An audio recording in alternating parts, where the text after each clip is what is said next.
traveling in a straight line. So in an arc is what you're saying. You draw draw lines in an arc. Mm-hmm. Don't say straight lines that we don't understand or quite get what you're saying in your tone that you just used. It's an arc, son. Okay. That would be on the surface of the time, right? So now, if I just elevate above the surface of the Earth, like I guess, or whatever, if I just elevate above it 10 feet, then goes in a straight line. I mean, in reality, would that still be an arc, or is that an actual straight line? Or is that arcing also? I think I got something for him that he might be able to see if he can just follow this for a second. So Wait. Wait, I'm so sorry. I'm getting I have friends outside. They're giving me like this awesome hot chicken thing. I will be right back. Is it okay? They're throwing rocks at your window. All right. Hot chicken, yes, it's delicious. Okay, I'll be right back. 1 second. Air fryers are pretty amazing. Everybody, I got an air fryer now, and I don't need better than raw chicken. chicken. Hot chicken is better than raw chicken any day.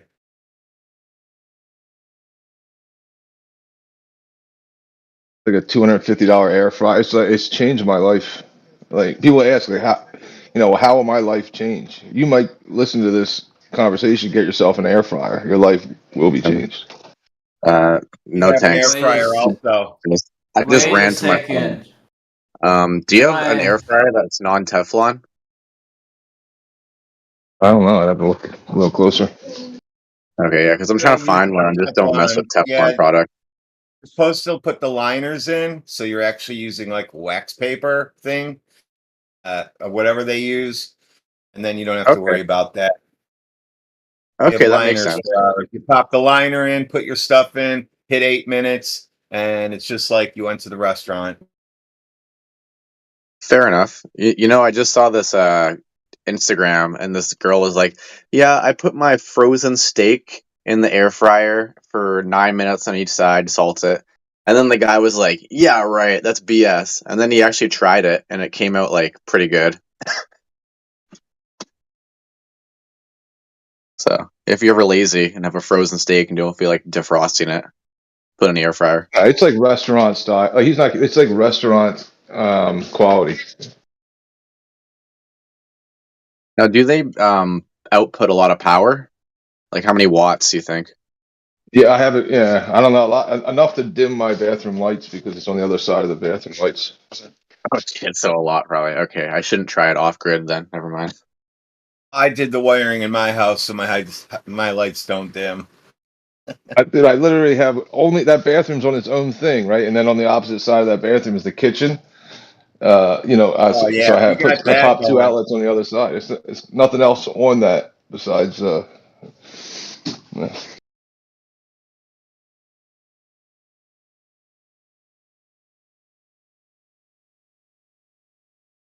I will look into it. Thank you so much. I was only messing with you anyway. I mean, I've gone through it before. I'm like, that's crazy. I have nothing on this. There's nothing pulling power besides, the bathroom dimmer and the air fryer. Oh, you're pulling power from the dimmer. That's why your lights are getting dimmed. Yeah.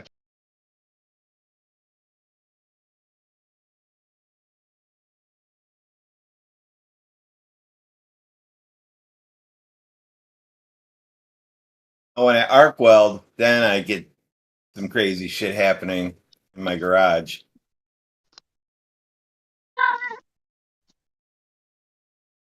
Coda says hello.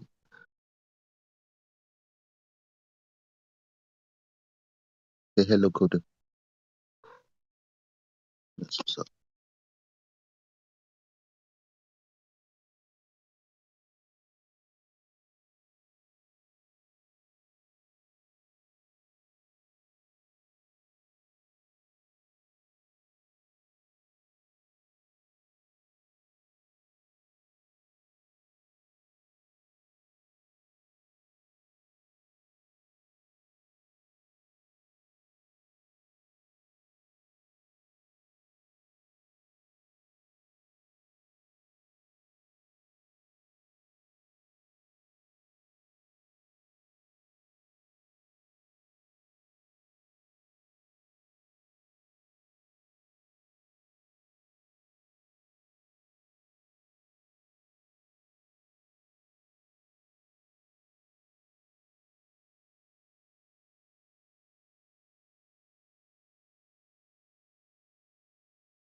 Hello.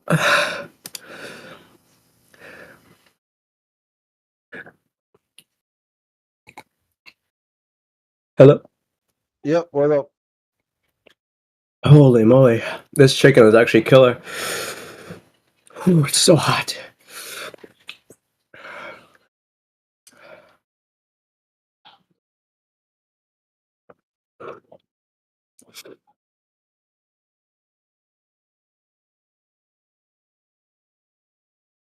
Eat more cows. Whew. Is anyone like that I was talking to here? Yeah, so in this is what I was thinking of trying to explain to you or see where you're coming from. Uh-huh. Say you take a tennis ball and you draw a line on that tennis ball. Yeah. Then you remove the tennis ball, but are able to kind of keep the line there. Mhm. Is that a curved or straight line? That's it's curved, but you went I guess it would be the same as like if you I'm sorry, this is so hot. If you had an ant or something and you had a circle, right? And you had a circle and you had an ant on the circle. It's like a wheel. And the ant was like going around that circle. That ant would think it's traveling straight, of course, and it technically is going straight, but it's going in like a curved it's going curved along that sphere or that circle. Does that make sense? There's a problem with the language. Yeah, does this make Straight and sense to you? curved aren't. Let me ask you if this makes sense to you. Okay. If you can imagine going to the North Pole and Mhm. being able to touch it, okay? You can Uh-huh. touch the North Pole. Now you Yeah. know you're right at the center of the North Pole. And then you go 50 feet away from it and you Uh-huh. use your compass and you go west and it's pointing north. Are you going to go in a circle? If you're using a compass to go straight, then like to if You're going to follow a direction. You're going to follow west. Are you going to go in a circle? if you go from the North Pole, Yeah, you're going to follow a compass. You're only 50 feet away from it.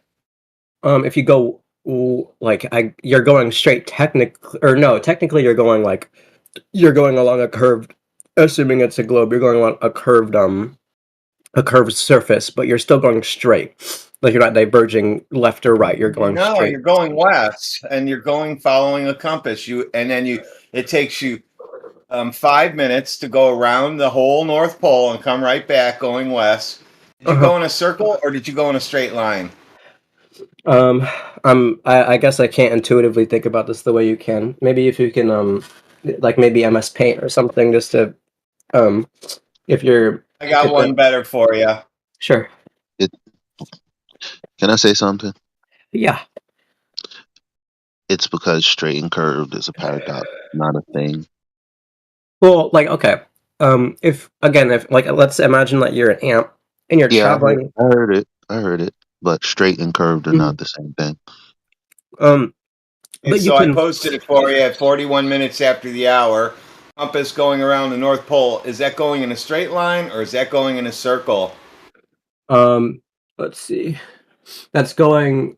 If you were like relatively like you're going in a circle, but you're technically going straight. Thank you. All right. Yeah. That's what we wanted to hear. It's a circle. It's not a straight line. Okay. But you can acknowledge that like I'm trying to again, if you draw a straight line on a tennis ball, okay, and I get that you're drawing a curved line. I get that, but you're going in one direction. Like you don't go left or right. You just keep going in one direction, right? You're gonna end up at the same spot. Yeah. So you go west. You're gonna go west on a tennis ball from the center. So we're gonna draw a circle around the tennis ball going west. Yeah. We moved the tennis ball. Now we drew a circle. Yeah. Mm-hmm. But you're still going straight, aren't you? It's a circle. It's still a circle. Yeah. No matter how you try to imagine it, it's still a circle. Yeah, but you're traveling straight. No, you're going west or east. It's not straight. I just showed it to you. You're denying reality. I got them. West and east are circles around. West and east are circles around the North Pole. Okay, there's So it's a tangent point. At any point in time, when you take a compass reading and you go, oh, that's west, if you continued to go in that direction where you took that compass reading, you would get lost. You will end up going south, okay, over time. You need to keep readjusting because you need to go in a circle if you're going to go west or east. It is a circle. They're not cardinal directions.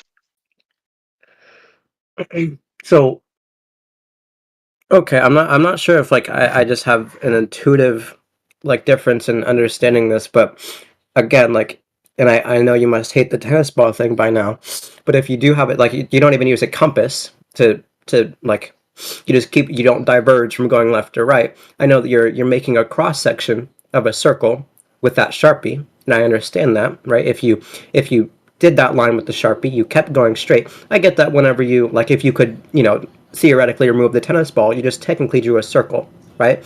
But you're going, oh my god, sorry, it's hot. You're going straight. You're going straight still, technically. How can you go straight and have to go around the ball? You're not going straight. You're going to go around the ball. Okay, now we're going to take you back to the North Pole. We're all standing there, and now you can touch it, and you're going to hold your compass, and you're going to go west, keeping your arm on it. Are you walking in a circle? Yes. Okay, so it's that way no matter how big you go away from the North Pole. It's a fucking circle, and we'll just leave it at that. You can imagine that it's a straight line all you want, but it's not. Well, I'm saying if you don't diverge in direction. I mean, Who is this in order, Peter the globe measurer guy? Is he pro? I'm assuming he's a pro That is globe guy. hilarious. Take another bite of chicken wings and answer this question. First, take your bite. well, No, I'm not super hungry. can I again? I just want to point out that, especially when you're navigating and you're trying to figure out your latitude or where you are, like you're getting elevation angles, which will reference the Earth being straight. In order to get a fix using circles of equal altitude. So that, I mean, this is indicative of traveling on a plane surface. Now, here's the thing, like, none of us are confused about what straight is because we're just talking about it definitionally. You're trying to articulate something that we understand, and we're saying, well, that doesn't make any sense. Specifically from Oxford, straight means extending or moving uniformly in one direction only, without a curve or bend. But aren't you like how? I guess let's say, how would you? Okay, so let's say hypothetically you had a tennis ball, right? How would you draw a straight line on that tennis ball? You wouldn't. You're saying it's not possible? Not possible. Okay. Not possible. I'm not saying I don't have to say that in order for everyone to know intuitively that that's not possible. Like it is possible to make a circle if you want to call that straight line. Then yes, but that's a circle. From the top to. But the thing is, can you do that on the Earth? Can you go? Yeah, can you go? Let's say 50 miles. Call a circle. We're not going to let him call a circle a straight line. Don't say that's okay. You can do that because we're not going to let him do that. Yeah, that's not straight line. That's a circle. Well, I guess this matters on your your perspective, because in perspective wise, you're going straight. No, it has diverging direction. It has nothing to do with perspective. It has everything to do with your longitude, which is a circle. It goes on a loop. I think what he means when he says straight line is like moving left to right when you're moving across it. So like both on a flat Earth and a globe Earth. If I just posted a picture.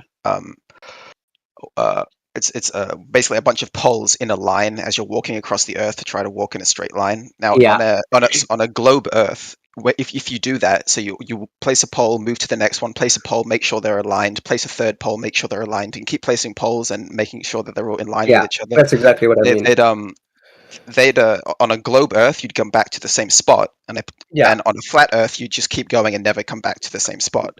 And I posted 2 photos to, show what that looks like.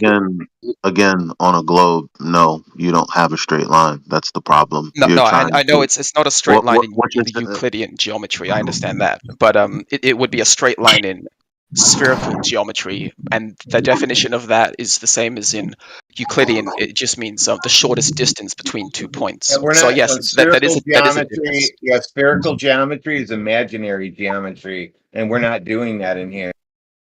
I know, but what's not imaginary is that if you did do the method I was talking about with the poles, in one case you'd come back to the same spot, and then in another case you never would do that, and that's an experiment you can do. Except it's not something. It's not something that's practically. I mean, no, we don't do that. What we do though is navigate, and what we do is get a fix by getting circles of equal altitude.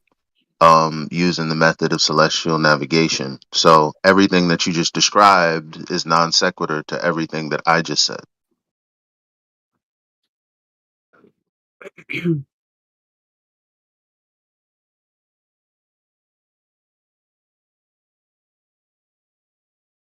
you do that in reality? Go straight on Earth for, let's say, 100 miles. Yeah, whenever I say straight, I think I maybe just like definitionally it's getting lost. Like if you go, like I guess technically straight doesn't exist because like in your field of view, I guess straight going straight exists. Straight exists. I just read out the definition, and that's what straight is. What you're saying is, I have this other definition of straight because if I live on a sphere, then straight in one direction is actually a circle, is what you're saying. And we're saying that's just begging the question. It's not actually definitionally correct, and it's not actually an argument other than you just saying so. Okay. But Elijah, it's correct if you take let's say, basketball, and you make a precise line on the basketball, but that's the ball, that's the basketball.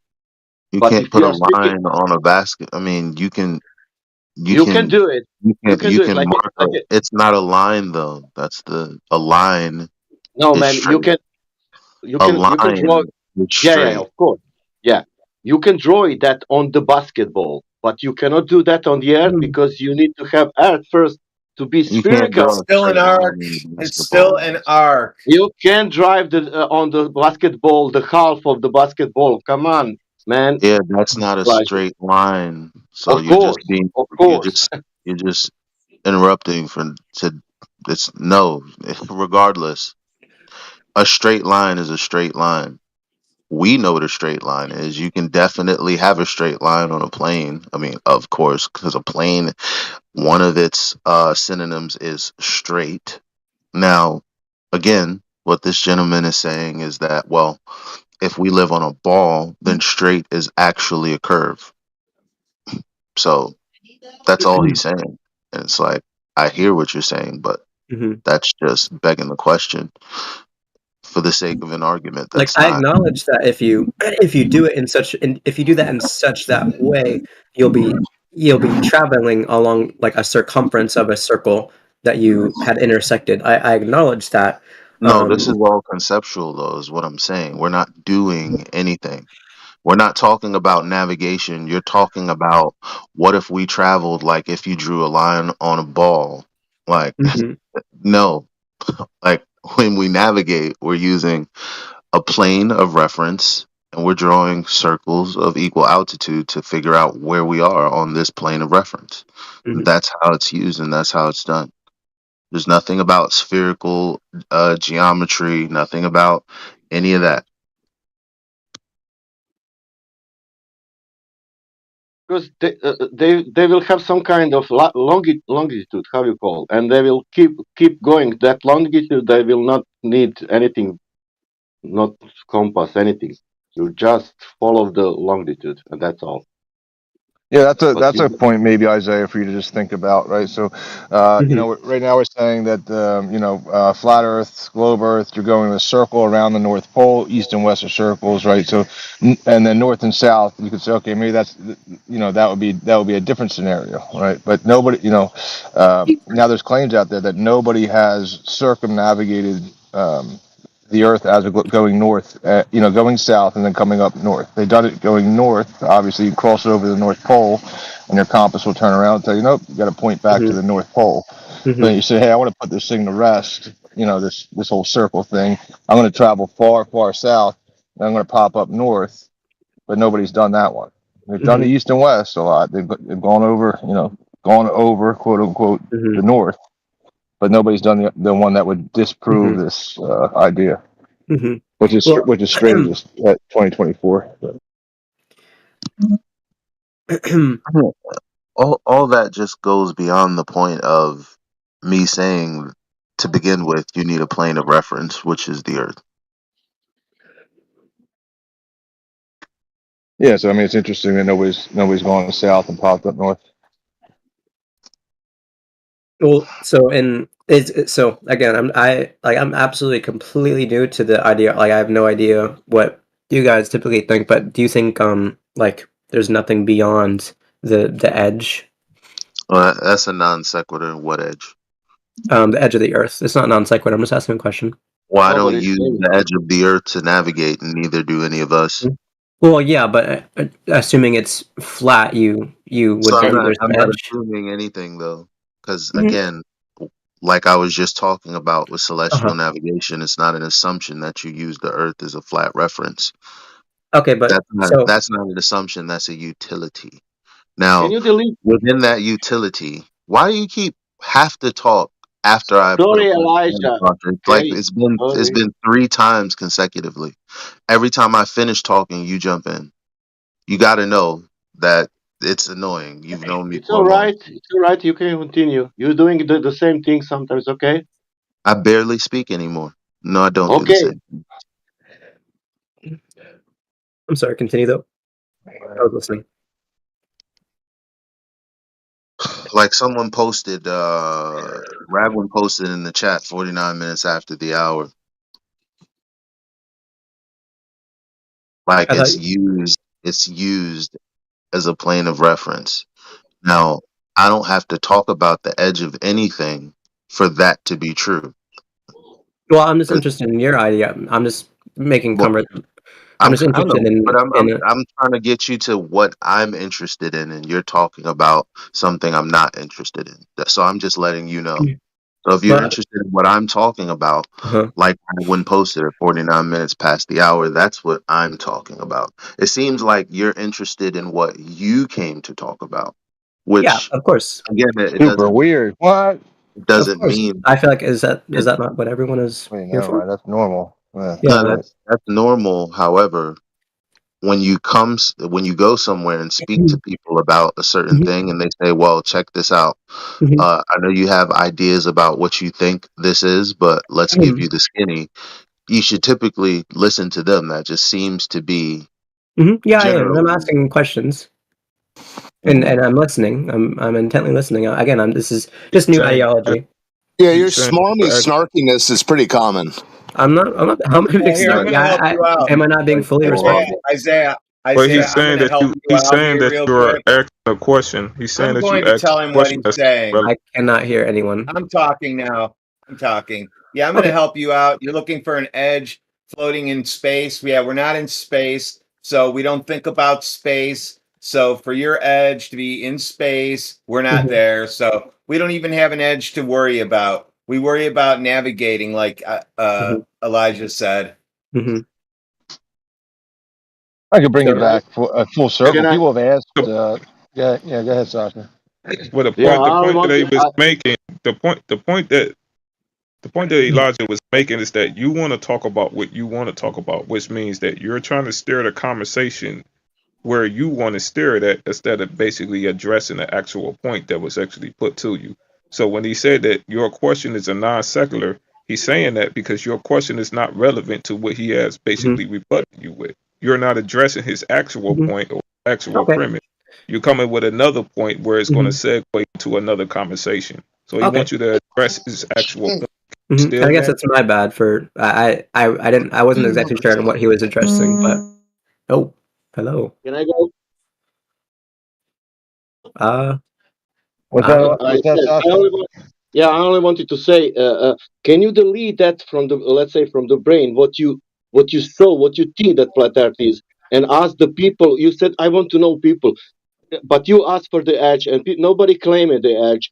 Can you, if now you realize these people does not claim the edge, don't ask the questions what you think that flat Earth is. Ask these people directly why you think this is this, why you think that, why you are flat earther, blah blah blah, and you will find out. Not not that what you heard from internet or whatever you heard. You know, Are you're here. You're here now, and you can find out. These people will tell you precisely why they believe that Earth is not a globe. Sure. Are you flat Earth? I'm sorry. If you want to call me like that, yes. Okay. But I will not identify myself like that. The Earth is not curving. Earth is measurably flat, and yeah, you can find out with other people. Even my language is not so good to explain, but I can explain to you also.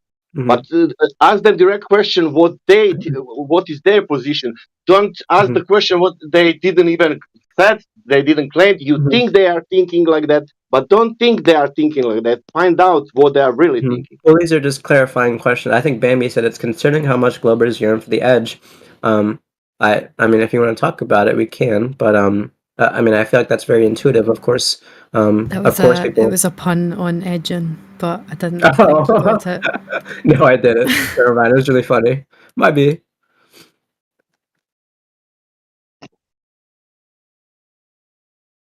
But yeah, I mean, listen, once upon a time, this was like the biggest question, right? Like, these guys were like, going around on boats or navigating. They're like, where's the edge? Where's the edge? Don't go over there. You're gonna fall off the edge. With this story we're told, right? And then somebody said, well, I found the edge. It's the horizon. The horizon is the edge, right? And they say, well, what's the horizon? The horizon, they say, is the the place where, according to the geometry, where the Earth starts to fall away. So then people said, let me go test that edge, right? Let me go test that horizon. It should be no further than 1.22 times the square root of the observer's height in feet. And and it was, and they, people believed that for a long time, that was the edge. Then they got cameras because, I don't know, these people like taking pictures of themselves and stuff, and they got this, telescopes and Nikons and all these things, and you can now see past the edge, but it doesn't fall down. It's not like it doesn't go down. It's right there, along that straight line. So in the flat Earth ideology, there's no edge. I'm sorry, I'm just confused on it. Like you don't. Who knows? I mean, it's always the Globers that have put the word edge out there. Well, I mean, of course so, because I mean, if you imply that something is just like a square, I mean, that there's an edge to it. Not necessarily. Sorry. Like space is a continuous thing; it never stops. Why can't we just be a continuous plane? Like, well, why because would you're there have to arguing be that an edge? Well, I mean, I guess this depends on like if you believe that we've been to space or not. No, but I'm just saying, like, it's okay for Globers to say that it's continuous, but if the fact was to cross your mind that there isn't an edge and it's just continuous, well, who just says that Antarctica doesn't go on forever? We don't make the claim that there is an edge. Some people might think so, but most of us don't. It's a word. Yeah, we get it, Isaiah. You're stuck with TV shows. We get it. How so? I posted in chat for you. I posted in chat for you the edge of the moon. Can you point to the edge of the moon? Yeah, look, it appears to. I mean, yeah, I can see it. Oh, so the Earth has an edge then, right? Why wouldn't we believe so? And what's the horizon? That's just as far out as you can see. I don't have a good explanation for you for your flat Earth view. Well, why? I mean, why? So, what's the horizon, and then what? Why can't we see further than the horizon? Or can we Because see further than it? if you're operating on a sphere, right? Again, we're assuming my ideology is true for a second for you. If you're operating on a tennis ball or something, of course, like you're not going to be able to see that full tennis ball, right? Oh, Can so I take point on this? Oh, if the ant walks over the edge of the oh, tennis ball, it's bye bye, huh? yeah, How do you yes. mean? If No, the he ant? What do you yes. mean? How do I mean? He just yes, Ohas, yes. That's what he said. No, I don't mean you. I mean you don't. I believe that No, you just. you're looking at the top of the hump, essentially. Like you can't see beyond the curve of the earth. That's what you believe the horizon is. Yeah. Of course. You any of you guys mind if I take point on this for a second? Go ahead. Please. Okay, so yeah, the claim is as simple as the horizon is a specific distance based on the radius of the earth. Uh-huh. So imagine this, right? Imagine I tell you, hey, I have a Ferrari in my garage, bruh. Right? Yeah. Can you see it? Nope. Are we I mean, arguing? can you imagine it? Yeah, I can. Oh, yes. Yeah, I can imagine it. Okay, now imagine you're like, okay, bro, I'm actually literally walking up the street and I'm literally looking at your garage now. I don't see anything in it. Sure. Could you imagine that? Um, I guess so. Yeah. So it's simple to say that in that scenario that I've made a claim that was false, right? Yeah. Okay, so in the same sense, people claim that the horizon is the curve of the earth, the edge of the earth with a specific size, which gives you a specific distance. So now, can I still share my screen, guys? Is that a thing? I hope you can. Probably. I think I can. So You can. It just doesn't do any good for the YouTubers, but you can. I'll watch. I don't mind.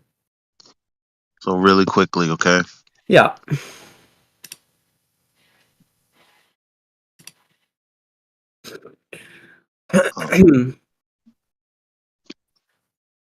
Hello, ASMR. Yep. I love it. I love Me this too. stuff. Me too.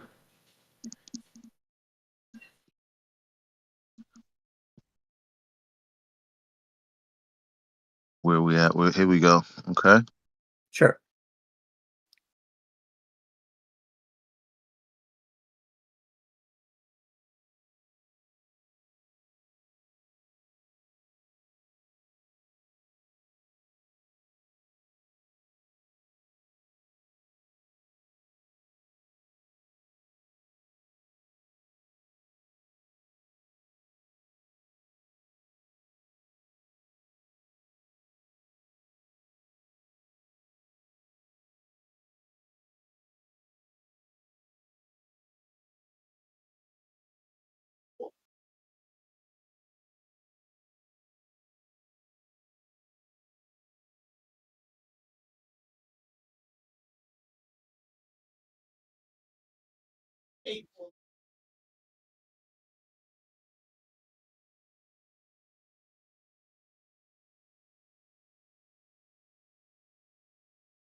So that was pretty simple and plain. That's information taken for granted. The Earth is a globe. That what he's saying is true, right? Uh-huh. Just like me saying that there is a Ferrari in my garage, right? Uh-huh. I Okay. guess. I'm not sure. Here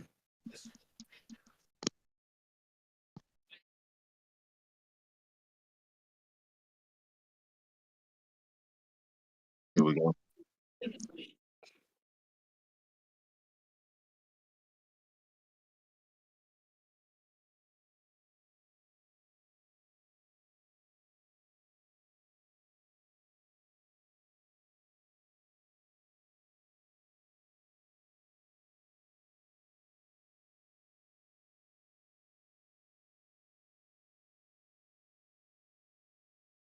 Now, did you hear him just say that they're at close enough to the level of the water? So he says the horizon is at 1.22 miles. You heard him say that, right?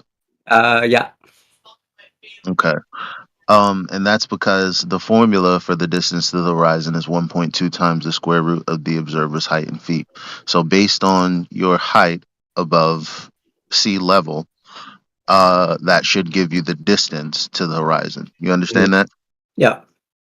Okay, watch this.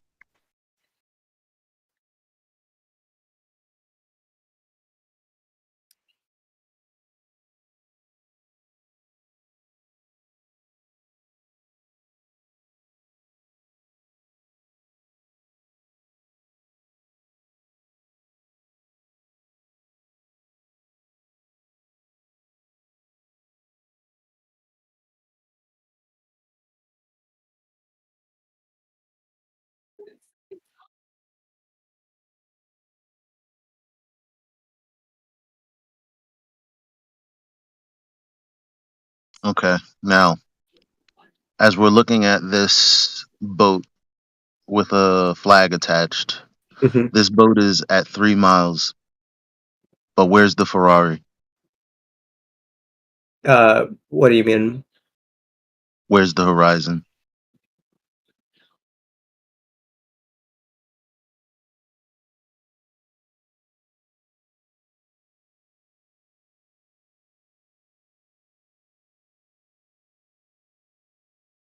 Touching the shore.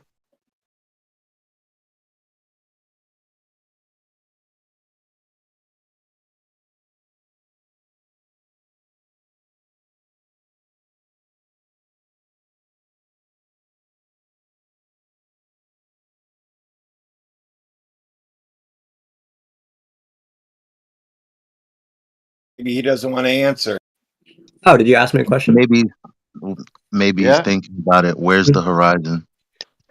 Yeah, I'm just thinking about it. I think you would be, I think you would be just as inclined to not believe me on something when I show you like NASA, because you think NASA is inherently like, and I mean, I guess that's your right, because NASA, you might think NASA is like inherently biased. Well, that's a complete non sequitur to the 5 minutes I just dedicated to showing you. No, it's not. My No, I'm not sure. I'm not sure what it implies. Can you explain what it implies?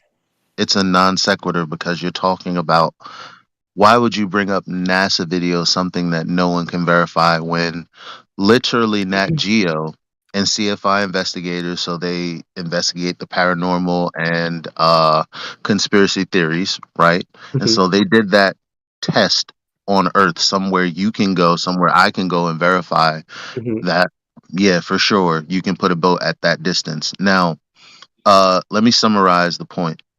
Sure. So, just like in my analogy of me claiming that there's a Ferrari in my garage, the guy clearly claimed that the horizon is going to be obstructing the boat at 1.22 miles. Now, the boat is at 3 miles at this point in this still. Where's the horizon? I mean, I can see it.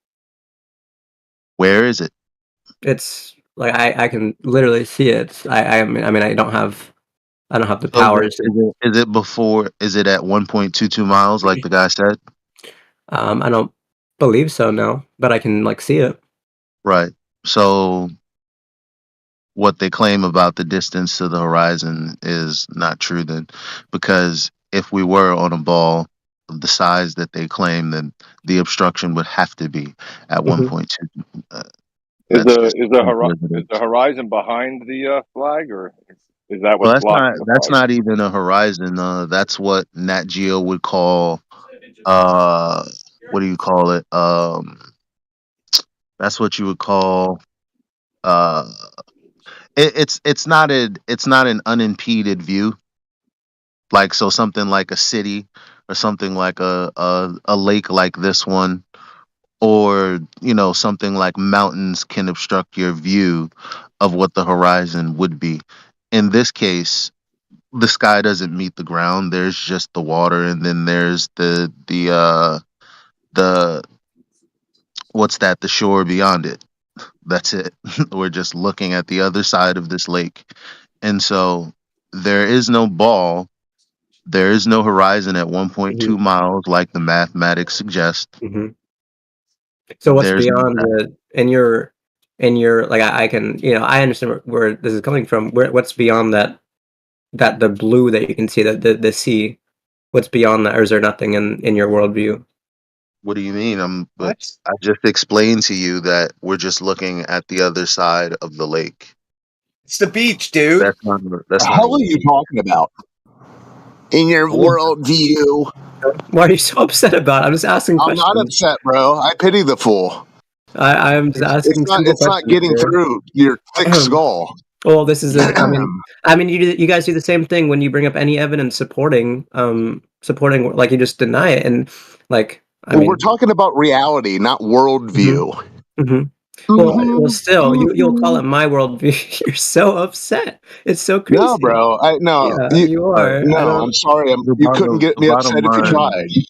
The bottom line is this: we're talking about the claim that the Earth is a sphere, and so the horizon is the edge of the Earth. If you're an ant looking at the Earth or at the tennis ball, so just like that, this is supposed to be a big giant tennis ball called the Earth, in which us as ants should see the edge of the water, aka the horizon, at 1.2 miles, which we do not see. It's clearly a lie, just like the claim about my Ferrari in the garage. That's all. It's not really that hard. It's not a worldview. It has nothing to do that you telling me that you have a claim about something doesn't negate this fact right here. Sure. What everyone's looking at right now. I'd be interested to look at this. There's gonna skirt by it. No, I'm not skirting by it. I'm looking at the video. I feel like I'm being really, really civil and really, really accepting of this. Yeah, that's fine. And I don't know why you guys are so antagonistic and patronizing. You have to watch. It's funny you're left watching these videos when you came in here all snarkily smarmy, and when you could have done these observations yourself. Huh? Yeah, but I mean, Yeah, you could have done some legwork on your own and saved yourself the arrogance. Would you ever do legwork as to proving yourself wrong? I don't think so. That's why I'm asking other people who are opposed to my ideology. I'm having conversation with another person. I don't know why. Do you not find it odd that you keep referring to your water ball as an ideology? No, not really. That's just what it is it not? So check this out. So hold on. So check this out. I just want to read a couple of comments. Okay. From this video. Interesting. When flat earthers see too far, they don't believe in refraction, but when objects disappear below the horizon, all of a sudden they believe in refraction. Well, he's referring to this video, and he's referring to the horizon and the object, the boat, being below the horizon, when clearly, with all of our eyeballs, that's not the case. We can all see that. So for all of his indignation, that was a fall on the face. Cameraman, what's going to happen here? Nathan, the same thing that happens at every experiment. We're going to ignore the results and insist the Earth is still flat. So you know what's crazy about that? What? Actually, I'm pointing out to you the results right now, and you're kind of doing what this guy is saying about flat earthers, except he missed the fact that no, the horizon is not at 1.2 miles. You can clearly see it now that I've pointed it out to you, so there's nothing unclear about what's going on here. All of these people in this comment section is literally ignoring the observation that we have right here before our eyes. And they all seen the same video that you and I have seen. So it's a weird phenomena. We could talk about something that's totally non sequitur to what I'm talking about, or we can kind of stay on point and realize, wow, well, you've pointed out to me that the horizon is not at 1.2 miles. Clearly, the way that Nat Geo spun this, people have accepted that the flat earthers just aren't accepting the evidence that the flag is being disappeared because of the horizon, which we could clearly see is not the case. Isn't that weird? Yeah, that is weird. That's something that I will look into. Wait, but so I guess the question would be why do you think the red line is disappearing in this video? Doesn't matter. It doesn't matter. Waves. I think it does matter. Waves. Well, Waves. it's a red herring because it really doesn't address the premise of the I know, argument. but I'm just saying on a flat Earth, you'd So expect to see when the you bottom say of the I red know, line. so when I say it's a red herring and you say no, it's not, and then when I explain why it is and you say I know, you can understand why that'll get people annoyed, right? No, but I'm talking about something different than what you're talking about. So I accept everything you've said. Now I'm just asking, based on this video. Now I'm making a separate point. Why do you think the red line is disappearing? I could give a toss because I never Waves. made on a flat Again, Earth. On a it's flat Earth, 2 you'd expect miles it not. away. There's going to be waves in the water when you're 1 foot above the water. You're not going to see shit. There's an average wave height somewhere. So yeah, it's going to get distorted on the bottom. What do you think it is?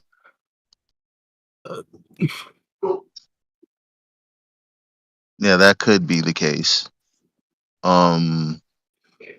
Regardless, seeing is that we didn't make a claim in the first place.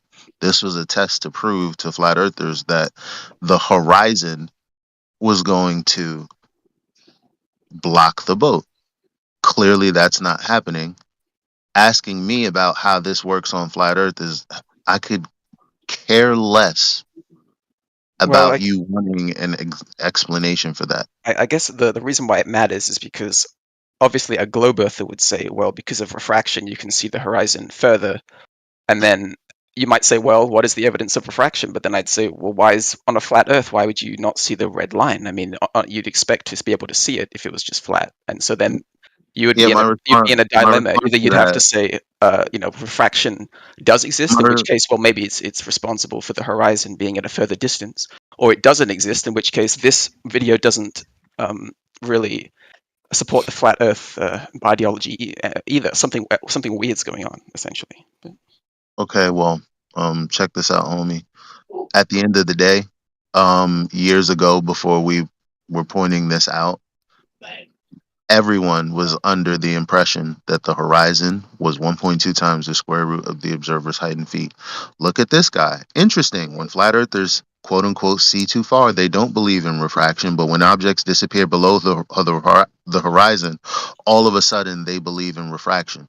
So he's literally arguing the exact opposite of what you're arguing for. That the flat earthers are actually saying, well, there's refraction going on, something to do with why you can't see the bottom of the boat. And you're arguing that, well, no, actually the reason that the horizon is not at 1.2 miles is because of refraction. Well, then you don't have a claim then. Well, the person in that comment wrote that because in the video, the flat earther said that was an explanation for why the red line disappeared. Yeah, for the misinterpretation of what's actually in the video. So exactly, which is something that I pointed out as well. So they're misinterpreting the video because they're acting like the reason that they can't see the stripes is because of the horizon, when that's clearly not the case. So they're arguing about something that's not even realistically happening in the video. Elijah, they are not understanding that claiming the refraction, killing the globe immediately in the first place. It means there is no such a thing like a geometry, physicality. That means everything it's there is no such a thing like a physicality. It's refracted. That means you kill the globe in the first place.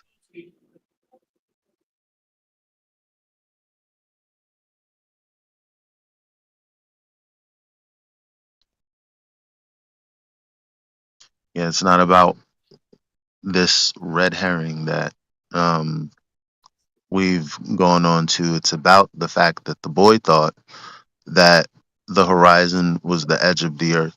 And so I showed him here that that's clearly not the case based on what the claim is. Clearly, everything that was shown here, Nat Geo, they understand if refraction is a thing and there's no such thing as using the horizon to disappear a boat. I mean, they wouldn't be out there using the formula, which is why he said 1.22 miles, because he knows that the formula is 1.225, etc., times the square root of the observer's height in feet. So, given that claim, he claimed that the horizon was at 1.22 miles, and that's why the boat is blocked. When we can all see that that's not the case. Yeah. So that's what we were talking about. It was as simple as that. Has nothing to do with what I believe is going on there. All of that is irrelevant to the fact that there's no Ferrari in this garage. It's a damn false claim. But you showed the video about the guy explaining how horizon works. You put you put yourself, your head 8 inch above the sea level, and you can see only 1 mile. That's it. He didn't say anything about refraction. He didn't say anything about refraction. Yeah, he said you put 8, and he said if you 5-6 foot tall, how it's beautiful. You see 3 miles.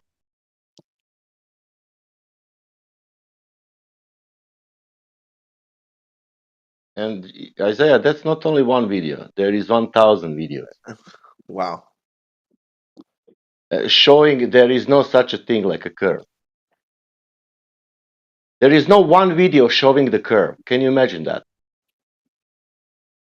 We are waiting for that thing. You know, you show the distance, and let's say 10 miles, and in every 10 miles, in every location, there is 66 foot of drop. It should be like that. There is no such a thing in reality. No gravity. Yep. Sorry because of accent. English is third language. The Spanish is first language for me. English is my third. So using English, do you understand now?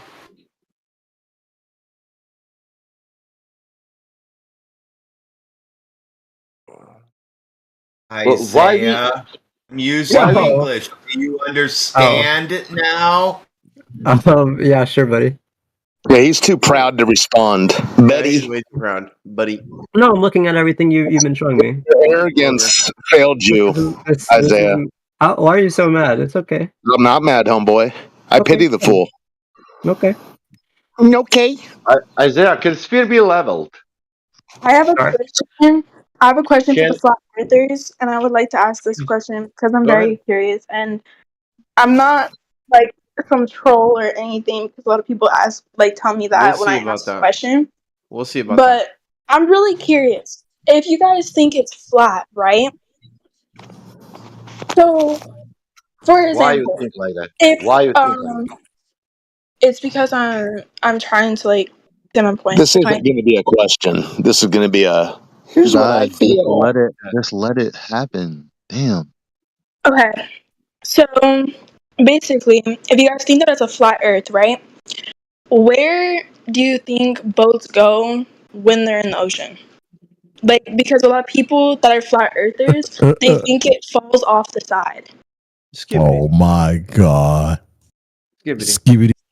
So when you are, putting a boat onto sea, it travels in a horizontal direction.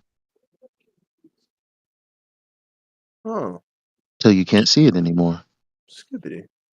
Yeah. Because I was actually asking an actual question. I don't know why I got muted for that. Well, that was the actual answer. So. Are you old enough to Oh, be you in got here? muted so you could Yeah, I listen don't to think the you're old actual enough. answer and not try to talk through him while he was giving it to you. That's why you got muted. Are you old enough to be here? Well, I wouldn't be. She's old enough. How old do you have? You have It's to not be a she, dude. 18. You have to be 12. You're Yeah, old it's enough. fine. I'm sure she is. The name is Isaiah, no? Yep. But why are you guys flat earthers? Like, what happened? Ding, What ding, happened? ding. There's Good the- question. there's the Go ahead. question that Sasha has been waiting 7 years to hear. You want to take this, Sasha? No, Elijah, I want to you go because I like her question. That's the first person who asking the direct question. That's a good question. Well, I Continue, please. want to give somebody else an opportunity because I've already been speaking for a minute. Okay. So If somebody else wants who is better, he can directly now answer the question. Okay, That what would be great. happened? What happened? What happened to us? The Earth is not a ball. So the only other thing you get is flat. That's what happened. is Bambi there? Hi. Hello, Bambi. How about? Hello. Would you like to answer the young lady's question? Who? The young Miss lady's B. question. She asked, "Why are we flat earthers? Like, what happened?" Wait, I don't even hear that question. What? Miss B asked a question about why you became flat earther. What, in the chat? In voice about. Hold 3 on, minutes ago. Miss. What's her name? Where are you? Is she still there? I think she's blocked me. She's I at can't the hear. bottom. There she is. Speak to her, Bambi. Y'all can go on. Ask Bambi a question. Okay, why are you guys flat earthers? Like, what happened? Everyone's got a different story, but for me personally, I just kind of realised that there's nothing that I can go do to prove that the Earth is a ball. I observe it flat, measure it flat, looks flat, feels stationary. All I observe is things moving above my head. So it was just kind of common sense. Do you not think if we were living on a massive ball, there's something that you and I could do to prove it? Like a Also cool little called measurement an that we get argument taught from at in school? incredulity. But I also do have a question about this too. Oh, wait, just respond to what I said. Do you understand why we're flat earthers, or why I am anyway? Yeah. Okay. But I do have a question. So for example, right? So you said that the boats go in a different type of way and they That's it. disappear, right? I would like to ask this: if you're on an airplane, right? Where does it go? What do you mean? Where does it go? The It boat? goes to where you're Like going. in a flat earther type of like way. What? Maybe look at your ticket. I'm sorry, can you just repeat that in a different way so I can try to understand it? Yeah, so basically what I mean is like if it's a flat earth, right? Uh-huh. And all that, if it's a flat earth, Mm-hmm. then where does planes go in the sky? They go the same way they do. They just Are you go. serious with this fucking question right now? Like, what is Are this? you guys Amateur hour? talking to this No, child? wait. Why would it be any different? It's going Hold to on. get Wait. Children is their Why- target audience. Why would it be any different? That makes sense. Because a lot of like flat earthers I've like heard, like I've talked with some of them, and some Yeah, but you're talking to me, and all I'm saying is, why would it be different? Because a lot of them think that when you're like in an airplane, it like falls off or something. No one says that. No flat earther says it just falls off. It works the same way. Why would it be different? See, you're asking a question that you don't understand yourself and how it works. It's because this person's 12 years old. 12 years old? And you're asking Globers Why do you guys have flat to? earthers Why do think the like guys that, have and they to? give you that answer, and then you say, oh, that's what flat earthers say. Well, why? No, can you I'm guys not just let saying that Bambi? flat earthers, like all flat earthers say that. I'm just saying a lot of people think that. So I was wondering No if one it that was is that. actually a flat earther would say that it falls off. You're listening to trolls, you're listening to people that are taking the piss. Nobody is going to say that. Because planes don't just fall off. If I get on one in Glasgow and I go to Ibiza, I'm landing in Ibiza. I'm not falling off the edge. Like, nobody says that. No actual flat earther would say that. Okay. What would they say to what happens at the edge? Sorry, you're really quiet. Who just spoke? I was just curious what the flat earther would say happens at the edge. At the edge of what? The flat earth. Who said there was an edge? That's what I'm asking. Is there an edge or is there not? Don't know. We can't go past the Antarctic Treaty. Who knows? It might be continuous. There might be something. I don't know.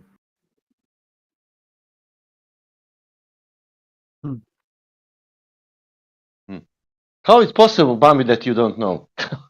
It's possible. But again, the smartest thing to say is, I don't know. Can I be sarcastic? How is possible you're flat earther you don't know that? Did you say, Bambi, that the Earth measures flat? Yeah. Yeah, that it does. I mean, if I was a glober, I'd want to know why. Like, yeah, What tool did you use to measure it?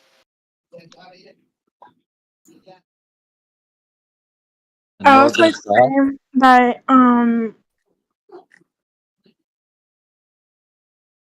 is there a way that you guys can prove that the Earth is flat? Well, the thing is the burden of proof lies on whoever says it's a globe, because the Earth is viewed as flat and stationary. You rise in altitude, it's always going to be a level horizon. This The is known horizon's as always level. shifting the burden of proof. Yeah. So if you're going to state that the Earth is anything but what you and I can physically observe, then you have the burden of proof to prove that it's anything but flat.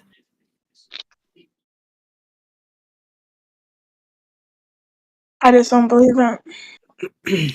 So you believe what you're told and not what you see and what you can do yourself, which is fine. If that's what you want to do, if that's what comforts you, that's fine. But some people, especially the people in here, are critical thinking and would take what they can prove and what they can go and do themselves than just being told. But what you've got is a belief. What I've got is observable. So I have a question on that. Why does the sun not move towards the north as it goes around the flat Earth? What do you mean? Why do we not see it go towards the north? Like, I've looked at the flat Earth map that most, I Map? think, use. I didn't know I had a map. Well, then how was it flat? Okay, Can you this is what explain how you believe annoys it's me flat? about shit like this, because one flat earther says that they have a map and one flat earther creates this map, and then He was in people just earlier assume that and every got. single He flat was in earther earlier, goes to that map. Bambi. Yeah, he was in earlier, and he was asking stupid questions then too. So just you're gonna have to deal with this one. That's But okay, even but it's bold to claim, like, ask me what I think on that, and don't be like, well, this flat Oh. earther, like, the Do map you have a actually map? looks like this. I don't have a map. I don't fucking know. I just observe. I just measure. I just know. I see what I see. I question what I can't see, and I question what they provide me. I don't have a map. I don't lay claim to that. So your question's not directed at me. I can't answer that because I don't have a fucking map. I don't have a model. Okay. No model needed. Nope, just reality as reality. And anything you can model will be modeling reality. We rely on the globers to make the claim. Yep, and they can't model a globe to match reality. Therein lies the conundrum. No globe demonstrations, no globe physics, no globe class to learn about the globe physics.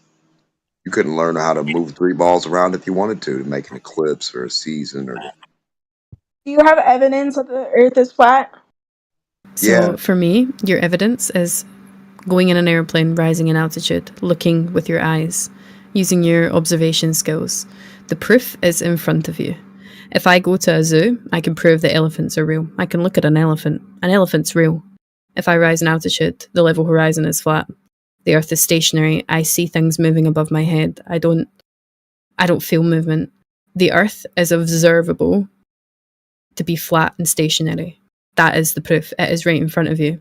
Now, We when don't I say the feel words like we're burden going of proof, 1,000 miles an hour. yeah, when I say the words burden of proof, I'll explain to you what that means. It means that you're making a claim that is against what is. Like, you're saying something that I'm going to be like, oh, how? Because it's stationary, don't feel movement, see a flat level horizon. So the proof on you is to prove your claim. You're saying it's a massive ball. How? How is it anything but what I see? nature is what it states. Yeah. Hold on, let her guys- answer. Let her reply to that. Hold on, let her reply. it's big. Let her reply. Miss B? It's locally be. flat. Holy crap. No? Miss B. I just don't believe that it's like, flat and stuff. So I'm struggling to see what you don't believe. So, have you been in an airplane before? Yeah. What do you see when you look out the window? What does the horizon look like? Does it curve at the sides? Is it a straight line? What does level mean? Like a level? True level. It's straight, but it's still. It's straight. It's level. A spirit level, for example. The horizon is level. You rise in altitude, you look out the window, it's level. It's a straight line. If we were on a ball, it wouldn't be straight. It When you should raise curve. in altitude, are you able Hold to on, see let her further? reply, my dude. I'm talking with her for a second. I'm Oh. trying to help her understand, and Sorry. she's struggling, so I'm trying to help her understand. If I was on a ball, if you were to look at a basketball, for example, you raise up if you put your eye to it, low down, this is what people that go over say. If you look low down, it's going to look flat, so you have to rise. You have to go up. So you stand up from the basketball, and you can see that it's a fucking ball. You see it curves. You can't do that for Earth. It's flat no matter where you look. You and I can do nothing to prove it's anything but flat. Anything you and I do is going to prove to us that it's flat. Do you understand? Yeah, but like, you go outside, right? And you look up, right? And all that. What was that? Sorry, I had to turn you up there. You were quite quiet. If you go outside and you look up, you can kind of see that it's like round. If I go outside and look up, I can see it's round. What do you mean by round? Round like a penny? No. Like, No. And also, how does looking up show what I'm standing on? I'm talking about the ground. When I'm going up in a plane, I'm telling you to look at the horizon. I'm not telling you to go in a plane and then stick your head as low to the window as you can and look up at the sky. I'm telling you to look at what I'm standing on. Why would I look up to prove what I'm stood on? Do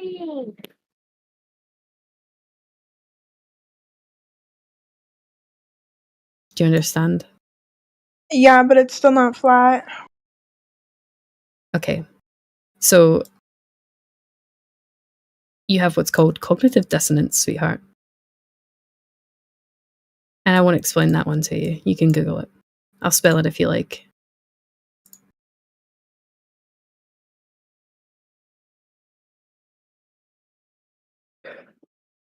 Wait, hey, wait, is your name Bambi? Yeah, Bambi, I have a question. So, What's up? do you believe, so you kind of use the like the basketball analogy, where like if you go up enough, you can see the curve of it. Do you believe we can do the same thing with Earth, with like going to space, or no? Like I'm not sure if this is like a consistent flat earther view where you don't. Well, I mean, it's irrelevant because it's not something that I could ever do.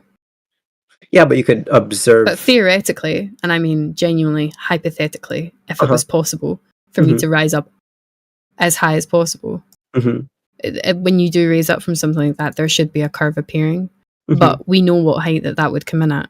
I can't remember. I don't have any calculations or numbers or anything like that. But there's a height that we should. But you wouldn't trust other people to make those observations for you? Well, it's one of those, like, it's not just going up that should be able to prove it. There's things that we should be able to do to prove it ourselves. That's just one of the things that you would or wouldn't be able to see a curve. So if it's flat and you raised up in an airplane, wouldn't you be able, like you mentioned taking a flight from Glasgow somewhere else? In the middle of that flight, wouldn't you be able to see all of the Earth? What do you mean? So you think that if it was flat, I should be able to see the whole entire thing? Yeah. Like it doesn't fall away from your visual perspective. field. Yeah, so perspective is a thing. So if you can do it on a smaller scale, if you just set a bottle of water on like a field and walk away from it, eventually you're just not going to be able to perceive it. It's going to be so far away that you just can't see it.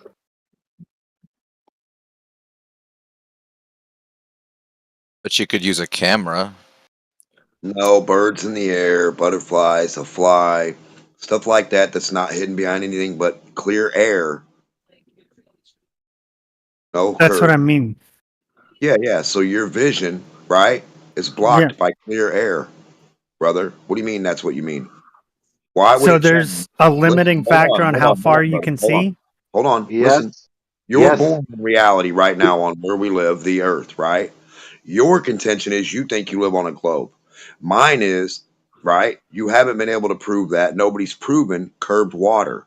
Now, you think for some weird reason, if me and you stand there, that our vision changed because of that? No, we still see the same. We still see the same far. We still see the same shit. It's just you think you live on a ball where the water curves back down and around to itself, which we don't because you can't prove that and you can't prove it spins. You've said So that. no, your vision does not change. I said you can't prove that.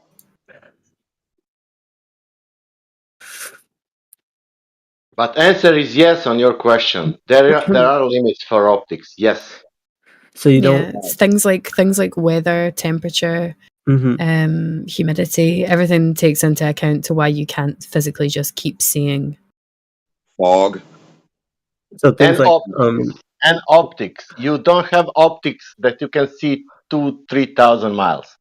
so We things don't like have that. satellite images. You wouldn't believe in those. It's okay if you don't, I guess. But Well, this isn't my thing. This is her thing. But after Yeah, she's done we were fooling you guys, I can Nah, teach you you. can go if you like. I will believe if they match with the ground. Oh well, we can prove right now that Globers have no capability of seeing 24,901 miles with no optic thing. No observatory, no telescope at all, because Einstein stated in his quote, relativity states bending light, refraction, globe, big sun, little earth, three little marbles away, that if you look forward and you have the ability or the optic ability to see 24,901 miles, you'll see your own butt. sorry, Now, do you think if any globe Einstein been was a able to flat see, earther? has You any globe, wouldn't see has any over globe the been able curve. to see your own butt? Einstein knew the truth.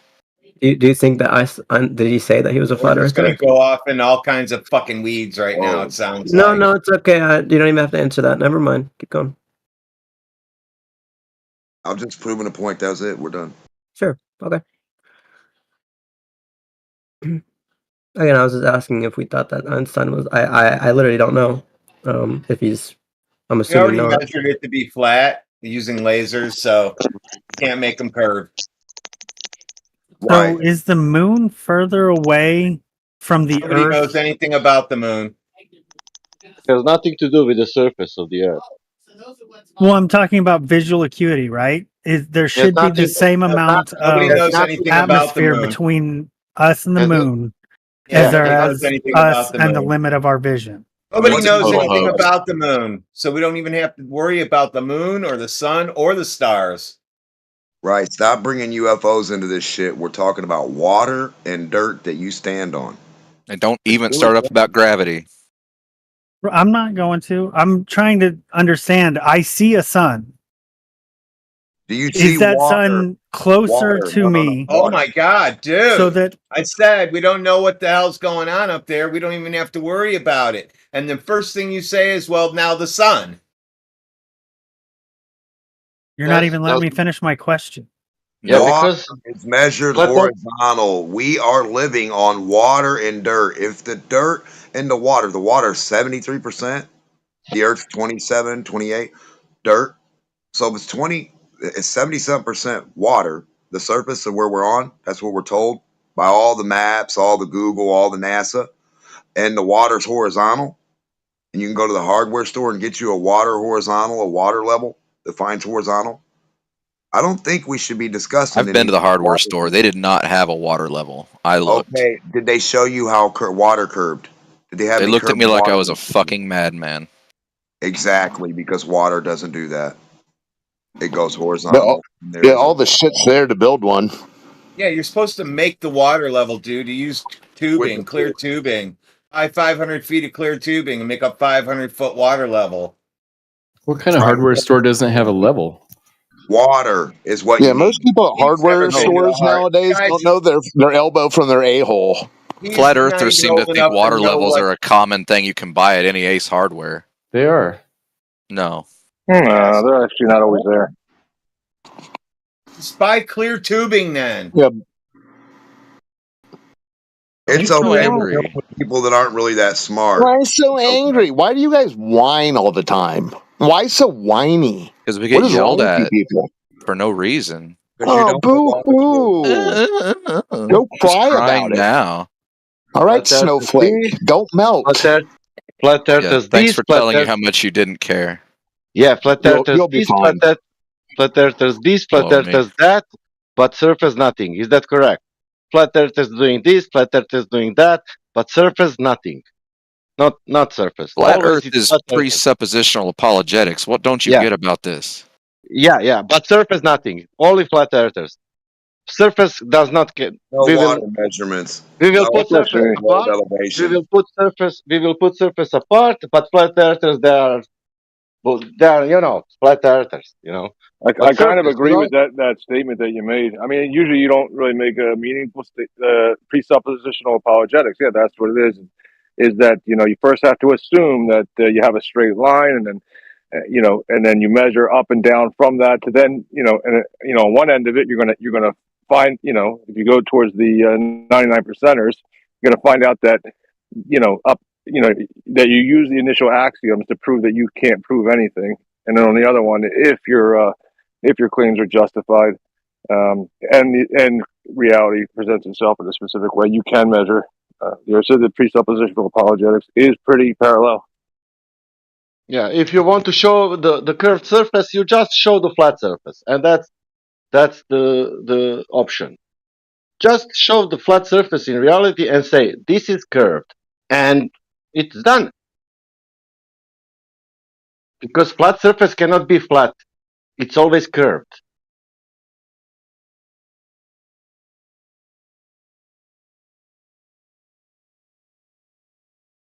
If this observation was showing the flat horizons, and we see too far, if this is a curved surface, what they are saying, oh, this is refraction, how would look like the flat surface if Earth is flat? How that would look like observation? Because that is all these observations are showing the globe Earth. My question is, how would that look like if Earth is flat? How would the horizon look if it was flat versus what you guys are calling flat globe? He's asking. So if it looks horizontally and perfect horizontal at the horizon, you can trace it with a ruler. At the bottom of the whole, trace it perfectly horizontal. What would the flat Earth look like? That's my question. Yeah, how perfect would that be? How far would you be able to see on the flat Earth? That means that you're what I missing realized, Dimo, the Earth must be observably and measurably curving. That can be flat. Right. Once the Earth measures curved and looks flat, then it's curved. Yeah, but it measures flat. when it's measured flat and looks flat, then it's curved. Right. Yeah. But when it's measured curved and when it looks curved, then it's flat. Yeah, then it would be flat. Yeah. Yeah. That's the logic. So when we look at the moon and the sun and or a marble, we'll say a marble because I don't know what the fuck a moon and sun are. So we'll look at a marble and that looks horizontal to the globers. That's perfectly horizontal. Don't worry. Yep. And level. I mean, we know, and level. Yeah, it's horizontal, level, straight, all that good stuff. Yep. Welcome to the new normal, new logic. I always like playing horizontal level marbles.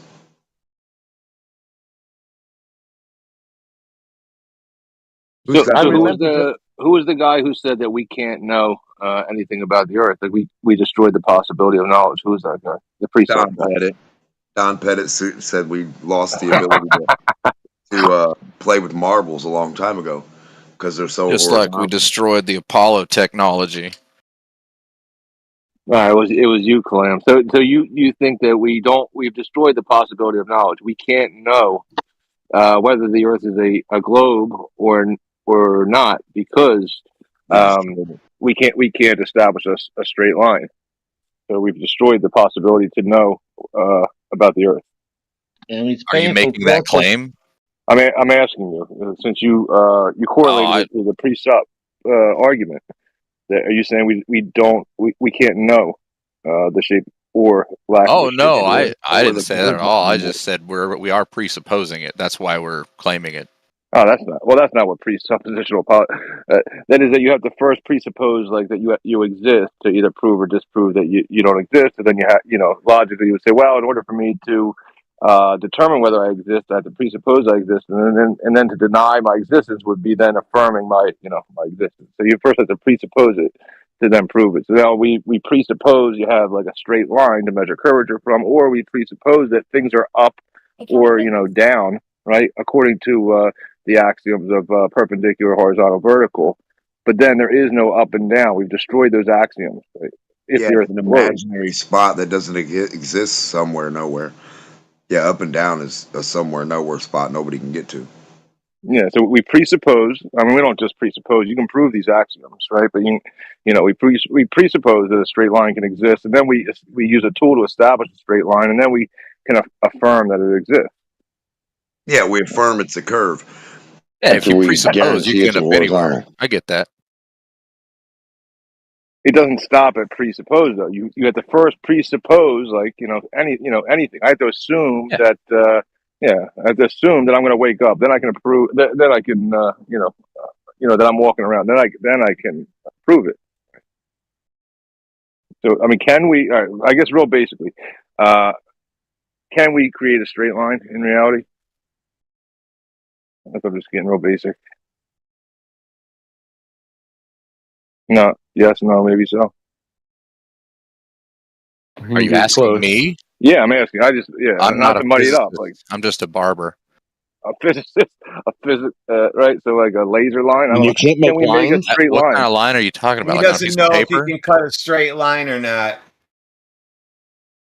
Anywhere in reality, can we? Did you tell them I that the can make last one time with you my renewed your ruler. license? Yeah. Does that count? I didn't hear you. I can make a straight line with my ruler on this piece of paper. All right, great. So now we don't have to presuppose that a straight line may or may not exist. We can actually do it. And we can prove that it's straight or no. If we define So what you straight can get is. you can get another straight edge and line it up, and then you can do that like with 5 different straight edges. If they all give you the same results, it's straight. Yeah, I mean, you can prove it with like interior angles, 90-degree interior angle, proving that that they're perpendicular, therefore they're straight. Like we can presuppose that possibility if you like, and then we can put it into practice. So we can do this. Right. All right. So it's not just a pre-assumption. So what's step 2 after the presuppose? I mean, I would say Presupposition, excuse me. well, like in regards to the water level tool, could we then prove that a straight line segment lies within a plane using a water level tool? Could we have that ruler, and then use the water level at 2 ends of the ruler to show that all points along that straight line lie within a plane, moving the water level across the surface of the ruler?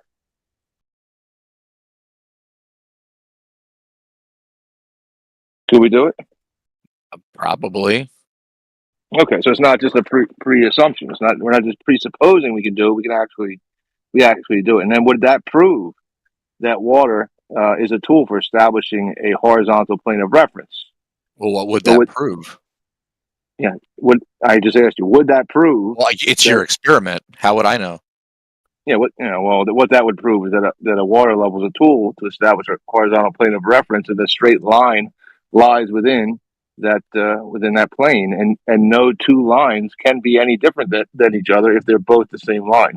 So they're not different lines; they're the same line. And you mean a spirit level, right? Because we've kind of gone rounds about that, like something you would line up a picture frame with in your apartment.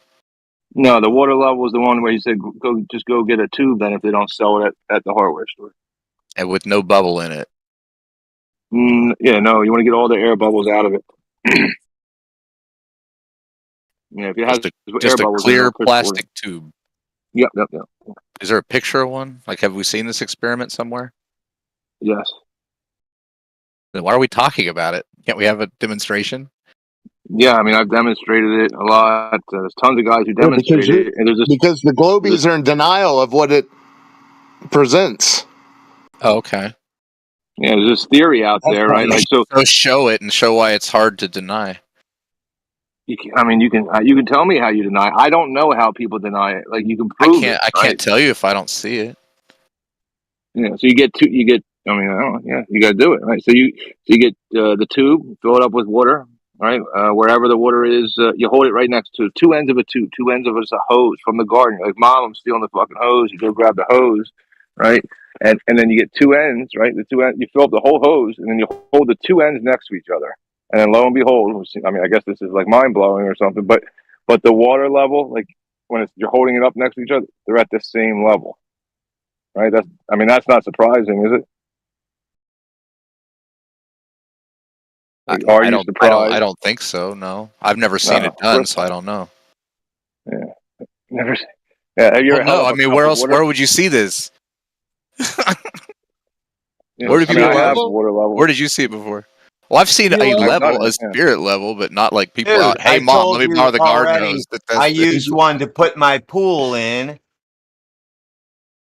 A hose? It was just a one. one. It's a super common tool. Yeah, you just use clear tubing, a Sharpie, a stick to hold the one end, keep it in place, and then you move the other end around, and then you mark, yep, that's level with the other side. Yep, that's level right there. That dirt's level there. Dirt's level. Okay, lay the foundation for the pool. There is you got like an air conditioner. Yeah, you got like an air conditioner. You got a condensation line there. It's clear typically, right? But if you hold the one, if you hold the other end of the, if you hold them uneven, right? What's going to happen is if you start raising one end of it, the water's going to start flowing. And it's going to overflow out of the hose. Why would the water start flowing? There's no pressure, right? It's at a higher elevation. But what's keeping the water in the hose? I don't understand. All right, right. Yeah, I know. So real simple. Like, if I have a table, right, with water on the table and it's just sitting there as a puddle, surface tension holding it, and then I lift the table up, and one end of the table is at a higher elevation, a different elevation than the other end, without pressure, without even thinking about pressure, will the water start rolling onto the floor after I've lifted the one end of the table up? It should, yeah. I mean, yeah. Does it have to do with pressure, or is it something else? No, it has to do with momentum, right? Caused by what? I don't know. I think I'm just saying you're lifting up the end of the table, but if you have a theory. Well, there's water pressing against itself in the tube all the time, right? That little bit of pressure that's in there. That's why, like, when you go down in a swimming pool, your ears hurt. Yeah, right. All right. So we're not. So the water, like spilling a cup of water on the table, we're past that. We all both understand that you lift the table, the puddle of water will then start to roll off the table. We're good with that one. Sure. Not controversial. Yeah, so I mean, these aren't controversial, right? And then you get a water level tool, right? The hose, right? Where you have a clear hose, and then you hold the two ends of the hose next to each other. After you fill it with water, after you get all the air bubbles out of it, right? You hold them next to each other, and they're at the same level, right? And you mark it with a marker, right? And then I'll tell you the next step, just so you understand the tool, which I'm sure you've Googled it by now, so you've seen the images because it's super easy to just do that, right? So now you can fix one end of the hose to anything you want, like a post or the house or whatever, right? And then you can carry the other end of the hose without even looking. You don't have to look back at the other, the original end or anything. You can carry it wherever you want, and it's going to be at the same, as long as the water, if it's at that line that you made on it, it's going to be at the same elevation as the other end of the hose. Because the way you can prove it is if you lift it up a little bit higher, then the water's going to start to flow, or drop it down a little bit lower than the water will start to flow out your end that you're holding. Water always seeks its level. Yeah, so we can prove. So then I can take the water level at two, so you got a big, huge concrete wall, right? You can just take one end of it, and, you can mark them up where you're holding them originally, right? And then you can go off into a distance and go, 200 feet away, and mark another end, or you can go 10 feet away and mark another place on the wall. So you got 2 marks now on the wall that are showing where the water level was marked at the same level. Now you can draw a perpendicular line to that, vertical, like up and down line, perpendicular to that mark. You think we can do that? I mean, the way you're setting it up, I'm guessing it's probably a yes, right? Yeah, I mean, all we're doing is making 2 marks, right? Well, So I you got keep the 2 asking me. ends Why of- don't you just get to your just? You don't need me to respond. Go ahead. I just want to confirm with you, right? So you can imagine it, right? We got one end on the big concrete walls. It's pretty much like a big whiteboard right in front of us, and then the other end of it, 10 feet away, right? We make those lines, horizontal, right? Like to mark it, like dash, both ends same, right? Then we can go ahead and get a plumb, or you can just get a square and make a perpendicular line. Those will be the verticals, right? So can you imagine that? Now 2 crosses on the wall established by the 2 ends of the water level. Keep going. Yeah, I don't know. Can you imagine? You got it though? Like you got the Well, wall. I said just keep going. I'm listening to you. I'm trying to start understand over, what your point is. Where did I lose you? I just want to make sure before I want to understand what the point is. We've talked about what water levels do like 4 times now. I get it. So you know the point. You got the 2. Yeah. Oh no. I get what you're doing. What do you want? A written invitation? Welcome How to did Flat you Earth. measure? Hey, I wasn't talking to you, fuckhead. How did you use that to measure the flat Earth? Like, where did you use that? Well, this is what I use it. Well, I mean, we're not there yet, right? So what I can do? Let me know when we get there. Well, you're with me so far. You got 2 crosses on the wall, 2 X's marks the spot. Yeah. All right. So now what you can do is you can measure between you got the 2 verticals, right, perpendicular to the other marks you made. Now we want to check. We just want to check real quick and see if that's a straight line, because we know that the shortest distance between 2 points is a straight line. Straight. So now I'm just going to grab it to those 2 verticals, perpendicular to those 2 verticals. Yeah, he sees the writing on the wall. Yeah, so it's on the wall. There it is, and now we're gonna confirm our presupposition that the shortest distance between 2 points is a straight line, and when you have 2 verticals as your starting points, it will be a horizontal line. So we just get the tape measure. It's only 10 feet, and you can swing it up and down like radially. And if it measures like 11 inches, you're going to be like 11 feet or 10 feet 1 inch, whatever. It's going to be a little bit longer, right, than what you thought. So then you can swing it up and down, and right when you get to the shortest possible distance, that's when you'll be at 10 feet. You'll be able to confirm that the shortest distance between 2 points is a straight line in the horizontal orientation. You'll be able to confirm it. And then a water level is a tool used to establish that frame of reference, proving that it's a straight line. It's super easy to prove. So this is line theory. We're still talking about here. Then you can make a bridge. This is how you demonstrate you're proving the line. I get it. Yeah. So we know now that a water level is a tool for establishing a straight line. Yeah, for sure. And now we can measure the earth, like the trees and stuff, whether they're going up or down. If there's hills and valleys, and that's what we do. We measure the vertical change of like trees or like a depression in the ground, all from level, from that straight line that we proved is a straight line. It's not curved. Level, we proved that it doesn't curve, because if it curved, it would be a longer distance than the 10 feet of the straight line. It'd be longer. So you measure 10 feet at a time, an area, and you see no curvature. Is that what you're saying? See? What do you mean see? What do I mean see? I proved it. Yeah, you can go to the Suez Canal. That's 120 miles at a time. Yeah, I proved it. Is that good enough for you? With a water level. You snarky little act. Yeah, so now you can extend that straight line segment, right? So now you can go to the wall 10 feet, right, and then you can get a longer water level, or just the same one, even if you want. You can extend that straight line over a distance, right? So if I carry a level around the world, I'm gonna prove that it's flat if I hold the level flat. That's what you're saying? Well, that's what I meant. The axiom, right? Yeah. If I hold the level right, it's gonna be level. Yeah. If it sinks in, flat, which if it proves your sinks into measurement. your thick That's skull, what yeah, you're maybe. saying. Yeah, I get it. Yeah. What else do you need? Level, right? Is hard. Yeah, level is horizontal, provably. Everybody knows it. Everybody knows level is horizontal, provably. You can demonstrate it's not hard to do. It's super easy, right? Yeah, if I were to take like Salam. let's say if I took like a 12-foot level, like a big contractor's level, and I just kept walking, I could measure a flat surface for as long as I held that thing level. Yeah, totally, 100%. I agree with you. Not the same tool. Yeah. Oh well, it's a level, right? It works the same way, and if Well, I listen to him hold cope. it, well, I'm just saying. Isn't that the same tool? It's funny. Well, how Colin. long? Keep How going, long of a? buddy. Hold on. Let me ask this: how long of a water level do I need for it to be accurate?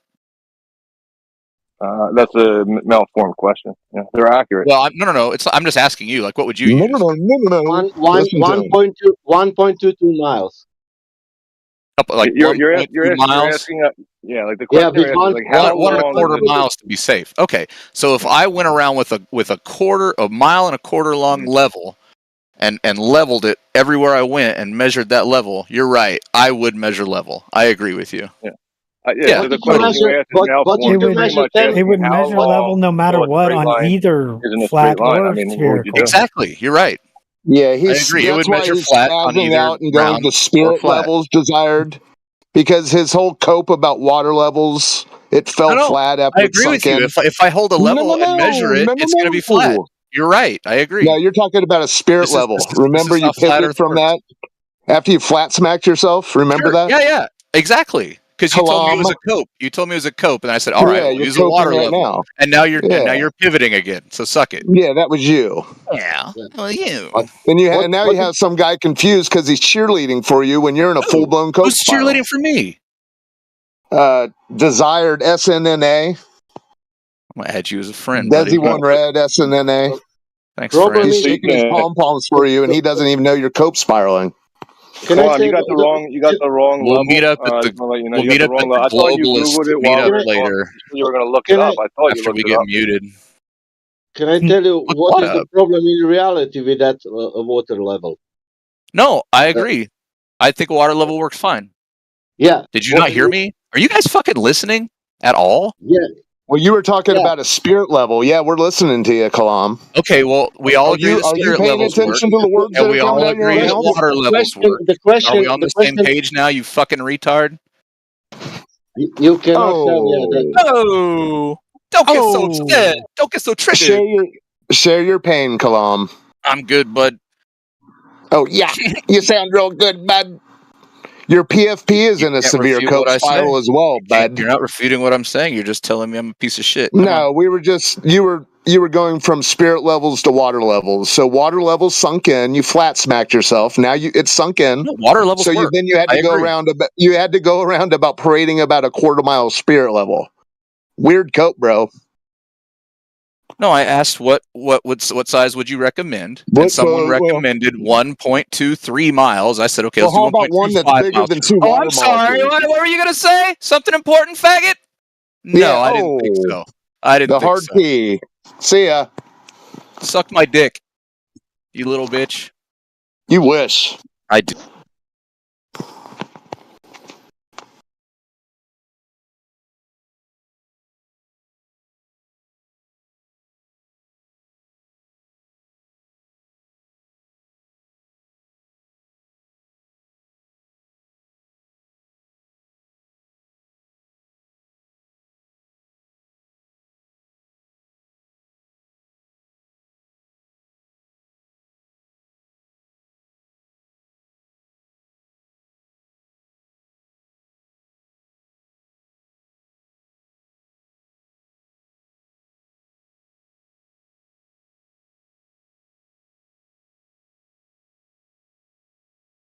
Well, that was edifying. Well, you know he's gone into a severe spiral, Matthew, when he starts talking about carrying around a quarter mile long spirit level after we were talking about water levels for an hour. Right. Can I ask a question about the water levels? Yeah. Can water level be on the sphere? Can you keep your shit together? Ask the question, not answer. I can. Can sphere has the water level? Wouldn't it be the same results on a sphere or a flat Earth? Yeah. Can My question is: can the Yes. sphere have the water level? No. Good. Does anybody think that the sphere can have the water level? No, they'd be vastly different on a sphere Earth. How would it be different? The water would be at a different elevation, and therefore it would slope, and therefore it would move. And it will not be called sea level. It will be called sea curve for sure. Like I can measure a hill, right, with the water level. That's what you can. That's what you use it for, to know if you're on a Right. hill. Yeah. But I'm saying on a globe, if you're just to understand the concept, the way globe earthers say it works is that everything goes towards the center of the earth, right? So why wouldn't a spirit level be at the same level if you're at the same elevation? I hear what you're saying, right? So, like the proof was, right? Like, so now I got the 10-foot line on the wall, right?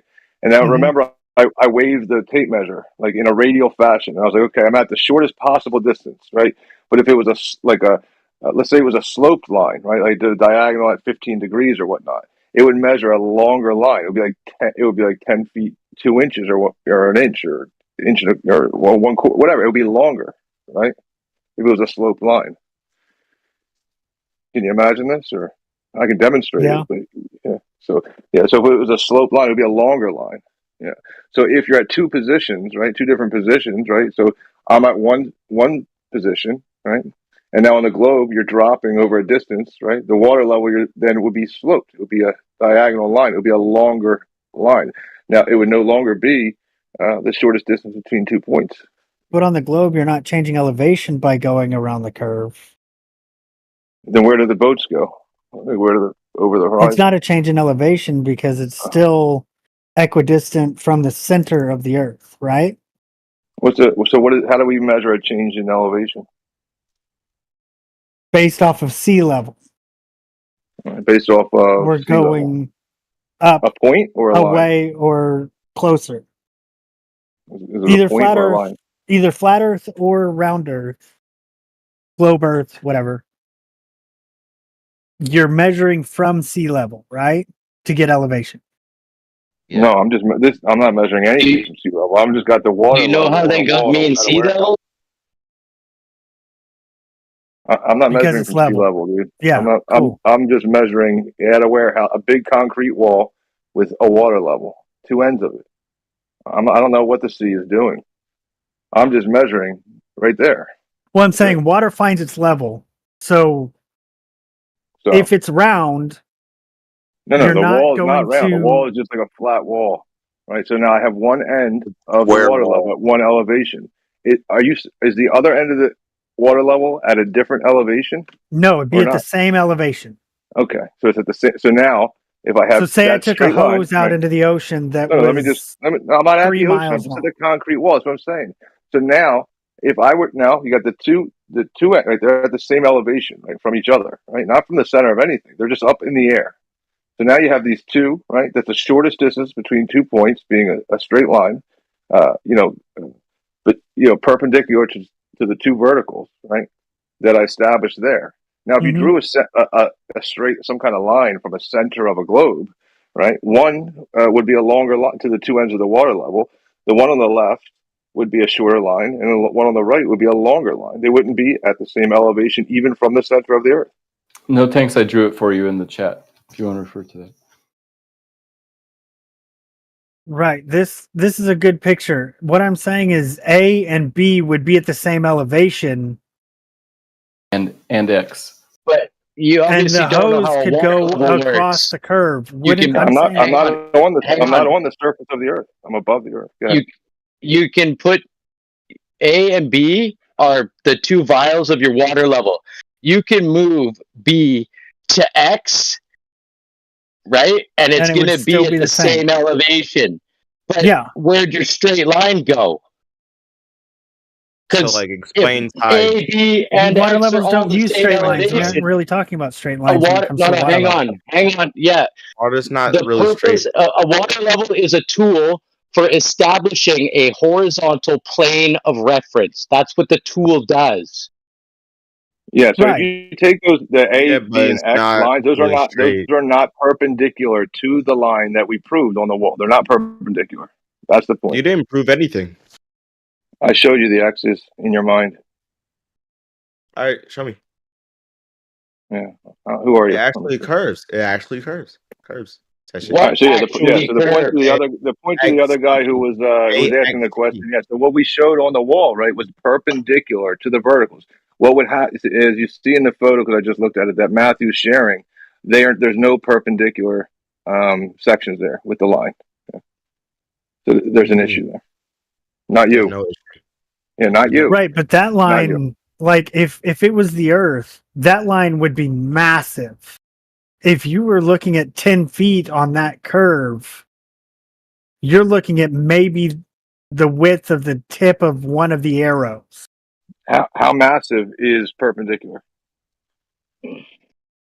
What? How massive is perpendicular? Is that what you said? Yeah, the point where a vertical and a horizontal form 90 degrees. I don't know that has something to do with mass. Yeah, it doesn't. I don't think it has anything to do with how big a tip of anything would be. Yeah, so we show it to be perpendicular at 90 degrees. Those lines I meant that Matthew big. shared are When I not said massive, I perpendicular. just meant big. I wasn't talking about mass. Yeah, so there's an issue, right, with what we can demonstrate in reality is that we have vertical and horizontal being perpendicular. Now on this model, it's not the case. Like this picture of a model of a whatever it is. Yeah, Right, that's not what we were discussing. I don't know if what I that got, let's say I got a 3-mile long hose You and only put need it on 200 two meters. walls, and there was a wall that was 3 miles long, You like the only Great Wall need of China. 200 meters. You only need 200 meters. I just posted the numbers in the chat for you. This will give you 1,600 meters and the amount of drop you should get. But you don't. I don't see the numbers. Rob Keane posted baller local curve calculations. Look at 100 meters and 200 meters. That is measurable. Hey, Rob, I don't think maybe it it's still loading. It's still loading. Okay. No, I Hold don't on. know. Maybe it's still loading, Rob. It didn't post. Oh, yeah. Oh yeah, sorry, it's still loading. It's got a little bar in the corner there.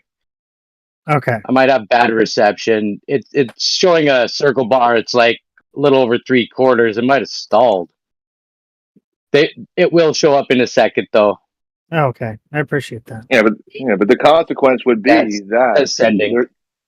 Yeah, for sure. Yeah, the consequence would be that there's no perpendicular relationship. Yeah, but we can show that there's a perpendicular relationship in reality. So in that photo that Matthew shared, there's no I mean, that's at like a 22.5 degree angle or something. That's like almost a 45. That's not perpendicular. That's not even close, right? I mean, what would you say? Yeah, in practice, you're not going to get much more than just a few inches difference because you're just, a water level is rarely going to go more than a couple hundred feet. I don't know if that's even relative to what. I don't know how's that related. Oh, I thought so. I was just saying, in practice, it's not going to make that much difference. In perpendicular, and how much in 90 degrees? What do you mean? How much difference is there in the 90 degrees? None. Is there any? Is it possible to have? Yeah, it'll probably instead of 90 degrees, it might be 89.9993 or something. And then how would I check that at that location? Yeah, I don't think you could. I think it would be beyond the threshold of any measurement device you could use. Of a square. Where would the change be? In the square. Now we're in the vertical plane. Yeah. Where would the change be? Numbers should be there now, guys.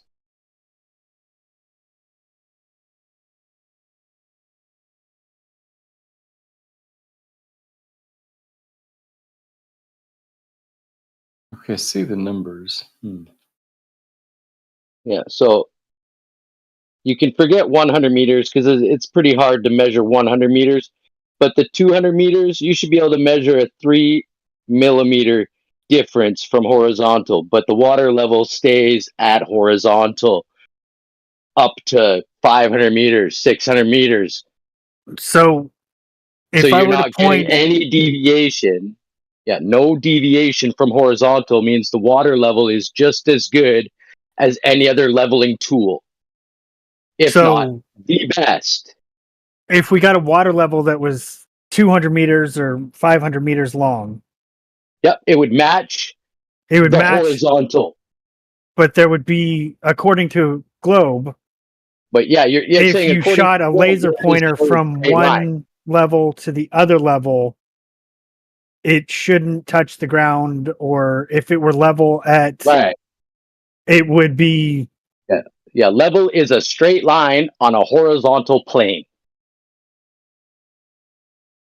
If that makes it clearer for you. Yeah. Because the 2 points of the water level, the shortest distance between them is a straight line. And if both ends of the water level lie within a plane, then a level line is a straight line on a horizontal plane, which the horizontal plane extends indefinitely. But And the that's, level line is only between the 2 points in that plane.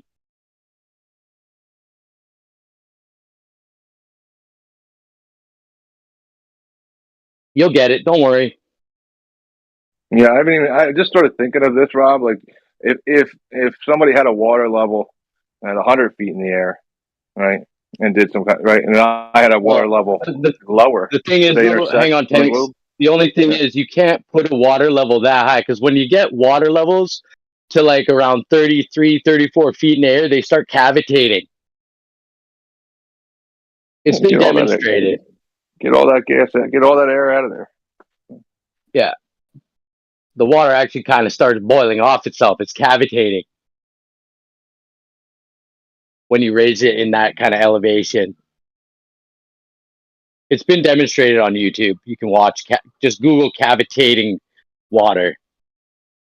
And it's about 33 or 34 feet. Yeah.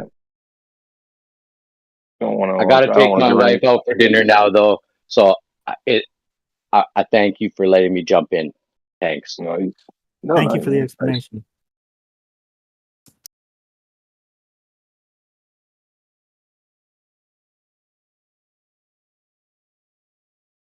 I mean, honestly, she should be taking, not her. My wife should be taking me out to dinner. Don't do shit.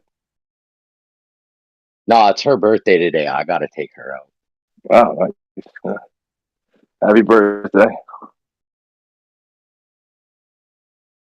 Yeah, sorry. I got to go. Thanks, guys. I'll be back later, though. Have a good dinner. Later, Rob. Thank you.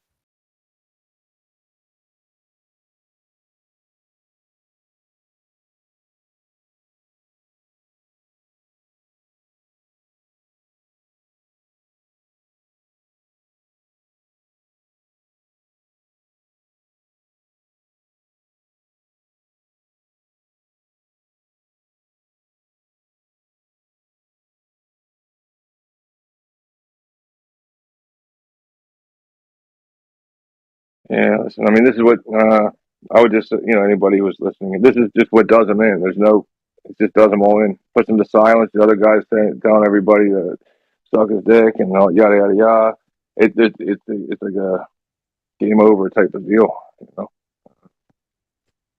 People can say, it's not game over, it's cute and everything. It's game over, man.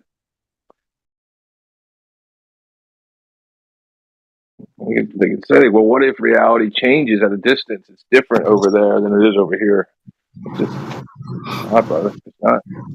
Yeah, as my grandpa used to say about sporting events that were blowouts, he'd say it's all over but the shouting. Shouts of joy and shouts of pain, I guess. As Matthew said, it's edifying. Yeah. I mean, and if this wasn't the case, I mean, I don't know if there's even anybody who believes in the globe at this point, but if these things were not true, right? Like if this water level didn't, form a horizontal plane and vertical wasn't perpendicular 90 degrees infinitely to horizontal, then you can never measure the Earth to be a globe. You can't, you wouldn't have you wouldn't have any tools. You'd have nothing to measure if these axioms weren't the case, right? So it's like it's just a formative contradiction. So in a self-defeating argument. So these same tools that you need to be true to what I'm saying, to what a flat earther might say, you need that to be true to measure the globe. But if that's true, then the Earth's not a globe. So it's it's a tough spot, I guess.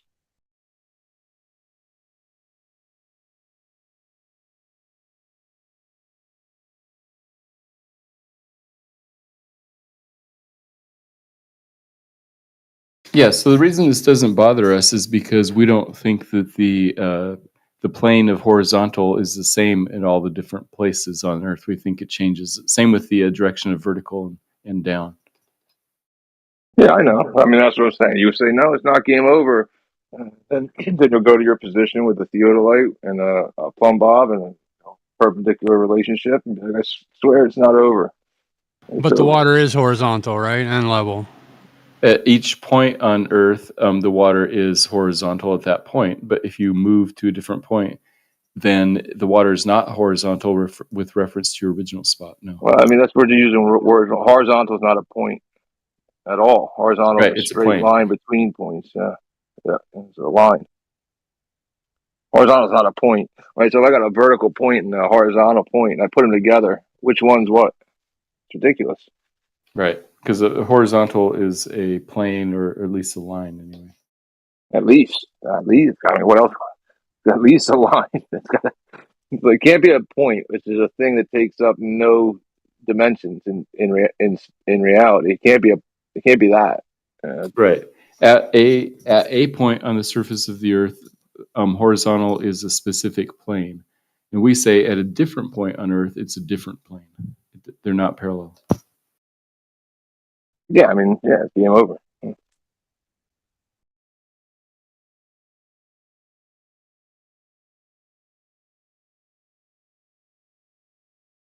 So is the water dropping away? Yes, from any point on Earth, the water is dropping away from you. From what?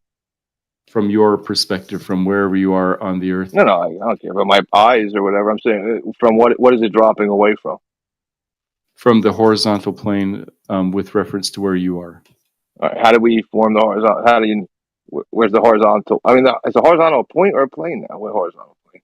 At a specific point, there is a plane, a horizontal plane, which is basically just right angles to the direction of down. You can hang a plumb bob or something if you want. Yeah. So what's it dropping? Is it dropping away from? You're saying from a point? No, from a plane. No, from a plane. No. And what tool do we use to establish a plane of reference? I guess theodolites have something built in, but basically it's in reference to straight down. So I think theodolites have a way of finding out what down is. Okay, so if horizontal, right, which is perpendicular to vertical, right. Right, so we have that. Well, I guess I don't know. We say level. I don't know, but so if that's curving, right, the level is dropping. Then is the vertical also respectively moving? Or? So if I establish a horizontal plane, it's perfectly flat and perfectly straight lines, right, from my position. But if I'm standing here and you're standing half a mile away, and what I'm saying is that the Earth is slowly curving down away from that horizontal plane. By the time so it's a different. It would be. Well, I don't know how you're establishing these things, right? It's like some mind idea, right? But so we have this horizontal points, right? And the relationship between vertical and horizontal, they're perpendicular, and the points are are changing. Then the vertical would be changing to keep its perpendicular. That's right. relationship. That's right. We say the vertical changes. In fact, I think that's as you go up in the plane. Does vertical lie within a plane also, or no? Vertical is a direction, just a line, a direction. Does a vertical line lie within a plane, or is it also falling away? No, vertical is just at any point. It's a line that goes up. It's not a plane. It's a line. Okay, and so it goes up in respect to level, or I would say that that's more fundamental than level. Like the vertical up and down is basically how a plumb bob lies. If you hang a plumb bob, that by definition is down, and the opposite is up. yes. Yeah. So I mean, so the plumb bob's always perpendicular to the water. Yes. Okay. So now, as I raise an elevation, if I raise an elevation in the So again, if you raise an elevation, what? If I raise an elevation in the vertical plane, is that a different position in reference to the perpendicular horizontal relationship? Yeah, if you go straight up, then you would have vertical and down being the same thing. Yeah, I mean, you just said vertical. I'm asking the perpendicular relationship between horizontal and vertical, right? So now, if we're saying that everywhere is its own local horizontal, every time we go up, in elevation, then we would have to get a different vertical. Yeah. Yeah, I see what you're saying. Yeah, you could establish a different vertical 10 feet above you and 100 feet above you. But if it's straight above you, I would say that those are parallel planes to where you are. Yeah, parallel. Yeah, so vertical is parallel to itself, and perpendicular to horizontal, which is parallel to itself. Yep. But what I'm saying is that I think that if you move a couple miles away or 100 miles away, then the direction of vertical is no longer parallel to where you were before. Yeah, right. So we're killing horizontal and vertical. I mean, you can't have a globe this way. No, this is the only way you can have a globe. Yeah, I get it. I get it. The only way you can have a globe is to destroy the axioms required to measure the globe. I get it. No, those aren't axioms. Those are just conventions defining up, down, vertical, horizontal.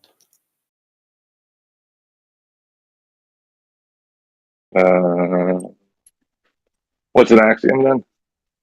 An axiom is something that you assume to be true in your system of proof or equations or something. Like what A plus B is the same as B plus A. That's an example axiom. But that's different than vertical and horizontal being perpendicular.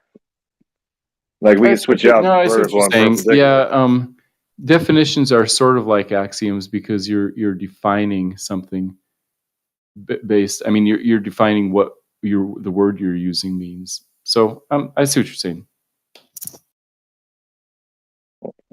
All right, I gotta do something too. See you guys. Nice chatting.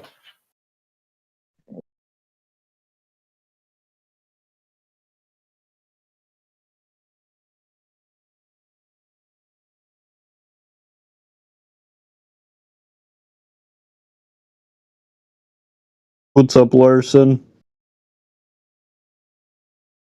buddy. Just learning some cold hard facts, man. If you listen, you will learn. I like facts.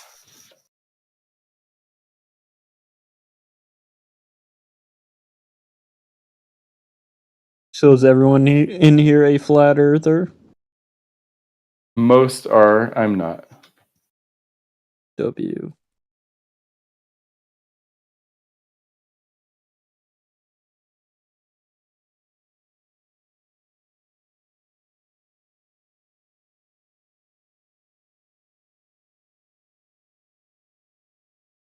Oh.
But on my rage, I'm still just a man in the cage.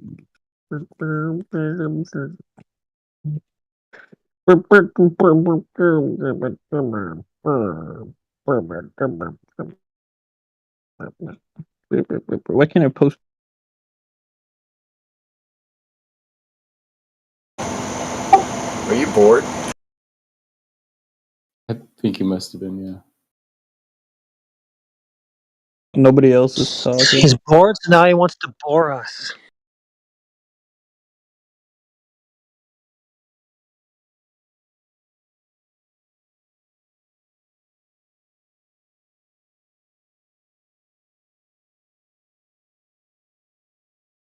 This what you call talking? Not a lot of it. Try it sometime. Well, nobody else is. So it's up to you to take the reins. T-Pel, tell him why the Earth is round. I Yeah, honestly try don't. that. I honestly don't. I don't think it really matters, to be honest. Classic cope.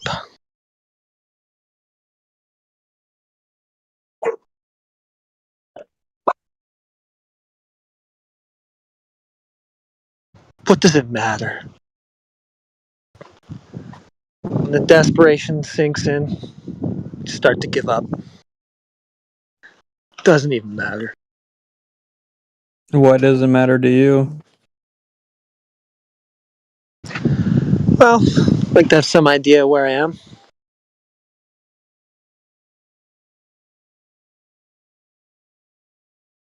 Interesting.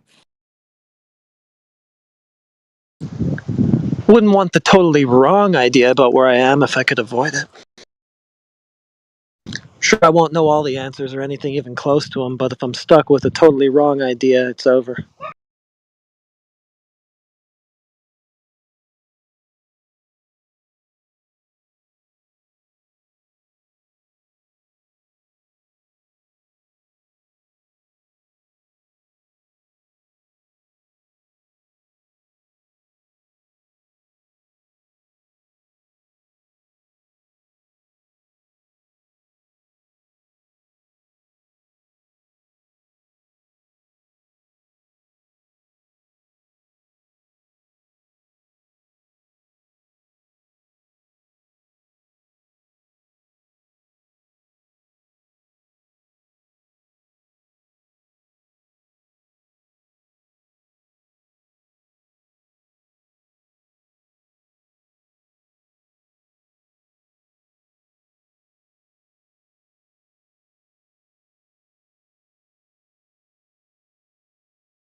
Well, maybe he really doesn't care. So far, nothing triggered him. I'm guessing he's 16. Maybe that's why. Kids these days. He just cares about stuff like girls and skateboarding.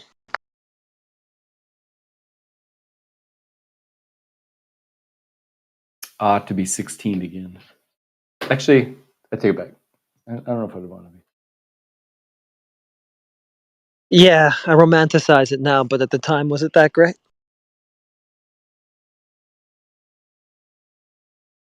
Yeah, I experimented on too many drugs when I was 16. Big regret.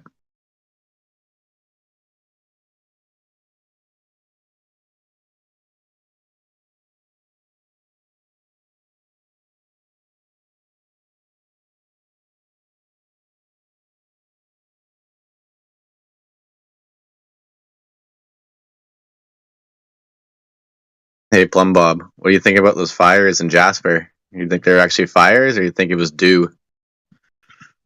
It's really bad over there. I saw some recent video, and it looked like the remains of Hawaii. Looked like a lot of buildings were just burned to a crisp, and then the trees right next to it were completely fine, and there was even like plastic playgrounds next to buildings that were. Vehicles too, and vehicles that are fried beyond recognition. Some weird shit there for sure, but it's definitely a real fire, and there's real people hurting there. They evacuated people westward into British Columbia from there, and all the little towns got filled up and overwhelmed by the 25,000 people that fled out of there, and it was only one direction, and they got redirected. They have to go take either a southern route or a northern route to get back to Alberta, because you can't go through through Jasper anymore. It's shut down right now. Wow. Yeah, whether it was dew or a fire, I mean, I'm just assuming it was dew, and in my opinion, just my skeptic theory of, someone maybe lived there that went against the powers that be, but man, It was my fault. Sorry about that.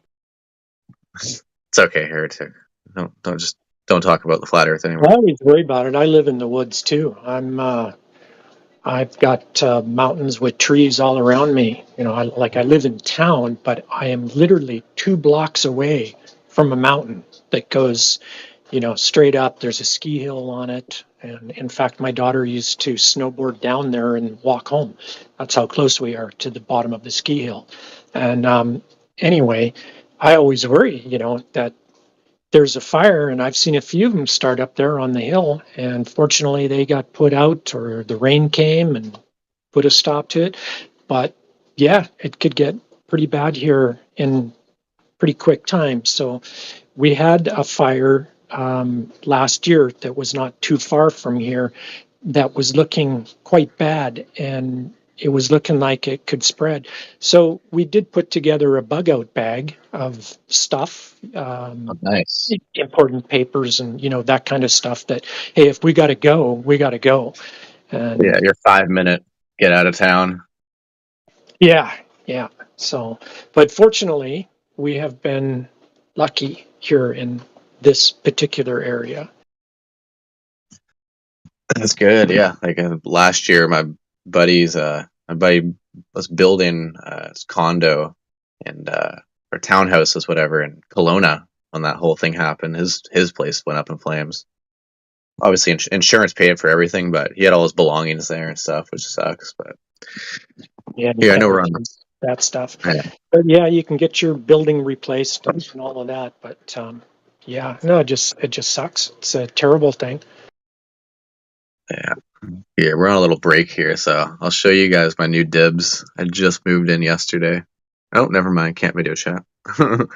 Maybe later, or on the other homepage. I'll show you guys. But I'm in the woods now, a little bit. It's funny. I'm like 5 minutes from the highway, but I'm like on the side of a mountain, pretty much. There's trees surrounding me. My first day here, freaking giant black bear came out the bush. I'm like, holy shit, that's a 500-pound Winnie the Pooh.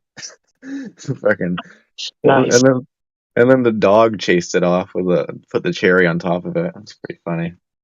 But I came yeah. home one day and I had a family of moose in our front yard. There was a mama moose and baby moose and daddy moose hanging out. And that was something else to see. I didn't see them at first because it was the middle of winter and the snow was about 5 feet high on the side of the roads. And I had taken my wife to work and I come home and I pulled into the driveway. I jumped out of the truck and I'm looking at a moose that's 5 feet from me. And it's like, holy crap. How tall was it? Like standing next to it, was it like five? Oh, they're Was it back like 5 feet? pretty much 10 like or 6 feet? giraffes. They're pretty much A like giraffe. giraffes. So like Way up its there. head was like They're way- 7 feet tall. Oh yeah, they're like way up there. You see them picking apples and stuff out of the neighbors' trees and stuff, and they've got like the ratcheting neck that goes way up there, man. They can pull some apples from some pretty high places. It's pretty cool to see. Fuck, that's awesome. Yeah. Yeah, there's no really raccoons here. I saw like where I lived before, we have coyotes, but they weren't that big. They're kind of struggling. But I saw one this morning out here. It was a big fucking coyote. I was like, whoa, these are mountain coyotes out here. So, no, it's cool. I'm loving my new pad. I'm living in a little tin can type of vibe. It's like a little portable little shack with a full of animals. No, not complaining, man. Away from the city finally, but near the city, like the superstore is it's a 5-minute drive, which is hilarious. Yeah, those little spots like that are neat, or you can be like that, like you say, 5 minutes, but you're out of it. You know, you're in your own little place, 5 minutes away, and that's all it takes. Yeah, exactly. Like my car can only make it halfway up the hill, and then I gotta walk probably like a minute, probably 2-minute walk up a steep ass hill, and then I get to my crib. But I'm fucking stoked. On the other server, I'll show some videos. But yeah, go on what you guys were talking about before.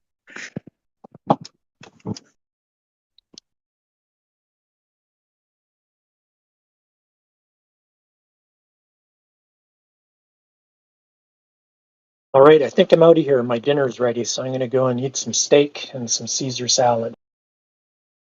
Have fun. Bon appetit. Cheers, bud. Cheers.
Oh, I see Brenda's here, the person that says, she don't have any validations behind anything that she says, since the principle of science doesn't prove anything. Okay. Speaking of animals, I walk out my door, it's a freaking deer. Seen 3 animals. I've seen a bear, I've seen a coyote, and a deer in one day. Hilarious.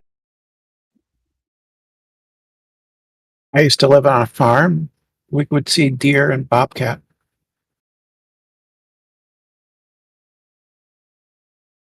Yeah, we got plenty of bobcats on the island. Like they're cougars, I mean, like big cougars. Like their muscles are popping. But probably here too, actually. Actually, probably here too. Not as many, but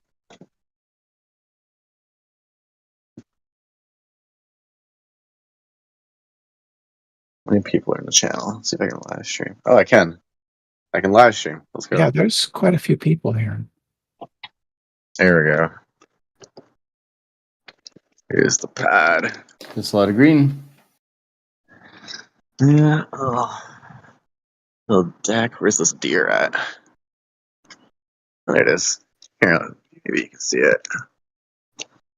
Staring at me. Oh yeah, big ass hill. I can hear the train at the bottom of there.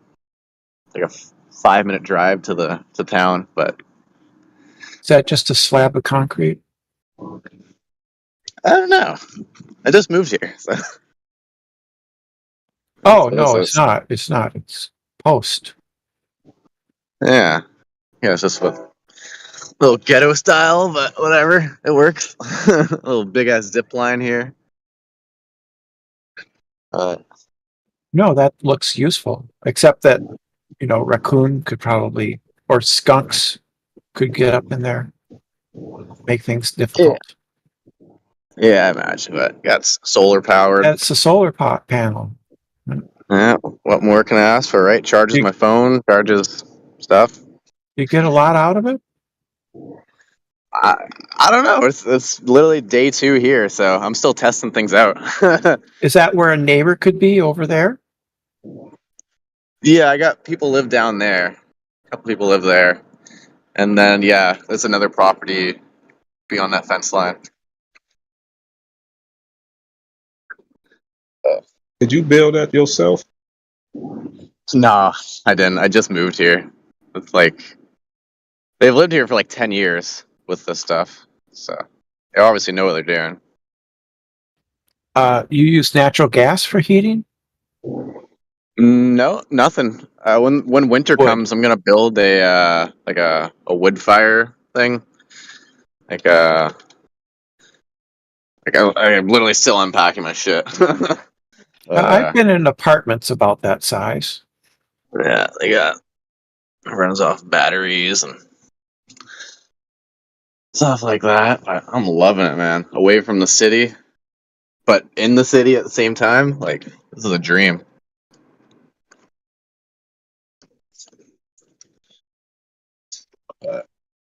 Yeah, and when winter comes, I'll probably get one of those wood fire furnaces, and build a tube through the ceiling. Yes, I think that would be a good idea. Yeah, I got a fire pit outside too I can use, but definitely for inside. So I'm not bringing my animals yet until the heat dies down, because it's too hot in this thing right now for animals. And I'm not risking them being outside with the freaking bears and everything. I'm gonna build more stuff too. You said it's a bear? It's a bear around there? Bro, yesterday is my first day moving in, and like an hour after I got my shit unpacked, I go outside, just sitting on the deck. I hear like rustling in the bushes. I'm like, all right, maybe it's like a bird or something. This big ass, like 500-pound Winnie the Pooh motherfucker comes out of the bush, staring at me. He looked friendly, but I mean, I clapped my sandals to try and make him go away, and he went away. He looked friendly because he wasn't that hungry. Yeah, they're brown bears. So. Oh, it's a brown bear. Okay. Are there grizzly in your area? I personally have never seen a grizzly, so I would assume not. I'm in British Columbia. I'm like near like Chilliwack. You never know. I wouldn't know. I would ask. Because a grizzly would be, instead of 500 pounds, it would be like more like 1,100 pounds. No, I would shit myself. Like the brown bears look friendly, right? They got the little golden little nose face little thing there, and like, they look kind of they're strong they're strong as hell. Oh yeah, I'm not exploring my property right now. I'm literally staying in the confines. Like, I got my gun license, but I didn't bring any of my guns up here yet, so I'm gonna wait till next week to start exploring and bring my shotgun with me. Bear spray. Also be noisy. What they don't like is they don't like you surprising them. If they know you're coming, they'll run away. Yeah, I'm not a big fan of Supposedly. bear spray because the recoil of it. If the wind blows the wrong way, you're fucked. Like it's happened to me before, and I was in so much pain. So I'm getting bear scares M80s. I'm just gotta get them wicked. I gotta bring my Bowie knife. I only have like a 4-inch knife right now. I gotta bring my frickin' 10-inch knife.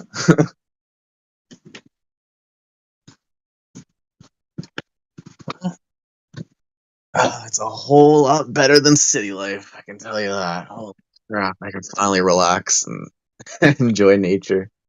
I've been city life my whole entire life, so I'm 28 now, so it's relaxing.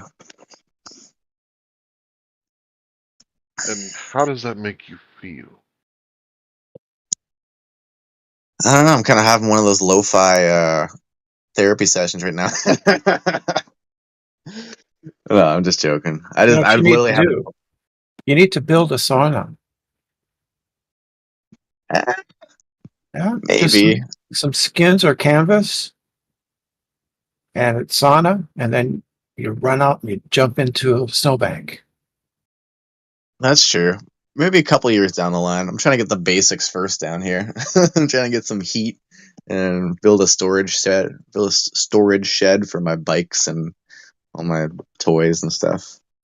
I was at a campsite that had one, and it was really low. It was all canvas, but you had to basically squat and crawl when you were in the inside because they just didn't bother to make it tall enough to stand on. Because the purpose was you had the fire with the rocks in the center, and you squatted around it till you got hot. Then you jumped out, ran into the lake. Right. It wakes you up.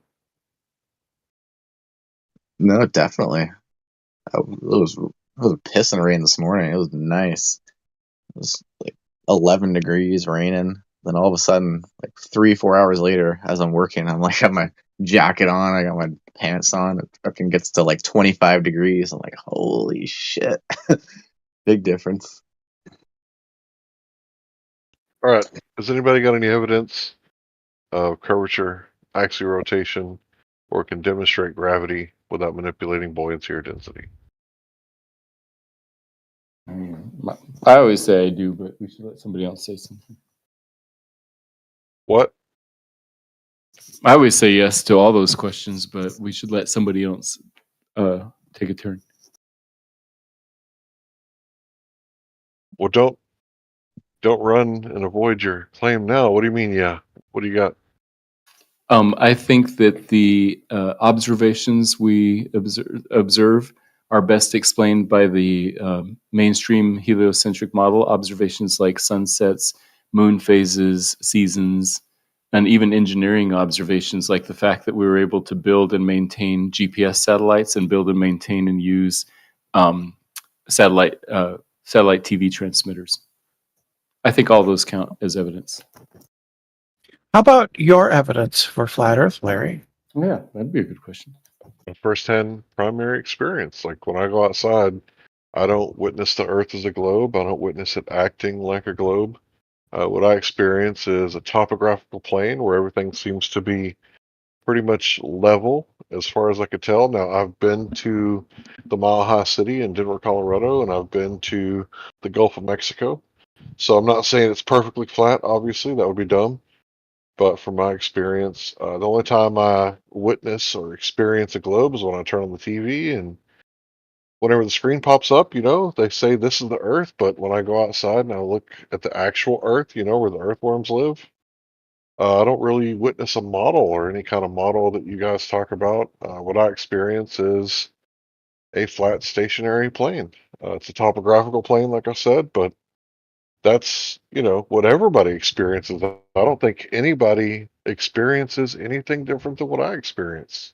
Does anybody else see a globe when they So go outside? fair enough. I actually agree that does count as evidence for the flat Earth. I just think that there's enough evidence on the other side to overcome that. I would disagree, Matthew. So you witness a globe when you go outside, Brenda?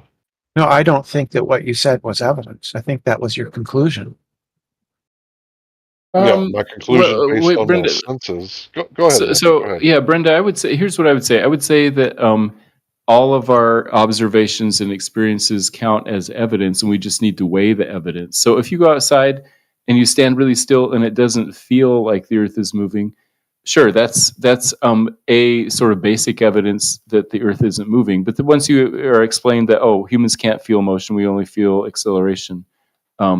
That's enough to. So I would say it's evidence unless shown something other than that. As an example, I would say we also have evidence that Wi-Fi doesn't exist because we can't see it, taste it, touch it, or feel it. But as soon as we start using machines that use Wi-Fi, that's enough evidence to overcome our initial skepticism. Well, I think there's plenty of evidence that Wi-Fi does exist. I mean, I Right. use it every single day. Yeah, but you've Unless never seen it with your own senses, is what the analogy. Right, you can't detect everything with your senses, right? Right. So with a globe, that would be one of the things that you cannot detect with your senses. Right. Unless you turn on the Wi-Fi and connect to the TV, or some people still have cable television or satellite or something like that, right? And then once you turn on your TV screen, then you can see what they're telling you is the Earth as a Yeah. globe. But you can't detect the flat Earth with your senses either. Yeah, I don't detect any curvature when I go outside. No, that's not what I said. Oh, I see. You're making a distinction between what we sense and what the conclusion is. Yeah, the evidence is something that would confirm a hypothesis, right? Flat earthers start with the conclusion and look for evidence to support the conclusion. That's the opposite of science. No, So are you brother. saying no I do that Globers in the too. world have confirmation bias, Brenda? I don't know what you mean. Well, you said we start off with a conclusion. I Right. think there's a lot of people that do that, flat earthers, as well as other people who have other beliefs, begin with their conclusion and then look for confirmation for their That would conclusion. be a consequence. What? Yes, that's I didn't That understand. will be affirming the consequence. If you start off No, with it your wouldn't. in order, yes, it will. No, it's motivated Yes, it reasoning. will. If you start off with a conclusion or your actual premise, will be either begging a question or affirming a consequence. If you start off with your conclusion and then try to prove that conclusion, saying, "Oh, because I see Okay. this, therefore it's this," right? There will be affirming a consequence. If you Not start off really. with a premise, yes, really. No, they If you start with the yes, conclusion. really. I'm still talking, Brenda. Yes, really. Not really. Yes, really. And if you start off with a premise and then use that very premise to basically prove the actual premise, that would be begging a question or question begging. Yes, really. So all So- that you sitting up here talking about right now, you're just going to say, "Oh no, it's wrong," and say, wait a minute, that's not going to work. I've been quiet. I've been calm. I don't know why you're getting agitated. Nobody's So- getting agitated. You cutting me off. You were raising your voice. So yeah, you were. So flat No, I'm not. earthers I'm not and raising my other voice, people, I'm talking in the same matter. Don't So- poison the well before you answer the question. flat earthers and other people, many people begin with the conclusions that they want to believe in for various other reasons and then look for evidence that confirms their conclusion. Right? No. So you begin with the belief that the earth is flat, and then you look and you say, well, the horizon is flat, therefore the earth is flat. No, that's a measurement. It's not a measurement. That's what's supported. That's Yes, it not a is. measurement. Yes, it Yeah, is. that's Horizon no, it isn't. referencing the baseline. Yeah. The horizon is referencing the ground that you're standing on. The That's not horizon the isn't. wait a minute. That is not referencing the baseline. It's not starting off saying that the earth is flat. What's the baseline?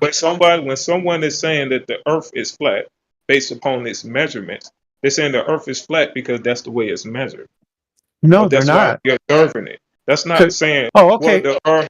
Wait a minute. I'm only going one point at a time, Brenda. Don't move on to the next one. Your point that you're making is you're saying that flat earthers, right? You're saying that the flat earthers is starting off with a confirmation bias, or they're affirming a consequence, which means that they're taking their belief and they're going out in the world to prove their belief. Yes. But that is not what's happening. It's actually in reverse. They're saying that the Earth is flat because that's the way it's measured. That's not Or what. the Earth is flat because that's what we experience. Okay, The Earth could you is flat because that's what we're doing. could you show me those measurements? That's how we. Could you show me those measurements? When the Earth is flat, that's the way it's measured. What am I saying? Could you show me those measurements? When I say that's the way it's measured, what am I saying at that point? I would like to see those measurements, please.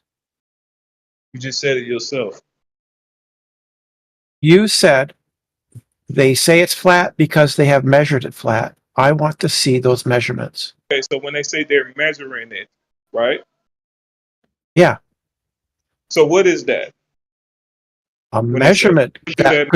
Could you show me those measurements? No, if you say, so showing you the measurements, that would be the end result, correct? No. The end result. Showing you the measurements will be showing you data, right? The end result is therefore it's flat. The data, the recording, right? The end result is therefore it's flat. You said the end result, yes. The end result will be therefore it's flat based upon the data that I will be showing. Based on the data. Can you show me the data? Right. Now you're saying basically, yes, that's what you're asking. But that's not actually that's not actually addressing my point is. Right. Right? I would like to see the evidence that convinces you. You're not actually addressing my point, is you, Brendan? I am. I would like to see the evidence. Okay, you're not, because that's not what I said. I didn't say I was going to show you. So you don't have any evidence. Is that it? No, I didn't show you. No, I just told you what my evidence was. What is your evidence? Because that's the way it's measured. You said show me to see those. Okay. I don't. Show listen. me the. You're okay. Listen closely. You said show me the measurements. I said no. I said that's the way it is measured. The way the flat Earth is measured, that will be a process. Yeah, I don't believe. Joe, let me respond. Right. So that way he keeps talking while Joe, I'm talking. Let me respond. Listen, you don't let me respond. Listen. Brenda, it's my turn to talk. I let you No, respond. but you've been talking. I want to address what you said. You're not letting me finish the point. Because you're going to go back into what you want to talk about instead of going back into actually addressing my actual point that I'm making. Me saying that I'm measuring something, that is a process. The difference between looking at Could you show me the data, the process? Yeah, so I can show you the process then, right? Yes, can you show me the data? So how do we measure? Show it to me. Measure the flat. Yeah. I don't know how you did it. You show me. See, you're still talking while I'm talking. We both said it ourselves, correct? We measure off of the. You said elevation angle, which are measurements, unless you're going to say that they're not. Show me the measurements. What you mean? All of them. I'm explaining the process, correct? I want just one. All of them, correct? One measurement. One measurement of what, Brenda? Flat Earth measurements, all of them. Pick one. You show it. You pick it to me. I don't know what you have.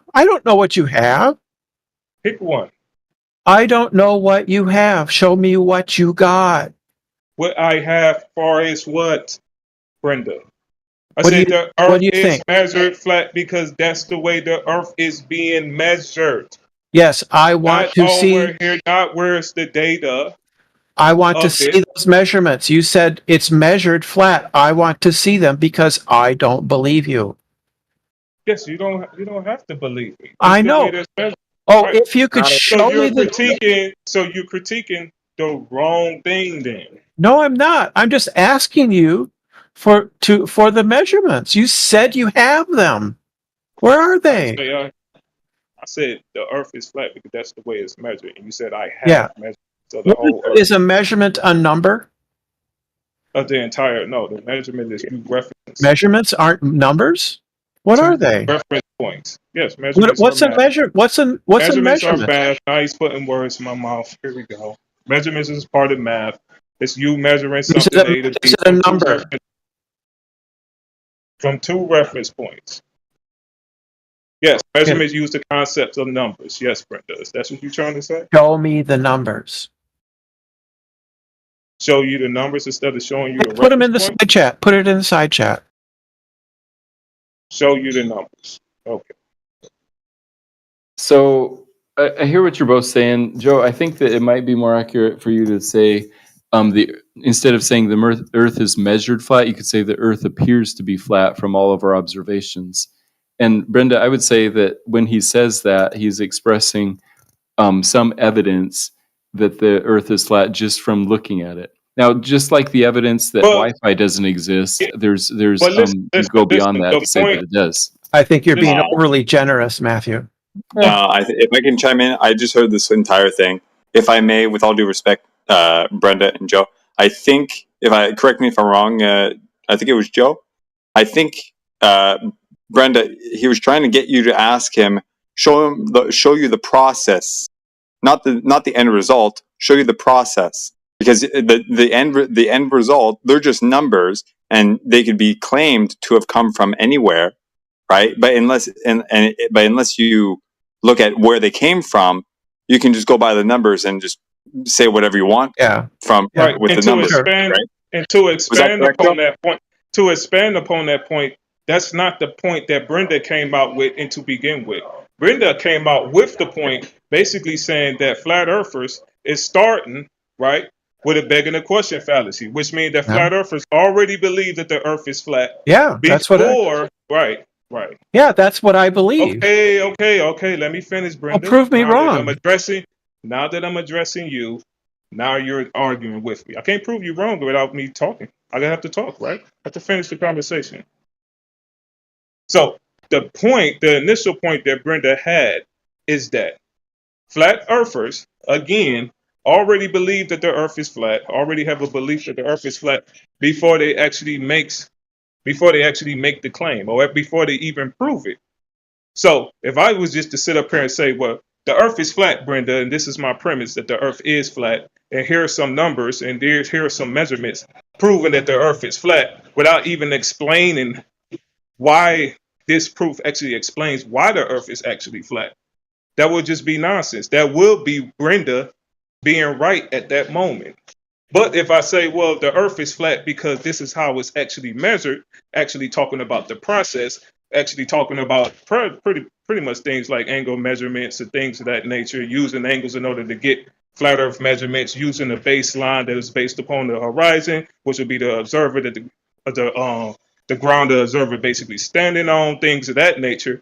Basically explaining the process, explaining within this process, you would need the flat earth to be measured in this process, or you need the flat earth observation to be true in order to do this process to begin with. That would be a more accurate statement, and that would be not flat earthers using a flat earth or assuming that the flat earth is true before they basically taking these measurements in the first place. It's just the flat earth is the necessary antecedent in order to take these measurements to begin with. There's no such thing as a necessary antecedent, Joe. Are you serious right now, Brenda? I'm totally serious. In logic, there is no such. Can I just finish a sentence, please? Sure, go ahead. Right. So hand wave and dismissal. In logic, there is no such thing. Just let me finish a sentence, please. In logic, there's no such thing as a necessary antecedent. That is not something that you will find in any logic textbook in any university in the world. Okay, so Brenda, do you need a cow in order to have a steak? No, you don't. So you can just produce a steak without Yes. a cow? Yes. How do you do that? Right. You culture the meat. You can culture the meat. Okay. Are you talking about in the lab? Yes. Where do you think they get? Where do you? So cows is Where not do you the think they necessary get the antecedent. cells? I'm sorry. They did. I just can't believe I'm hearing it. Where do you think they get the cells to culture in the lab? You could theoretically make them from chemicals. Oh, You could. theoretically. Yes, you could. What about There's like no, actuality? there's no logically necessary connection between a steak on your plate and a cow. Oh my God, do you really believe that, Brenda? Because Even I grew up in Texas. Logic, that's how logic works. even It is though not beef, logically necessary for there to exist even a cow for you to have even a steak though on your plate. even though beef comes from cows It- wouldn't be the you could necessary make it. antecedent of You could make it from something else. It's global So warming. there's it no wouldn't logical be necessity. Hang on. it wouldn't be beef, Brenda. Right, I Exactly. posted a It would picture. not be. It You could. would call it. It You could would be call it a atom for. It could be atom for atom identical with cow with It meat from wouldn't be cow, beef. and It not. wouldn't, Listen. Brenda. Here's It wouldn't the be claim. beef, Brenda. Yes, no, it wouldn't. You could make something atom for atom identical with Okay, meat from a he's cow talking about and not a come beef from a steak. cow. Okay, Brenda. So it He's wouldn't be a talking cow. about a beef steak. It wouldn't be a beef steak if you make it from other atoms. It would just Yeah, be something That's similar. just a It would be something tautology. synthetic. It wouldn't be coming from cows. Yeah, that's That's just why a cows is the necessary antecedent There is no from beef such thing. steaks, There's no such thing in logic as a necessary antecedent. according to you, Brenda. No, Brenda, according to you're every Brenda. logic textbook on Earth. Yeah, No, you Brenda, can look you're up the actual definition on Earth, and that will be, and you will see the logic behind necessary antecedents. And I he just Yeah, Brenda, explained it to you. I have a magic wand, and I magically produce a steak. It didn't come from a cow. It came from my magic What wand. the Oh, fuck? you Then it's don't not have a a steak. magic Talking You're about wand. That's not reality. logic. Okay, everybody, Now time you're out, please. now you're Please. conflating. Now you're Time out. You're conflating fantasy, right, and synthetic with reality. I'm explaining the difference between necessary and contingent. okay. I don't think That's Brenda crazy. understands the law of cause and effect. Because if Brenda did, it would be pretty simple to understand that you need something in order to have something else sometimes. Like, No, for you example, don't. For example, yes, you do. No, You you need a. don't. You Let simply me give an don't. example. Can I speak, or is it like Brenda's hour to speak and nobody else's? Okay, so for example, if you want to make a child, mankind produces children, right? The offspring needs a male and a female. So this is like pure biology. There's no magic wands or anything that's gonna, help you escape from this one. You have to have sperm and an egg. If you don't have No, this, you don't. You can stimulate an egg to Oh reproduce boy, on its own. You and can. it would be synthetic, Brenda. We're talking about something Yes. that has happened You could get a organically. baby that didn't have a father. So yes, you could do Brenda, it. we're talking about cause and effect relationships, or we're talking about something that we could observe organically, something in nature where it's not synthetic. I'm talking about the You do difference. know, you do understand that's where those terms, necessary antecedents, cause and effect relationships, natural it isn't. phenomena, and all that kind of stuff come from. It comes from physics, Brenda. No, it doesn't. Magic is not in it. No, it's this logic. The antecedent is It's what. not. Let me explain something to We're you. talking about the logical claim of nature. When we're talking about the earth, we're talking about nature. In logic, Joe, what is the antecedent and what is the consequent? Go ahead, tell me. What is the antecedent? We're talking about nature, Brenda. I'm talking about logic. I have been the whole Okay, time. but logic, yes, logic according to nature. Right. The antecedent. Logic according. Listen. Logic isn't dependent. Logic on nature. according to nature is okay. Logic One of the is things in logic. independent Okay, of, Brenda. of the world. Okay, Brenda. Okay, Brenda. Logic according to nature is a cause and effect No. relationship. Logic has Identifying. no Okay, you causal. keep on talking while I'm talking, Brenda. Identifying, right? Identifying or observing a natural effect or a natural phenomenon is an observation. But if you're going to say you're going to find the necessary cause of the natural effect, and you say that humans did it with a magic wand, right? Then that is not That had nothing to do with logic because it's just simply humans did it. But Logic the has way nothing to do with science is okay, well, causality. listen. But what we are trying to understand in physics is how it's what is the organic cause? What is the natural cause? That's why we say things like necessary antecedent in anything far as in nature, where humans is not involved, when humans is not in a factory with magic wands developing beef.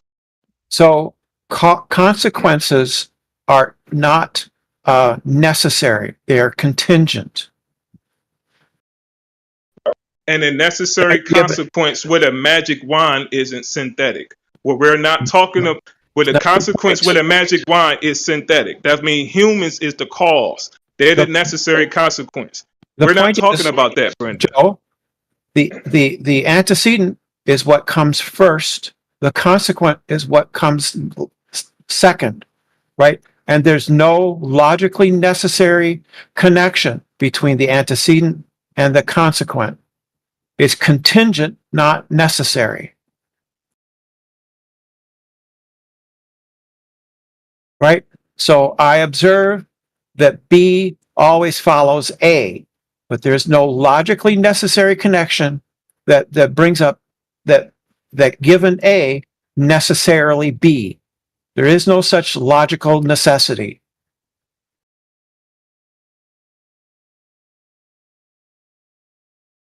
So time doesn't cause sunrises? What causes sun rising is the Earth rotating. Wait a minute, I thought there's no... So, Brenda, just real simple, right? So everybody can understand.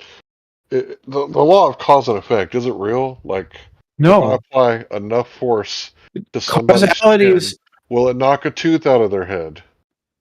So, I'm not convinced there's such a thing as causality. The laws of physics go forwards and backwards in time, either way. What do you mean by that? Just what I said. The laws of physics go backwards and forwards. They work either way. Show me the laws of physics going backwards. F equals ma, right? How is that the laws of physics going backwards? Either side, you can work from either side of the equal sign. Just help me understand, Brenda. I'm dumb. What do you mean by that?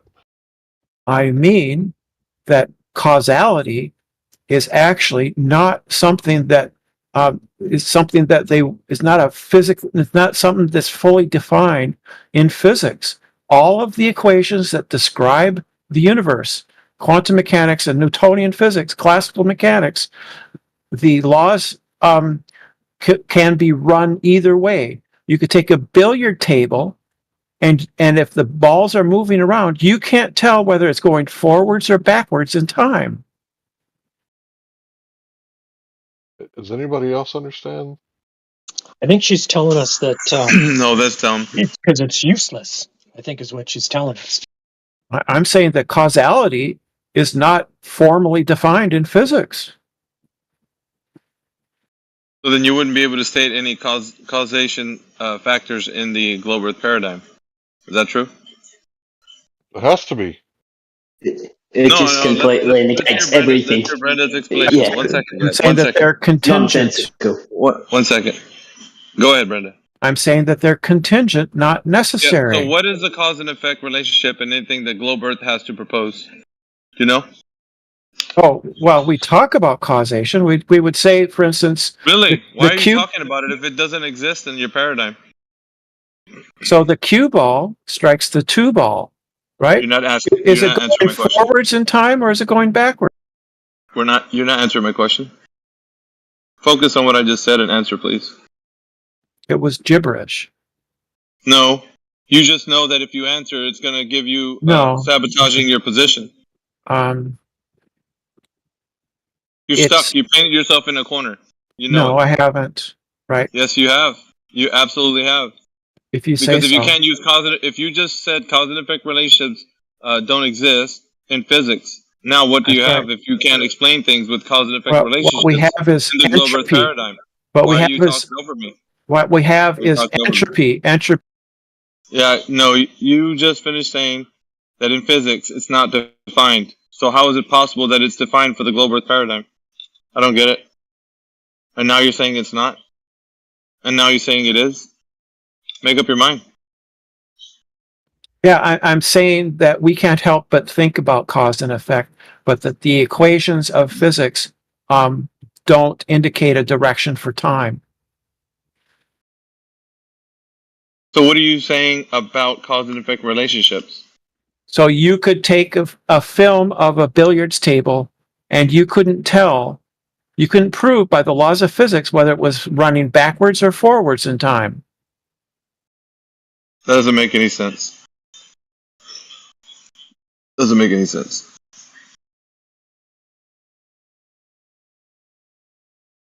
Brenda's way too far in the weeds and talking about abstracts. Hey, Brenda. That's a nice try, though. Does sunlight help chlorophyll turn, certain things in, like the nutrients from the ground and the water? Does it cause things to turn into sugar so that the plant can grow? Or is that just the bullshit that they made up in science class? We're getting rid of this shit right now. Like, I'm just curious, like, is everything that I taught, that, hey, this causes that, is that all like a lie? I mean, while he's on mute there, with that logic, right? You have sunlight and the plant, and then you have sugar that comes out of that process, basically, right? With the logic proposed before, you could take sugar and a plant and create sunlight. If I heard the argument correct, that doesn't make any sense. In 2 days, Brenda. Yeah, I said chlorophyll in the plant. So that was like the necessary part of it, right?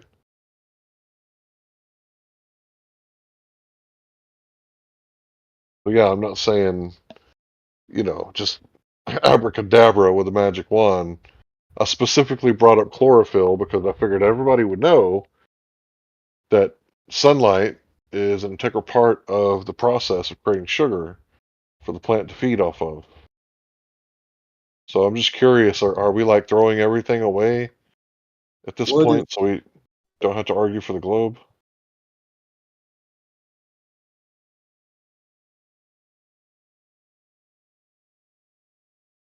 Because I thought sunlight helped plants grow. I don't know.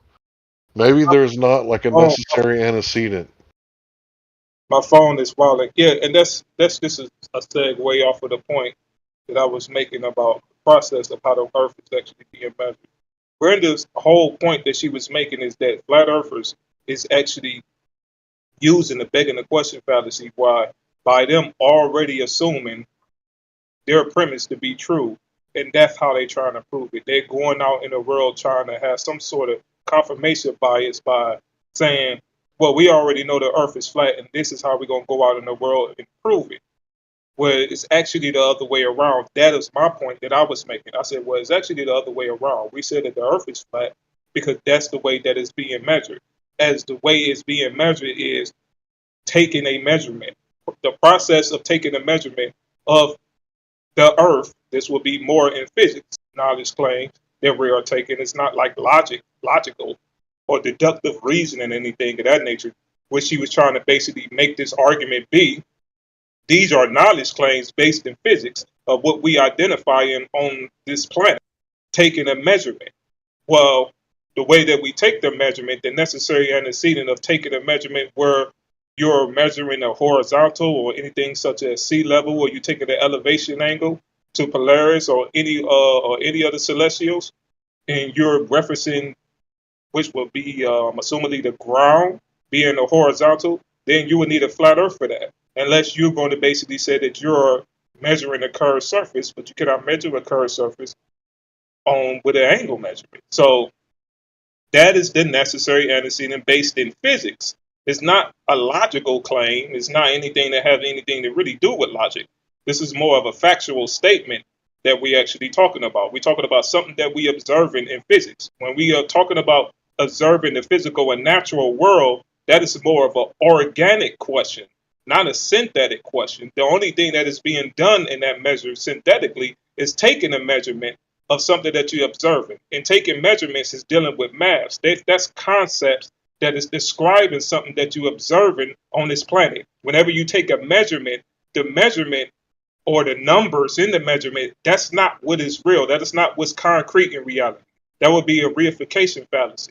What is real and what is concrete with that measurement is the surface that you actually standing on, or the surface that you actually measuring, or the thing in reality, or the thing in physics that you actually measuring. That is what's concrete in reality. So when he started talking about deductive reasoning and start going into there's nothing in the dictionary about necessary antecedents, that is just basically a red herring fallacy, trying to go away from the pure fact that the natural observation of measuring this Earth's surface has to be the necessary antecedent, has to be flat, because you're measuring it with the ground of the observer is standing on being horizontal, not a curved surface. That is the point that the flat earthers is basically making. Whenever they say they see too far with the black swan, those are the arguments that the flat earthers are making. They say this is what we are observing on this so-called planet. This is what we are observing, and we don't see no other way to basically have this observation. We don't see nothing that supports the globe. We only see things that supports the flat earth based upon its measurements, because that's how you would actually explain something in physics, pretty much using these mathematical concepts.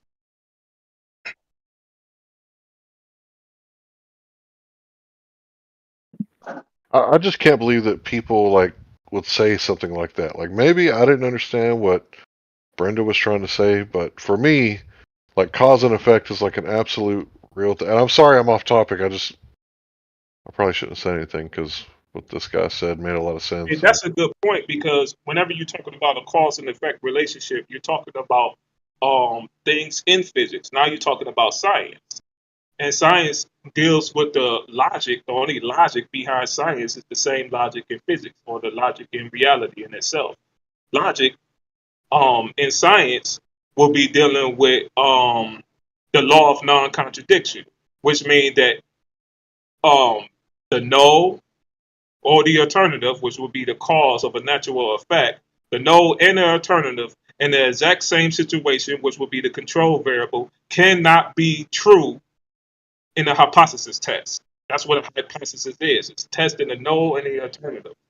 Both things cannot be true in the exact same situation, or in a control variable state. Both things cannot be true.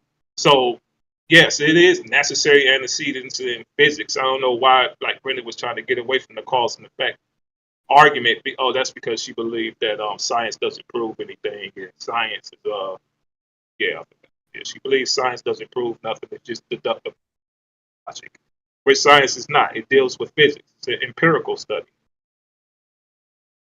It's a really weird position to hold, that you don't need to control for variables, and when you're dealing with science, observational science is actually where it's at. And people that say that, oh, that's just like what they teach you in the 7th grade, it's like an outdated or simple version of science. It's like, were they teaching us the wrong thing then? Because I know that correlation is not causation, right? But every time there's a causation, there's going to be a correlation. But the way that some of these people think is that, well, if you look at something for a really long time, and then that something becomes predictable to the point where you say, hey, I saw this happen before, I predict it's going to happen again, therefore your explanation is automatically true without, attempting to control for variables somehow? That sounds crazy to me. Yeah, that's I think that's what she was trying to get to. But that's more deductive reasoning, right? That's why they say science doesn't prove anything. It's not that the scientific method doesn't prove anything. It's actually their version of science that doesn't prove anything, because they only deal with correlations and natural observations. Right. They believe, like you said, they believe if they see 12 ducks come out the pond, the next duck will be a white swan. They see 12 white swans come out the pond, the next one will be a white swan. unless you see a black swan and disprove the whole thing. But that's they form a logical reasoning. They say, oh, well, the next thing that come out the pond will be a white swan, so therefore that is true. It will always be white swans coming out the pond or something of that nature. But that's not actually science. That's not dealing with the scientific method, because you have really no independent variable that is proven or that you can manipulate that will prove either the no or the alternative of the effect, of the natural effect that you're observing. What is the cause of that natural effect or the natural phenomena that you actually observing? You using a correlation saying this is what I could predict this natural effect to do is not actually proving the cause of it, right? It's not proving whether or not this variable is causing it, because you have no independent variable, which would be the predictive cause of the effect there to test or to manipulate. So if you don't have the independent variable in your scientific method or your hypothesis test, with that control variable where you actually controlling that situation, because both things cannot be true in the exact situation in reality. If you don't have that, then you don't have a scientific theory. You just have a correlation or an observational study. And it seems like they got rid of observational study. And they instead of calling it an observational study, you just basically studying natural phenomena and the correlations of them. And this sun going to be here at 12 o'clock. The sun's going to be there. The moon's going to be there at 10 o'clock. Instead of you just saying this is an observational study, they'd rather just say it's science, because I guess the popularity of science or something. So they'd rather just say that. And when people point out the fact that, well, it's not actually proving the cause of it. It's not proving why it's there or why it's doing this.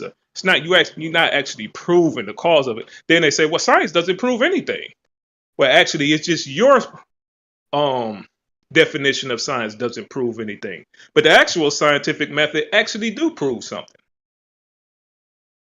That's the part that I don't get. It's like they never heard of the word philosophy before, right? Like, what is philosophy? Well, philosophy is basically the study of the natural world. So, just like earlier when I was talking about something else, when we're dealing with philosophy, all science is philosophy, but not all philosophy qualifies as science. So if you're talking about an observational study, right, this would be like the pursuit of truth and knowledge and studying the natural world. Like, that's exactly what philosophy is. But saying the bird watching is natural science, somehow like it's, akin to the scientific method, like chemistry or something, they're two totally different fields. And if you're talking about someone who's taking notes on biology about birds and their stuff, like, yeah, that's great, but it's philosophy. So natural philosophy or natural science is the method, right? And it's kind of like the difference between observing someone choke and performing the Heimlich maneuver. The Heimlich maneuver is a specific set of maneuvers that gives you results. Whereas observing someone choke, I mean, yeah, you can learn a lot from that. Like, oh, this is what someone does when they're choking, and this is how you can tell that they're choking. But it's like, what's causing them to choke? Like, I don't know. You have to do the Heimlich maneuver and find out. Like, did they get a little shrimp in their throat? Is it an ice cube? Right? What could it be? Well, the person observing, well, it doesn't prove anything because I'm just observing. Well, of course it doesn't. You have to do the maneuver. Just like with the scientific method, you have to control for your variables. I think this is a fair analogy. Once you control for your variables and you manipulate that independent variable, and you see the cause and effect relationship like a light switch going on and off. And I've said this many times, and I'm so sorry that it bores people, but this is also analogous to the scientific method. When your car doesn't start, your mechanic doesn't just change the starter, the alternator, the transmission, the air compressor, and the blower fan and go, yeah, I'm doing science. No, he gets one at a time through systematic, experimentation, so to speak, right? Diagnostics, to find out what the cause is, and he changes that one part out, and then he see if the car starts. So it could be your starter, right? So one mechanic might say, yeah, I got a theory, I think it's your starter. That'll be $500, and the car doesn't start. Well, he's the observational pseudoscientist, right? When the other mechanic is like, yeah, I did a systematic set of tests, and I traced it down to your starter fuse, and once I replaced that, now it starts. Here's the keys. Well, the first starter is a pseudo mechanic. The first car is a pseudo mechanic, right? You're gonna have to go to court because he's charging you. He didn't do anything. Came up with a theory. The second guy is a real mechanic. He demonstrated a cause and effect relationship by manipulating the cause and seeing a change in the effect being your car not starting. Now, I know this isn't in itself natural science, but it's a very good analogy because when the rubber meets the road and we're dealing with a real life and there is no magic wands anymore, and we're dealing with the fact that, hey, I got to go to work. I got a mortgage. I got children. I got a car payment. I got bills. Like, I can't just come up with a theory. I think it's your starter, bro. That'll be $500. Like, I need actual results, right? Because people's lives depend on it. Well, that's why pseudoscience is bad, right? And, when we're talking about things that are like theoretical astrophysics, that's not the same as biochemistry. You can't have the same kind of controls that you have in the laboratory that you have with stellar spectroscopy. It's not the same thing. Yeah, they're locked in like this. It's almost like a philosophical worldview, purely mathematical and theoretical. It's like you have two things on both sides of the equation of the equal sign. They balance out. So like Brenda was kind of pointing out, you can go both ways, quote unquote, in time, right? Because they match up. You can take one, you get the other, and that works mathematically, but practically, you get the only real use of that in many cases is to really just reverse engineer, a process to determine what this thing came from to begin with. So you only approach it one way, but you can figure out how something happened by, quote, going backwards. Like if I take a book and I drop it on the ground, it creates a sound of so many decibels and whatever, right? With the logic proposed before, it's like I can take that amount, the same amount of sound, right, and somehow push it together and then have the book lift up as high as I dropped it before. I mean, it's purely theoretical. It doesn't actually really work like that. But they seem to see that it's not always applicable, but they're applying it everywhere.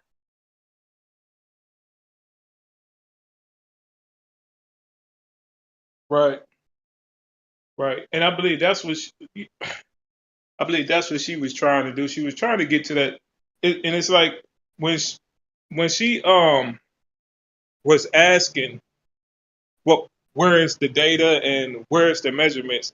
What she was really asking, what she was really going to do, she was going to ask, oh, well, there's the measurements. We get those measurements off a globe. I think, yeah, anybody could say, well, here's the measurements right here. This is the flat earth. I said, then I would be guilty of begging the question at that point. If I say, here's the measurements right here, here's the flat earth, I would be guilty of begging the question because I'm not actually explaining to you how these measurements took place. What was the process? What did I actually measure? What have I actually observed? I didn't tell you anything based upon this reality. I'm only just showing you these numbers. And that's why Brenda was trying to get so stuck on numbers, saying, well, ain't measurements numbers? I think, yeah, and numbers are a concept that is used to explain what you observe in reality. So I'm only talking to you about what we actually observing, and you trying to stick with the numbers, right? So that would be a reification fallacy if I just basically just show you some numbers and say this is the flat earth. And just like it would be a reification fallacy for you to just show me some numbers and say this is the globe, right? So we're going to have to explain what is these numbers is actually showing or what is they're describing. Because that is what numbers and concepts is language. And language is used to describe what you observe in reality. That's what math is. So we have to show what the math is actually, how the math is actually being used practically in today's world.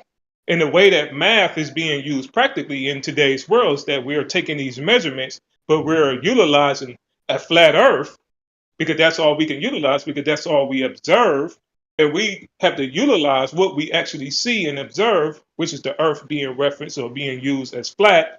And then we're projecting it on the globe later on, right? And we're projecting it on the globe later on with math, with a mathematical model, because that's what the globe is. It is a mathematical model based upon the real life measurements of the flat earth. So when we say, hey, the earth is flat because that's the way it's measured, we're only talking about the reality of the measurements. We're only talking about what we observing in these measurements. And basically these concepts have to utilize or have to describe the same observations that we see in the real world. But we can only take angle measurements. We're not measuring the curved surface. We only measuring things based upon the reference point, or referencing the horizontal, or referencing the horizon, or referencing things at sea level. Everything must be level. That's why we taking angles, and that's why we using angles in order to get these measurements. Because with those conclusions, based upon those concepts and how they're being used in the real world alone, we can only basically say, oh, well, yeah, this because it's the flat earth. It's not that we came to that conclusion before the practical use. It's because this is the way we are using it. That's why we came to that decision. So it's actually the other way around, which goes back to the point that I was making in the beginning. It's the other way around. The reason why we came to the conclusion that we came to is because this is what we observe in the real world, and this is how these measurements are navigation and how we using things practically in the world. This is what we came to. Earth must be flat because that's how we're using these concepts that you're calling mathematics or measurements. What I think it boils down to is they're taking the word science because it has such a deep respect, right, and admiration and almost, reverence, right? Almost like a religious reverence, that word science. And they're slapping that label science over their mathematics religiosity. And I think that a lot of people don't realize that they're doing that. And it's really important to understand that not everything they call science is actually science. So when people hear things like theoretical astrophysics, they're like, "Oh wow, those are the scientists that are like really far out there, and they're proving like theory, and they're doing the real science, and dark matter is like the cutting edge of science." And it's like, no, like that's guesswork, right? These theory tales that they're coming up with is not science. It's just an explanation of what they think is going on, because we can't biopsy the sun. If you had cancer, right? Let's say it was on your reproductive organs, male or female, right? And the doctor said without a biopsy that you got cancer, we need to amputate, you're never going to have children. Well, that's like your legacy, right? Your legacy is being challenged right now, and that's like really important to a lot of people. So you might say, well, this doctor didn't even do a biopsy. Like, maybe I should get a second opinion, right? And you might talk to an elder in the family, and they're like, wait a minute, they said it's cancerous, and they didn't do a biopsy? How do you know it's not a cyst? Well, they took an x-ray, and he's an expert, and he's a doctor. Well, wait a minute, you might get a second opinion on that. Like, why don't you go to another doctor who specializes in this and do a biopsy, because it sounds like this guy might be like, some kind of quack or something. And you can't biopsy the sun. You may believe it's made of hydrogen and helium, but you don't know it, not in the same way that a chemist knows what something is made out of once it's brought to the lab. What do you think about those pictures of the sun when people are at high altitudes and they show a picture of it and it's going through the clouds? It's like half engulfed by the cloud. It's pretty. I don't know, that's interesting, because they say it's 96 million miles away, or whatever the distance. Is it? But no, it's not, clearly. But that's what they say. I don't know, it's a funny thing.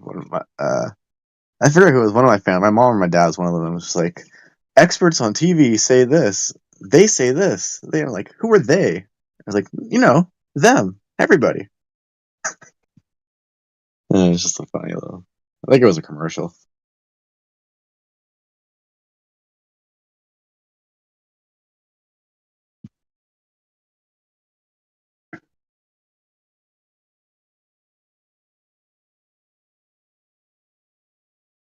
But yeah, I've never understood when they say, "Oh, it's these fossils are from 250 million years ago, and this dates back to this date." And I'm like, we don't even know what happened like 200-300 years ago. You know what I'm saying? Like, how can you tell millions? Like, it's called cap since I was a kid.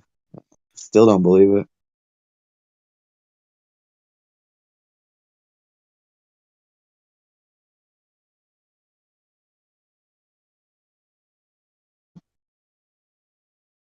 So with these explanations about cosmology, astronomy, and the Earth being a globe, religiosophy, mathematics, and theory tales is being labeled as science.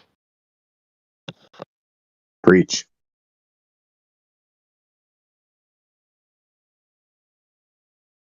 Well, I mean, I think it's pretty obvious because pseudoscience is what is mistakenly considered being derived from results from the scientific method, but it's not.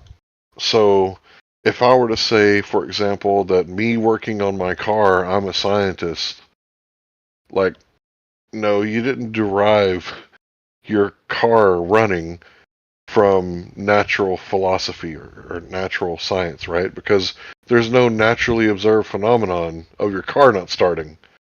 Like, that sentence doesn't make sense. Like, you don't go to the mechanic and be like, yeah, I got this naturally occurring phenomenon. My car isn't starting. He's going to look at you like you're crazy. You're a crazy person. It's so weird to think that people like, oh, that checks out. Yeah, like that's like saying like, oh, I'm a computer scientist. It's like, no, you're a technician. Right, or rocket science. Like, no, you're a space what's it called? Aeronautics engineer. How do you say that? You're basically in technology and engineering. Yeah. You're not a rocket scientist. Oh, Larry, when you say naturally occurring phenomena, you mean like a shoe? Oh gosh. Were you there for that? Oh my god. I wasn't there for that. No, I heard about it afterwards. Oh my god, it was so funny. People were arguing between a natural phenomena or a natural thing or something to that effect, and someone came out and said a shoe is a phenomena. Brenda. It was Brenda. Was it? Oh, yeah, shit. The one that was just here, saying that there's no such thing as a necessary antecedent. Oh, Jesus. I mean, there's one line of thinking where it's like, oh well, we're naturally occurring phenomena, so everything that we do is by extension natural because we're natural. But isn't the whole point of making the distinction because they want to separate between things that we do and things that happen without us? Like the lines cross somewhere, I think.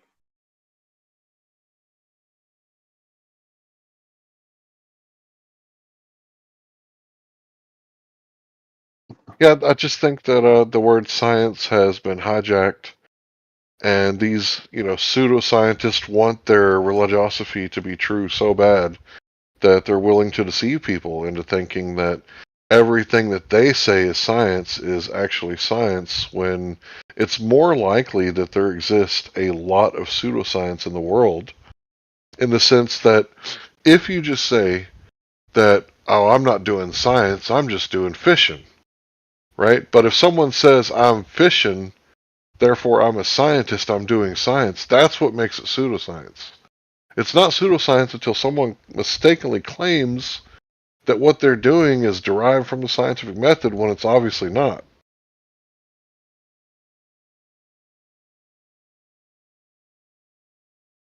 I think there's a lot of that going around.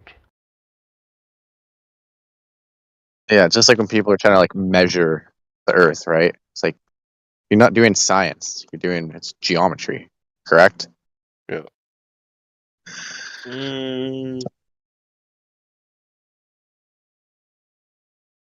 Somebody disagree?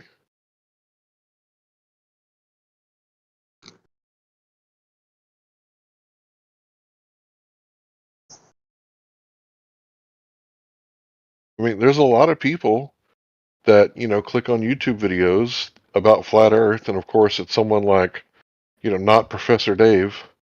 And, on the Wikipedia article right there at the top of the video, or right below the video, it's saying that it was scientifically disproven. How could the shape of something be scientifically disproven? I mean, that's a category error, like the guy just, brought up. But to them, like, they read that article and walk away going, yeah, science. Like, don't you know? Don't you know about science? And, they're none the wiser. Like, the trick worked. Like, the government said, what are we going to do about these flat earthers and other fake news, right? And they were like, oh, I know what we're going to do. We're just going to do this Wikipedia thing to trick everybody and steer them away. Plus the algorithms, like on Google and YouTube and the other alphabet companies, they're stacked against people who are trying to spread the truth. And Google whistleblower published the blacklist, and it was very damning because everything on there on that blacklist was like stuff that you should be reading, you should be learning about. And, I don't think the blacklist was taken seriously by a lot of people, whereas it should have been like at every school being published as, hey, this is what Google doesn't want you to know about. So this is what we're going to study this week. Because if they don't want us to know about it, maybe we should look into it and find out why they don't want us to know about it. I don't know. That's a novel idea. Pay attention to what you don't see. Maybe that'll work. Or pay attention to what they don't want you to see. And this is a really interesting thing. If you go on a work vacation, so you're working out of town, and the weather rains you out, and you come home like 3 days early, and your wife is there, and you're like, hey, was anybody else here? And she's like, no, just me here, like all week by myself. It's like, okay, your brother, your dad didn't come over? Like, no, just me. But the toilet seat is up. You got to pay attention to what you're not seeing. You're not seeing the toilet seat down. So that's telling a very different story than what you're being told. And when you Google stuff, obviously you're not going to find flat Earth, pro flat Earth stuff at the top of the page on YouTube and Google because they don't want you to see it. Now, if there's nothing to it, why wouldn't they want you to see it? Yeah, it took me a year to find out about like Nathan, QE. It took me like 2 years to just find this Discord server, Politics. And unfortunately, what was pushed onto me was Dave's Flat Earth app. That was like the first thing that was like brought up when I YouTube stuff. I was like, okay, so I bought into it because I was new. Didn't know what I was looking at first, and after figuring out it's a big scam, I'm like, holy, like they're pushing that shit for a reason. Sorry, what's the scam? That app. Oh, okay. Yeah. Yeah, I got that too. Early on, a friend recommended it to me. So I got it, whatever. It was only $3. It wasn't a big deal. But what I found interesting about that were the references to other things that I found useful because it was quite diverse and a lot of different YouTube videos not associated with the app. You know what I mean? So it was a useful tool, but I did find out later on, like, Dave is kind of weird. So I never really did much else with the app. Like, apparently there's like a big social element to it. It's like, fuck that. I just want the references and stuff, So it was to me, it wasn't the end of the world because, I mean, it was very cheap. And in the end, it actually kind of led me here indirectly. Yeah, so I would say that too. Yeah, that's exactly what happened to me. That's kind of funny. So I never use it anymore, though. I'm just, I'm good. I know. I was just mad. Yeah. I mean, $3 is $3, but at the end of the day, we get all this information here for free, which is awesome. Every day, 24/7. Just ask away any question you want, and we have professionals on standby. Yeah, had I heard about this first, of course, no brainer.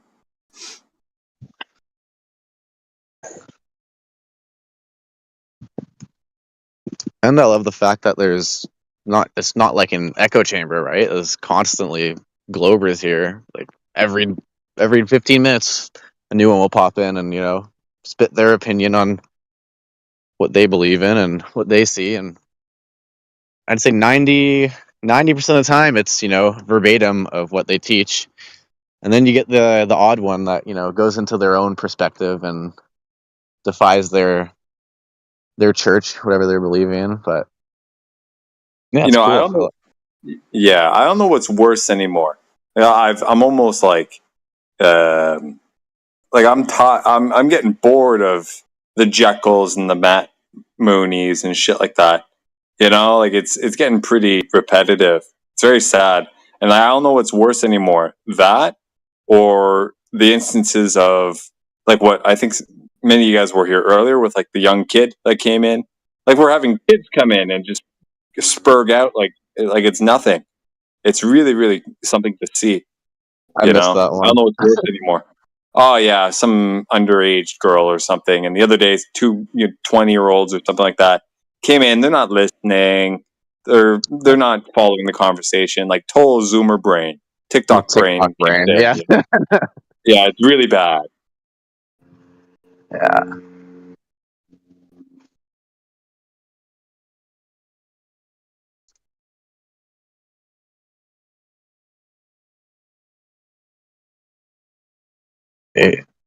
Yeah, it pisses me off when the Globers are like, yeah, you don't know what a logical fallacy is. It's like, come on. It's like, come on now. Or no, not even that, affirming the consequence. That's one of the best ones. We learned it from the Globers. What do they mean we don't know what it is? We learned it from watching them. I know, it's like their last defense is to project, right? You don't know what affirming the consequence is. Like, that's what you're doing with the globe, buds. But all right.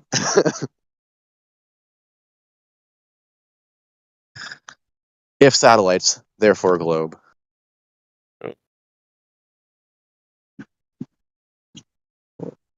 Take a picture of this. Two deers are kissing.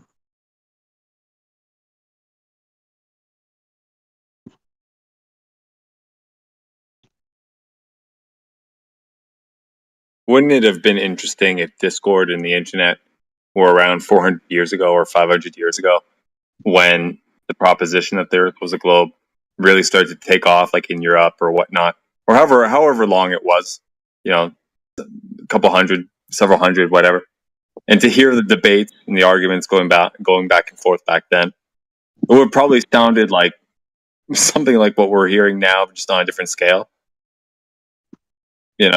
But it took over somehow. I mean, who knows? Maybe there was. Like, you've seen the old world and their architect and Yeah. It's not speculation Sunday yet, but I'll just hint at it. The hidden technologies and air quotations, because I don't know. I can't prove it. Yeah, it seems more of a political endeavor than anything else. Yeah.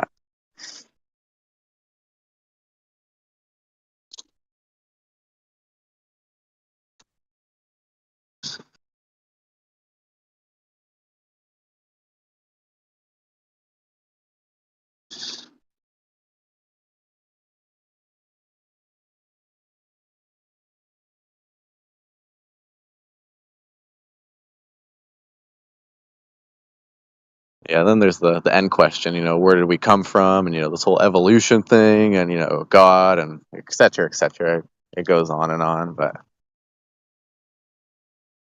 I just want to know who came up with evolution. When people start spitting evolution on here, like, I just learned about it. I never paid attention in school, so I just learned about it the last, 2 months, and I couldn't believe it. A dinosaur turned into a chicken. I couldn't freaking believe it. Anyways, off topic. Let's get back to flat Earth. The N-word, what's that?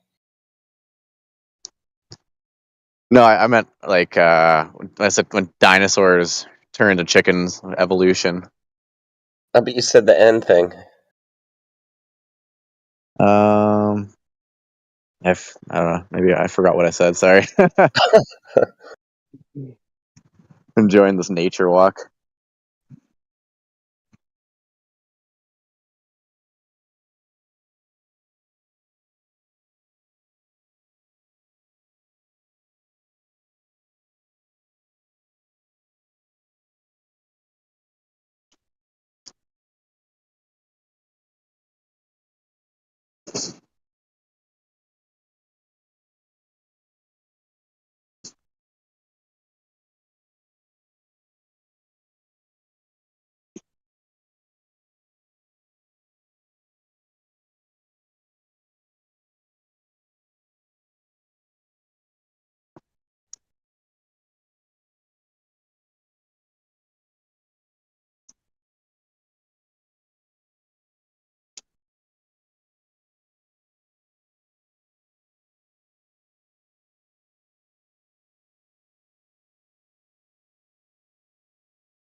Anyone here into drag racing?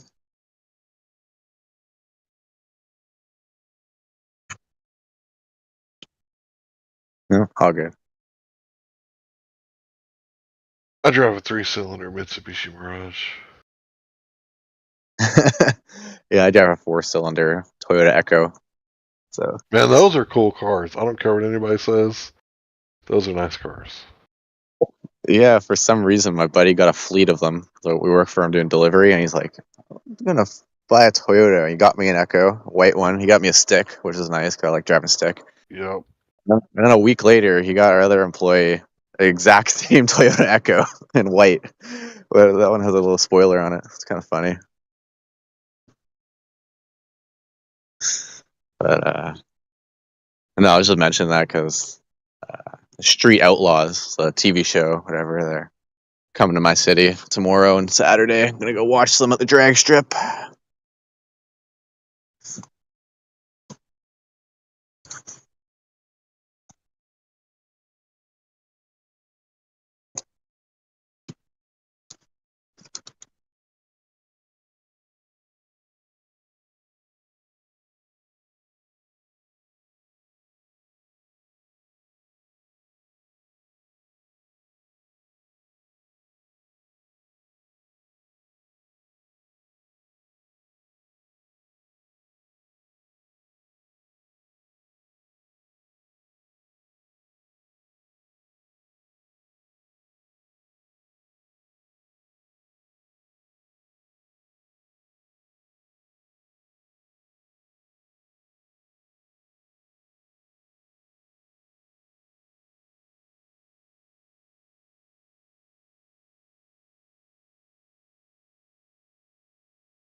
All right, I'm gonna bounce. I'll be back later.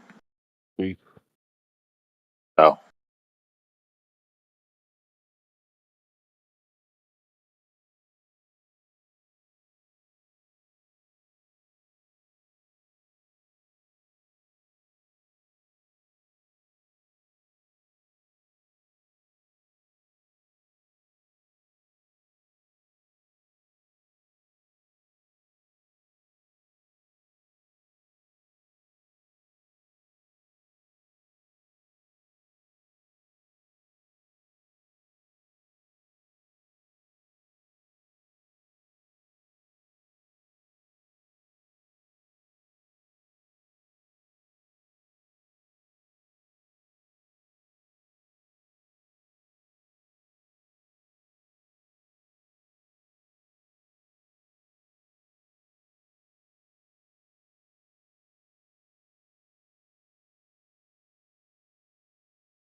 Hey, Democ.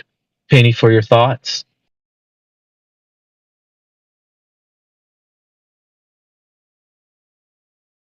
No. I put a kibosh on the flat Earth today, and in the meantime, I was able to put the kibosh on two white supremacists too. It was awesome.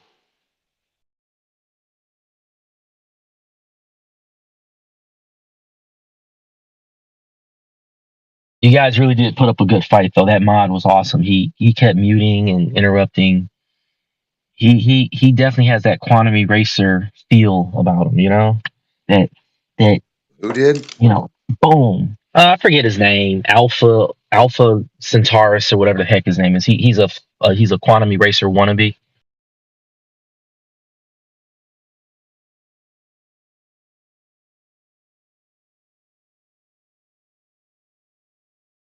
What happened with him? What happened? What'd you do? Oh, he kept cutting me off, like when he would ask me to present evidence, and then I would explain it, and then he would cut me off, and he would try to like reorient what he's asking, basically change. Was it moving the goalposts or whatever? So I was laughing. So I'm like, you're I already presented the evidence. He's like, no, you didn't. You were supposed to do this. I'm not gonna let you speak unless you do exactly this. I'm like, yeah, okay.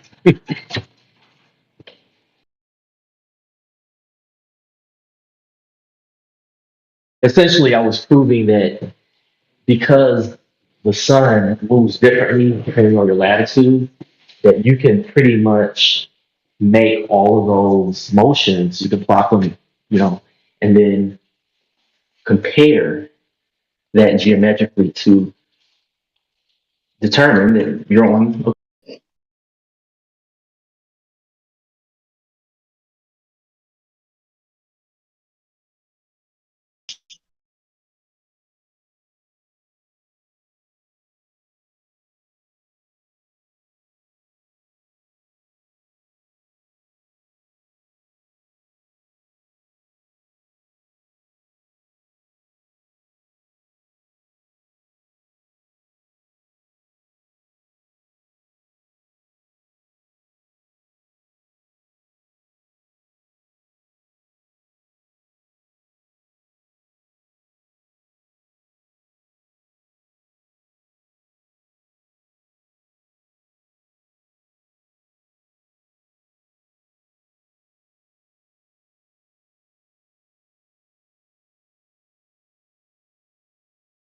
But I gotta hand it to Phil. He is the gift that keeps on giving.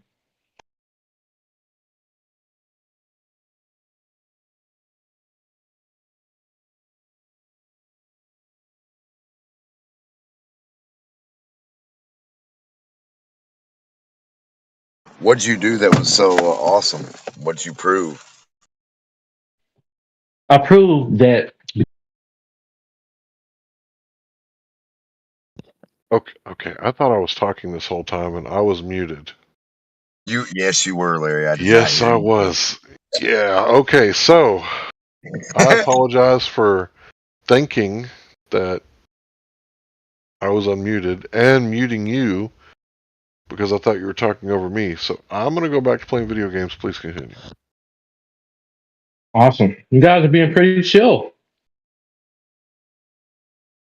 Yeah, I no, I wasn't a just second ago.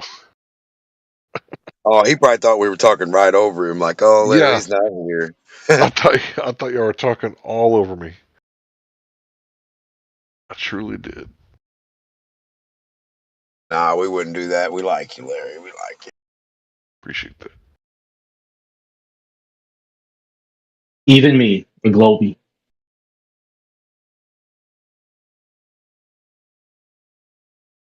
Yeah, I don't know who you saying that was like you. So what'd you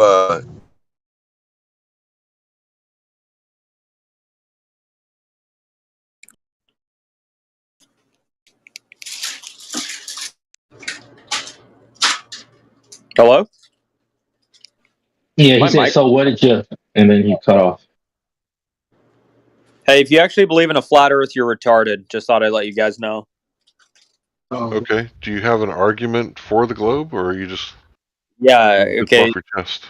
It's not that hard, dude. If you look up Google Images, have you not seen live streams of people working on the ISS? Oh, okay. You believe everything you see on TV just because it's on TV? Pretty much most things, honestly. Okay, so Yeah, you believe in people are Bigfoot, pretty right? honest. Do you What? believe in like Narnia, like Bigfoot? Do you believe in Bigfoot? How do you know Bigfoot doesn't exist? Well, I didn't claim that he didn't. I'm just saying, do you believe in Okay. Bigfoot? Well, I don't know. Well, you saw it on I don't. TV, so I you haven't. must I haven't know, thought right? about it, but honestly, I can see it happening. Do you believe in Narnia? Narnia, I don't. No, that's Why a not? book. Bro. You could see it on TV. It's a book, dude. I saw the movie. They went through the wardrobe, and the Did they present it as like actual live work, or did they present it as a fiction? That's scripted. What are you talking about? That's not even equal. There's plenty of books on Narnia. It's literally scripted. It's off a book, bro. That's not the same thing. Yeah, a lot of books on Narnia. Do you believe it? Huh? No, I don't. Why would I? Because you It's saw it on on TV. TV. That people wrote about it. Yeah. Bro, that's a false equivocation. What about Wait a Santa minute. Claus? Hold on a second. You just First said of that all, you it's saw scripted. There's people props, walking. there's actors, and live streams. It's live and actual workers on the ISS. How we know that the people How on do the you know? ISS are not actors? What? How do we know the people on the ISS not actors?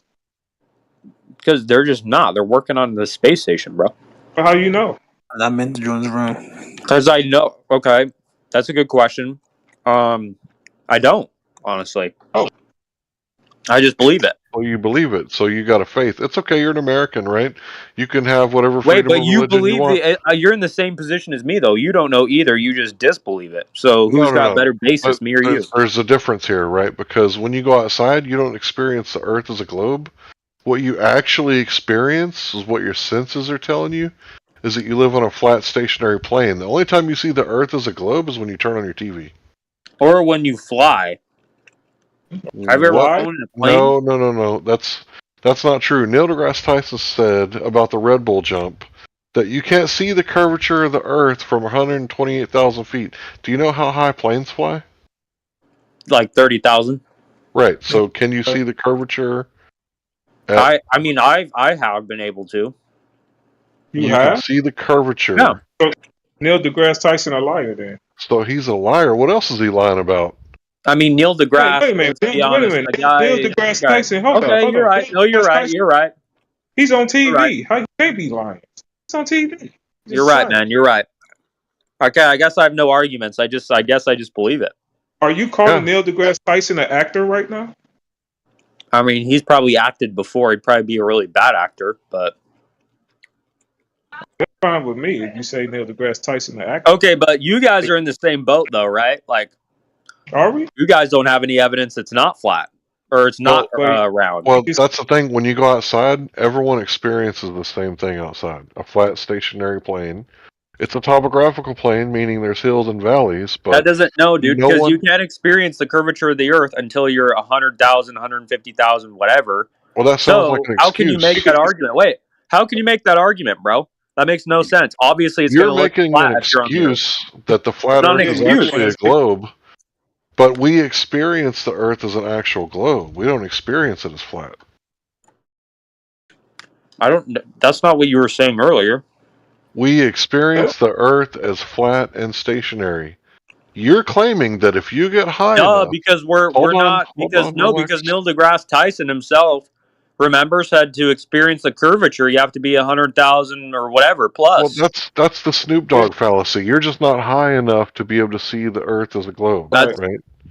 What are you talking about, bro? So That's basically- not. That's a a logical fallacy. Basically, you saying so. Basically, everything You're making a logical fallacy yourself. You're making up It's not a logical fallacies. It's not a logical fallacy. It's what Neil deGrasse Tyson said. But basically, what you explaining to us right So now is Neil deGrasse? Wait, hold on. I'll Wait a give you this minute, hold on, syllogism. hold on. Is Neil You cut me deGrasse off. Tyson lying? You cut me off.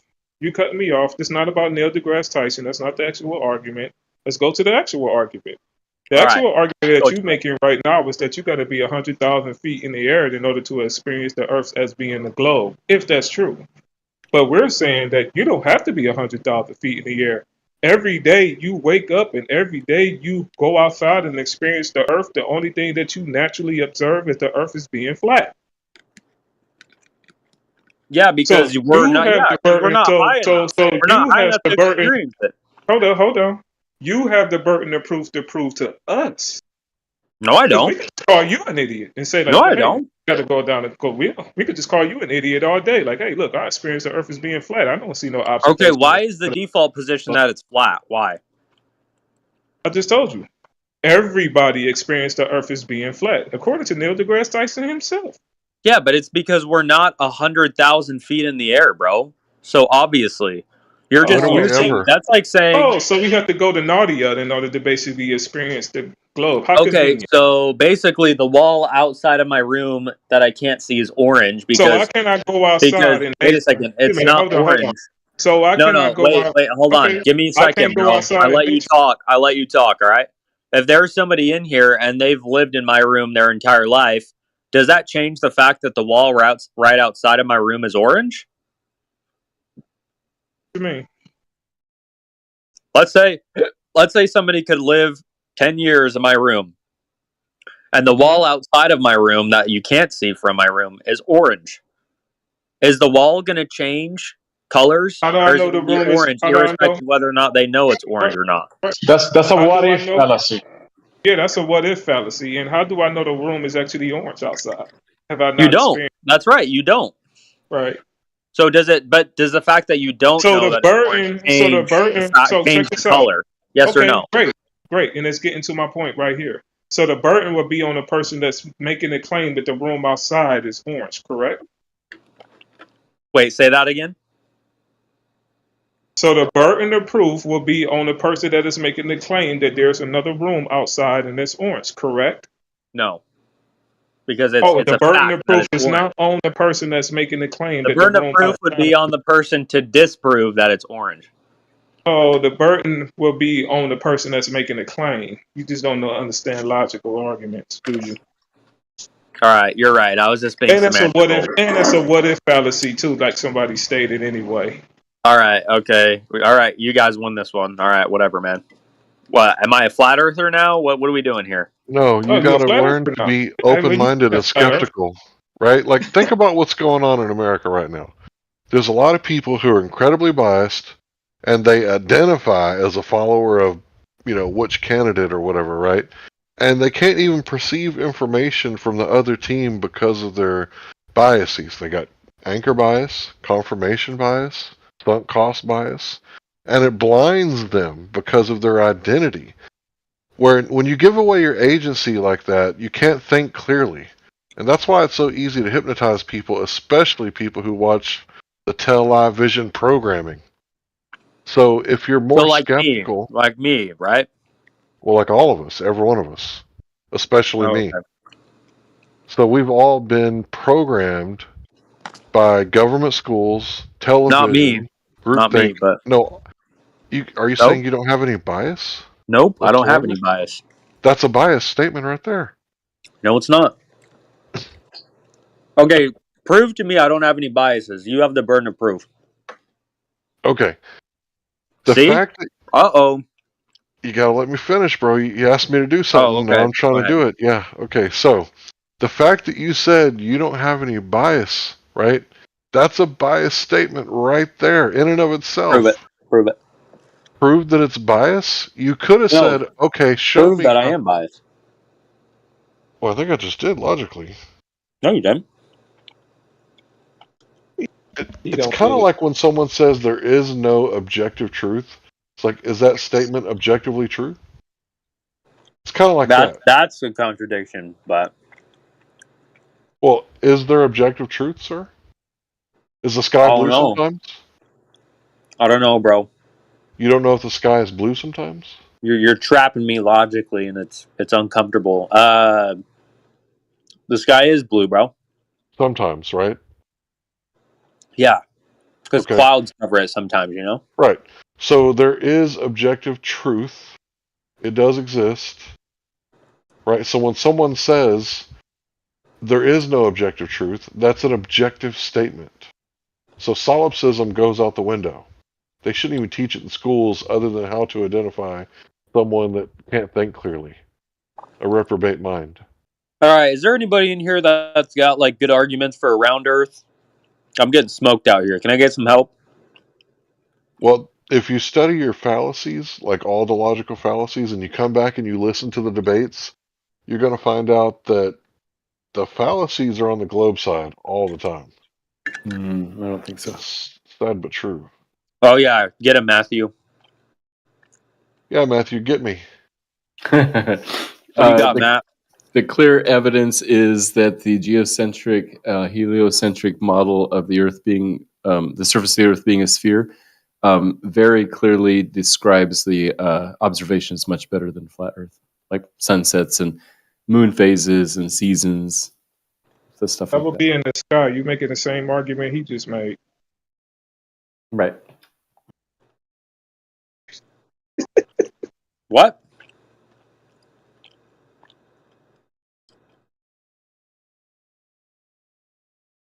Come on, Matthew, help me out, man.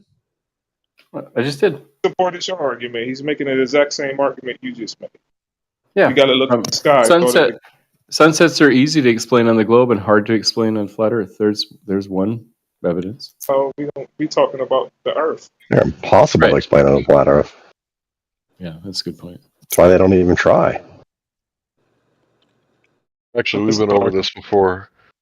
I showed Yeah, you guys. yeah, engage with that, huh? I showed you guys the Brigham Young University that showed how when you increase the aperture, it causes things to converge less.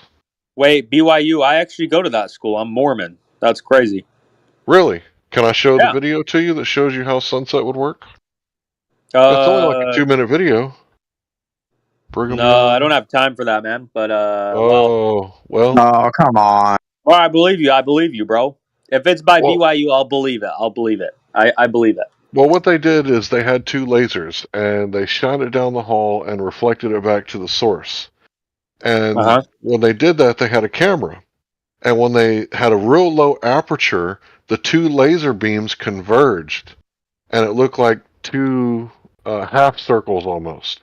And when they increased the aperture, it separated the beams where you could see 2 distinct beams, right? So if you take those 2 beams that are converging and you think about, how aperture works, and you open up the aperture like an owl's eyes, it causes things to converge less because owls have really big anime eyes, right? I really wish that you would look at the video. It's a real quick 2-minute video. I'm going to pull it up for everybody. Yeah, you can just send it to me. All right, let me see. What's your name? Wait, but why? Okay, how does the fact that I know if the Earth is flat or not change my daily life? Like, what does that change, bro? Well, the thing is that everybody kind of needs like something to follow, right?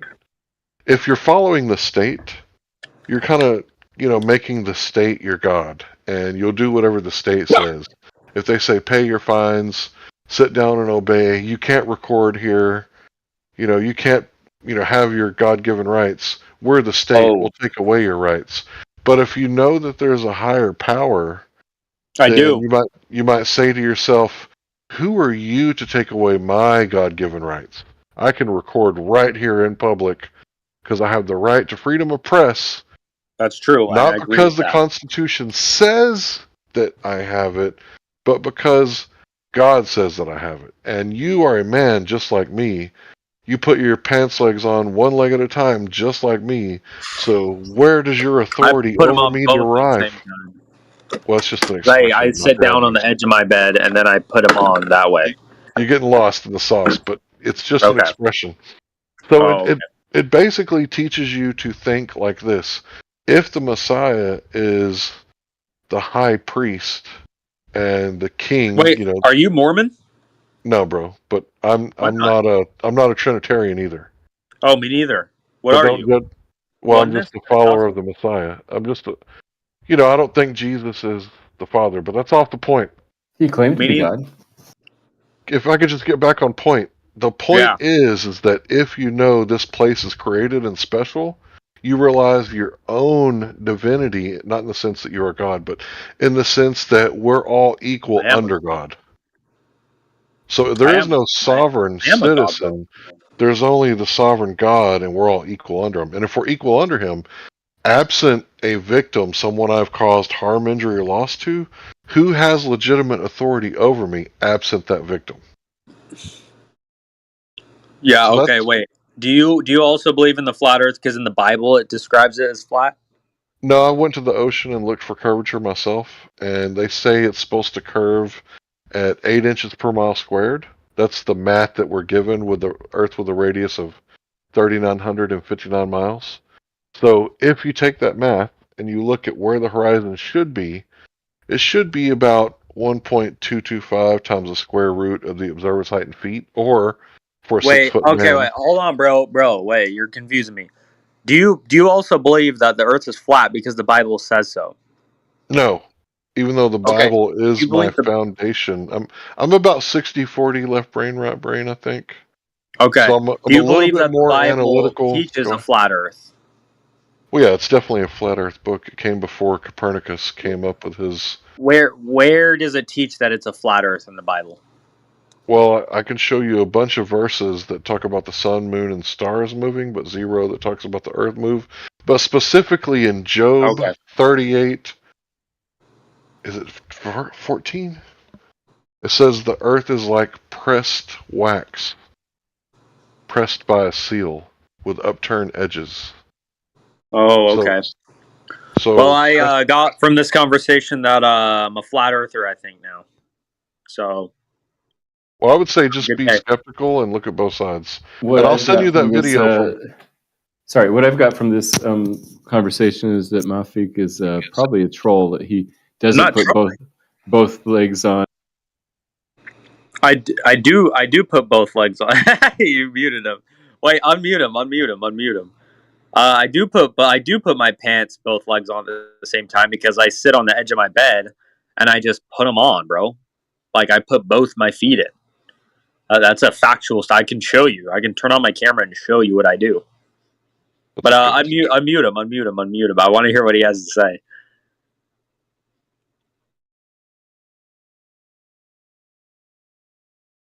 Oh, rip. Yeah, somebody muted him. Let me see if where's Discord? I'm vouching for you, Matthew. I hope you appreciate me, bro. I better hear praises, man. Once you're unmuted, bro. Yeah, unmute Matthew. How did Matthew get muted? Damn, he must have been going off. I don't understand. I don't know. Muted either. Somebody had a bias and muted him. Or I don't have biases, so remember. Matthew's like the calmest Glober here, which is funny. Alright, so when I post that video, I'm going to have a timestamp. I don't expect you to watch the 2-hour video. That'd be ridiculous. But it's a 2-minute video that I'm going to have a timestamp for. All right, send it to me, bro, in DM. Sure will. Sunset, there it is. I'll go ahead and post it for the rest of the class. Oh, he got muted again, bro. Why? Who's muting Matthew? He wasn't even talking. I don't know, bro. It's kind of weird. It's got to be under. Hey, under pussy, unmute him. Oh, don't do that. don't upset under. Is that not good? Oh, I'm sorry. Yeah, I take it back, brother. Don't mute me, please. Don't mute me, bro. All right. I'd probably just leave, honestly. So, if you listen to what Brigham Young says about the aperture, and then Mr. Whitsitt, he'll explain to you how that applies to the sunset. And you kind of have to flip your head sideways like a dog when he hears the word outside or park. And you can kind of visualize it a little bit easier because the two lasers are horizontal, whereas the sunset, the way it's positioned, the sun sets vertically up and down. So, hey man, I've got ADHD and I can't think about what you just told me. I just went off in like 5 different thoughts when you were talking about that. Well, you have to see the video. I will. Do you ever get that study dismissed because it's made by Mormons? No, that would be a genetic fallacy. It is okay. All right, that's good, man. That's awesome. Yeah, I trace my genealogy using a Mormon website. Oh yeah. Is it don't tell me. Family Search? FamilySearch.org, that's right, yeah. I traced it all the way back to Adam and Eve.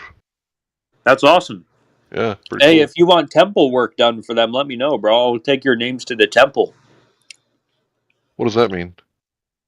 It means well, people when they die and they're not baptized, they still need to be baptized. So we do it on behalf of those that are dead. That's weird. Yeah, sounds no kind of weird, but it's kind of sweet, bro. Think about it. Weird. Yeah, like your grandma who's never baptized, bro. I get to be baptized in her name so she can like accept the gospel. I just kind of assumed that it worked retroactively, but yeah, I do agree with some of the things that the Mormons say, but not everything. Do you believe the Trinity is taught in the Bible? No. Me neither. But I'm not a Mormon. I know you're not. Because, the Trinity is not in the Bible. Sola Scriptura is not taught anywhere in the Bible. Yeah, I So read the other books outside of the 66 canon also. that's good. Oh shoot, I gotta go raid on Clash of Clans. So this Have was fun. fun. Have a good Yep. day. Yeah, don't forget about that video I sent you. I put a timestamp. Peace. Right now, where's Matthew? He's not muted. Or he left.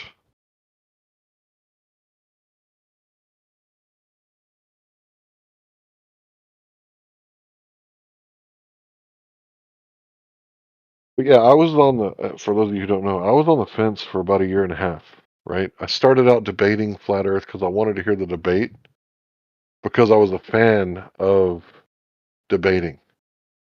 And I thought that I could do better than the people that were debating Flat Earth at the time. And I was, pretty much. But after that, I was on the fence for a year and a half. And I didn't quite understand the Southern Star Trails. And then once I understood that it was affirming the consequent formological fallacy to say that if the Earth was a globe, the Southern Star Trails would do this, so the Southern Star Trails do this, therefore the Earth is a globe. That's kind of like saying on Monday, Larry was full because he ate a whole pizza. On Tuesday, Larry's full again. He must have eaten a whole pizza. Well, maybe he went to the Chinese buffet. So that doesn't logically follow. So once I understood that and understood the stellanillion eclipse, or quote unquote the impossible eclipse, once I kind of wrapped my head around those two things, it kind of took me off the fence, and I started to believe that it was flat. And I didn't actually know it was flat until, people started really posting the black swans. And once I went out into the ocean myself and I saw Ingleside on the Bay from 10 miles away, right next to the USS Lexington, North Beach, Corpus Christi, the water was up to my armpits and I'm looking at beach houses from 10 miles away.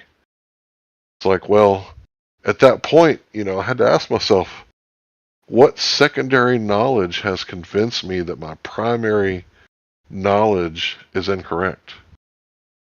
And, some people might say, well, sunsets and, Southern Star Trails or eclipses, but that's all has to do with the sky. I experienced a level plane of water for 10 miles straight. And I could see beach houses. We're not talking about skyscrapers. We're talking about beach houses that have boat ramps in their backyards. So how do I explain that? I mean, you guys always talk about observational science until somebody sees something from 10 miles away. Then you go, well, forget about that observational science. We can theorize about this refraction that, it exists in a certain way that no one's ever actually seen it, but it has to be refracted because we know the Earth's a globe. Yeah, I was on the fence for about a year and a half. And I bet the frustration from the flat earthers, because I was so lofty on that fence, I was so skeptical of both sides. I was like, look, I don't know what's going on. I think the earth is the center of creation. And that was because of the Bible. But what I experienced, the earth is being flat, when I went to the ocean, that was firsthand primary knowledge. I didn't have anything to do with the Bible. What about atmospheric refraction is impossible? Well, the thing is that it is possible that the light kind of waves, like heat waves. Like, you ever looked at someone like mowing the yard on the other side of the grill while you're grilling? But that's extreme temperatures to get that tiny little heat wave. There is no extreme temperatures if the water is 70 degrees and the air is 70 degrees. Because the grill is, probably pushing close to 500 degrees. So, of course, there's going to be heat waves. Like, you ever seen a sunset behind a helicopter that's taken off and you see the exhaust from the engines causing everything to kind of do that, heat wave thing?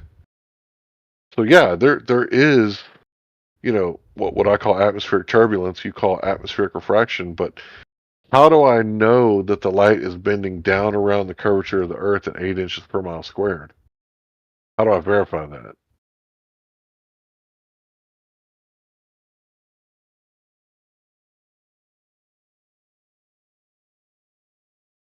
Once again, we're talking about extreme conditions. My bad. It's windy where I am. Well, I'll answer that in 5 minutes. Sure, take your time.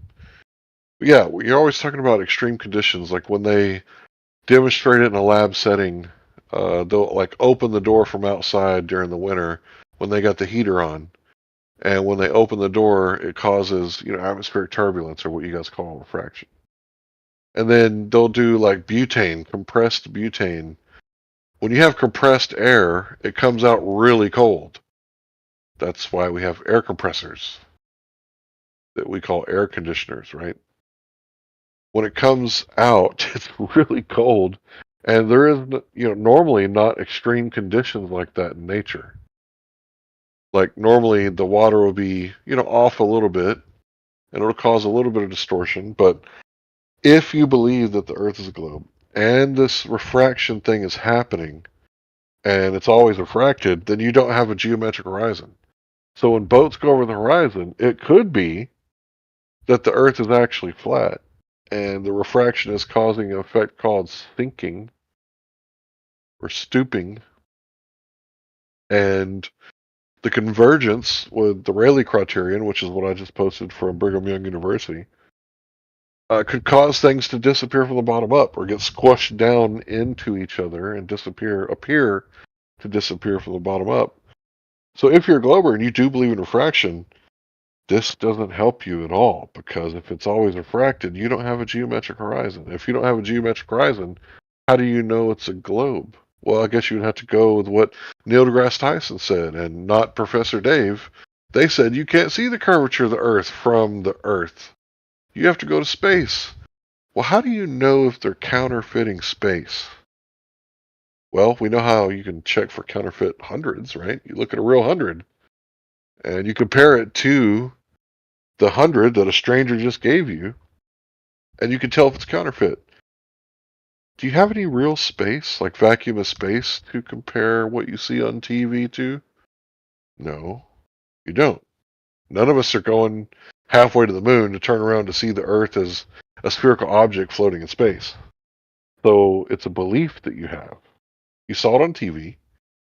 You experienced it ever since you were a baby in the crib, and they had the mobile over your head that had lights and music to hypnotize you with objects spinning in a circle that were shaped in the shape of the sun and planets.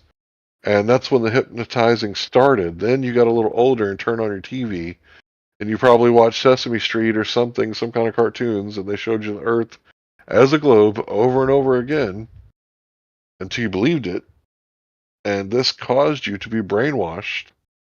And you know what? You're an American. You can believe whatever you want. If you're a man on Earth, mankind, you can believe whatever you can have whatever religion you want. If you want to believe the Earth's a globe, that's fine. But don't call it science. Okay. Is one mic coming in okay? Yeah. Yeah, so you look in text chat, not right now, but for the past few years I look at text chat, and people post pictures of boats appearing like in the air, where like the amount of miraging is causing the boat to appear floating above the water. Yeah. So we know for a fact that refraction is happening close to the surface, right? We don't deny that. Right.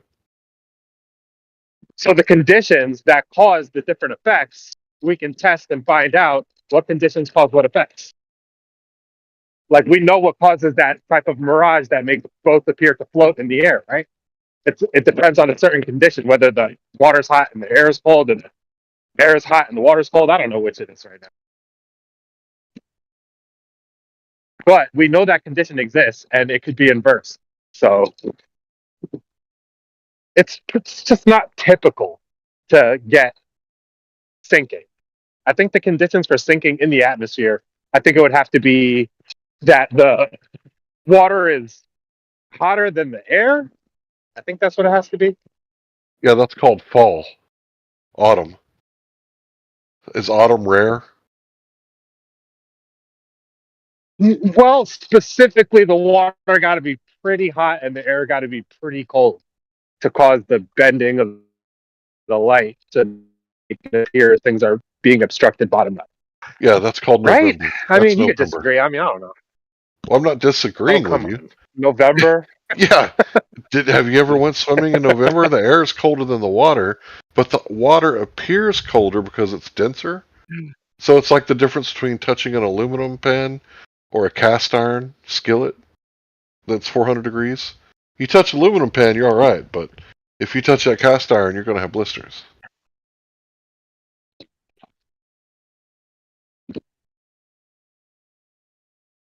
Yeah, the water seems colder, but all I'm saying is that the conditions to cause us to see further on a sphere is not. It doesn't seem magical to me. It seems totally plausible. But that's just my position. well, I mean, it's just your confirmation bias, your anchor bias, your sunk cost bias. You know. Oh, I have sunken costs. Don't make me talk about sunken. I don't ever talk about this. But I think flat earthers deal with a lot of sunken costs. I never talk about it. It's funny because I spent 33 years as a Glober, but what, 7.5 years as a flatty? And my sunken cost is apparent to you that, I spent 7 years. Woohoo, big deal, 7 years. But 33 Like as a I said, Glober? I don't want to get into it because it's just not nice. Not nice? No, it's not. It's not nice. What's not nice about it? You're going to make me get into it. You brought up sunken cost fallacy. I think that whatever. I don't want to get into it. Okay. Sorry. You don't have to get into it. I'm not going to force you to talk about something you want to talk about. I'll keep that one in the chamber next time someone tries to personally attack me. Well, I'm not attacking you. I'm attacking ideas. I think you're probably a swell guy to have a beer with. I might even invite you, have dinner with my family, but, I think you got some pretty strange ideas. Yeah, we all got strange ideas. Let me, I just got home from work. Let me unpack a little bit.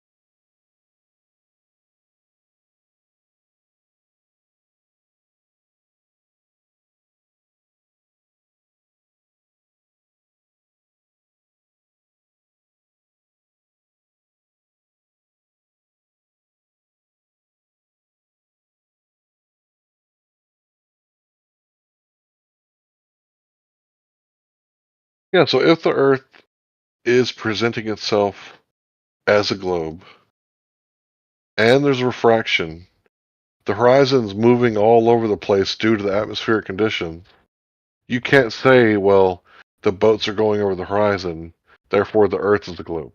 If you understand that this refraction is happening the way that it's claimed to be happening. Now, this is a huge problem because in the government schools, they're teaching people that, hey, boats go over the horizon, therefore the Earth's a globe. So I guess people like Bill Nye, the science guy, he's never heard of refraction. Because he wouldn't be dishonestly teaching the children that the Earth is a globe because we see boats going over the horizon, and I'm just going to ignore that whole refraction thing. Like, he wouldn't just be dishonest like that and tricking people, and then the government schools wouldn't be doing it too. So you got the TV Bill Nye the Science Guy, and then you got the government schools, saying the same thing. Like, you think the entire government schools never heard of refraction? Or are they being dishonest? Hold on.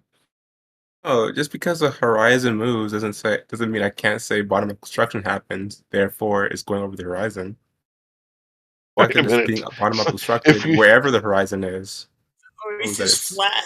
Oh, yes. If that's you right. know that there's refraction, then if refraction can cause things to look flat if it's spherical, then obviously it would work the other way around too, right? If the Earth was Not in the way you're spherical. describing. Okay, so let The me describe it constant like this. here. Let's Oh, describe okay. it. Let's describe it like this: the Earth is a globe, right? It has a curvature rate, roughly 8 inches per mile squared, accurate within a couple hundred miles, which is the limit to the distance we can see. Maybe 300 miles, right? So Sure. if the light is bending at 8 inches per mile squared, it would make it look flat. That's what we call a black swan. But let's say it was bending at 10 inches per mile Not squared. exactly. Then the light would bend down and hit the ocean or the surface of the Earth, maybe water or dirt, and it would never hit your eye, making the bottom of it appear to be disappearing from the bottom up. Whereas the top of the Burj Khalifa, you'd be able to see it because even though it's bending 10 inches per mile squared, it still has to drop whatever the height of that building is extremely high. And you can still see the top of it.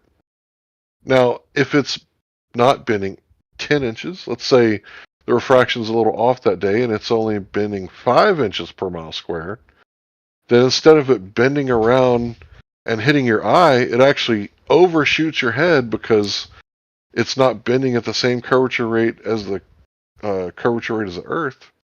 So if it's bending 5 inches per mile squared, it goes over your head and you can't see the bottom of it because it went over your head. Is all that logical? I'm having trouble visualizing what you're saying. I'm trying to pull up the simulation of the refraction model, right? Because if it's bending less than the 8 inches per mile or whatever the curvature is, right? Then it doesn't necessitate that you won't see top of it. Hold on a second. I'm not even sure what you're talking about, so I gotta get myself straight here too. Well, I guess I'll have to do some paint. I'm trying to visualize what you're saying using the refraction model. There, green.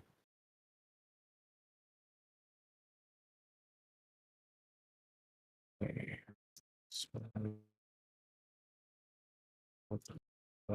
Guild House. For some reason, I can't go live.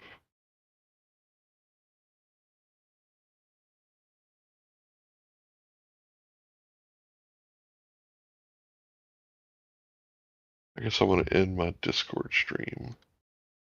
See if that'll work. Here. Why can't I go live?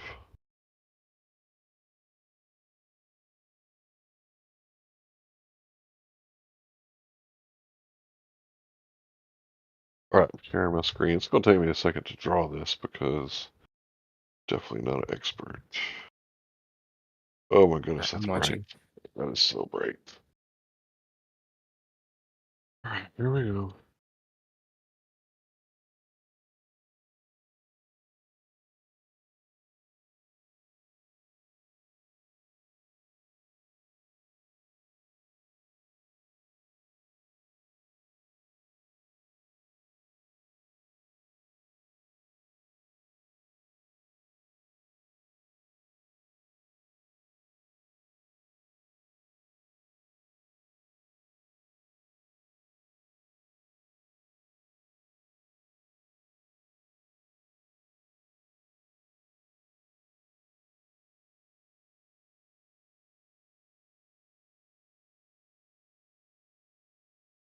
Alright, whoops.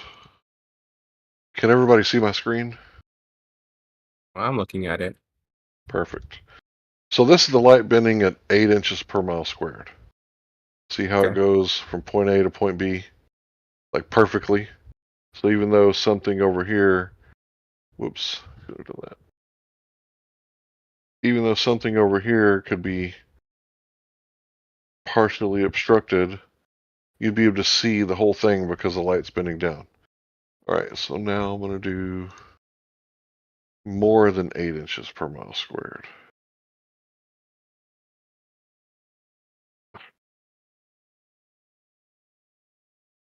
Wiggly.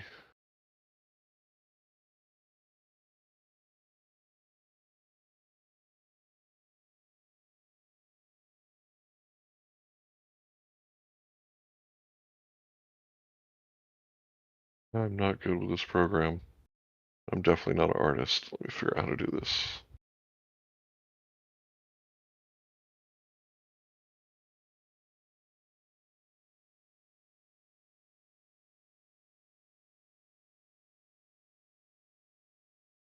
All right. So if you can kind of imagine, this is the object, right? And the person here is trying to look at the object, and they're not going to be able to see it because the light is bending more than 8 inches per mile squared, causing it to hit the ocean right here. And because of this, it's going to appear to disappear from the bottom up. Now, if it's bending less than 8 inches per mile squared, make this, then they're not going to be tall enough. They're not going to be tall enough to see the bottom of it because they would have to go higher to see the bottom of it. So in the first example, it bends more than 8 inches per mile squared, splashed down in the ocean somewhere in between the observer and the object, never reaching the observer's eye. Because once it hits the water, it's going to disperse and attenuate through the atmosphere, and it's never going to hit the eye at the same intensity. Because that's how we see things. If it's intense enough, or bright enough in this case, that we can see it through the atmosphere and it's in line of sight, then we can see it.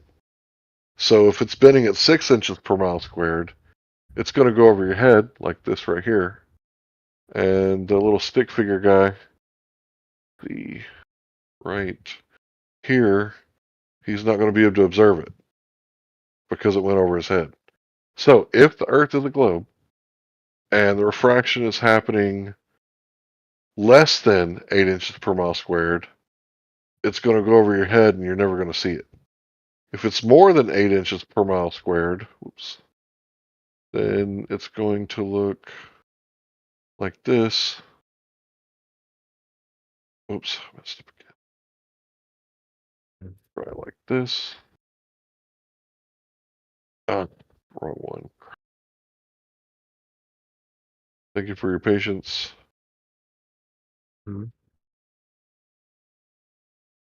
it's going to splash down before it ever gets to the observer.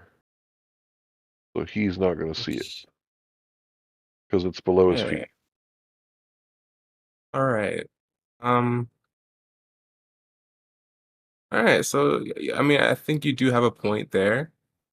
What I will say is, like, I haven't really pulled up the simulation yet. So, like, my first main concerns that came up immediately were light can travel in all directions, right? So, like, when you're showing like a light ray that's being obstructed before it hits the viewer's eyes because it's bending more than 8 inches per mile squared, right? It's kind of hard to say whether or not I'll see it because there might be light rays which are traveling, or which would have gone the original unrefracted path of the light ray would have hit. Let me see. It's really hard to describe. I don't have the vernacular to explain what I mean. Okay, so let me try to understand it, right? Because I'm trying to steel man you here. So the light. Okay, I'm going to share my screen again. So the light bounces off in every direction because light doesn't travel in perfect collimated light, right? So sharing my screen, paint, Yeah. go live. Okay, so the light is going to do like this in every. Whoops. Let's just get like a pencil. Here we go. Every direction. The light's going every single which way, right? Even this way. But we're Yeah, not like going to that. focus on that, right? Yeah. But still, there's obstruction from the bottom up, right? Yeah, it would seem that way. So there's things disappearing from the bottom up, and the question is why? You're saying curvature, right? But how do we know if it's curvature or refraction? Because of light, even though it's bouncing off in every direction, Well, obviously, this ray that's going up towards the sky, it's not going to hit the observer's eye. The one that's more likely to hit the observer's eye are the light rays that are traveling, we'll use a different color, in this direction. That's going to be most likely the light to hit the observer's eye. So just because the light is bouncing off in all directions, let me get pen, maybe a thicker where brush. Okay.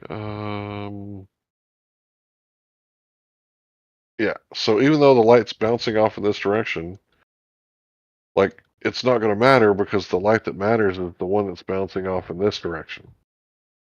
So that light is what I was talking about.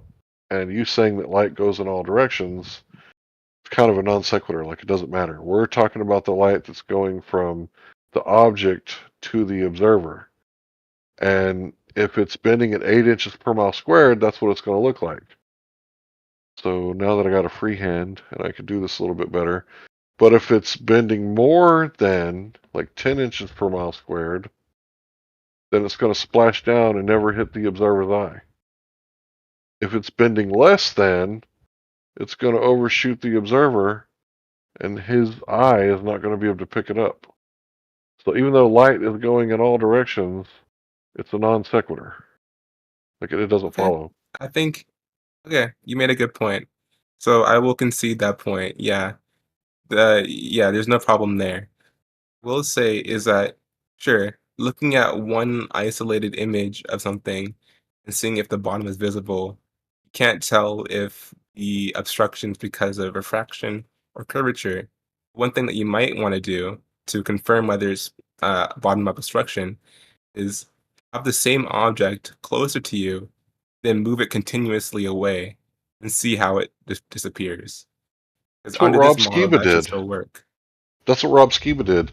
He took a boat from Michigan to Chicago, filmed it the whole way there, and when he left, he continued filming it, showing that it wasn't just a mirage or, some sort of refraction. You could see Chicago all the way from Michigan, from 40 miles away. So, at the claim at that time is that it was a mirage. I think that's what the news people said. Until a year later, they got a specialist to come and admit the atmosphere was acting like a lens, which is what the flat earthers were saying in the beginning, is that the light was acting like a lens, cutting off the bottom of Chicago, because the argument was, how come you can't see the basement and the street level? Sorry, I didn't mean to say basement. And it turns out Chicago is actually built below lake level. It's not a sea, it's a lake. Lake Michigan, it's a lake. And you wouldn't be able to see the bottom of it anyway because it's actually lower than the water. But we were like, hey, this is like, I think it was 50, 60 miles away from where they took the image from. And when you do the math, it should have been 1,800 feet of curvature, and the tallest building was 1,600 feet. And when we say, hey, how come we can see Chicago? You shouldn't be able to see Chicago from that far away. They were saying, well, how come you can't see the bottom? Like, okay, you shouldn't be able to see any of it. How come we can see the bottom? How come we can see the top? How come we can see any of it? And the globe earther would be like, well, how come you can't see the bottom? See, it's curvature. So when the specialist came on that same news channel that said it's a mirage and said the atmosphere is acting like a lens, we still had people like Zanuck and other globe earthers going, no, the atmosphere is not acting like a lens. And now you guys, after the Black Swan, had to say it's refraction. So you guys, 4 years later, 2019, finally caught up and said, actually, it's refraction. That's what's causing us to see around the curve. So it's like, oh, the atmosphere is acting like a lens now? Like now it is? It's like, okay, well, you don't have a geometric horizon. Because when you look out, what you're seeing, the objects in relation to the horizon, is based on the atmospheric conditions, not a Earth curve cause horizon. Because that's what they said. The curvature of the Earth is causing the horizon. And some people used to say that there wouldn't be a horizon on a flat Earth. And we had to say, would it be all sky or would it be all ground? And of course, they can't answer that question because it doesn't make sense to argue that if the Earth is flat, there wouldn't be a horizon. Yeah, Well, I wouldn't argue I would that say there either. wouldn't be a horizon line. Like it would become, like the pixels would start overlapping, kind of thing. That's why I Right? posted the picture from the Rayleigh criterion. You want me to post it again? What? No, I'm just saying on a flat Earth, there wouldn't really be a crisp horizon line like what we observe. So would it be all sky or would it be all ground? It'd be a mixture of both. Right. And we call that the horizon, where the apparent sky meets the apparent location where the sky meets the ground. More often than not, we can distinct between the sky and the ground. It's not like overlapping pixels, like what would happen on a flat Earth. How do you know that would happen? Because if Earth was flat and you're looking at something extended to the distance, then you're looking at something continuously decrease in angular size and get closer and closer and closer to the vanishing point. That's a lot of ground within that little visual space. So the sky and the ground would begin to overlap, like the pixels. It wouldn't be a crisp horizon line. It would be like blurry. They would overlap. Sometimes so the horizon is mirage. Sorry. So you're saying, I'm trying to understand what you're saying. They would overlap, so sometimes you'd be able to see the star below the ground. No, I'm just saying it would be somewhat blurry. You wouldn't have a crisp horizon line. That's all I'm saying. I'm not sure what crisp horizon line means though. A You're saying that, distinct line differentiating between the sky and the ground. It like would be Totally less Terrence distinct. has posted. He's posted Yeah, like that a would be computer simulation of what a horizon would look like on a flat Earth. Looks pretty and this crisp. is an infinite plane. Yeah. No, I mean, well, 'cause I appreciate that, but that doesn't account for what I think. Curvature. It doesn't account for curvature because it's an infinite No, plane it doesn't. and it has a crisp horizon. I'm not saying it doesn't account for curvature. It doesn't account for miraging, which would happen at that distance. If you are seeing, oh my gosh, I don't like having to explain this. If you are seeing that far away, like you're on a flat Earth, the other end of the Earth is 24,000 miles away or something. That horizon line is going to become blurred. It'll be within a mirage. I don't really know what you're trying to say. I've seen computer programs and other video games where they can, have a flat world and there's a horizon simulated in there, and what you see is a crisp horizon. Like I live in East Texas in the piney forest, so my horizon is always the trees. Like there's nowhere I can go where I can see the actual dirt causing the horizon. Barry, you're going to make me say it, dude. Video games don't represent reality. And what That's why I'm I'm talking about suggesting, Texas. what I'm suggesting You has gotta let been me finish, bro. demonstrated using You gotta let me lenses. finish. Gotta let me finish. I was right in the middle of something. That's why I'm talking about Texas. So if you go to the ocean, that's the first time I ever seen the actual horizon. Actually, it was at the Rock and Roll Hall of Fame Museum in Ohio, but I digress. But at the ocean or at the Great Lakes, you can actually see the horizon. And from what I could tell, it's a pretty distinct line between heaven and earth, or the sky and the water, or whatever you want to say, the horizon, right?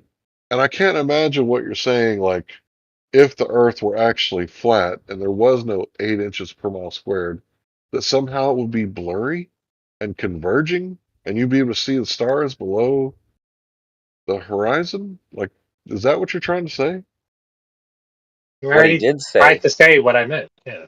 what he did say was that if you could see the Earth, if it was flat, it'd be like 20-some thousand miles, and if you could see that far, that's just nonsense. Nobody Yeah, nobody says you can could see that see far. infinitely, Yeah, that's and right. then therefore it would be blurred because it's an infinite plane, and if you could see that far, it would be blurred. That's nonsense. You've never seen a mirage on the horizon? No, what you said was nonsense. It's not, because there's video and picture evidence of it. Like there's photos of this type of mirage. I mean, you've never heard of what I'm talking about. That's not my fault.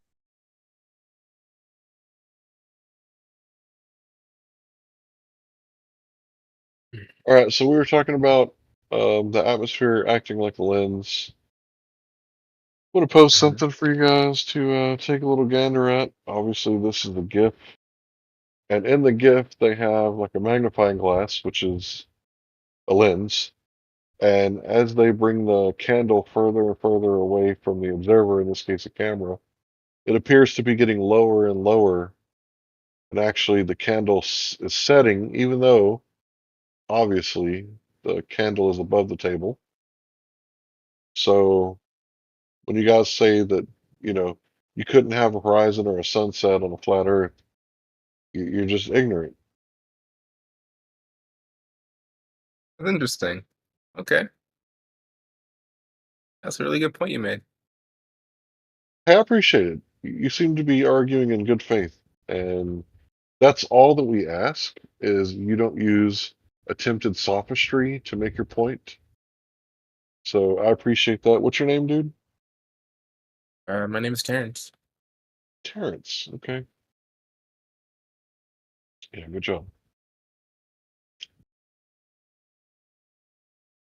I'm looking for that GIF, optics on a flat Earth. Thought I had it. Can't find it. Larry, why are you denying what I was saying? Like, are you denying what I was saying, or are you just really confused by it? I tried to understand what you were saying, that the horizon would like converge or blur together. So I know you've seen. I kept asking I know you've you, seen it. bro, listen, I kept asking you, are you saying that you would see stars below the horizon? And you didn't answer me. And now you're saying, are you confused? Well, maybe if you'd answer my questions, You would said you see the seeing stars? Okay, I'll address what Would you you asked. see? You said seeing stars below the horizon, dude. What? No, no one sees stars under the horizon, So what do you because mean by the horizon. converge? What do you mean by it wouldn't be a clear line? What do you mean by that? Who's arguing in good faith? I'm asking you Just try to questions. comprehend what I'm saying for a second. I know you've seen the images of superior mirages where the horizon appears further than one image. Like you'll see one image, there's a horizon. Then the next one, there's a mirage, and the horizon is blurry and in a different position. I know you've seen this. Okay. Yeah, well, there you go. There you go. You have the horizon line becoming obscured by But there's also whatever you want to call it. images Refraction, where atmospheric the conditions. horizon. I was There's in the middle also of a images sentence. where Can you the relax? horizon. No, you can't There's relax. also images where the horizon you see further that's clear as well. So what are you saying? I don't know. Maybe if you heard what I was saying, you wouldn't ask that. I was trying to tell you. But yeah, there's tons of examples of miraging happening to the horizon where it becomes a less distinct, crisp line. Like the difference between the sky and the ground is less distinct. Yeah, like what I just posted, where the buildings are appearing to disappear from the bottom up due to atmospheric refraction, which is the opposite of what you guys say. You guys say that this wouldn't be possible.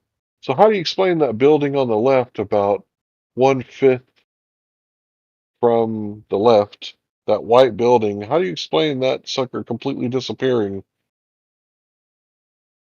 if this is supposed to allow us to see further? This is a time lapse of Skunk Bay. It's a really well-known time lapse, because this is the atmospheric refraction you're talking about, and it's causing things to disappear completely, not just from the bottom up, but completely disappear. Yeah, things further back are appearing higher. Things in the foreground are appearing lower. You're getting all kinds of variations. Refraction is affecting things to appear higher and lower. So when you said before that you need magical conditions that don't exist for refraction on a ball, Like this right here looks like all the conditions are happening in one shot. When did All I of them. say you need Yeah. Waving up and magical down and left and conditions? right. It's doing everything. When did I say you need magical conditions? Well, what did you say about, you need magical refraction on a ball? I don't remember what you said. Dude. Magic. I don't remember saying that.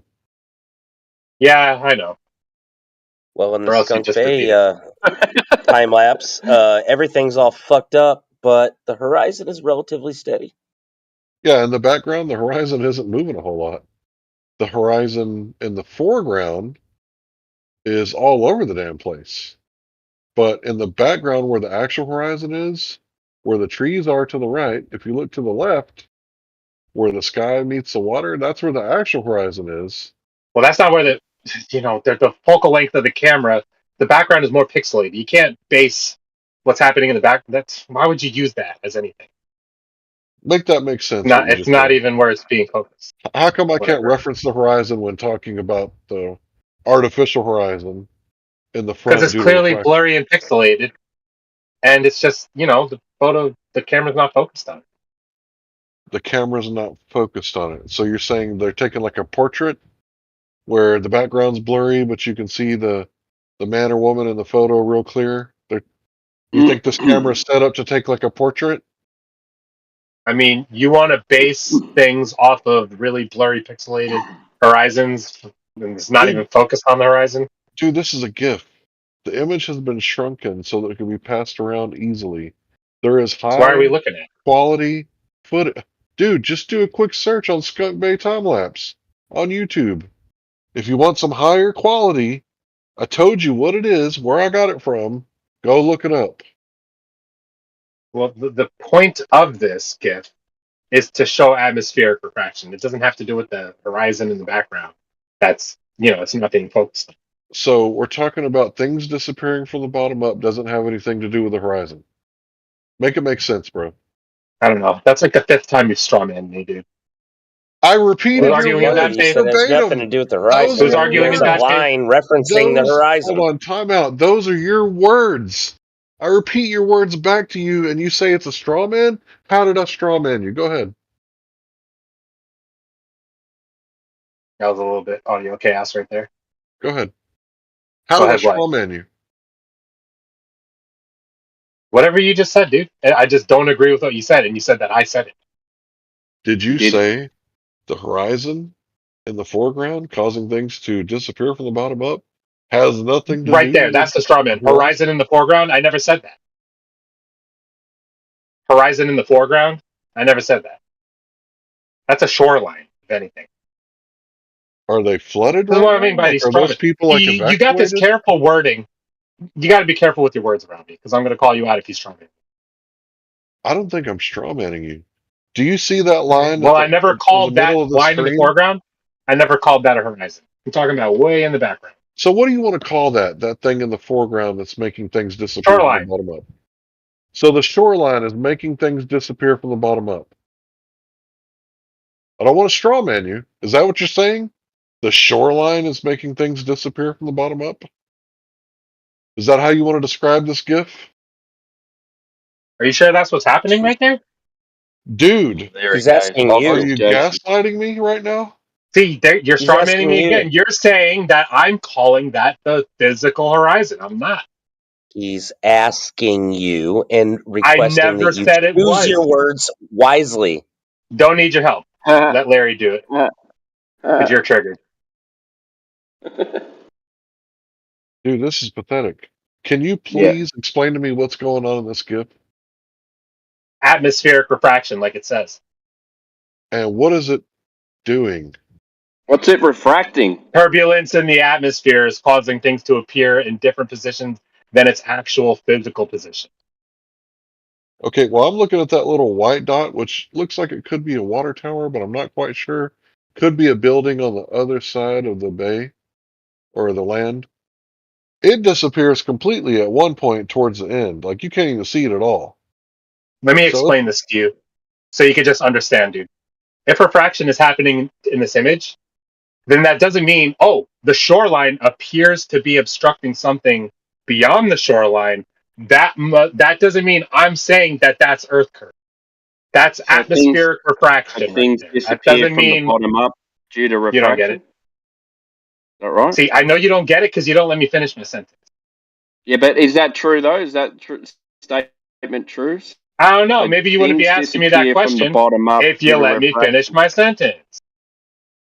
Well, that's what you said. So what I'm telling you is that I never said that that shoreline in the foreground is the horizon. I never said that. You're trying to strawman the globe okay, saying, look, it appears to be obstructing something. Therefore, the Globers would call that Earth curve. Okay, Wrong. so I'm going to It's ask you refraction. okay. clearly. So let's I'm gonna not ask, say that. So you can Let's stop say strawmanning okay. me. Yeah? Things, You want to do okay, that? You so want to let's stop not strawmanning say me? that Yeah. then, and then I'll ask you a question. So things Yeah, you were appear wrong. to Okay, good. disappear from the bottom. Yeah, So you were wrong. things appear to disappear from the bottom up due to refraction. Is that right? Or did I get that wrong as That's well? not even what's happening. It actually looks more like it's becoming compressed. I would say that's compression. Wow, you're really searching, aren't you? Find a better gift of what you think is happening there. This is all pixelated. How can I even so, determine what that really looks like? You think it's obstruction I don't bottom know. up? I say it's compression. It's a blurry GIF. Get some better evidence. Thanks. okay, I'll go ahead and go It's to not. good old YouTube. No. I mean, the evidence that you claim to have, it should be readily at your fingertips. Like Flat Earth should just be presenting itself with all the data and observations you might need. But all you've given It me is a does. GIF that supports a globe.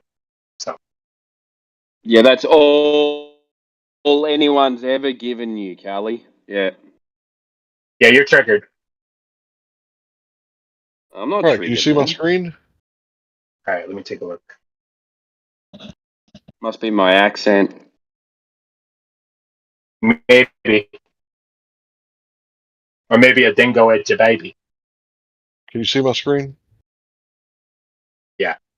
No, my babies are all good. All right, so let's try to focus on this object over here to the left. Does everybody see it? He can't focus. Everybody see the What's with the lighthouse black grid overlay? What's up with that? reference? It's a frame of reference.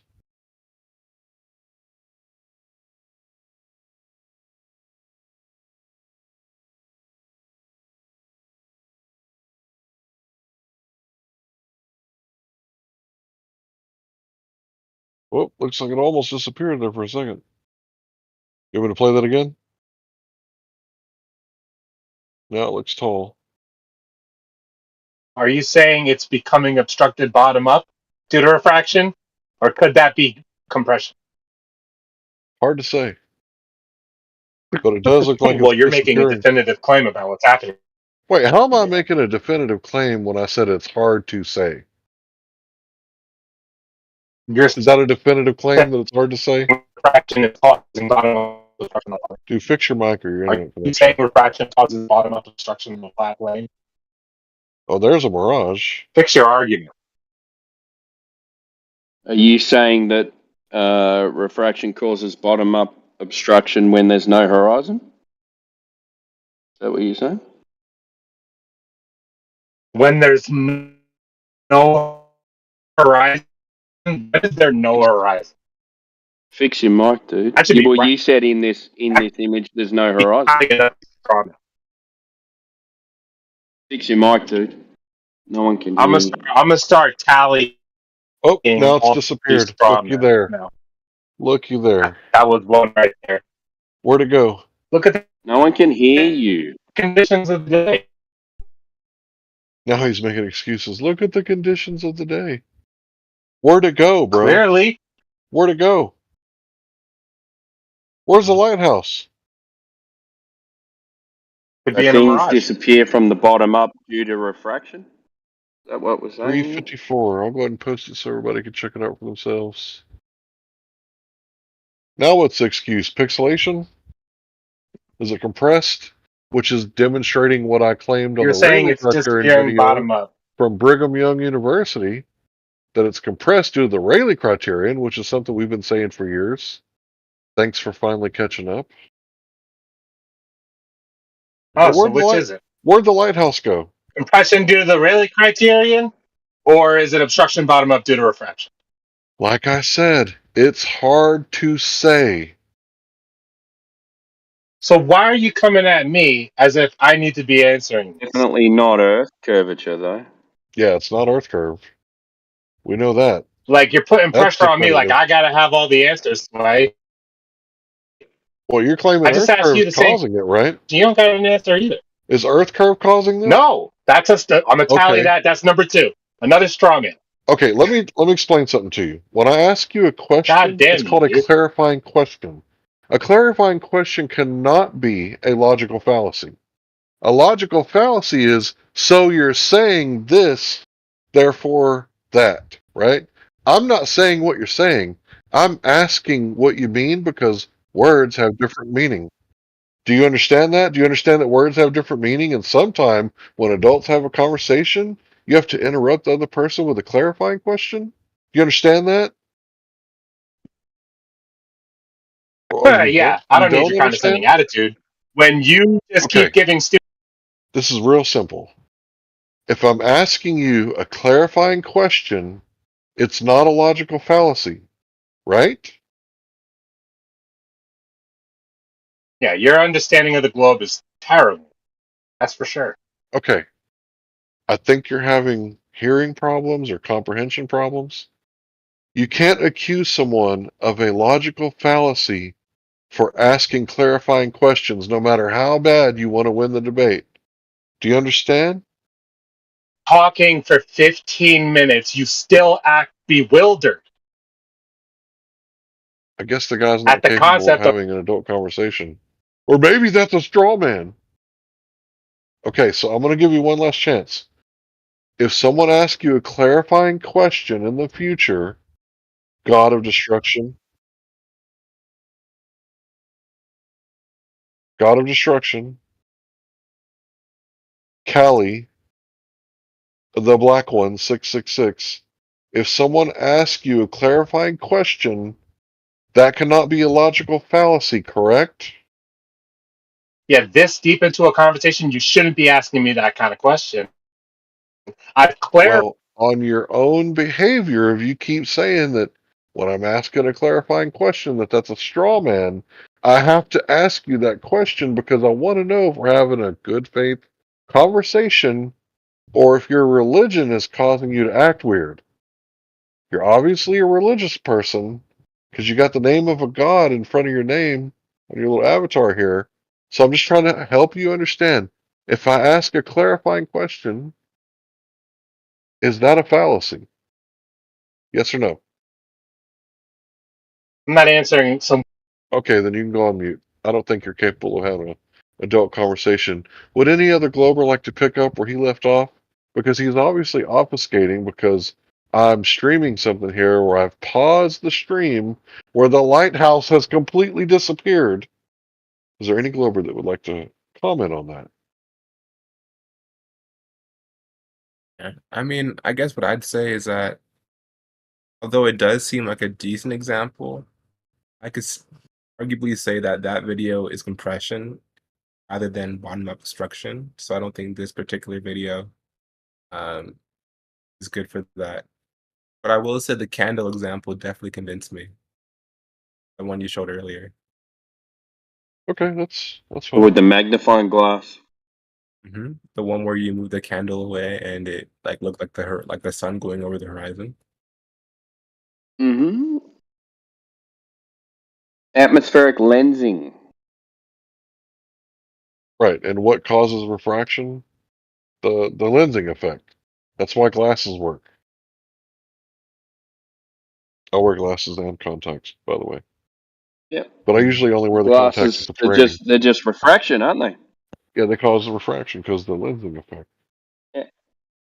So if the atmosphere can make this lighthouse, which is what keeps boats from driving over land, if it can make this lighthouse disappear, I mean, that lighthouse looks like it's, 20, 30 feet up in the air, judging by the the image in the bottom left-hand corner here, because we see, I don't know, those doors look a little taller, don't they? Perhaps you had like a more visible landmark distinguishing the bottom and the top half of the lighthouse, be a little bit more exclusive. Well, I think this is pretty far away because that's a pretty big building, but when I press play here, it's still not in the frame. Oh, I gotta go back. These guys will never be happy with what you show them anyway. So, oh, it's pixelated. Yeah, it's like miles away, I think.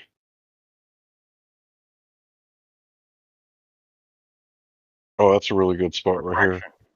Like at 110, you can start to see the bottom, like the horizon is like coming up, rising up.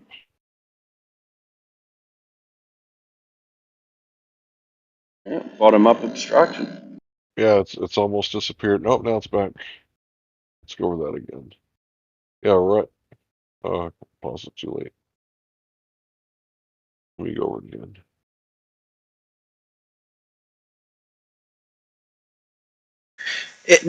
Not trolling, legitimate question. Sure. Is there Here comes the troll? No, it's a serious question. Is there any chance that how long is this time lapse from start to finish in hours? Let's see. Yeah, it's pretty much all day. And I just got home from work. 7 o'clock in the morning to 7 o'clock, 8 o'clock at night. So 13 hours. Okay. Roughly. And because I just jumped in, is this body of water like a landlocked lake, or is this the ocean? It's Skunk Bay. It's a bay. Okay. Is there any chance that some of what's going on over the course of 12 hours has something to do with the tide rolling in or rolling out? Right. They get 30 feet tides to cover the lighthouse. I didn't say all of it. I said some of it. Yeah, some of it could be, but the fact that the lighthouse has completely disappeared here at 354 is a huge problem for you guys, because that means the refraction is making things not just disappear from the bottom up, but completely disappear altogether. So that's a hell of a lot of refraction that's acting the opposite way that you guys claim that refraction makes you see further, but actually this refraction is making things disappear from the bottom up and disappear altogether. Well, I see it getting worse as the day goes on, i.e. it's getting hotter out. Right, Try so when doing the the stuff temperature that varies, because this is in Canada, so I'm assuming the water is cooler and the sun's heating up the area. And as the sun perturbs the atmosphere, it causes all this, heat waves and wonky stuff happening where everything's kind of shrinking and stretching, and it's actually looming and stooping and converging is the technical terms. Yeah, it's doing all kinds of crazy shit. Right. So does hot air more dense? Hot air would see. It's a weird question to ask because technically the same volume of air, a given volume of air, if you increase the temperature, it's going to want to expand and be less dense. The problem That would is so the heat would cause moisture evaporation, correct? hot air can hold a larger volume of moisture. Yes. Yes. So wouldn't that refract more? But I don't know how that works. Also, relative humidity is not as simple. I learned recently as I thought it was as a kid. 100% humidity is not uniform. 100% humidity doesn't mean. I think you're missing the point of the video too. I might be. I can see that. I jumped in late. No, you're all right. Okay. Where in Canada is this, though? Because I'll tell you how hot or cold it can get. Skunk Bay. What? SkunkBayWeather.com is the original source. It's got the temperature, 58 degrees Fahrenheit, the wind, direction, gust, rain, date, time, All this is at the bottom of the screen. Because that might be further south than where I live. Skunk Bay. Don't you just type in Skunk Bay? Yeah, there's more than one video. I just picked the video with the grid on there because the grid gives you a reference frame to kind of watch what's actually happening. Because if you just click on one like this, whoops. Sorry about that. That was rock and roll. All right. Dang it. All right, so this is from a different day, I think. 2012. All right, once again, keep your eye on the lighthouse over here on the left.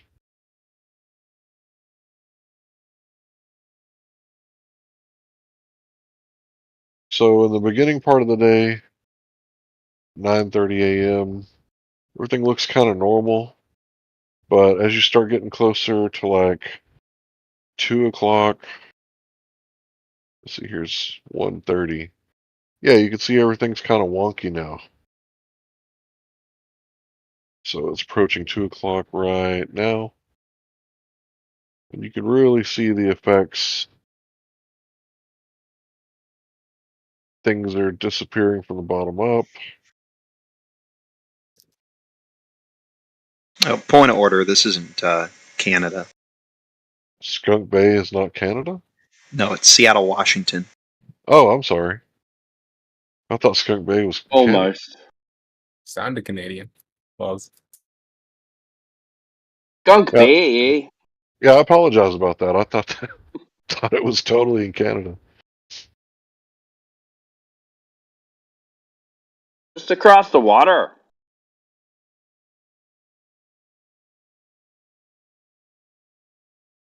That's how Canadians speak. Yep. No, and I double checked. The Observer cannot be in Canada either. Close. Really close. Okay, well, I apologize. I didn't do it on purpose. That's but fine. we've been talking about these Skunk Bay time lapses for a really long time now. There actually is a bay called Skunk Bay in Manitoba. It's probably not the one in the video. Well, I apologize. That must have been what I was looking at. I thought it didn't look right. Okay. I remember now, like 8 years ago. Going, Yep. this isn't what I was looking at. What the hell, Manitoba Bay? Yes. Skunkbayweather.com, which is the stamp on the video, that is the Skunk Bay in Seattle. Okay. Not Canada. Yep. I'm glad you straightened that out for me all these years later. Funny. Because when I went and looked, I was like, what am I looking at here? None of this makes any sense.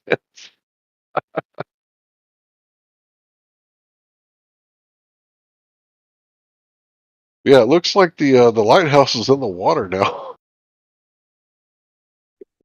Wonder if I don't think I can zoom in.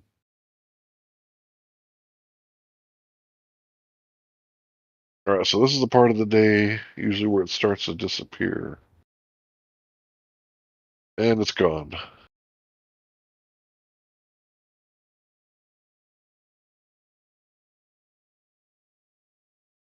Yeah, check it out for yourself. So for all the globe earthers, who say that, this whole refraction thing, it's happening, you have to admit that once you say refraction, you can no longer claim geometric horizon. So you can't teach the children that boats disappear over the horizon, therefore globe. So you have to go with what Neil deGrasse Tyson and not Professor Dave says. The only place that you can see the curvature is from space. I strongly disagree with that.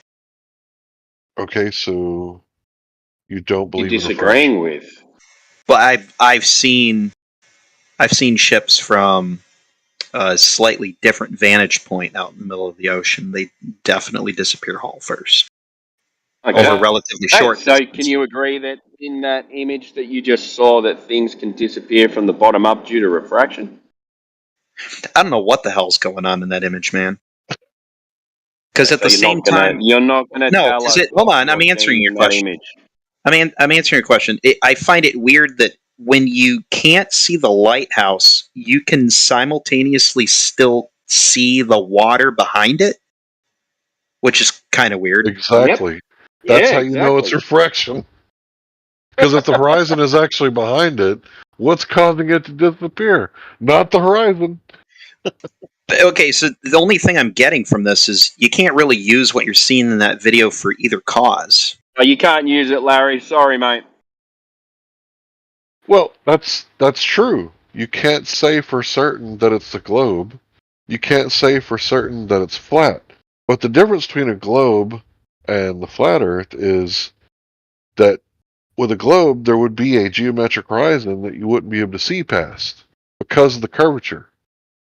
So you guys are saying, well, we understand that the Earth looks flat in a black swan image where the horizon isn't where it's supposed to be, like Habitat in the Hill House, but that's because of refraction. But you can in the next you can't say in the very next sentence, but hey kids, trust me when I tell you that when boats disappear from the bottom up, it's not due to refraction, it's absolutely no refraction when that happens. It's the Earth curve. That's cherry picking 101. Yeah, I Especially will when you point can out that demonstrate things disappearing from the bottom up due to refraction. well, the light doesn't care about shit like that. It'll disappear and appear for all sorts of reasons. Light doesn't care about your feelings. It does not. I will also point out that I didn't think it was going to be this extreme, but that location does experience fluctuations in water level because of the tides Here come up the to 11 excuses. feet. 1, 3, 2, 1, go. No, 11 feet. That's a lot. Right, but that, the lighthouse, it's at least 20 or 30 feet off of the surface, and the surface looks like it's a good, I don't know exactly how far, but it's a good bit off of the surface of the water. The surface of The the Earth. horizon's in the back. The water's in the background as well. Yeah. And the observer height. What height is that camera set to? I do not remember. I apologize. Oh, that's a really It important actually- detail. It actually Higher than doesn't 11 matter. feet. Higher than 11 feet. Yeah. It actually, because that's not the claim that's being made here. Are we looking at this time lapse video? Is what we're talking about? Yeah. Yeah, I posted it for everybody to check out for themselves. Because there was a guy in here saying that the GIF that I posted was too pixelated and you couldn't really tell what was going on. So, yeah, you guys enjoy, talk about it, discuss it. And And then he remember, left when you gave this clear video. remember, brothers, we're all just, brothers from a different mother with a different opinion. You are connecting with consciousness on the internet. A That consciousness is valuable and a rare gift. So be nice to one another. Be kind to your normies. Before you leave. Thanks, Larry. Always a pleasure. Oh, he left. No, I'm not gone yet. Oh, Before I that leave, GIF you posted is basically a sped up version of that time lapse. I don't know if that's true or not. It's definitely a time lapse, but is it a time lapse of a time lapse? Maybe. So, But what am I what- seeing? It's like I get the tide. atmospheric conditions. Okay. But yeah, same here. It's always a pleasure. And I should probably get to sleep because I drive for a living, so peace. Orange Larry. Blessings.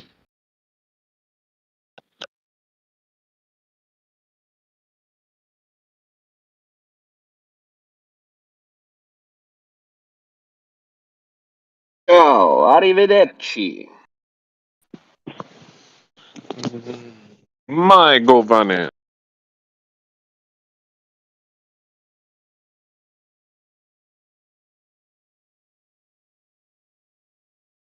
Are there so many people in here, but you're all dead silent? What happened? We're just having a moment of silence for the death of the globe.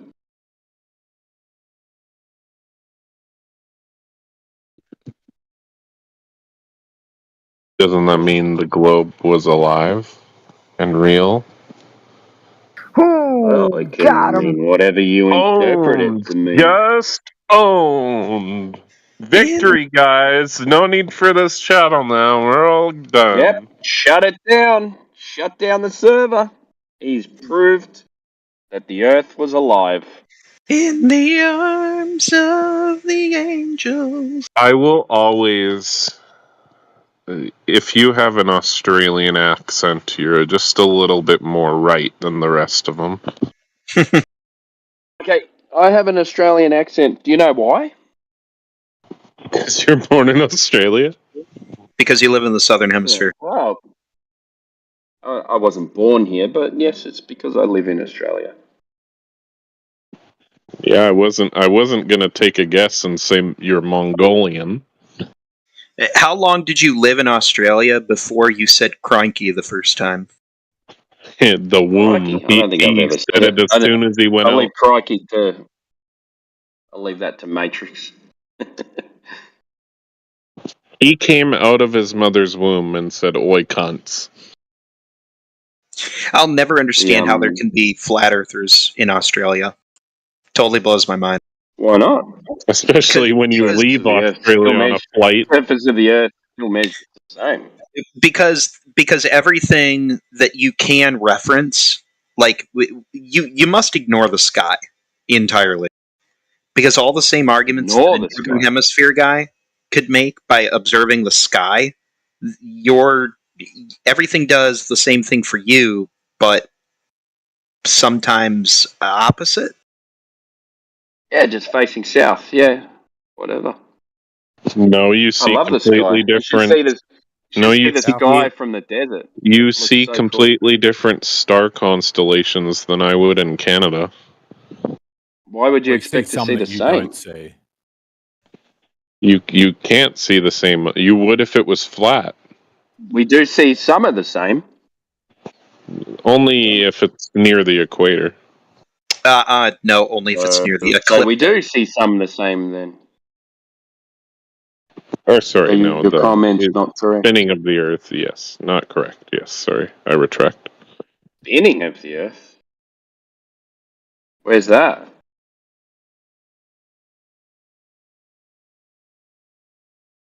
Yes, the Earth spins. Have you seen that? I don't know. You're closer than most of us, man. You're closer to the ice wall than most of us. Yes, I've been in the ice wall. Who said the ice wall? Who's talking about the ice wall? Well, what happens when you just keep going south? Yeah. What do you get to? Don't know. What's on the other Never side been of the there. ice wall?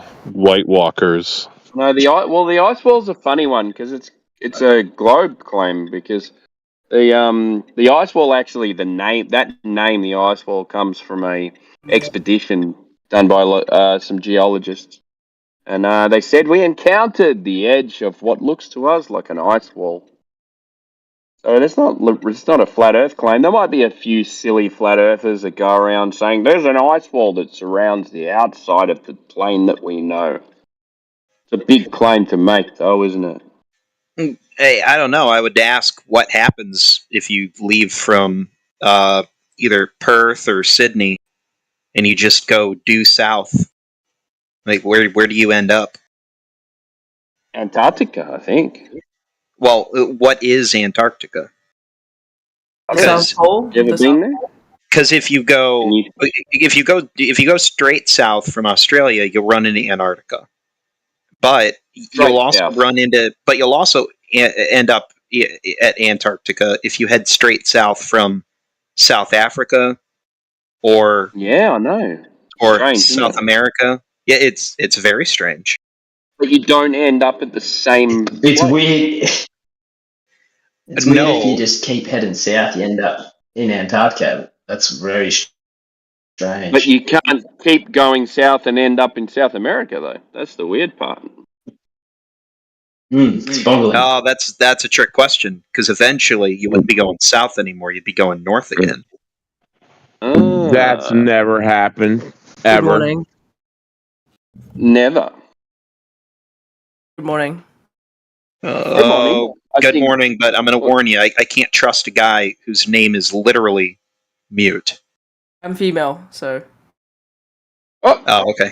Never Same know difference. these days, do you? I have a question for any mods in here. Why is watching Alex Jones suppressed by any chance? What's Alex? What? Watching Alex Jones, my friend, I think on Discord, is microphone suppressed right now. I assure you, it's for a good reason. I promise you, it's for a good reason. No, it's the name of a person, like 2 names underneath you. Yeah, I know. I'm being facetious. Okay. So we can't detect irony anymore. I guess we hear. Yeah, it's weird. They don't. So the 2 times ago, No, I want to Someone's understand Nodding. that. Hey, like, I think is that you? Chubbs, you're roboting hard, mate. Chubbs, we can not understand you at all, man. Yeah. So, drop out. Two times ago, when I was in this VC, we were talking about water levels, like the surface level of water, how it levels out. Mm-hmm. Always the same. It's always the same. So, is that the best way to prove flat Earth? Our flat Earth? Well, does water prove that it's curving? Water levels aren't the same everywhere on the globe. Even connected oceans. Everywhere on the globe. They're not. I couldn't understand a word you said. He's a seeger. Because he'd not ignore him, he's being a troll. I can't work out what's going on. But I guess my theory is that flat earthers are just the smartest people in the world. Are you being facetious now? No, mate. I'm not. I'm not used to that because normally people come in and say, "Don't have children. You guys are retards." I believe in. I mean, Timbo, to be fair, the ancient Greeks would probably say the same to you as well. Probably. Timbo, Yeah, probably, but I would call them pedophiles, so that would be different. Oh, jeez. Why would you call the ancient Greeks pedophiles? Yeah, but Timbo, you're Australian though. Like all your ancestors are criminals, so let's calm down, my guy. Yeah, I don't think you remember when I said I wasn't born here. You came out of a kangaroo's pouch. That's how you were born. I don't believe you. You're the most Australian sounding motherfucker I've ever heard in my life. Yeah. East. All right. Cool. So are we gonna get a good conversation going here, or are we just gonna talk shit all day? Should I play devil's advocate or like a pro anti? Like, yeah. What should we talk about in terms of? No, let's. I want to hear like honestly what you've got to say. That would be more interesting to me than playing a role. Are you Googling it? No, I'm just trying to search up ChatGPT arguments against flat Earth to try to get down to the bottom. Timbo. Oh God. Yep. Timbo. I mean, it'd make a good conversation starter, I guess. Does The anyone? best argument to flat Earth is to go up. Oh. Just go up, and Yeah. you'll see the curvature of the Earth. Don't even go in a plane. Just go in a balloon. Yeah. Okay. How far up do you have to go? Yeah, Not that far, guy. Even your most commercial planes at 30,000 feet show the curvature. You can't see curvature from a commercial plane. Timbo. Yes, you can. Look at the edge of the horizon. You will see a curve. The edge Especially of the if you're horizon? using tools and cameras for it. Okay, so turn around, look. So if you're seeing left to right curvature from that window, and then you're going to turn around to the other window, see left to right curvature. Then you're going to see curvature in the front window, curvature in the back window. And Also, you're not going to have a straight line around you, are you? if you climbed up to a really tall skyscraper, you should, if the Earth is flat, be able to see me over in Canada right now. No, it doesn't work that way. I'm gonna. So You see a curve at each window. That's ravioli Earth. That's ravioli Earth. Hey, I'm Melkor, Lord of Beleriand, when the world was flat. Thank you. Guys, I'm gonna start muting people in a minute if we don't get some coherent arguments. So, all right. So you just said you should be able to see forever. So if you just jump on your local weather channel, let's do a little.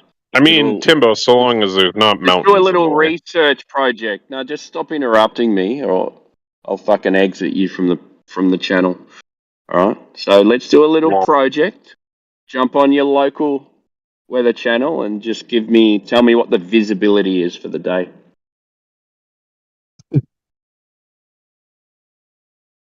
Yeah, Are we eventually. going to do it, or we're just going to ignore it? Timbo, you're talking to a man in Canada right now. It is 11 p.m. at night. So Okay, so are you sitting on a computer or? Okay, I got you. I'm in Canada, and my visibility is 40 kilometers right now. I live in northern British Columbia, and it says 40 kilometers for the visibility today on the Weather Network. There you go. can look it That's up why too you can't and see forever. How do you Yeah, see it? humidity and air pollution and all that stuff. Yeah, I'm on that's why you Common can't see sense. forever. I'm on weather.com and it's saying that. You've answered I've seen yourself.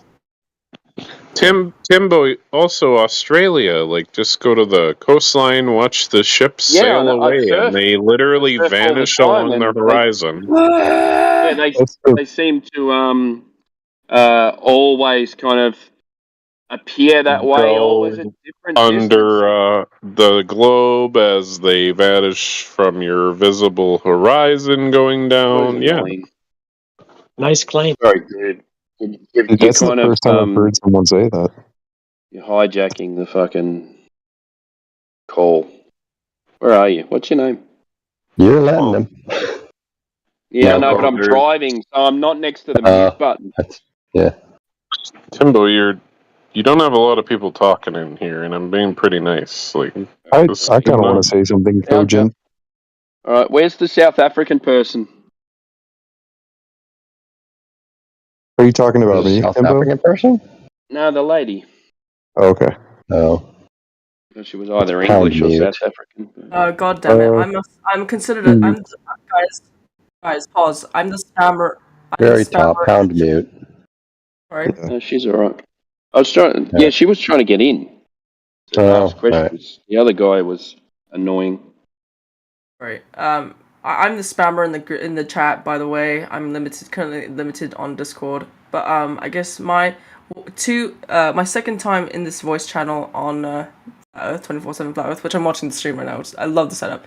But however, so my point was in that chat was that what percentage? My question was what percentage of our Flat Earth's population gets to go or goes to space, goes to the moon, goes to Mars.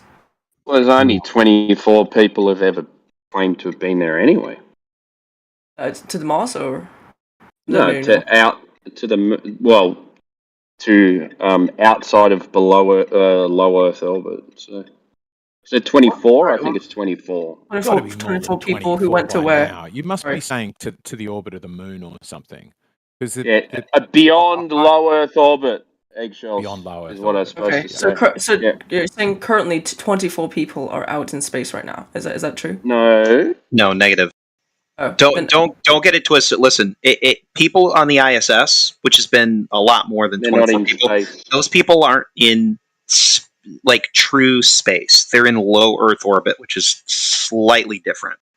If you're talking about people who have literally like left the gravitational influence of the Earth and became more influenced by something else, like the moon, that's a very short list.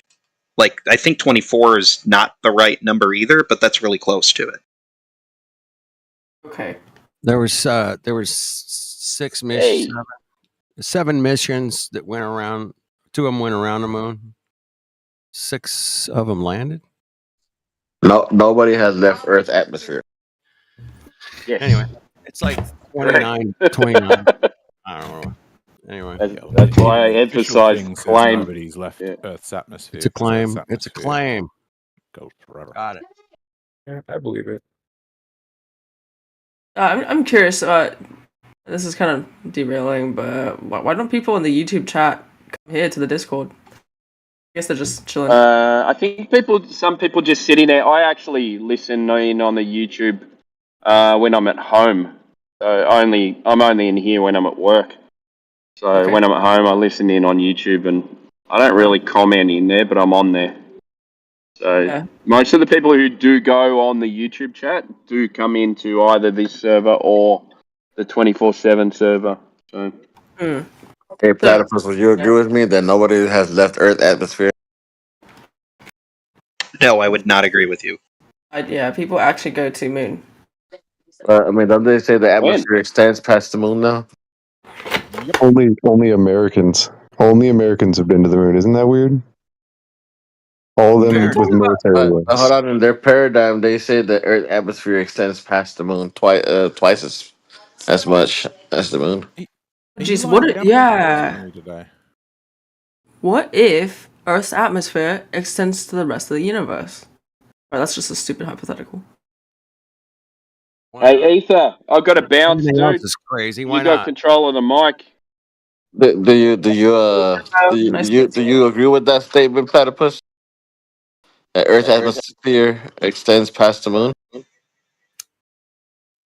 I don't believe it does.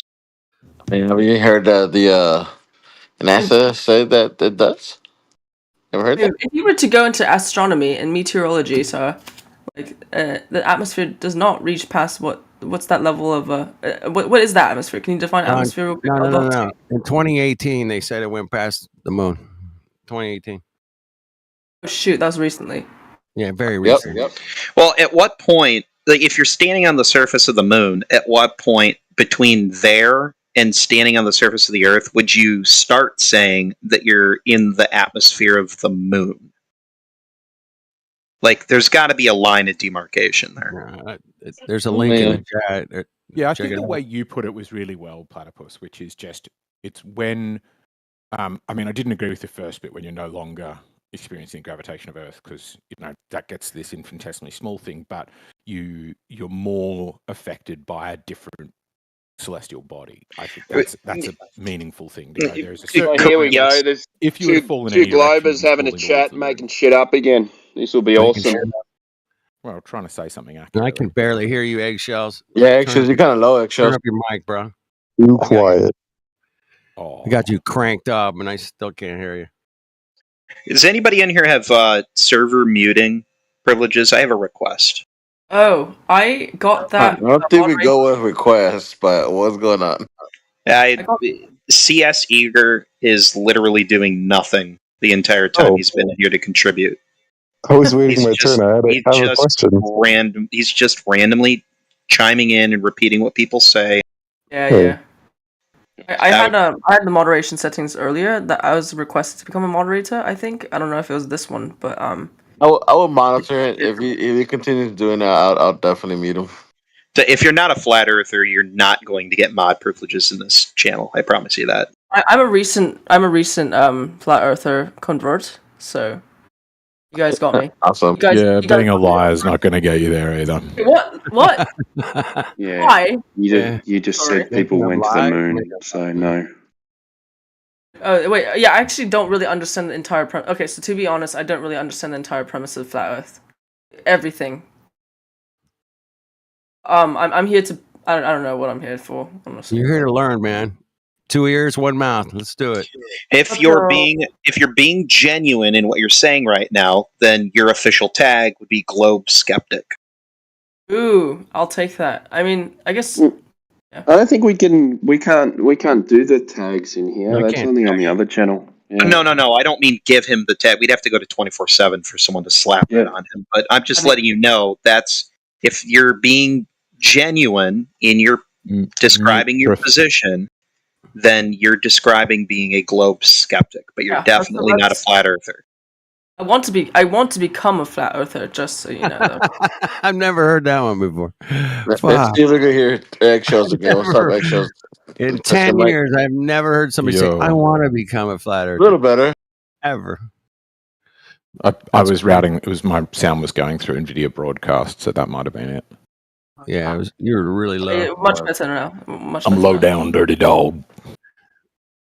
Would someone permit your voice me? changer turned off. Eggshells, you gotta turn it back on. I'll ask the flat earthers, is it okay for me to ask some questions of the Globe Skeptic and suss out whether or not he's no chance at hell. Get the hell out of here, flat. Mute prefers female pronouns, so you know, platypus. I go by whatever the frick. Whatever the frick. Just call me it at this point. Holy Half crap. trans, your profile says, doesn't it? All Okay, right. so a little bit half about- non-binary. Okay, It so does platypus not. and- It Yeah, says let half the globers non-binary. handle it. Read the What's- read the What's globers The handle it. platypus and eggshells Hold on are a second. Okay, what the hell? What's just a bit what about is the myself. what's the pronoun? Hold on, I have to ask because I've never seen this before. What is the pronoun "shay" supposed to mean? Is that a typo? You know, I think it's a mixture of she and they. okay, so Hershey's chocolate. Or she and gay. Wait, guys. Oh, it's a joke. I got it. Oh my god. No. It's not a joke. It's not a joke. Guys, it's not a joke. Pause. Hershey's chocolate, she plus they, if you were to be in a group, you would be considered they, them, their, theirs, right? So right now, they, aka we slash us slash our slash ours, we are talking about stuff, about flat earth. So they... Oh god. That's just confusing, bro. For the record, if you hold on, I need a if you- class for this. Anyway, let's not get into. Let's not go down that route. I can't go there. Not on here. No, you guys were anyway. asking me, so I was just explaining myself, sorry. for the record, if you make me say feel so fucking old. if you claim that you're half non-binary, that technically works out to being 3/4 binary. Just one half of zero, sir. One half of zero. It's true. An error and You're- mutation in you're- the matrix, that's all I am. You're of what? Holy shit. Oh my god. Anyway, can we move on from that topic? What did I walk into? Yeah, this is not the LGBTQ section. I really, personally, I don't want. I'm here to talk about flat Earth, so yes. Okay. Yeah, that's what we're here for too, and we're here to talk about the globe too, because the globe has a lot of claims, and we like to go through all those claims. Do I wonder what flat Earth pronouns are. Yeah, because you're certainly not going to go through any flat Earth claim. That's for sure. Sir/Cole. N-E. Sir/Cole. Yep, that's not how we'll get there. That was a low blow, Scotty. Ooh, Scott's a bit feisty True. today. It was a True, low blow. though, isn't it? It's true, though, isn't it? Whoever's chatting in there about okay. It's not true, but it was low. Yeah. Getting below the belt, man, ain't cool, bro. Check it out. You could call me he, him, his. I don't care. It's Right fine. on, right How on. about we stop talking about you for a while? Yeah. Y'all shut the. Okay. It's me. Come on.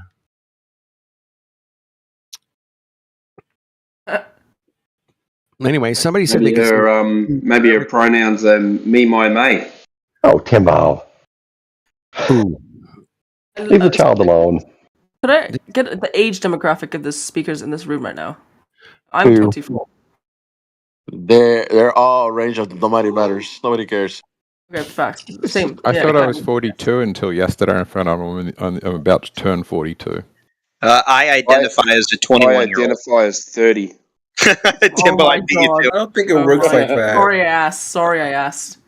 58. You can identify as an age. Come on now. Apparently, I'm a boomer. I'm transcendent. Anyway, He's a boomer. What is the Flat Earth. significance of a year on a flat Earth? Like, what would you describe it as? The point when the God, mate, sun you talk. You starts talk. rising? I'm the Well, it's last. the same. boomer. So it's, the What? sun rises in a position, and then when it gets back to that position, that's 1 year. That's wild. Yeah. Well, isn't it the same? Oh shit! Yeah, it's the same. We had I was yearly thinking- cycles long before we'd figured out the shape of the thing.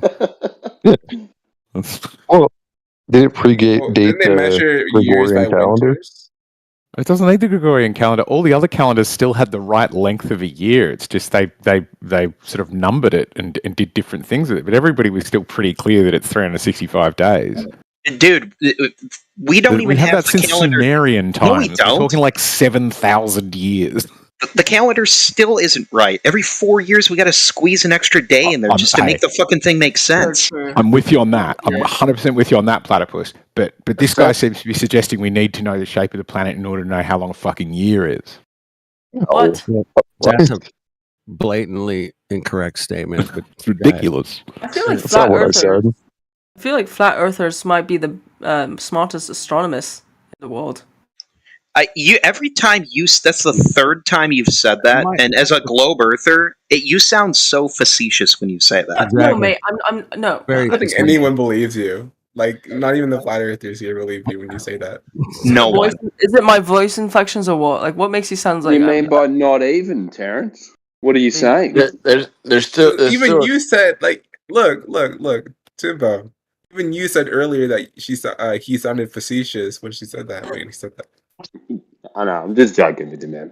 And by the way, there's still a It is late caveat to night. the 4 years and add an extra day. Because Every now and then there's some leap seconds too. Because it can't be divisible by 100. The year cannot be divisible by 100. And they add like 2 seconds, like 12 years ago or something. We add seconds regularly. Arthur is yawning right now. VC is yawning right now in the chat. I don't know why. Chinese calendar. I'm Chinese, yo. We want to talk about the lunar calendar. Lunar calendar? 28 days? Yeah. That 13 months. 13 months? I don't know anything. I'm Chinese. I'm Taiwanese Chinese. I don't know anything about the freaking lunar calendar. Sorry, I even brought it up. How much do you know about the globe? Do you know anything about the globe? I bet you don't. Pi r squared. 2 pi r. That's a circle though. It's a circle. Wow, I've never got that answer before, but that's cool. Is that what Earth is to you, man? I think perhaps Earth. Earth is a circle, a flat circle. Perhaps it's not. It's not a globe, man. We checked it out. Damn it. I mean, who cares anyway? We're probably not. We're so plebeian. We're probably never gonna make it to space. So Elon Musk sends us over there. Oh my god. Yeah. Help me out here, boys. Come on. So tiring. I'll leave. Jeez, sorry. Oh man, I just want you to know You don't have to leave. Just try and have a serious conversation. Just be honest. Just be real. That's all. That's all we're asking for. Just be genuine. Be genuine. Genuine. Or are you too boring to be genuine? I'm just sincerely Wong. That's all I am. Sincerely Wong? What does that mean? But you haven't said a true thing since you've been here. You haven't said a thing you actually believe since you showed up. I mean, do you want me to rap my truths? No. So they're a woman. See, this is the problem today. No one can be their genuine self. They have to play a character. Okay, so I have that's the internet thing. Yeah, this is the truth about myself. I have multiple account disorder, multiple persona disorder. I don't have DID. I don't have MPD. That's interesting. Wow. So there are no truths. Get a second opinion on that, you know. Get a second Do opinion. you have R2D2 and C3PO too? That's my boy, bringing the humor. I love it, Democ. That's fucking hilarious. Let's get the YouTube chat going though, yeah? I'm like the first last message there. Yeah, we don't chat much unless we're trying to give a link to something that proves or maybe has some evidence for something. I don't know. We do. I read they put satellite images in the news today, looking at like a Ethiopian humanitarian crisis. Like BBC has a satellite or something. It was like So there was a satellite picture of some people on the ground, kind of stuck somewhere or something. Maybe I don't know. I was going to ask you guys about that. Did you guys see the ones from the back of the moon? I've seen all kinds of pictures. What is the back one? I want to see one Japanese pointed satellite at me that with just boats and planes upside down. That's what I want to see.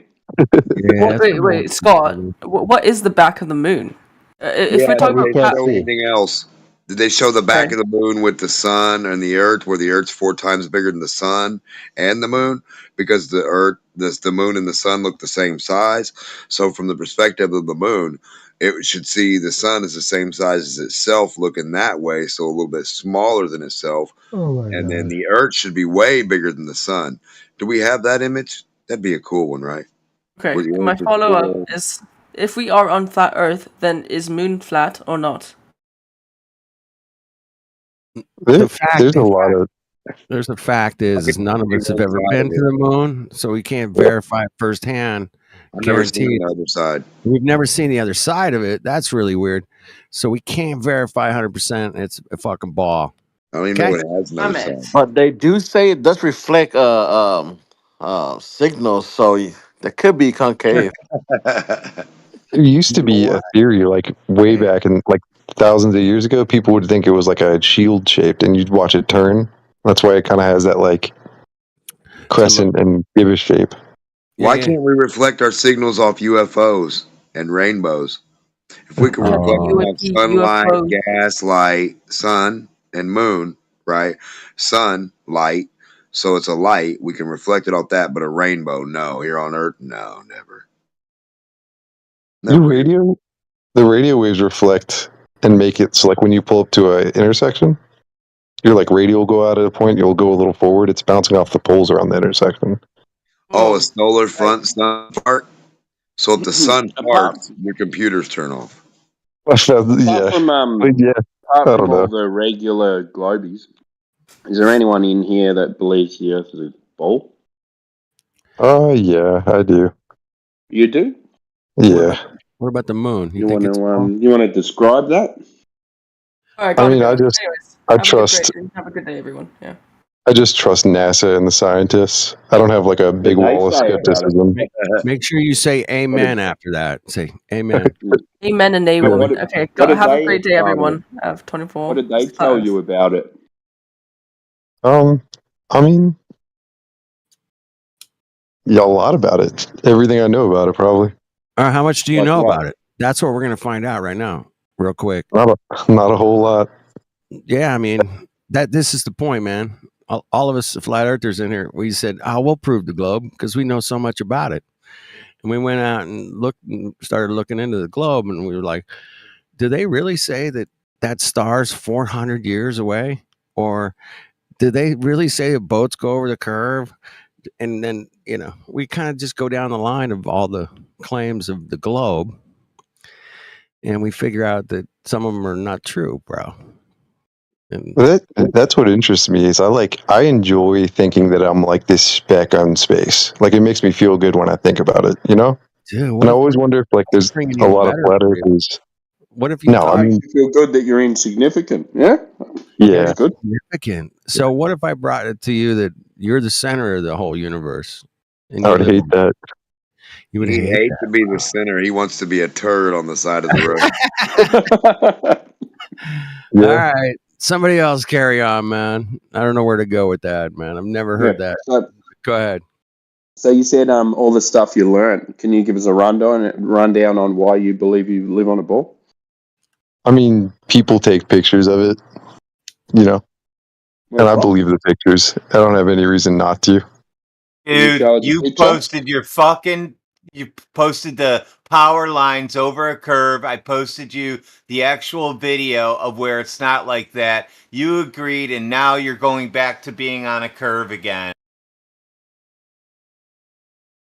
Yeah.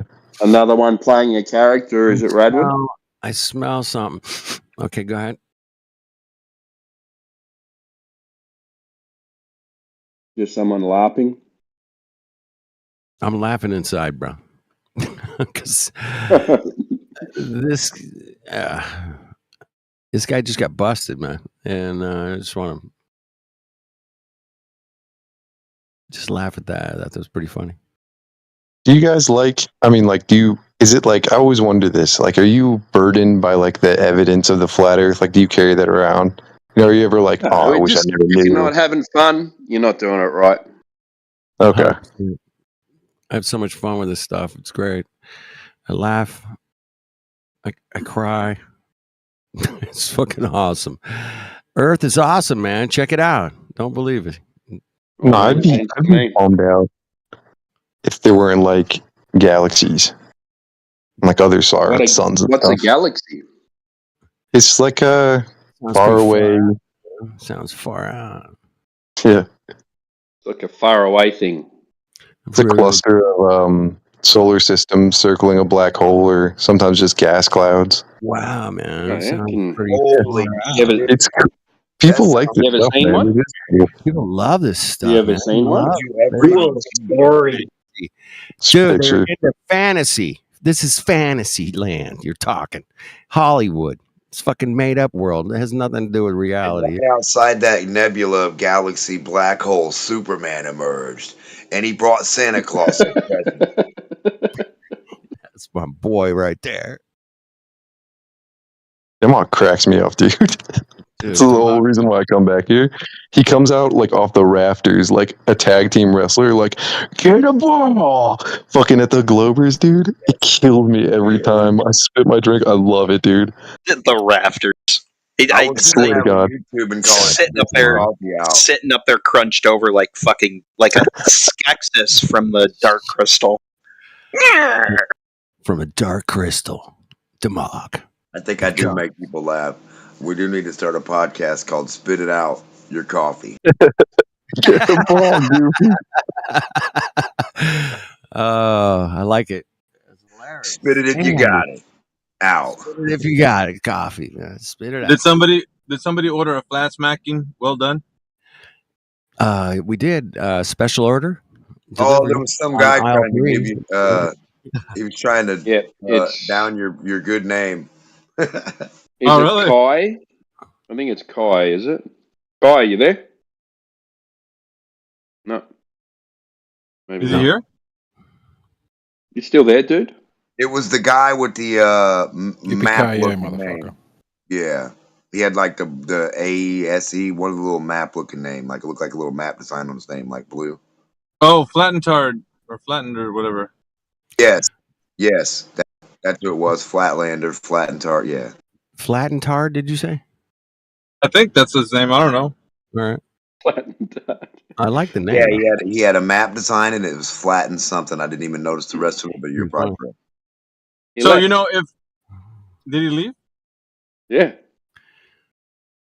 Right when I came in here, or what was he? No. I think he left earlier. Actually, he said, "Well, the room was quiet, and it was the weirdest thing." And I was like, I hadn't even got on and talked to anybody for a minute, and he said, "Demok," and I heard my name, and I was like, "What the hell was that?"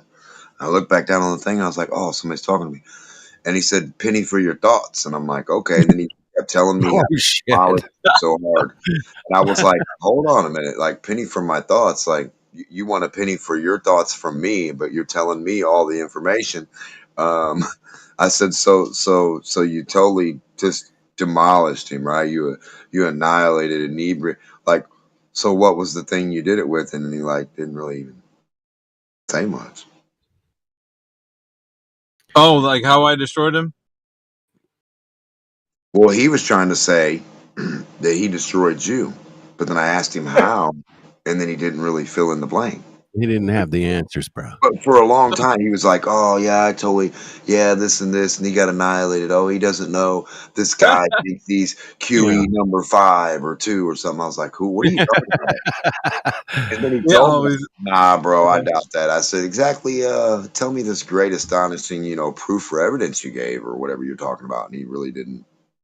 You know why? Because I asked him, what is a naturally observed phenomenon for the Earth spinning around? Did you observe this? So I was asking, because he was assuming, I think he was talking to Jenna, was it a day ago? Might have been a day ago. And he was talking to Jenna about the Earth spinning around, and he was presuming to tell her, well, let me tell you the first thing that you did wrong. This is the first thing. The second thing is, and the way he talks really smug and arrogant. And when I came on here in my lunch break, and I talked to him, I said, all right, so I need to ask you one question, because he was all with this energy kind of hyped up. He didn't stop talking, so I had to mute him. I was like, all right, just focus. I need you to realize I'm going to ask you one question. Just give me the answer to that one question. And, after all his filibustering or whatever, I had to mute him a couple of times. Then I finally got an answer from him, because I said, do you witness or observe the Earth spinning around? And he said, no. And immediately he was going to say something else, but I muted him. You know the way I do it. So I muted him, and he's like, I was like, okay, so you don't witness the Earth spinning around, and admittedly by you. So then how are you going to presume to say that it actually is spinning around? You can't just assume it. You have to first see it in nature. And if you don't see it in nature, then you don't have anything but your assumptions. So after that, he had just like, he was writhing and filibustering and saying how it was unfair, and I didn't let him speak. I'm like, dude, we're not going to continue on your presumptions. We're not going to do it. Yep. He was saying, "Oh, I kept getting muted and this and that." I said, "Well, I'm not muting you any. Just let me know the just awesome, great evidence proof that you just blew him out of the water with. You couldn't have blew him out of the water with his mute button. Yeah. That can't be the evidence or proof you brought here. Was just saying that my man muted you once or twice. That I get muted all the time, and that's not my proof of anything." No, but he was in his feelings because he didn't have evidence that the Earth is spinning around. There was no, and what's worse is that he actually admitted to it. So his own concession out of his own mouth after the whole time he'd been here, presuming that the Earth is spinning around and how it does this and that, and then he said he never witnesses it, moving around, spinning around. So how is it possible that he's going to presume to say that it actually is and this and that, and he doesn't have any observations of it? See, Naturally observed phenomena, correct? Yeah. So he was stopped right there, and he didn't know what to do. So that's why he didn't give you a rebuttal as to what was his great evidence, because he didn't have any. I'm ahead of you. I already figured that much. That's why that was my question. I was like, what was the great thing that, just destroyed us so hard? Like, because if he destroys one, he pretty much destroys all, right? I mean, come on. And of course, he admitted in this chat before that he thinks, he gives his color commentary how flat Earth is the stupidest thing ever, and he's like waging war against it, and it's the dumbest shit ever, and like he has to come into every channel that flat Earth is being spoken of, and I was like, dude, you have no idea when you come into this room what's going on. You just really don't know your ass from a pipe wrench, dude. You don't know fuck all, as they say. There's, in the UK. there's a few new people in here, Miggy. I think there's thick emo chick. There's smooth. Welcome. Yeah, we welcome them. If you guys have any evidence of the Earth being a globe, go ahead and open up your mics. We'd like to hear it. I would like to ask one question. Yes, go ahead. Why is the Earth so round? It's so round. Well, you see, Timmy, ever since the beginning of time, I'm just kidding. I'm not gonna do that because I could play along because it's me and FED. We could do a nighttime show. I think we wanted to. Let's do the thing with the thing. The word. You remember the guy we were talking to about the ISS? What we were. Oh my goodness, dude! It's so funny to me. I know it's funny to you too. Other people might not find it funny, but I do enjoy the destruction of some people sometimes. And you mean to tell me that the thing you think exists for over 20 years is falling? It's in a decaying orbit, falling around the Earth at 17,500 miles per hour, rotating around the Earth every 90 minutes. And you think that there's humans inside of this tin can that is like, wow, dude, the story is so extravagant. It's so like crazy, amazing. Man. It's totally crazy, man. It's crazy. It's been falling around the Earth for over 20 years and it hasn't landed yet. Yeah. Hey, we got new technology. That's an 11 can. It's not a 10 can. I see what you did there. It's even worse when you get into the Hubble. Miggy, if you go to the Hubble's supposed to be 350 miles up, right? But it's been up there forever, and they did service it and relaunch it to a higher altitude. But it really? should have. Didn't they stop that program, FED? And they launched the James Webb and instead they still have the Hubble. It's still there. But it's still going. I don't keep up with the latest space news, dude. I try to, man. I don't always, but I used to do a thing called NASA News and be like whatever weekly bullshit NASA was trying to pull off, and I'm like, we would just go through it and laugh at it. But yeah, I missed that. I mean, NASA News was fun, man. And the Hubble is only 100 miles higher than the fucking. It's only 350, bro. Wow. But it doesn't have any like propulsion, doesn't have any jets to reposition itself. It doesn't have any nothing. And that's right from the guy that fucking managed. It's got a magic motor. No, I know exactly what it has. It has Platypus's imagination power. Yeah, magic motor. David Copperfield propulsion. Yeah, it flies solely on Platypus's imagination. Well, it's got gyros. It flies on David Blaine fuel. I mean, the physics checks out. It does. Yeah, I mean, You can calculate count the it. amount of speed you You need got to to know about orbit. orbital decay, man. I don't know if you guys know about orbital decay, but I learned about it back in 20. Is that like tooth decay? 60. Yeah, it's kind of like tooth decay. You're gonna need a lot of toothpaste. You're gonna lose some teeth, man, when you spin around a ball for a few years, 20 years, or What about marine decay when they discover barnacles on the ISS? Yeah, they got barnacles way the fuck Salt there. water. Get out of here. Content. Yeah, they got barnacles on that monkey. Yeah. In space, barnacles grow rampant. Space You know, barnacles. That's the There we go. hardest thing to get rid of in space. It's Yeah, barnacles. no, totally Terrence. It flies on totally Terrence's imagination power. He's powering it with his imagination. Oysters, Well, no, Rockefeller. I mean, Right, when Terrence? it first got into space, no. When it first got into space, it probably had enough speed to suffice. I just Yeah, it's like without you know what? It's like Santa Claus. You know the meter. There's a meter on there that says imagination, and when children don't believe in Santa, the meter goes down. So the same goes for the same goes for that. It's like the movie Monsters where the kids are screaming and they get the Yes. energy. It's the fuel. Yeah. Yeah, the belief. Very funny, guys. Very funny, but the globes are screaming. as you're making it gotta seem. push We believe we can make it to the moon. They're like, yes. They're like, our fuel is full. Yeah. If you believe. All you gotta do is believe. All you gotta do is believe, man. You gotta believe. That fills up every NASA gas tank.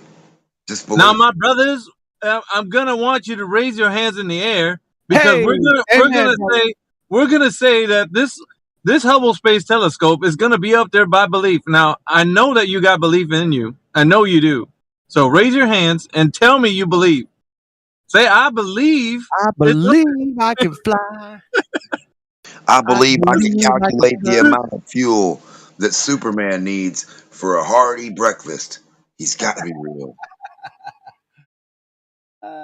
Yo, is that Dan Fessler? Dan, is that you? Bro, I haven't seen you in, it's been forever. Yeah, man. It's been a long time. I kind of got disinterested. Welcome back. Disinterested? Yeah, you cut your shit, Dan. I don't know, man. It's just like the same conversation every day, and I was doing that for like I don't know how many years, 3 years, 4 years, something like that. And I come back and it's still the same. No, it's different. For us or the globe. Check this out. Both, man. Both. No. I kicked the dirt and gravity can't put it back. Oh wow, you beat gravity. No, That's right. That's something. I beat the shit out of gravity. If I build a sandcastle in an arc and then smack it, gravity won't put it back. So little old me outdoes gravity. And the butterfly next to me. The butterfly can fly straight to space. Me too, I can walk to space because gravity won't stop me from walking. You know, I'll pretend I understand what you're saying, but you're just speaking in rhyme. I have no idea what the fuck you're saying. No, it's not a riddle. Take it off. You don't the beat riddle. gravity. It's really hot when you put it back in the middle. You're gonna get a new fiddle. So yeah, where the Globers at? Globers.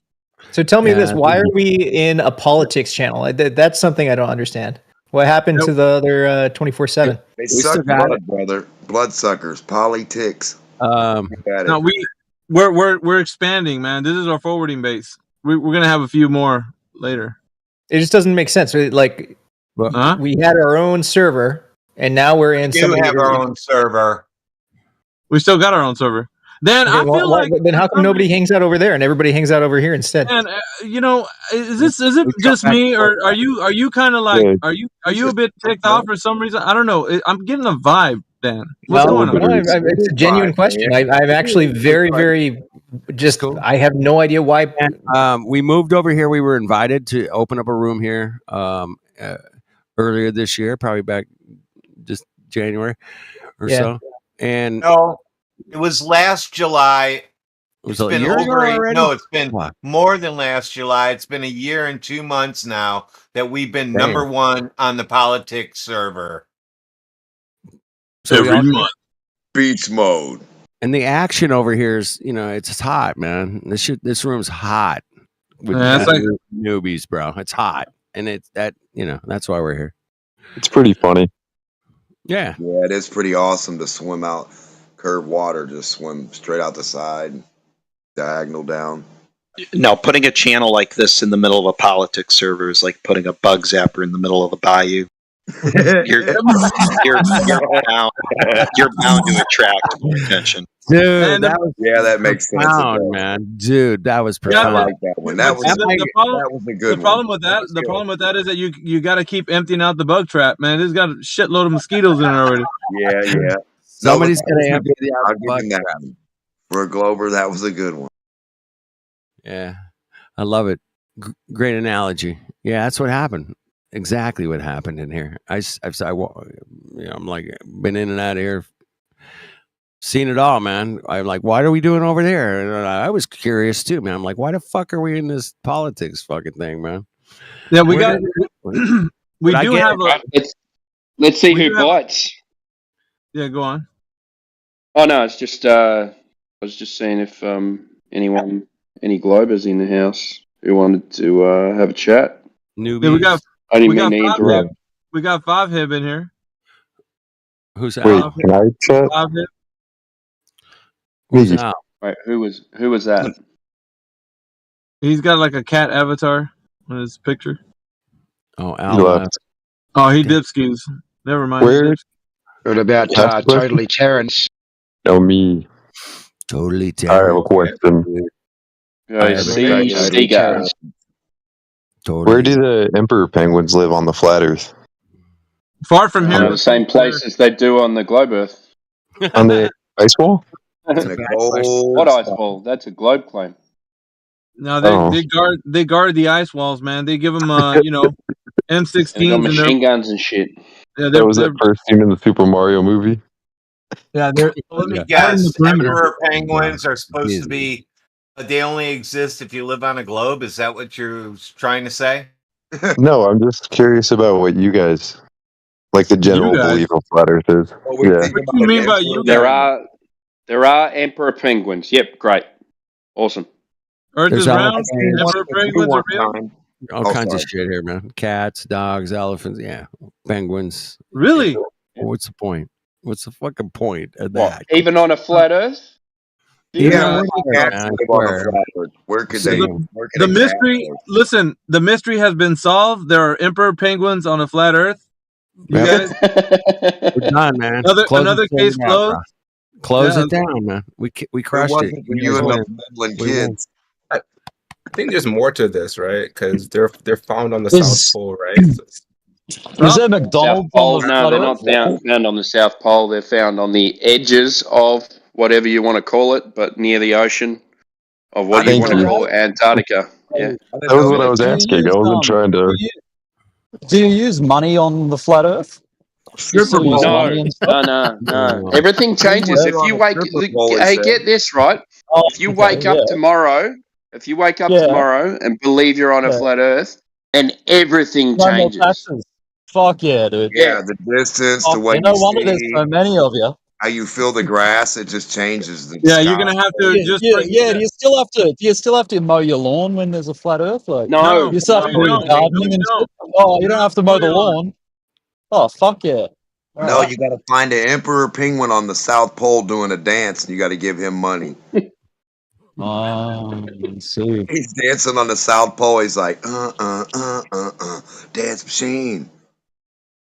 All right. Anyone got any serious questions? Yeah, I do. How does the Salinilian eclipse work on a globe? I'm curious. Anybody got that? Scott Mackey, you're up. Scott Mackey, oh hell no. Anyone but him. Well, you got just imagine the wild proposition that light maybe bends a tiny bit. Light eggshells will do it. Demonstrate. Bending shadow. Wild proposition. You're gonna get like 15 minutes of filibustering, man. I don't know if you want that. Do shadows bend too, Alpha? The shadows bend? Dude. They have to, man. You got light bending everywhere.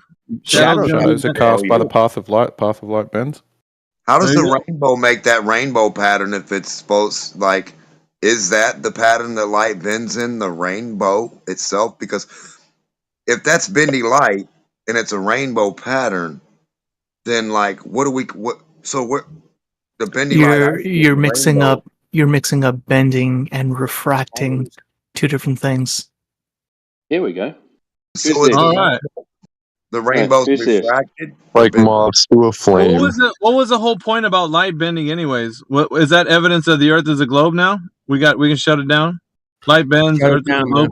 man. Yeah, We if got I recall rainbows, correctly, boys. it was about the Selenian eclipse. Imagine somebody bringing up the conversation of light bending and then just like leaving it there and saying, "Okay, well, light bends on the Earth's a globe. We're all good." Well, that was eggshells. Yeah. That was oh my god, I'm Shut the so server sorry. down. Shut it down. You guys, this is Keep it going. how. Don't you dare take away my entertainment. Hang No, on. you can go ahead, man. Light's bending. Yeah, Earth's a you. globe. I mean, what else? Bending rainbows. We see rainbows everywhere. Rainbow boats, rainbow houses, rainbow trucks. We see over the fences in everybody's yard, refracting. It all just refracts. We see the bottom of your stuff over the fence. We see the bottom of your lawnmower pop up. Selenilian refraction. Did you guys know? Anyway, go ahead. You guys know what? What do we? What? Let me find the picture. Something real quick. Did you know? Yeah, I found a picture. Do you know how Einstein thought of his bendy light experiment? Have you ever heard of this? No. By looking at his own butt. No, listen. He imagined himself on a flat elevator moving up at 9.6 miles per hour. I swear to God, he had a thought experiment like that. I promise you. I posted it in the chat. No, That's the math for Newton. He had to I use. promise you that he was he worked in the patent office, and that's all he did was read shit and just stole other people's ideas. I promise you that. He was a helium balloon. He rose up at 9.8 meters per second squared. You said a flat elevator? What the hell is a flat elevator? Yeah, I want to be in a curved elevator. No, it's like bendy it's elevator. a flat Earth. He imagined a flat Earth rising, and he was like, that. Did you say a flat? Yeah, I swear to God, he was like, imagine the Earth is an elevator rising. What would happen? I want a citation. I want a citation for that one. I'm posting the pictures of it, but yeah, this is what does too. You might even be confusing him with Newton because Newton thought the Earth came up to the apple and the apple came. So it'd be 4 points. It wouldn't even be 9.8, 8.9, 9.8 per second squared. It'd be a different equation altogether. I got a question. Yeah, I got a question. So back in Einstein's day, man, these guys wrote papers. They used the mail service to communicate with each other. A lot of times, they could pick up a phone, but at the end of the day, man, do you think they were sending each other memes? Yeah. Or were they sending themselves like citations of actual math and whatever? Fuck, you know. Probably just pictures of his cousin naked. Right? Are they sending memes to each other and through the mail? How did you get Einstein's day or whatever? No. Well, think about this. Today we got Discord and we like whatever, right? All these people can get in this little thing, like talk like from wherever you're at. You couldn't do that back then. So like you had to put stuff in the paper and you had to get so many people to even like read it and agree and believe your story. Like it was like a convincing fest. It was like a candidacy for science, right? So when you met at the Geneva Convention, it was like most of the time for certain things, like for electricity and for engineering and building, it's put up or shut up time. Like we'll pay for the transatlantic, we'll pay for this, and you have to have a result, right? Yeah. But for any globe science, it became fucking no result needed. Just can you convince anybody? That's it. Can you convince everybody it's a fucking globe? Okay, yeah, well, how do we do it? Well, we take over the education system first, and then show a lot of pictures and move on from that subject and get on to something else real quick. How do you reckon Einstein blew off steam after a hard day's work? Put on some. He has his only patent. His only patent was a blouse. I don't know. I think he might have been a cross dresser, bro. I don't know. I could be wrong. Oh. Yeah. Who's that Aussie guy? Who's that talking? That's me, Rick. 2.0. Hey, mate. The There you go, original. Rick. I'm the original Well, Rick who the just cousin's up in decided the to basement. update the model. Yeah, Rick, on the second. It's got a way Rick, bigger do you dick. believe you live on a spinning space ball in the vacuum of outer space? You know what? You guys have got me thinking. I don't know what the fuck I believe now. Like, Oh Jesus! I am open-minded. Okay. Don't be But- so open-minded. Your brain falls out, Rick. No. Yeah. Do you believe that Australia really exists, or? Well, I hope so, man. Here's the thing. Here's the thing. Do you think the Southern Cross exists? Hold on. All the jokes aside, the main question Yeah. people should not ask in a scientific or an actual debate of something that you can measure and test and endure the attributes of, the main question shouldn't be, or the main topic shouldn't be, do you believe? What do you think? Right. Do you agree? Right? What it should Right. be is what the fuck is demonstrated to us and what do we know for a fact firsthand. So if I can Right. spin a ball in front of you right now, and all I can do is spin this ball all the speeds I can do and pour water and it won't stick, what kind of retarded fuckers do we have to be to think that it's ever going to do something different than that when that's all we can demonstrate? No matter what we do, we put it underwater, it's not going to work. We put it in a vacuum, it's not going to work. We put it in the air, it's not going to work. We put it, no, we free, it's not going to work. So who is the weirdo that ever came up with the idea they naturally observed spinning balls with water sticking to them somewhere? Yeah, I don't know, man. That's, How do you guys explain away the Hold on a second. observations? Hold on, let this set in. Hold on. Spinning balls right now in a lab, you and I, bet your life on it, water is not sticking to it every time. Anything else would be insane. So how do you explain like observations of celestial objects? Like you can see moons rotating around Jupiter. What's needed? How does that work? What's needed to explain about? Well, how does Jupiter's moon go around it if not for gravity? I don't know. So let's talk about what we see, right? So what do you see? You see the sky move, right? Yes, I see the Yeah. sky move. Go ahead. Carry on. You see the sky move? We all see the sky. We see lights in the sky. You think the sky moving is a fake projection of some kind? No, that's what Well, who said that? Hey, hold on, What the one hell? thing at a time. Hold on. Just one thing at a time. The sky. The tree and you sit still. You sit there. You see a car go past. You see anything go past. You and the tree are sitting still. Those things are moving. You and the tree are still sitting still. Look up at the sky. The stars, they're moving. The air, moving. You and the tree are still sitting still. Okay? The tree is lockstep with the earth, not the air and not the sky. Now, what's your question again? So let's say you look up at the night sky, you make observations through a telescope, and you measure something like Hold on. the moon of Hold on. Jupiter. I don't want you to go too far, brother. How are you measuring? You're not measuring. You're observing. You're observing through a very strong magnification. You've jumped too far, saying that. All right, Jupiter is a planet and it has a moon. All right, so how'd you get there in the first place? Yeah, you did a logic leap, they call it. You logically leap to the thing in the sky is a rock, like A physical gas ball with moons around it. Yeah. And gas balls with moons. Can't spinning demonstrate that on Earth. We only have What is okay? Let me humor this. What is your alternate explanation for We don't what need that to is? replace. Yeah, if you haven't proved, what you're claiming in the first place, we don't need to replace it. All we see is we look up at the sky, and we see lights. Yeah, some of them look a bit funny through telescopes, but you can't determine through these telescopes whether they are spheres or physical things that you can actually go to. You can't determine that.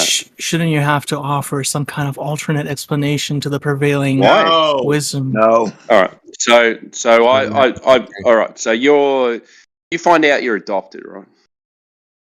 And then you go to your mates and you go, I just found out I'm adopted. And they go, well, do you know who your parents are? And they go, and he goes, no, I don't know who my parents are. Well, I don't believe you're adopted because You don't know who your parents are. Right. That's But presumably you do have parents that gave birth to Yeah, you. no shit. no Yeah. Right. So when you're looking up Yeah. at the sky, what are you seeing? And Yeah. you're saying, I don't know what You I'm don't seeing. need a Mystery for Did you them. miss the point? Mystery. You don't need a They don't have an replacement, answer. dude. Right, they just don't have an answer. That's what they're saying, dude. They're UFOs. It's a mystery. They're Yes. light. Don't need an answer. It's inconclusive. Is what we're saying. It's not we don't have one. We don't need one. It's inconclusive on both Well, parts. as long as your ideology is self-contained and you don't have to answer any of the hard questions. Yeah, I know, but don't you're have the to one answer with to the anything. ideology. You Okay, then. came You in brought talking it to about us, you man. came in talking Well, about when things planets. get too You hard, you can't. can just ignore it. Hey, just No. relax. So Just how do relax. we know? How do we know what is occurring? Who was the first person, or Yeah. had they first observed or come to the conclusion that there were these moons, that they were moons orbiting Jupiter as a planet? Who bet their life on it? There's hundreds of years of observations. you You can betting your track life them that they're across the moving? sky. No, You can. I'm asking the question.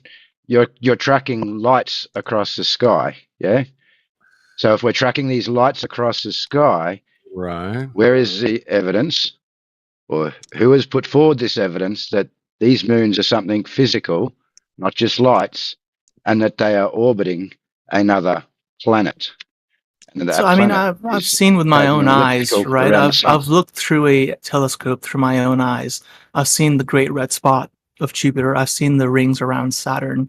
I've So- seen them in so high we- enough detail to know that this is not just a point of light. Nope. Oh, it's a point of light, man. You've never been there. You can't verify anything. Your So telescope It's is a not light. you better see than the NASA's, when so when and they you can only see dots.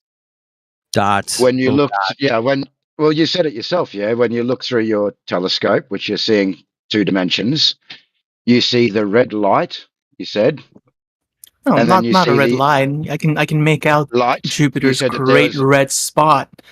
a great red spot, yeah. Of what is that? Something solid, No, or is that just a red it's a appearing atmospheric light? storm on Jupiter, which I can see in Liquid very high storm. detail. It's a storm. Wow, we're jumping even more logic here.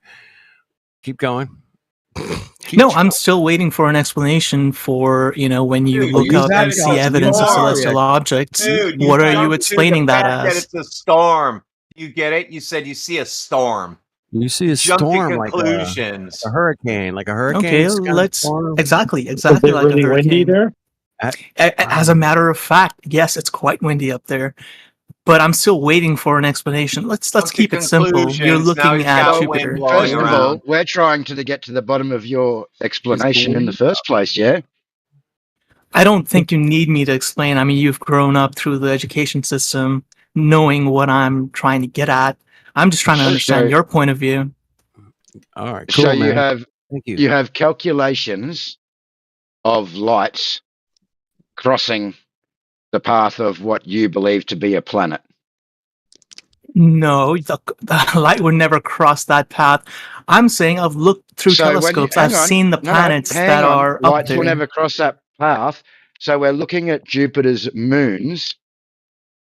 Yeah, and a moon is something that is reflecting light. Sure, I So see what you're you're getting looking- at now. so- I see what you're hang getting on. at now. Yes. Now, lights when crossing we the look path. up into the sky, what they see is the light crossing a path of something believed to be a planet. And then they calculate that and say, well, these must be moons orbiting Jupiter, correct? Correct. It crosses in front, and we see it cross in front, and then it disappears behind, suggesting that it is going first in front of it and then hiding behind it. And it does it over and over and over again, Yeah, you don't and see that. has done it for years and years and years. No, you don't see that. You don't see the light actually hiding behind. What they see is they see a light crossing the path of what they believe to be a I planet. think you need to find a stronger telescope. You can absolutely make out a moon of Jupiter Sorry, you crossing can't in see front three. of it. Sorry, dude, you can't see 3D in telescopes.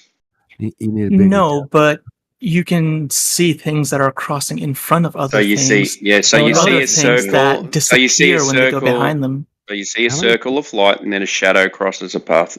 Yeah. Yeah, Ping could be pong. anything. A circle Listen, of you light guys, hey, crossing a red circle that's believed to be a storm. yeah, this is Yeah, going to be real leaps. easy. Since he does this with his telescope, let's have him post a picture of these anomalies he sees. That'd be cool. That'd be Yeah, great. what's up, Well, Doug? I'd like to know how any of what he stated first is actually verifiable, because this is all just based in philosophy. People having discussions on what No, this light crossing the path could you're talking be. about what we see with our own eyes. That's observation. You're not There seeing is shit with your own first-hand eyes. observation. Oh, that's the Then maybe first. a little Yeah. bit of common Science, sense. hey, too. guess what, Mongo? The first thing in the world that you do in science is observe. Observation. You got that right. Go ahead. I'm Yeah, sorry, so I'm the still waiting for your we've explanation of observed- what that yeah. is. So Observation? you've What observed. do you mean explanation of what? What do you need an explanation for? No, you what haven't do you even think that given is? us. Of my You What haven't do you even. think that is? I need my What do we explain of think my what is? explain it. Go ahead. What do we think Oh, what is? Theory. The light in the sky. It's a light in the sky, and it looks like something. A shadow passes it. Yeah. You don't know if it's a sphere. You don't know if it's a solid object. You don't know if it's. You don't know what it is. How far away it is. You made a gas. You have no idea. You've just been told a story, and you just believe the story. You've got no evidence of any other references on what it is. I gotta That's say, you the guys facts. are not very convincing if you're not able to We're not offer any trying kind to of convince alternate. you. The only thing is that you're just telling us, repeating a story that we already know, and we've looked into it, and there's no evidence of what you're telling us. You're just stating, you're just making a claim, and then you're saying, well, this claim is true unless you replace the claim for me. No, That's demonstrate retarded. that claim. Demonstrate that in the lab, some gas with some balls spinning around it in a vacuum. That would be the That unretarded would thing be to do. cool. I've been waiting for that one, Democ, for years, bro. Me too. It's funny how they think like if a guy runs back and forth in front of a tree that he's orbiting it. That's just weird, isn't it, to you guys? It's Wouldn't you very think that's weird? And why do you need a new religion to replace your old jank need a one that new doesn't work? To be fair, you're asking to reproduce science like physics on the scale of planets in a lab. It's a very convenient little trick they Well, play, this though. was my statement earlier. This is what you're talking about, and the moons of Jupiter have nothing to do with science. Yeah, it's based in philosophy. They witness a shadow crossing another light, and then they say, "What could that be?" Well, that could be moons, like we have a moon. We can, it's not based in science. It's a just so story, and we're not going to replace your story with another story. What we're going to tell you is that the Earth is measured as flat. So whatever the lights in the sky are doing above us, they're doing it over a flat surface. Yeah? Measured as flat. I'm pretty sure your own guys have disproven that very embarrassingly. No, what are you waiting on? Go ahead, show us your water, not being horizontal. That guy, he's talking about Jeranism going out and having a. You don't even know the whole story behind that. You think some guy went out with a laser. Anyway, yeah, we don't talk about Jeranism. We don't need to worry about his dumb shit. But he did some Show us shit how in globe elevation works right now on mockumentary, your wall. whatever you want to call it.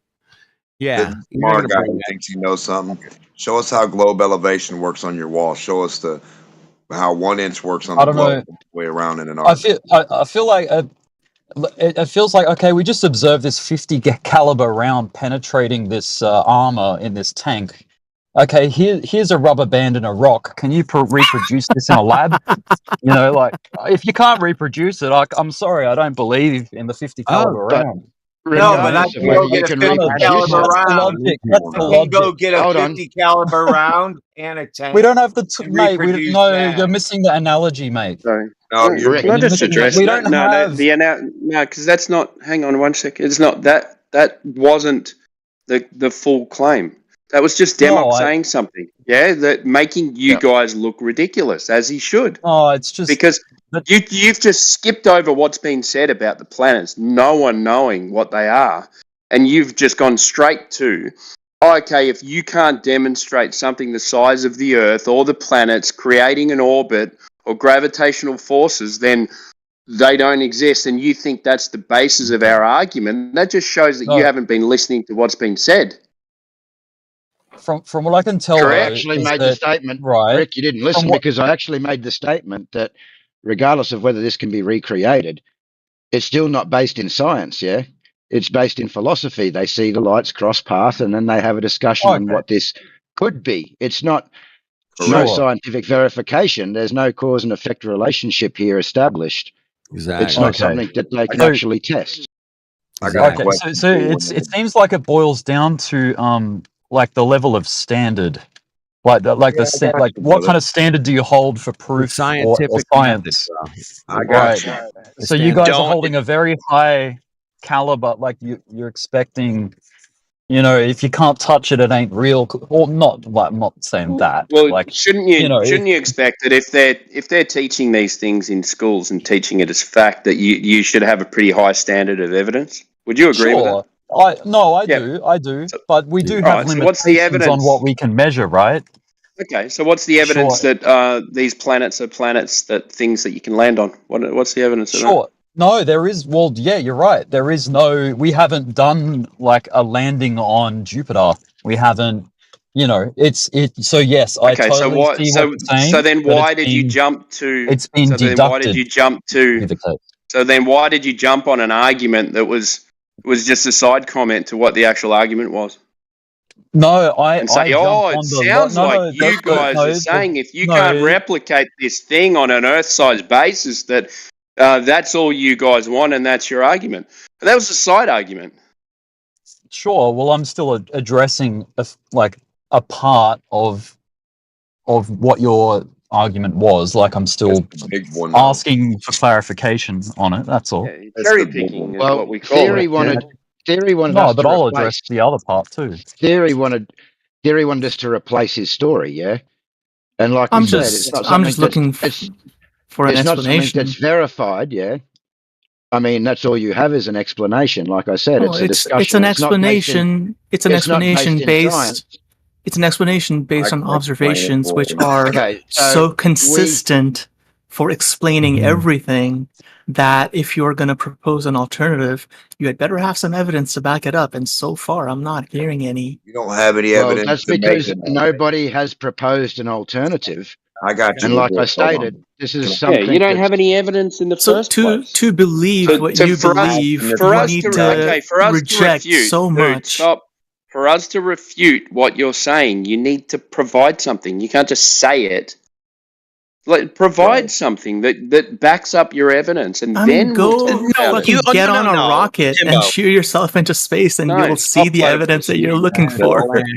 Okay, what am I doing? Go ahead, say that again. Get on a rocket and shoot yourself into space. You'll find the evidence that you're looking for. I mean, what do you want? You want evidence, right? Get high up there, and you'll see for yourself. Is that what you did? Is that what you did? I just put 2 and 2 together, found that the explanations that they're giving me are very consistent with what I see. Let's put 2 and 2 together. Let's do it now. What is the evidence that you have that we live on a spinning space ball with planets rotating around you that are masses that we can land on? What's your evidence? Number one, give part 1 first so we can talk about it, because you said 2 and 2 together. Give part 1 and 2, or whatever you want to call it, first. Yeah, so I look up, I see moons orbiting Jupiter. I understand that they're orbiting Jupiter for some reason, and that reason is gravity, which acts on a very large scale. The reason that the water doesn't stick to your ball or whatever is because the force of, I don't know, whatever the fuck holds water together is not strong enough. It's not strong enough. He's going to go on mute for a minute because he just rattles on, yeah? I got you. I just want to ask him. Go ahead. Go, Demick. Okay, I just wanted to ask him, with your great telescopes and everything that you know, right? He bounced, bro. I'm sorry, I thought you said something different. He's gone. He bounced out. I was just going to point out the killer UFOs that they don't know what they are over Grandma's house. What? Yeah. If you got a UFO over your house and it's called an unidentified object and they can't spectroscopy it and tell you what it is, when they can spectroscopy a planet, supposedly, or a twinkly light 8 billion light years away, but if something's floating in their backyard, they call it a UFO and they can't look out the telescope and make out what it is and give us the exact fucking material and the gas or whatever, all the material, right, from what it is, then I'm definitely not going to believe they know anything past fucking 2 miles because they can't even figure out what a UFO is from one with all their telescopes. 100 yards, man. Clovers are left. Hey, Democ, I got a question for you, Democ. Yeah. So I intend on buying myself a really nice telescope for Christmas this year. I had camera instead. If you hold on. If you want, before I even use it, I will mail it to you for 2 weeks. Dude, if you want to use it. Go buy the best Nikon camera then and just use shots over the ocean and then see what you get instead of fucking around with looking up in the sky. Yeah, but I think he's going to miss my point. I don't want to look in the sky. I want to look at a UFO and I want you to tell me what it is. I only want a Glober to guarantee and tell me what the UFO they see is made of. They can use spectroscopy. They can use tricycloscopy if they want. They can use popcularity. Listen. Yeah. You're giving them an out. That's fine. Yeah. What are we talking about UFOs for? Because you don't know what a UFO is. Exactly. So why are you talking about twinkly lights in the fucking sky? They're UFOs, brother. There ain't no difference. The sun, the moon, the stars, the planets, you call all that shit UFO over grandma's house. They're all the same. So you don't think it's possible to learn anything about what the sun and moon are? I know you can't tell us what a fucking UFO is right here. That's not the question I asked you, Democ. This is what I've been talking about the whole time. Every optical device you can use my laser device, you can use and see what the UFOs are, brother. Tell us what you and all the Glovers, hold hands, hamburger help. Come on. What they're made of, what they weigh, what the material Maybe is. he thinks, hey, listen, maybe he thinks he is going to be the one who buys a telescope and he's going to figure it all out and tell everybody. He's a man, bro. He's a man. I've been waiting. Live stream it, man. Live stream your telescope. I dare you. Anybody? Live stream your telescope. That'd be great. I'll do that. From high altitude, 35,000. I'll do that. I'm going to get one of the ones you can hook up to the computer. Yep. There's a bunch of the them. ISS with Maybe it'll even just give you it'll probably give you the image right on the screen what you're looking at. Oh, good Lord. That's what we're going with? No, I'm not. Hold on. Who said that?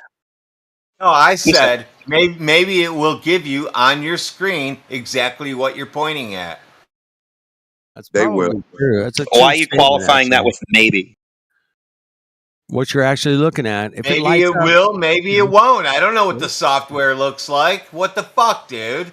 You don't hook it up to you don't hook it up to the computer to get the image. You hook it up to the computer because the computer tells the telescope what direction to keep pointing. Oh, I know. I have one. Do you use it? Yeah, I use it all the time. Show me. What's the make and model? What's the make and model? For my P900?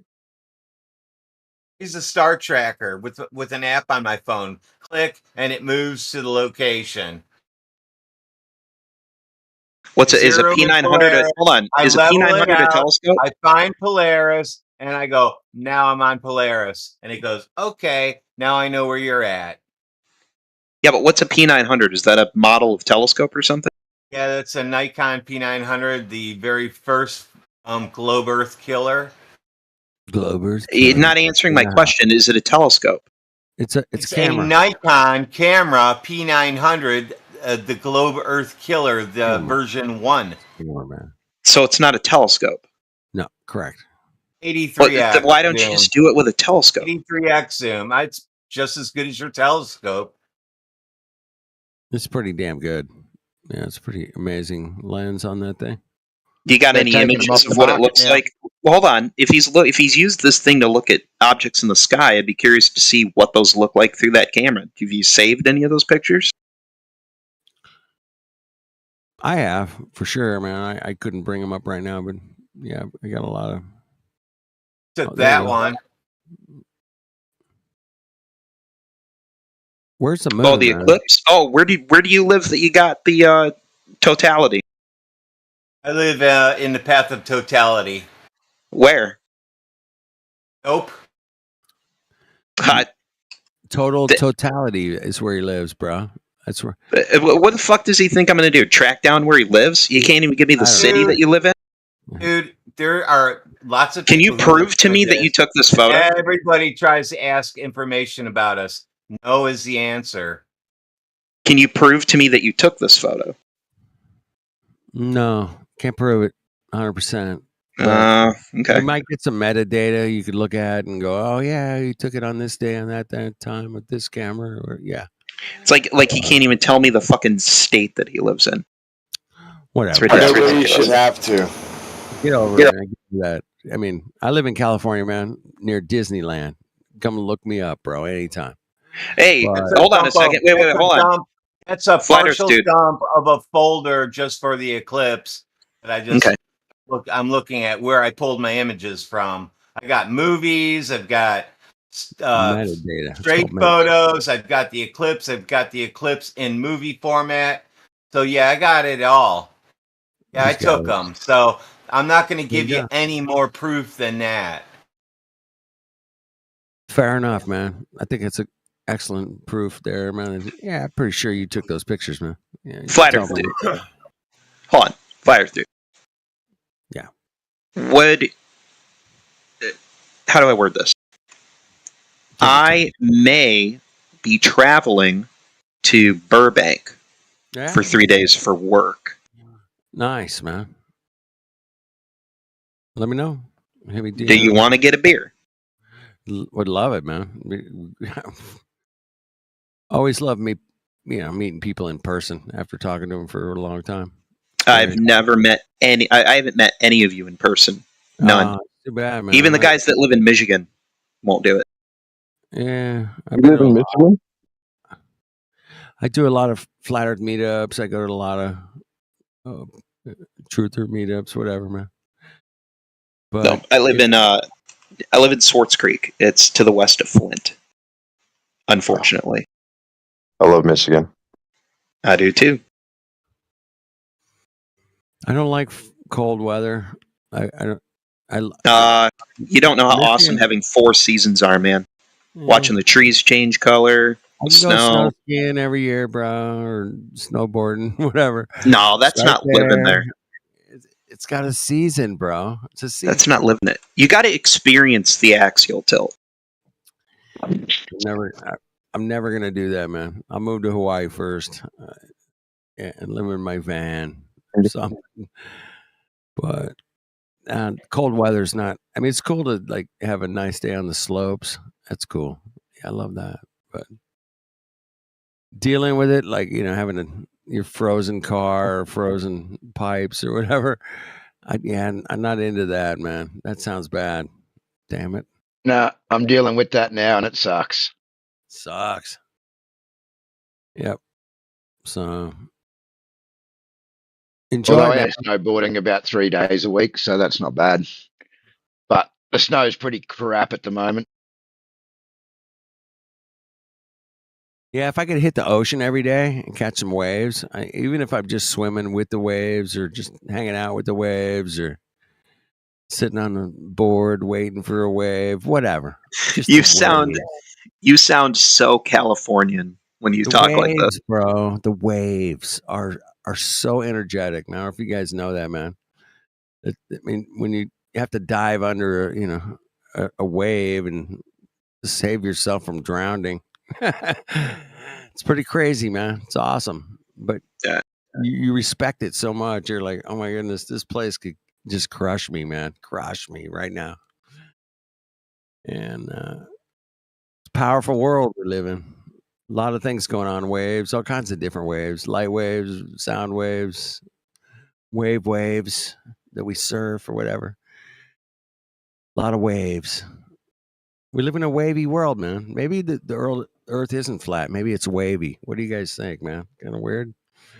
Could be, yeah. Now it looks flat. Water's flat. Airplanes are built to fly flat.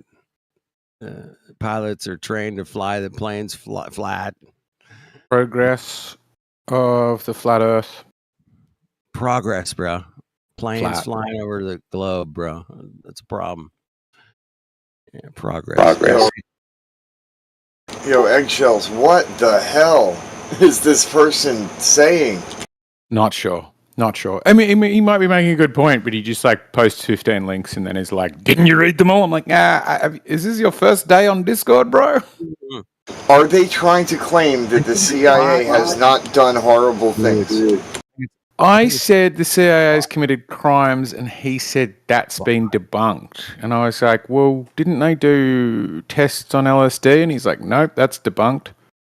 I digress. I know how many rabbit holes are here. It's like Swiss cheese. Like, oh my god, I just want to facepalm like publicly with this shit going on in the side chat because of how dumb it is. Oh, Mummy Harris. Yeah, I struggle though because I just get things like if somebody posts for me a like 15-page document, I'm like, fuck that. And so I just put it into ChatGPT and go summarize this.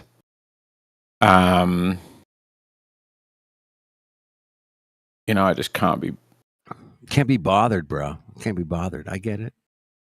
Can't be bothered with that shit. Yeah, I'm with that. I can't be arsed with it. Well, he should at least give you guys a page and a paragraph. That's what I said. I'm like, people who post long things, it's like, because just think about what it would do if the person did actually do it. Like, firstly, step one, I've never seen somebody do that. Maybe once or twice. I've seen somebody go, okay, I'll go away and watch that. What I've seen people do on very rare occasions is go, I'll save that and look at it some other time, which is like fine. But like you're in the middle of a back and forth where you're like, I think X, you think Y, and they go, I think Y, here's proof of Y, and it's like a 2-hour video. I'm like, what exactly do you expect to happen now? Like the conversation's going to take a 2-hour pause and then voluntarily go back to discussing, you know, Coriolis or MK Ultra or something in 2 hours time? What the, like, have you had conversations?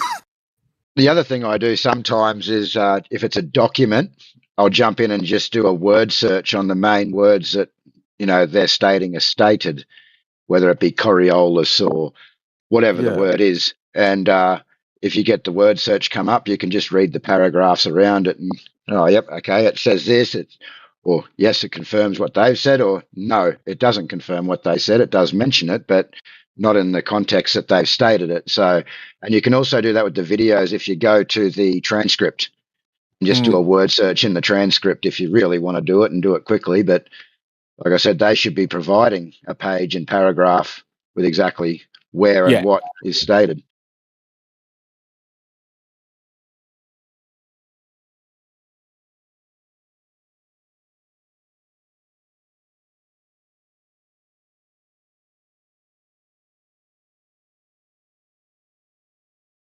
Yeah, let's shorten up the information a little bit. Yeah, exactly. Like, go, here's an entire document if you doubt me. But here's the paragraph that we're looking for and the phrase we're looking for. And they're like, great, okay, so I can go straight to that, read the paragraph above, paragraph below, make sure it's not like taken out of context. I can choose to read the whole thing if I want to. But I'm not going to suddenly mean that having a conversation with me means you need to do 2 hours of fucking homework. I am requesting permission to call somebody out and have a discussion with them on voice instead of the text. Is that okay? I'm requesting a call out. Draw your arms. Well, I've been accused of obfuscating a lot and trying to come in here and steer the conversation. So I'm being polite about it. You can say no. Or you can't steer it. You lost on the gravity holds water down in a cup. You know, Mercury. You ran to Mercury. You ran to propane. You didn't talk about anything I talked about. You lost that one. No, because you're cherry picking a liquid that you know doesn't No, stay in I'm liquid cherry form in a picking vacuum. what we live in. So stupid. Air pressure is what holds water down, apparently. Apparently, according to Radwin, water doesn't seek its own level. Water just does what it does because it's under pressure. You shut up about Rad when we were having that conversation, you bitch. Well, start having it on voice. Stop texting it. No, people are sleeping.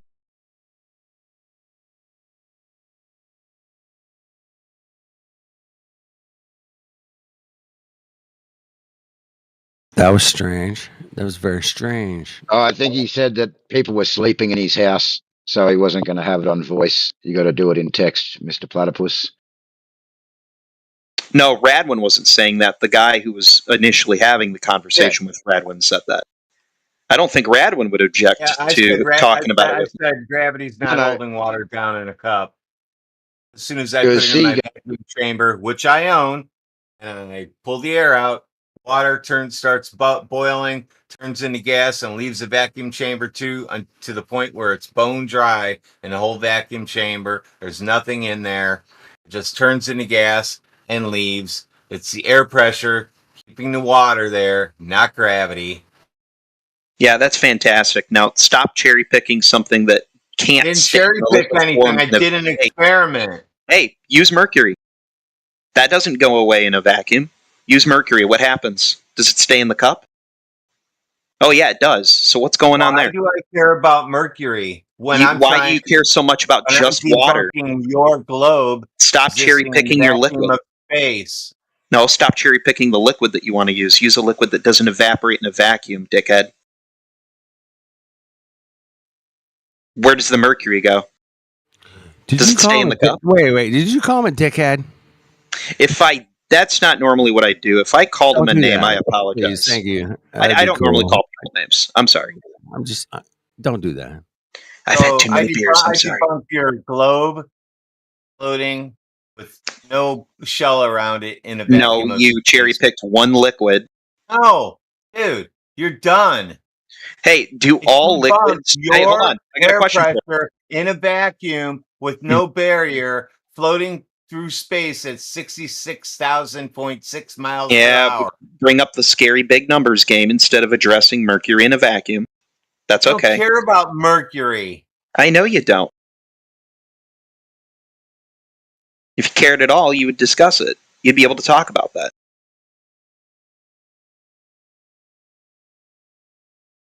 It's all right. Go back on mute. Never mind. There isn't anything. I thought there'd be some substance here, guys. I'm sorry.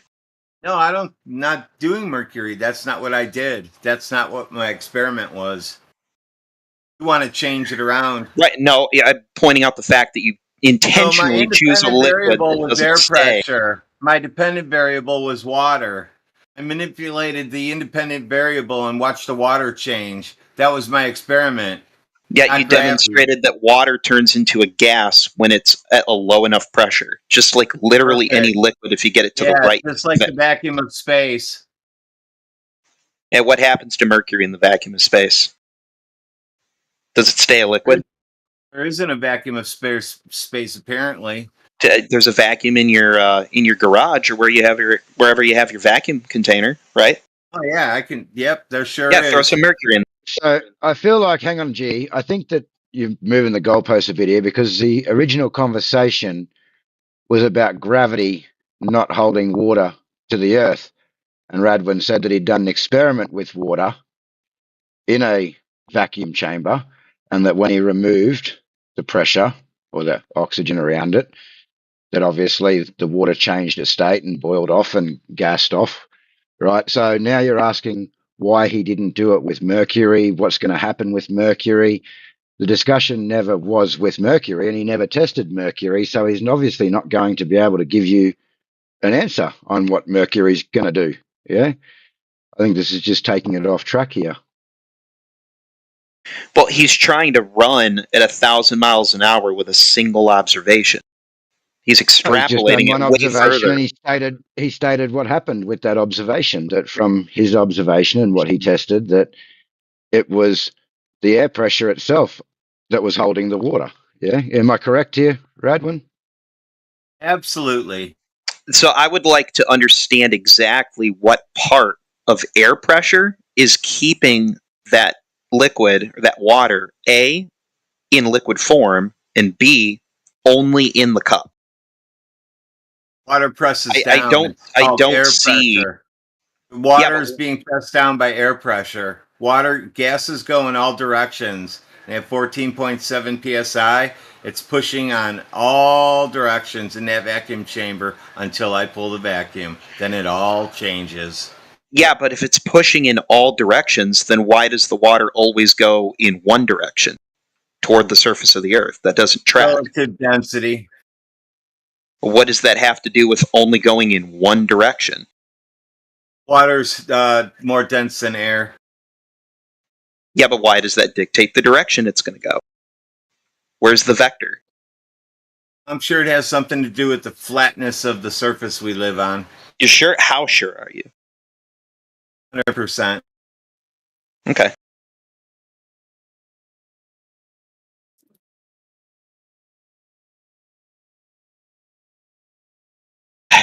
So it just seeks its level because it just seeks its level. Is all I don't care about why it seeks its level. My experiment was that air pressure is holding water down, and to prove it, I removed the air pressure and the water went away. It wasn't gravity.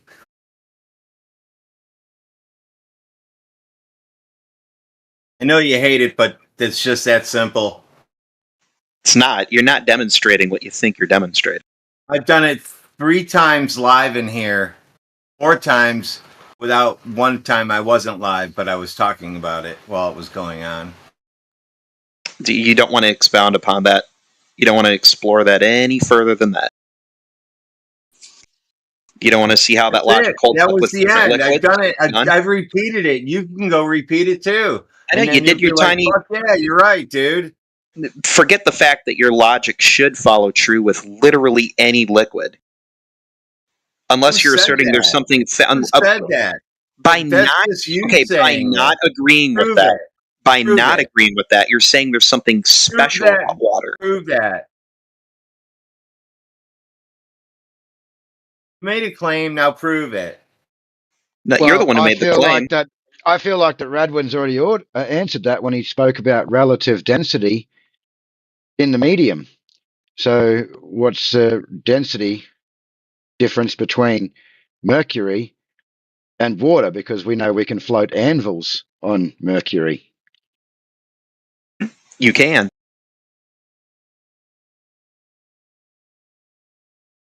It's still floating oh God, what was the word you said? Floating an anvil on mercury doesn't say anything about why mercury moves toward the surface of the Earth. Would it be relative density to the medium? Being pushed down by air pressure. It would be relative density, but that also still does not address why it moves the direction that it does. There's nothing to dictate the direction that it would go. Liquids do. What would that reason be? Air pressure. Mercury also moves towards gold. So air pressure, which, since I'm assuming you believe air is made of gas, which moves in all directions equally, somehow only gives a vector of toward the surface of the Earth? That doesn't make sense. You asked why it was flat and level when it hits the surface of the Earth, and I said probably because it's flat and level that we live on. That, again, doesn't tell me why it moves down. That's the part you're not explaining. Relative density. What does that have to do with moving down? This is the 4th time I've said that. You're not answering the question. It's okay to say I don't know. The question is unknown. I don't know is an acceptable answer. That's say I don't know. So you don't know. That's fine. You don't know. Because I debunked your gravity, so you're fucked too. Whether I know or not has nothing to do with the fact that you don't. I don't care. I don't need to. All I had to do was debunk gravity holding water in a cup. So you don't care to know at all. So you're an anti-intellectual. No, I don't care to know it all. I know enough to debunk your gravity. Okay. With water evaporating in a vacuum chamber. Congratulations. Yep. I thought there was going to be more here. I'm done. That was one of those laughs I always hear. Bro, like, you must not be satisfied, bro. I don't think you truly believe you defeated him. Bad win. Oh, I don't care what you think. I don't think Mercury was going down. I think it was looking for gold. Okay, so when I take my butane lighter and I set it down on the table and I look through because it's made of clear plastic. Earlier, you wanted to use propane under pressure. You only want to use water for some reason. I'm curious why. Why don't you try this with another liquid? Yes, does gravity hold water in a cup? Where else would water in a cup exist besides on your kitchen table? Is water the only liquid in existence that seeks its own level? You are the suckers who answer my question. I can't help that. And after I debunk you, you get all fucking want to go crazy on other shit and tangents. That's your problem, dude. Yeah, you've got a lot more problems than I do. Oh, you make gravity hold water in a cup in a vacuum, and then you debunked me. I'm not even talking about gravity, man. I'm talking about you and what you're doing with your flat Earth. Completely. It doesn't matter what you say or try to do. You have to debunk what I said. Well, really, G, all you're asking for is a replacement for gravity, because your belief is without gravity, things wouldn't have a downward bias or a downward vector towards the Earth. So if Radwood is saying, hey, listen, I've taken out the air that's holding down the water, and you're asking for this to be done with mercury and other liquids, etc., all you're really asking for is a replacement for your claim of gravity, because you believe otherwise there is no down. Now, AJ, forget the fact that you know I'm a globe earther and you know that I believe gravity is real. I'm not talking about gravity. I am looking for the answer to that question from the flat Earth perspective. That's right. I want to know what that is. You want to know what the replacement is for the current gravity, yeah?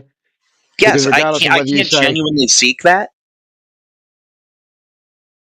Maybe I only accept gravity because it's the best explanation I have available, because I don't get an explanation from you guys. If I told you that electrons fall from high above to ground, ground is the ground outside where the copper rods for your house are stuck into, called ground for a reason. If I told you that, you wouldn't understand why that happens. And then you'd ask me, why does that happen?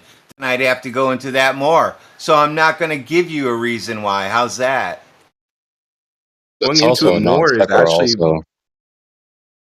What we expect. Qualitative superiority of explanations isn't a verification principle. Oh, Jesus, Gregory's in here now. Well, I did hear It's a pretty good give an heuristic. explanation, and he stated that it was relative density to the medium. And I mean, if you don't accept that answer, that's cool. That was the answer that it was given that I heard. Well, AJ, I don't accept it as an answer because it isn't actually answering the question at all. How about that for an Ipsy? He's just stating a property. Cool. You don't have to accept it, yeah. That's cool. That's the answer he's given. It's obviously not going to go any further. You don't have to accept it. Right, that's not a refutation, dude.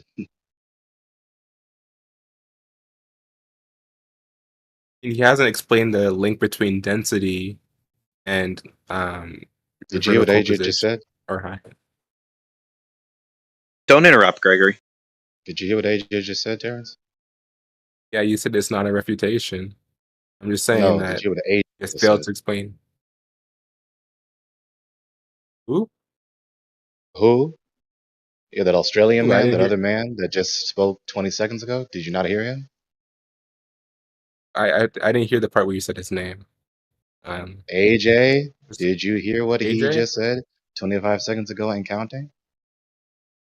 I don't think I remember. I'm Yeah, because refreshing you're my not paying memory. attention. If you were paying attention, then you wouldn't have just repeated what he just refuted. It's not, Gregory, stop this. It wasn't his conversation. It was my conversation. He's under no Irrelevant to obligation what to I pay just said attention. to Terrence.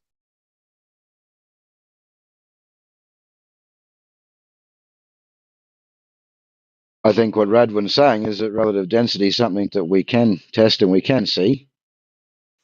Yeah, I agree that in a it's setting, yeah, and that basically that's his answer. Yeah, so it's not going to go any further than that. You can accept that, or you can not accept that. But there's no point in circling around in circles now. Let's move on. Yeah, you're just going to keep asking the same questions. He's going to keep stating the same things, and we're going to be here for the next hour. You don't have to accept it. You don't have to like it. That was his answer. no. Let's talk That's about why something. I'm getting off the train. It's 2:45 in the morning. I got to go to bed anyway. So catch you guys another time. Good night. Gotcha. Have a good one. Yet again, it's the same pattern. What are you going to say to substitute our ad hoc rescuing device? Well, this is where I felt like he was being a bit sneaky, yeah, because at the end of the day, he was claiming gravity, although he wasn't saying it. At the end of the day, his belief is that it's only gravity that can create this down. So then show me how this down is created apart from gravity. But he's doing it in a way where he's trying to leave all that out. And he even said, just imagine I'm just new to this. I don't even believe in gravity, but what's your explanation to replace gravity? So, it's just a play on words, and they just want an explanation to replace their explanation. Because they're so philosophically inept, they have this habit of just multiplying scrutinizing questions, which is why I call it obfuscating scrutiny. And with this obfuscating scrutiny concerning this subject, they're just going to keep multiplying the questions or repeating the question, what caused that, what caused that, what caused that, what caused that, which is obviously progressing towards the very profound metaphysical concern of causation itself, the nature of causation, and what is the first cause. Either you're going to appeal to a fallacious infinite regression, or nothing, or an unmoved mover, that is to say, the Alseat is first cause, which of course is the God. But they don't want to go That's why I there. didn't explain to him why ground is called ground. Right. And electrons flow from above us to ground. And I'm not going to go any further than that, but those are facts. Right. You did the same thing that I do when I debate the subject. I don't let them digress the issue to the uniformity of nature question. I hate to interrupt, but like the ground state of electron is not, it doesn't have anything to do with its physical position. It's just the amount of energy the electron possesses. So that's fine, but that's irrelevant. Like you seem to know more than I do about electronics and electricity. Yeah. I mean, that's fine, but that's irrelevant. It's okay. That's irrelevant. That's not the point. It's like literally my job. Sure, that's not the point though. You think that electrons always flow downwards? Is that You're really like persevering to like digress to another subject, dude? Stop. That's what not we the were point. talking about? They flow to ground. No, you mentioned right now. electrons flowing to Dude, ground. you're just persevering to try and digress. Stop. Just stop it. I just want you to explain what you meant. You're just trying to stop my voice. I told you Stop. I'm not going to get into it in here.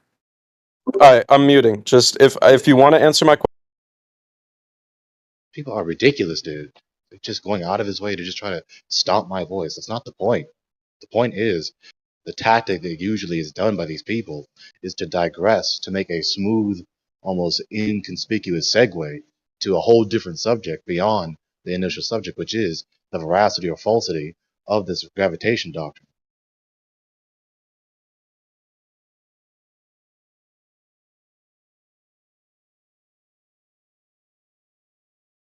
I got you, Greg. Thank you.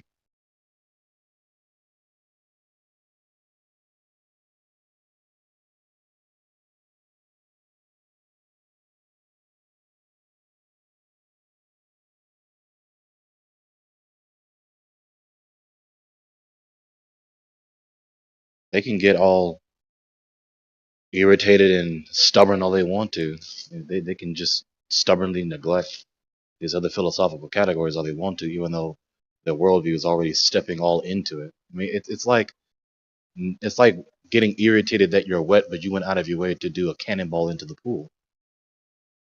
That's analogous to their worldview. When they talk about gravitation, especially. I was about to try and interrupt you guys and say, "Gentlemen, please," but like I normally say, "Gentlemen, please, can we bring it back to the ground?" That wouldn't have worked this time. Gave enough hints on why things go down. I'm not going to get into it any more than that. If you can't figure it out from there, let it be. I'm really delighted how similar your reply is to me. Like a couple of days before I heard you say your reply to Platypus, because it's pretty much equivalent to what I said when I was talking to, what's her name? I think I was talking to Peter or some other scientist zealot. And yeah, it's an interactive relationship, or the like the way you said it. It's just an interactive relationship between the object and the given medium that it's in. There is not necessarily an external object exerting a force that is pulling or pushing me down back to the ground after I hop up. No, but bigger things get in the way, and then they get pushed a little bit. And I'll say no more than that. Mm-hmm.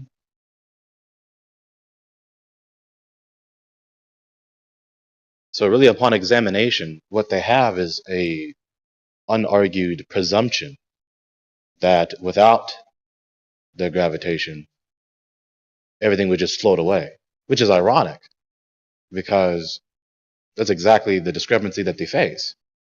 So they know full well that without this universal gravitation doctrine, their cosmic paradigm falls apart, literally, like I've said repeatedly. Every bulk matter would disintegrate to its most fundamental, irreducible particles. They need it. In their paradigm, not in reality. It's not really necessary. They need it for their paradigm.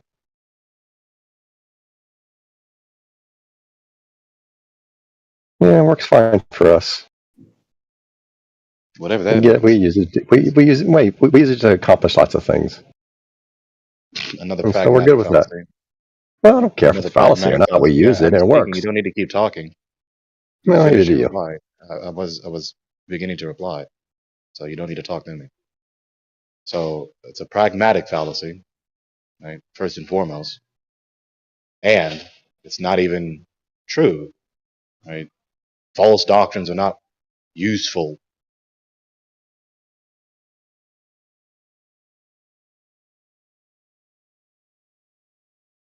You done? Yeah, he doesn't have anything else to say. He shut you up. But they are useful. We use them all the time. We build airplanes and shit. You can't use fucking. You can't do that. You can't use false. We can't build airplanes. To that's the truth. It's false, but it's true. Right. Can we build airplanes? No, you cannot, Scott. I can. And we don't need MAM nor TGR to do so. You don't have any justification to say that we do. Yeah, but the people who build airplanes use it all the time. Yeah, but you just whistled past the fact I just said. You don't need MAM nor TGR to build anything at all whatsoever. But what I do know is the people who build the airplanes don't care if you believe them. Yeah, you keep whistling past the fact I just said again, so I'm going to keep repeating it until you address it. Scott wanted to bring it back to air pressure, it seems like. And when I just got done roasting somebody on air pressure. Yeah, you did. You said airplanes. What do you think? They use gravity to fly? Well, they use gravity in all their equations. No, they don't use fucking gravity at all. Sure they do. They use air pressure and speed. Yeah. And what are the four forces on an airplane? Not gravity. Okay. Yeah. So you just keep pretending and presupposing that gravity is true because you make a pragmatic fallacy. If we build things, if our technology, if our devices and machines and apparatuses are successfully functional, then gravity is true. MAM and or TGR is true. We make and build devices, machines, and apparatuses that successfully function. Therefore, the gravity, MAM, and or TGR is true. It's just an invalid mode exponents, or if you reverse premise 2 and 3, it's affirming the consequent. So you don't have a justification. And then you keep saying this refutation every time you say this cut off arguments. I don't care if it hurts your pride. Feel the pain. Well, it doesn't hurt my pride. Nothing you say can hurt me. You're nobody. I mean, who are you? You're some dude on the internet. Go ahead and tell me that, man. You're some dude on the internet. I mean, Such a nobody that you go out of your way to tell me that, right? So you're talking to no one. You're schizophrenic. So given that you're a schizophrenic, there's obviously no good reason to engage in an intellectual discourse. You believe that you're talking to people that aren't really there. yeah, it's exactly what someone means when they say you're a nobody. Yep, exactly what people mean.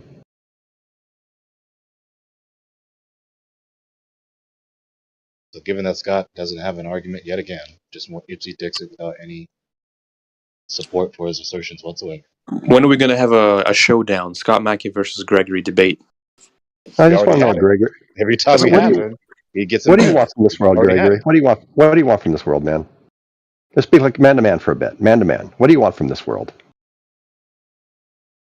When you get up in the morning, what do you hope to do?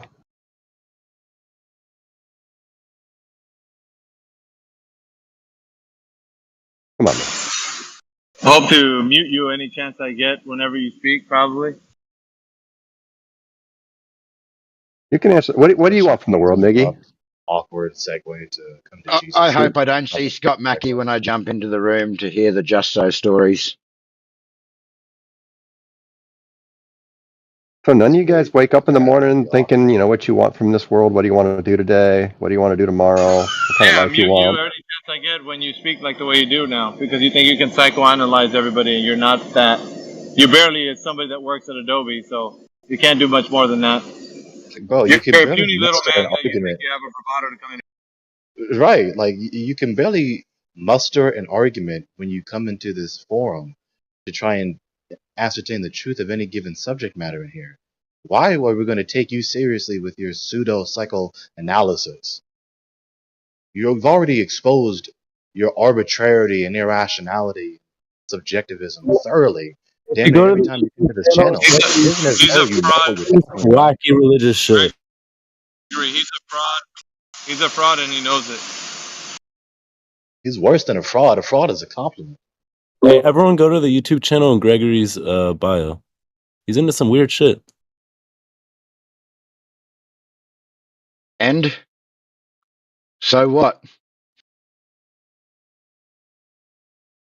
I think that's I recommend you. So none of you can just like have a conversation like man to man, just real, not be in battle or something. Yeah, not with somebody as Yeah. doofus as you, man. As what? What do you want people to As say? idiotic They as you. get. I don't know what he wants people to say. What they get up, they go to work to support their family. He They just- hope their yeah, kids check do this out, well. AJ. What? I don't know. AJ, check this out, man. He gives us little cheap shots in here, trying to make it sound like he's all like wise and he has a degree in psychiatry or whatever he thinks he does, and he's trying to analyze everybody in here. And he's just a regular old guy asking questions, and he doesn't know much about the world. That's all. I mean, Alpha, you already heard me I know and a whole lot AI more than you, Overlord, Alpha. like thoroughly tear apart his worldview. It isn't as though he can justify any proposition that he affirms to be true or false. I've already exposed that his worldview reduces to absurdity. I already know his worldview, so it's not like he's going to educate me. What's his Yeah, but he worldview? does these Gonna little things educate where he you. tries to diminish your intellect, Gregory. Yeah. All I have to do is let him talk to do that. Do you mind putting forward his worldview? Yeah, go for it, man. Put forth my worldview. No. Can you?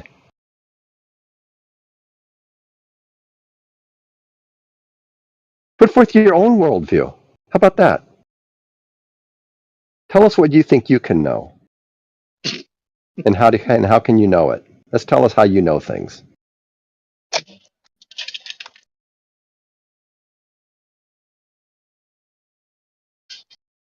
Silence. Anybody want to tell us how you know things? What's the criteria for knowing things for you guys?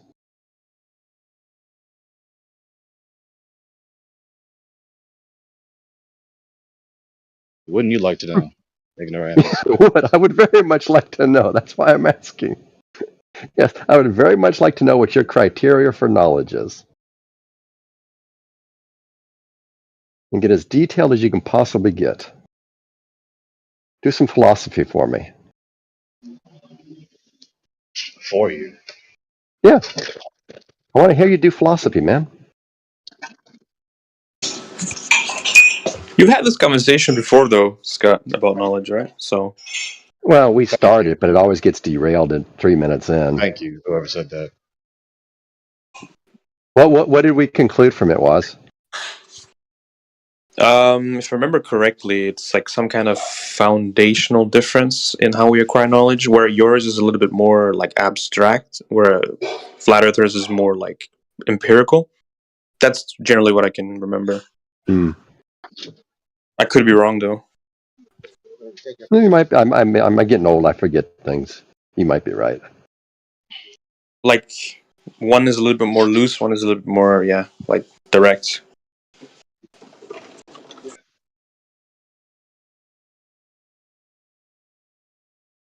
I'm curious. Do people here think we know that electrons exist? Can we say with any certainty that electrons exist?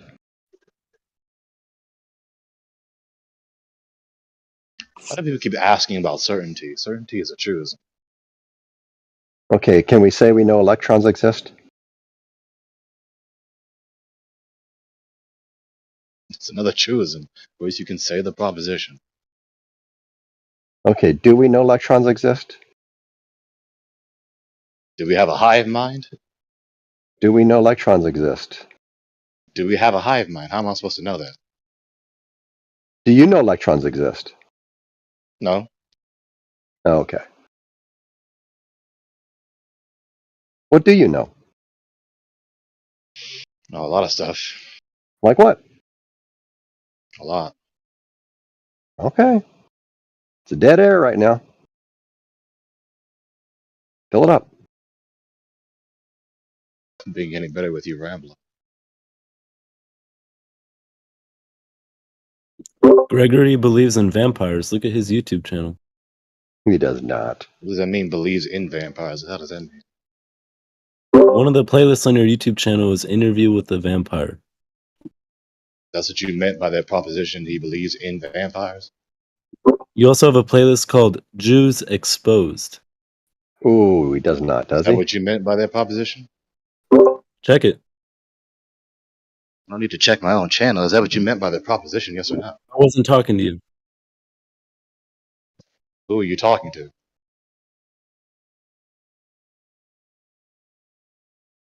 Silence. Is it really the case that no flat earther is willing to say what they know? Is it really the case that no scientist zealot can ask a genuine question? That's kind of sad. Kind of pathetic. I agree. It's kind of pathetic. Yeah, it's kind of pathetic that all the scientist zealots like you keep. I'll bite the bullet for you. All right, cool. We'll also do it. I'll say I know the sky is blue. How about that? Very, very All right. simple. Do you have any idea why it's blue? No, no idea. Okay. Do you think we're capable of knowing? Maybe. I haven't looked into it. All right. Fair enough.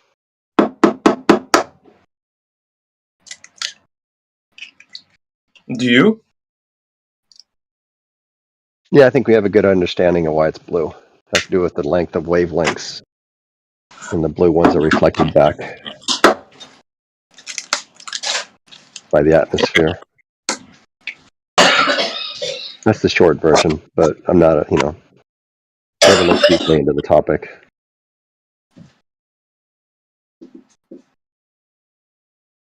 So a flat earther told you something he knows.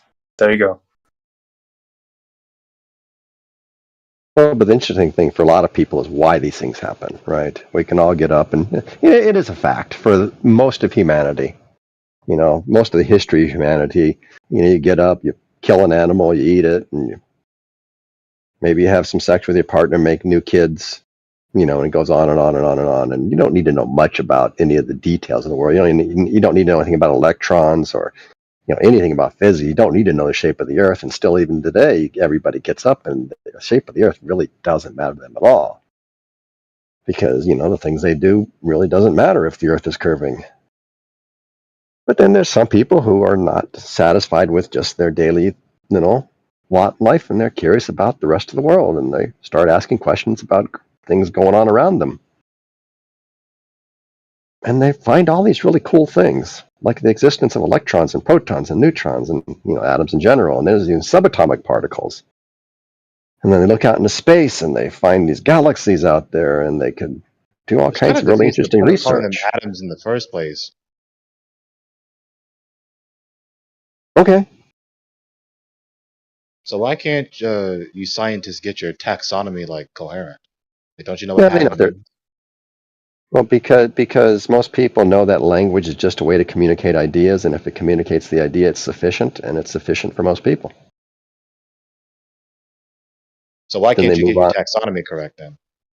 because it's sufficient and it's not worth the time. But it's incorrect. So All right, so you nobody don't care about cares. truth, evidently. Well, nobody cares about You seem poetic taxonomy. about all the things that people are learning, trying to get more knowledge about the world. It's part of their ordinary experience. And then when you No, have an error and someone points out your error, you just say, "So what? Shrug." well, we don't think truth lies in the language or in the particular word or the etiology of the Then you word, can't say right? no or no truth. Then Sure, we can. no, you can't. The You truth know all kinds of is a truths. proposition that has veracity. And if You know, language can't contain any truth, then you can't say any truth nor know any truth or communicate any truth. well, it's not the language that has the truth; it's the concept underneath them. Concept subsistive language. But the proposition is not language. The proposition is an idea. The proposition is in a language. Dude. It doesn't have to be. You show me a proposition without language. On the internet, can't do it, man. If you were here, I could. If I were near you, could show me a proposition without language. Sure. Are you talking about non-verbal communication? Yeah. Okay. It's not a proposition without language. Well, then I guess animals can't know any truth then, huh? That doesn't follow. It's not what it's entailed by the fact I just said. Well, how do they know truth if they have no language? They have a language. They do? It's a loaded question fallacy. The dogs have a language? They speak in sentence with grammar? World? Were you born 5 Wow. minutes ago? Never knew that. Are you new to Good the to world? Were know. you born 5 minutes ago? They communicate. I wouldn't say they have a language, but that's a deeper topic. But they definitely Oh, communicate. That's a well, Gregory said needed a language. You can't communicate without a language.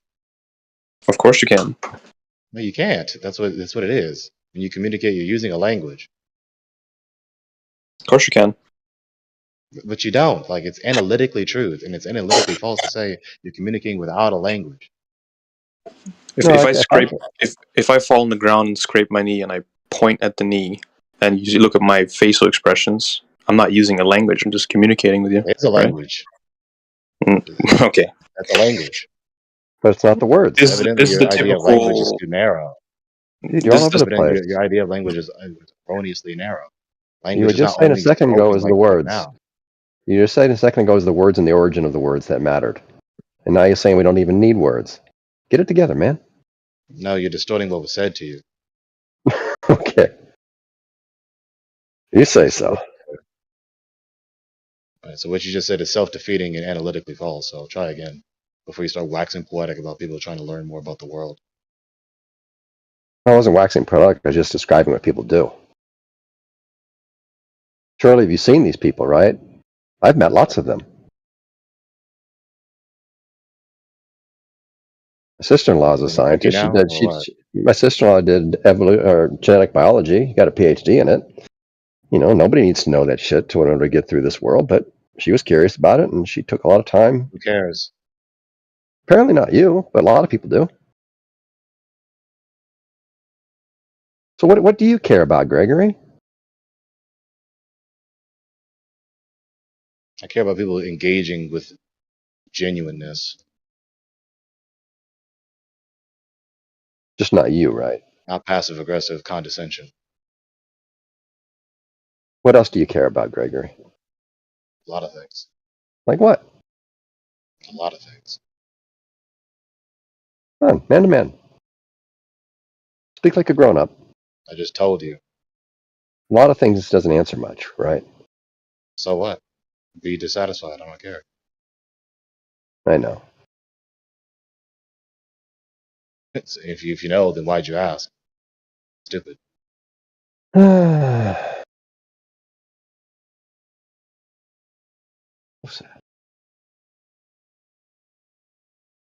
Gregory, you're messing him up. He's supposed to be the psychiatrist analyzing you. But he's not. He's incompetent. I'm better than him at this.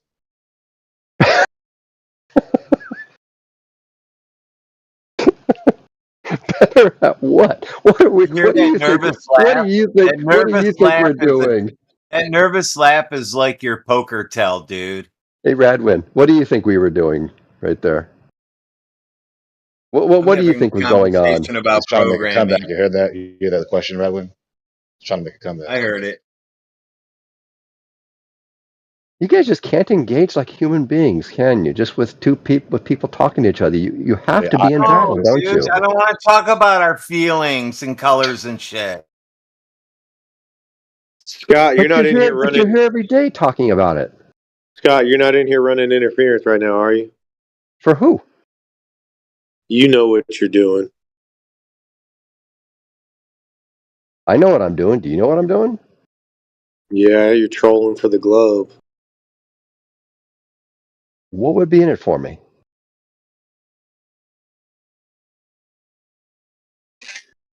That's not for me to figure Yes, out, bro. you're paid by the government to talk to people on Discord.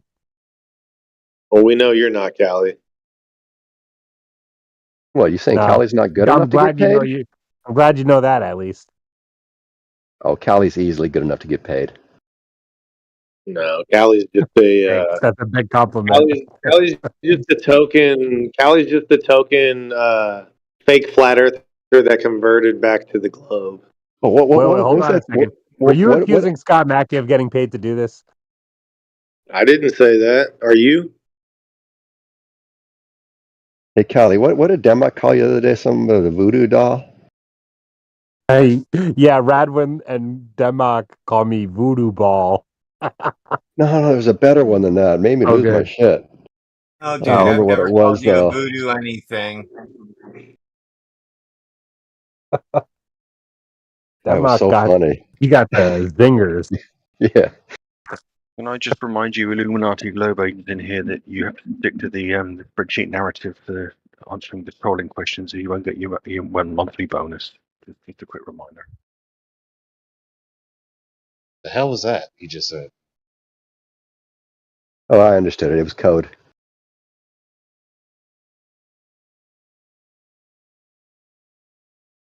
10-4 that pausa. 10-4. Sanark fog.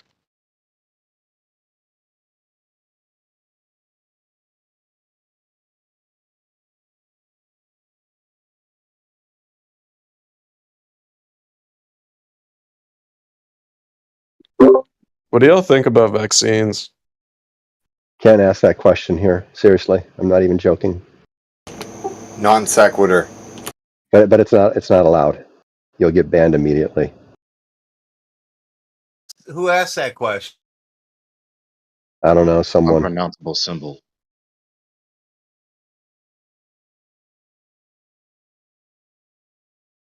He stopped. He didn't know. No, he does. I know. Now he knows. It's 40 minutes punishment. Oh, for real?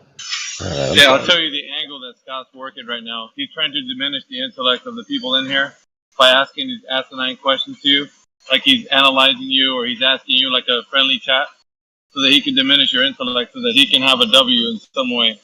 That's what he's trying for, because he's been losing this whole time he's been here. So that's his mission, to diminish the intellect of people in here. No, actually, my mission is to improve your intellects. Yep. You can't improve something that you're not able to do. I don't think that's the flex you think it is. So I are mean, you want to rephrase that. maybe we can go with You that, might want to right? rephrase that, Miggy. There's your mission, right? And you're god awful. You're nowhere even remotely close to completing it. I know Whoever that. assigned it to you is just got the wrong guy for the job. You are You, not. you guys are tough. I agree. You're very, very tough. You're very defensive. Not that we're tough, is that we It's not a see matter through of your us being bullshit. tough. You're not. It's a You're matter of not you here being because incompetent. you're in good faith, or you want to have a conversation with Greg. You're in here because you want to diminish his intellect. That's No, I you're trying to don't. look for an angle to do that. No, I don't. You're trying to use your little fucking psychoanalyzation to do it. That's your vehicle. You fucking No, moron. that's just your inferiority speaking. Your inferiority complex. Your shit doesn't work on me, by the I way, know. Scott. I know. I see through you, straight fucking through you. I know. Fucking But clown. you're so angry. But you're so angry for some reason. And you're so hubristic for some reason. Well, I've spent a lot of time learning things. Oh, so Like you a lot of admit it. people, I like Again, to thanks. pass it on. I mean, that's So what I we get down. humans do. We pass But down knowledge that we've he didn't worked hard to deny acquire. the allegation of his hubris. He just tried to justify it. Do you think we are capable Which as is a species of corroborating Alpha's passing down critique knowledge against that him, we've ironically. acquired? Little does he Well, know. that's what humans used to do. Now Intellectually would have it's anticipated that, but he didn't. now knowledge is coming through experts and scientists, right? Back in the day, we used Yeah. to pass wisdom down to kids or But whatever. but who do you think who do you think those scientists are? They're just people who studied something for a long time, right? Sure. And would it not be good of them to pass that knowledge down so we don't have to repeat everything they did and then we can stand on their shoulders? Depends No, what not kind of necessarily knowledge. that. And also, a lot of people put way too much emphasis on so-called authorities. Well, what if we just put emphasis on what they've showed us and can demonstrate? Depends what it Yeah, is. but Sure, a why very not? different worldview, and scientism would not be a thing. Because, like, when I went to college, right, I took physics and stuff. This had a big ass textbook, and we had several units, and it was filled with stuff that other people had spent their lives figuring out. And all I had to do was go in and read a few pages from a book, and I could learn what they took a life to figure out. That's a good thing, right? It's a nice idea. Is that not a good thing? It depends what that thing is, and can that thing be applied to the real world by us, right? Absolutely, it can. Yeah, definitely Yeah. can. So those are two criterias. But yeah, that's what I started with, right? It's scientism whatsoever. That's what I started with. These are things that we can use to make our lives better. We can build airplanes and automobiles and all these. We can maximize crop output. We can do all kinds of stuff with this knowledge Don't that we've require any gained of over this the years. scientism at all whatsoever.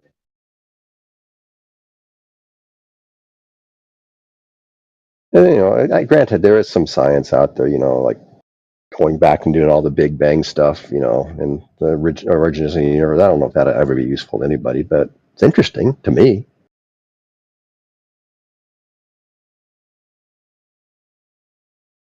Whether stars are, billions or, multiple billions of years away from us, or light years, I mean. Can't even say it right sometimes.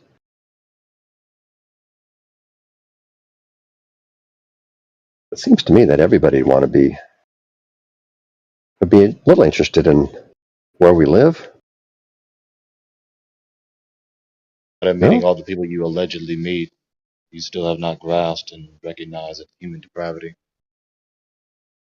Most people I made are not depraved. They're pretty good people. Just trying to help out other people, trying to help out, feed their family and get on with their lives and help out other people when they can. They seem to be pretty decent people to me. So Are you meeting a lot of depraved people, Gregory? Yeah, so your answer is yes. You're telling me they're all depraved?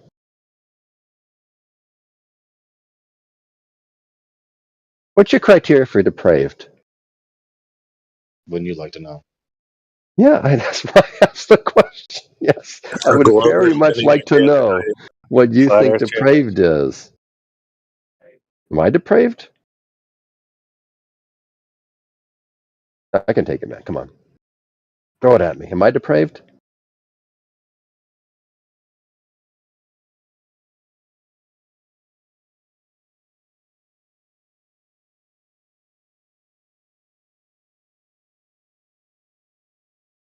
You might be depressed since you're here every day. Oh, I'm not depressed. I enjoy this very much. If this room was around when I was doing my PhD, I probably would have a PhD. But You back when enjoy I was doing, I had to make now. back when I was doing that work, I had to make cold calls to people. That's just He enjoys sucks. pretending that he's intellectually superior to everyone else in the room, except those who are his fellow scientists of scientists. Of course, he's elated and delighted to do so. If I were better Yes, than you Scott, at stop reflecting basketball, on your actual life. yeah, if I were better than Embarrassing. you at basketball, it's not pretending to say that I'm better than you at basketball. And if I were better because I practiced a lot more than you did, and I got better at it than you, it's not unreasonable to say that I'm It's a better. hypothetical truism no one asked for. And if I took a lot more time than you have, simply because I've been around a lot longer than you have, and I've studied a lot more things than you have, and I know more than you have, that's just it's you can catch up. Would you like to tell us another hypothetical truism no one asked for? You just have to put in the work. That's all. Would you like to tell us another hypothetical truism no one asked for? It's not hypothetical. It's just real. I put in You more literally work began than the you have. proposition with the word "if," so evidently you don't even know the grammatical nature of the propositions. You keep running your mouth, Bliss. No, but the fact is, I put a lot more work than you have, Gregory. Just have. It says you for any good reason. I've been putting in this work since long before you were born, and I Evidently, will it ain't continue. And I will continue to put in the work. evidently it's as good as shit. When did you start to think that you were capable of judging whether the work I put in was worth When did anything? you start to think that asking disingenuous questions was okay? Just now. No, that's another lie. That's to be expected from the likes of you. Yeah, it's probably other than that. But at some point, you had to decide that you knew more than me, right? And at When some were point, you you had to 12? decide that When you asking were disingenuous 13? questions pretending to be intellectually superior to me was No, okay, right? it's an honest question. If you would just No, reflect, it's if a you just disingenuous self-reflect for a question. second, You don't if you just actually want to actually self-reflect know for a the answer to the second, question. you'd You already realize know it has to be the answer to true. the question. You're just asking the question over and over again because you want to make me I feel know. like you're intellectually superior to me and I'm intellectually superior to you, but it's not going to work. I know. Gentlemen, Oh, you know. please. It's gonna keep Hey, going. Y'all both know it. just trying to keep the room alive to another Glober I wants to know. argue with I'm you just about saying some The room fact. will do just fine without you, Scott. Trust me. It'll be quiet. This thing is gonna keep going for like 10 minutes if I don't say, "Hey, gentlemen, please." Yeah, because I That's told exactly Heretic why I I was keep the doing room it, so the alive. moderators would stop his bullshit. Scott, you're the Glober in here. Why do you need another Glober in here to liven things up? Why don't you have So I can mute. lively conversation? So I can mute back up and go do the dishes. You We'll can mute go back do. up right now and stay that way for the Yeah, but rest then of your the life. room goes quiet, and then you guys are bored. The room will do just fine without you. It doesn't need you at all. It was a I number think you one do. channel in this server long before you I love you, tapped the Scott. green button to come to this channel. Yeah, no, but you guys are all quiet. Yeah, you know. And so since you know so well, then go and act like you know. Press the mute button, go do your dishes, go on with your life. I got it. I froze the smartwatch. Obviously Scott's exhausted bringing of the any and all spice. remarks Gregory, irrelevant. you're bringing the Xanax. All right, you got the Xanax. Scott got the spice. You're not yourself when you drink, Callie. You should chill. Have you been drinking, Callie? No, I don't drink actually. Oh, really? I was thinking about go getting me a little bit of scotch, but He's drunk probably on his own not going to belligerence, happen. that's why. Word. I like Mama Juana, if anything. I enjoy good scotch. Not often enough, though. Here it's bad for me.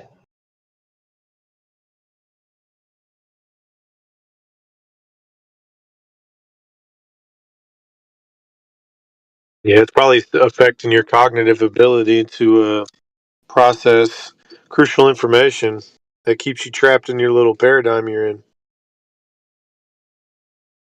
I Oh, but you I'm also all ears try. right now. People What like so crucial Scott don't information am I know missing? when to stop talking. They don't realize that they should listen far more often than they speak because they have two ears Oh, and one shit. mouth, so they should listen far more often than they speak. Well, So my daughter they Telling me I won't should go listen. wise to Cool. What should I understand be that listening when you to? stay silent and let the fools speak, they can just hang themselves by their own words. Well, Gregory, my What do you daughter want me came to to hear? rescue. She I'm all just ears. pinged me, told me to be quiet so she can sleep. So I got to mute up. Finally, Yeah, we're dry. you put your pants on and tell her to go wash the dishes. It's a The controversial Globers need to comment. shut up and listen. Right? That's what you just said. What am I waiting for? What am I listening to? Nothing. So when you're exhausted of any and all futile arguments to demonstrate that you know the Earth is a ball flying around in a cosmic vacuum, just result to any and all pretenses that you can possibly contrive in your futile mind, pretending to be intellectually superior to the flat Earth that you can't refute on the issue of geodesy or any of these other cosmological controversies. Another What's tactic. controversial about the globe model? Its veracity or lack thereof.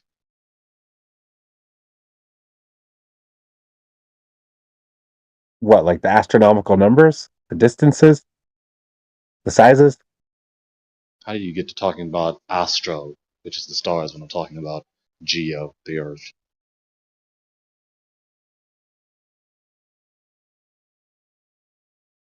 Okay. Good grief. You don't think the globe is 24,901 miles circumference? The globe. I mean, you can make the circumference whatever you want. Your imaginary globe. What does it matter? Like, how did you find out that it's not? What do you mean, how did I find out that it's not? Gotta find the globe first. There is no globe to be found. Okay.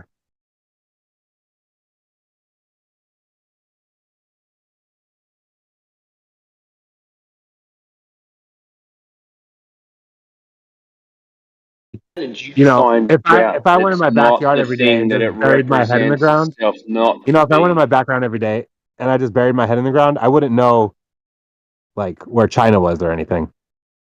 That doesn't mean China That's doesn't another exist because I hypothetical don't go there. truism no one asked for. That's stupid.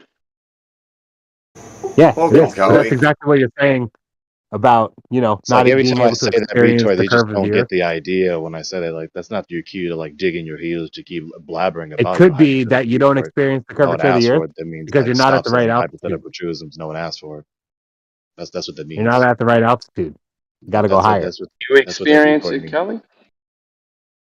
Like, do you get that, Callie? Are you too drunk to recognize? I don't drink. Okay, so do you recognize that when I tell you, thank you for your hypothetical truism no one asked for, that it's not your cue to blabber on and on about it, as to like stop saying such things?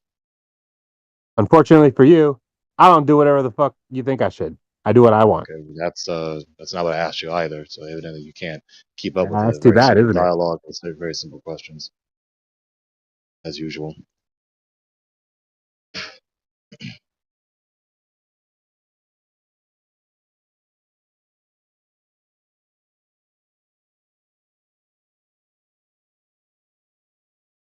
They'll learn their lesson eventually, or they won't. I'm better at condescending than How do you know it's not a globe? how do I know it's not a globe?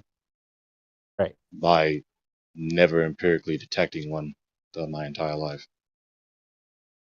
Yeah, you would have to get a wider view, right? You got to gain altitude to see the curvature.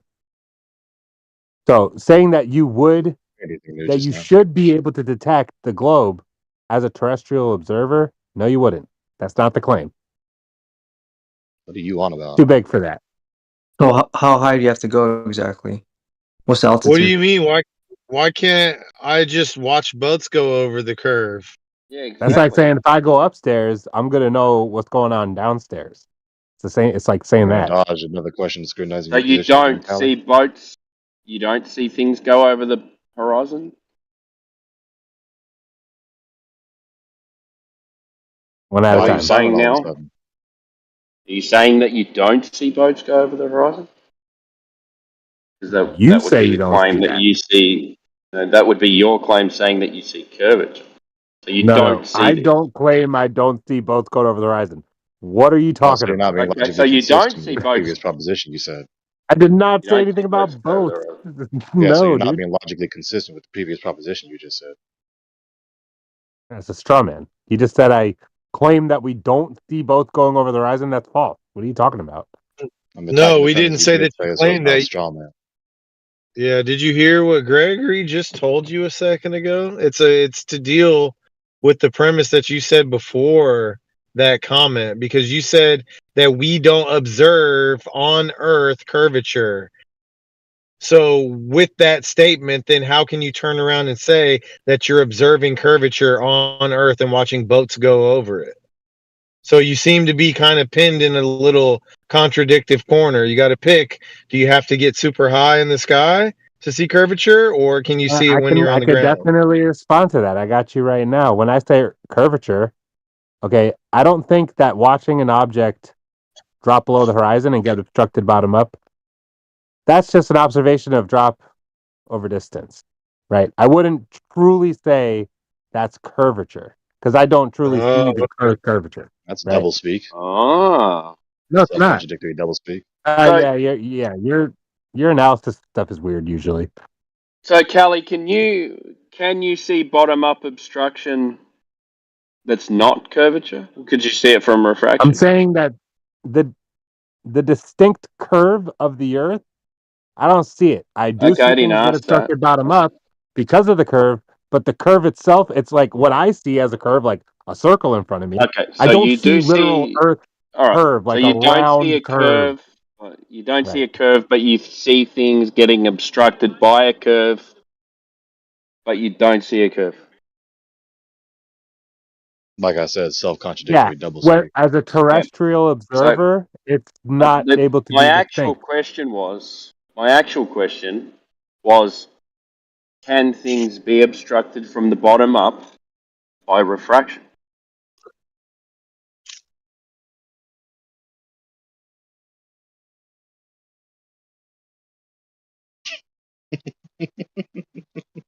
Yes. Yeah. Yes. Okay. All right.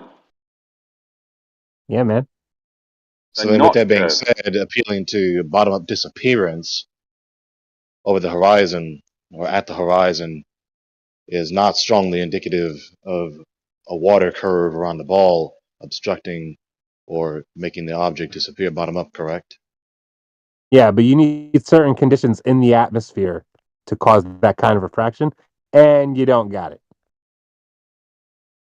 We don't What do you have the mean? We conditions. just demonstrated one before in Skunk Bay. It's called Yeah, appeal we got. to single cause fallacy. No. Like, let's not distort Yeah. things, right? Did you just assert that we don't have the conditions for refraction?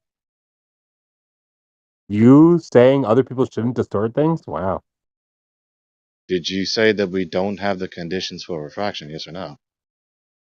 For what you think is happening, you think diffraction is when things become obstructed. That's So not what I you just asked think you. refraction is when things appear over a curve? Yeah, that's not what I just asked you. Did you say we don't have the conditions for refraction? Yes or no? I don't think the question really matters. Because Yeah, you're refraction dodging on it a because flat you Earth know that if you would say be yes, causing platinum bottom up falls. obstruction. Yeah, now you have to be disruptive and Hey, try to you want to obfuscate the understand your issue. own You know claim? full well that if you say yes, because you did say that just now, that you would be thoroughly Do embarrassed you from want the to call. understand why That's flat why you're Earth trying to is dodge the wrong? question. You If you want to know continue why? to Hey, dodge real the question, quick, Callie, I don't want to have to mute you, and I'm trying to save you really quick from being muted by somebody else. So if you guys could talk one at a time, that will prevent that from happening, I assure you. thank you I again. shouldn't feel the need to interject. Thanks. Yeah, you don't need to. All right, then, you're on your own, buddy. Then give me time to respond and don't interrupt. He's still trying to usurp my turn to finish You want to embarrassing do me. some meta first? He's continuing to do it, and then not speaking after he just was warned by Ethan Christie. Metaphors in the wall. You got He's nothing to still say. doing it, other than not speaking. So obviously he's trying to mask and hide the embarrassment that has already come his way when he just said that we don't have the conditions for refraction. And just like Tim already mentioned to him, just look at Skunk Bay, right? And all these other observations that clearly demonstrate that we have the conditions for refraction, whilst we observe the surface of the Earth and oceans, especially the oceans, to not be curving but remaining horizontal in the surface orientation thereof. So what else would you like to be embarrassed on again, Callie? Need For there to be bottom-up obstruction over a flat plane, you need a certain condition between the temperature of the ground and the temperature of the air that you don't have. How did you You don't know verify that that? because you think refraction works a different way because you believe flat Earth before you understand anything else. Yeah, how did you verify that? You could go ahead and test the conditions of the atmosphere and see the way that light Not what I just bends asked you. depending on the temperatures. That's not what I just asked Why you. How not? did you verify your proposition? You What don't do you think that mean we light bend? know what causes refraction in the atmosphere? Okay, you're asking me a What question do rather you? than answering my Why question. How did you wouldn't we be verify able your to test proposition? and find out? You continue to talk through the So you don't scrutinizing think question that we you know you can can't know answer. this? And you're continuing to talk to the So you scrutinizing just question you know you can't answer. disagree with what can be You observed and continue to talk tested. to the That's great. scrutinizing question you know you can't answer. So let's try this again so you I can track the responded to dialogue. everything you said. And you're still talking to the scrutinizing question you know you can't answer. Let's try again. How did you verify that proposition? Because you just mumble meta while I'm You're responding, dude. I continuing to talk responded. to the verifying question, the scrutinizing question that you know you can't answer. Let's try again. How did you verify that Hey, meta proposition? mumbling Xanax. You're still trying to dodge the scrutinizing question that you know you can't answer. So how did you verify Shut that up, dude. proposition? You're a broken record.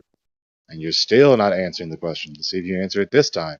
What's wrong How with did you you? verify the proposition? Why do you think you can't verify the conditions that cause the Still not certain answering the types of question. refraction? Let's see if you answer it this I time. just How did did. you verify your You think assertion? we can't test to know what Still not conditions answering the question. cause the certain bending of light? We can know, It's got to we be do know, like we the 12th document time I've it. asked him the You question now. denying 12th it time is he's dodged the question. incredulity. Let's go You know for what What do you mean by incredulity is? bending?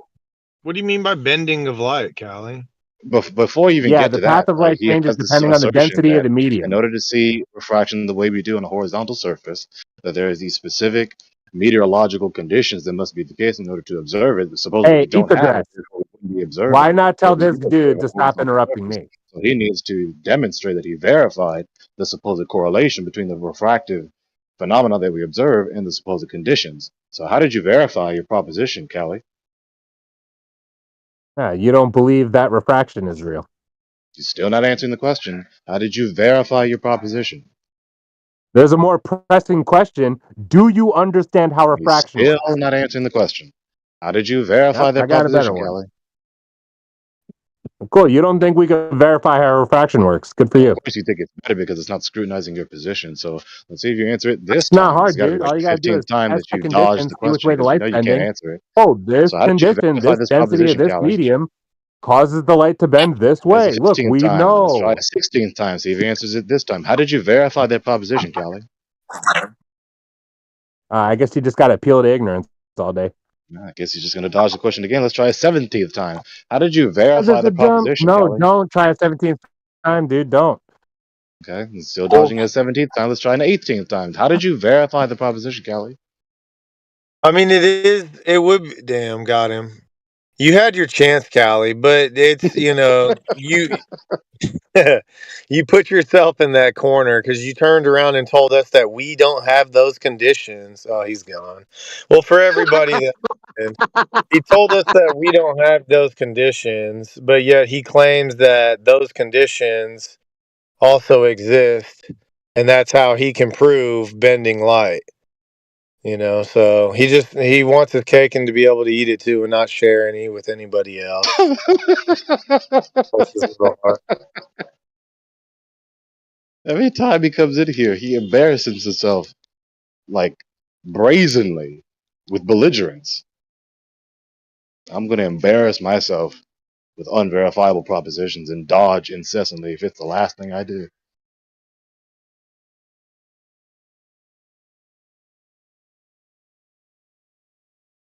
It is so easy to avoid such a situation when you come into this channel. Like, think before you speak. Did you know this proposition is true?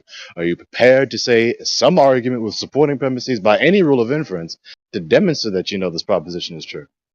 If not, then don't come in here and assert it like you know it so thoroughly on lock, and especially with condescending belligerence. Don't.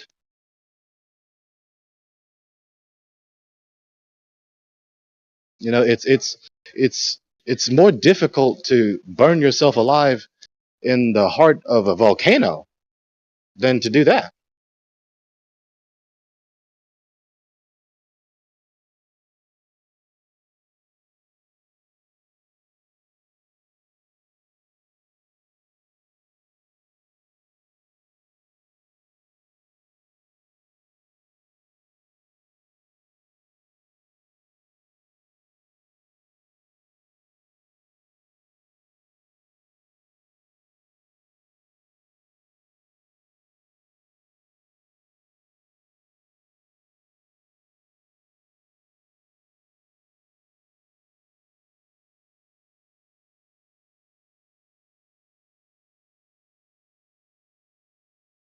Is no one talking in here? Hello? Except you, and except me now. What the? We're waiting for you to arrive. The 25 mo-hos in here. No, ain't nobody saying no word. We're waiting for you to arrive Hello. with your globe proof. Okay. Here's my globe proof. Actually, you guys convinced me last time I was here that We don't convince people. We give you information to convince yourself. yeah, I was convinced.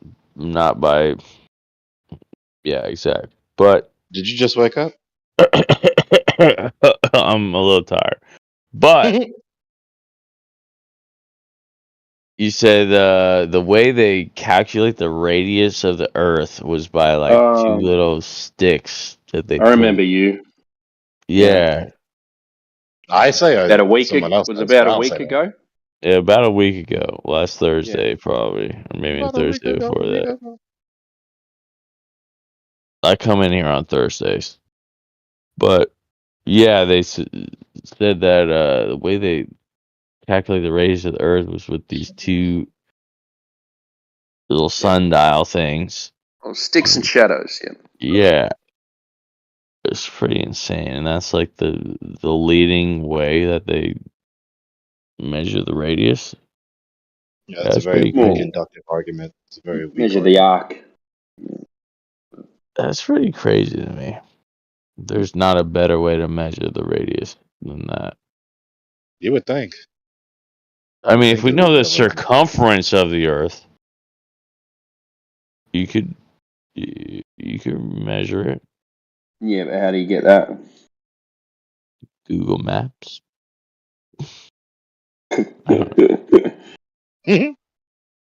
Circumference is pi times d, right? 2 pi r is that circumference? So you divide. 2 pi r. Yeah. Yeah. pi So r you squared. walk. No, that's the area. That's the area. Yeah. So 2 pi r. you walk around the Earth in a straight line. You should be able to get back, but you can't because of oceans.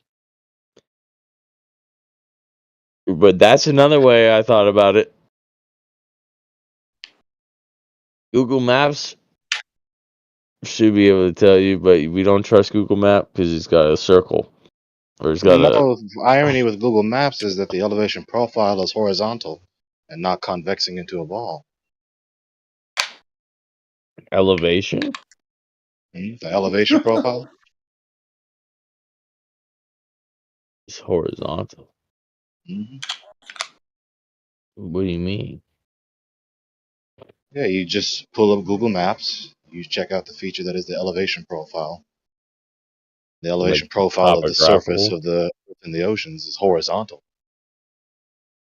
It's not convexing into a ball. You're saying that the edge of the Earth is like it should be convexing, but it ain't. So where are the edges of this Earth? If it's supposed to be reflective and representative of a ball, but the surface of a ball doesn't have a horizontal surface, of course. Wait, so Earth doesn't have a horizontal surface? No, it does. That's why the elevation profile is what it is.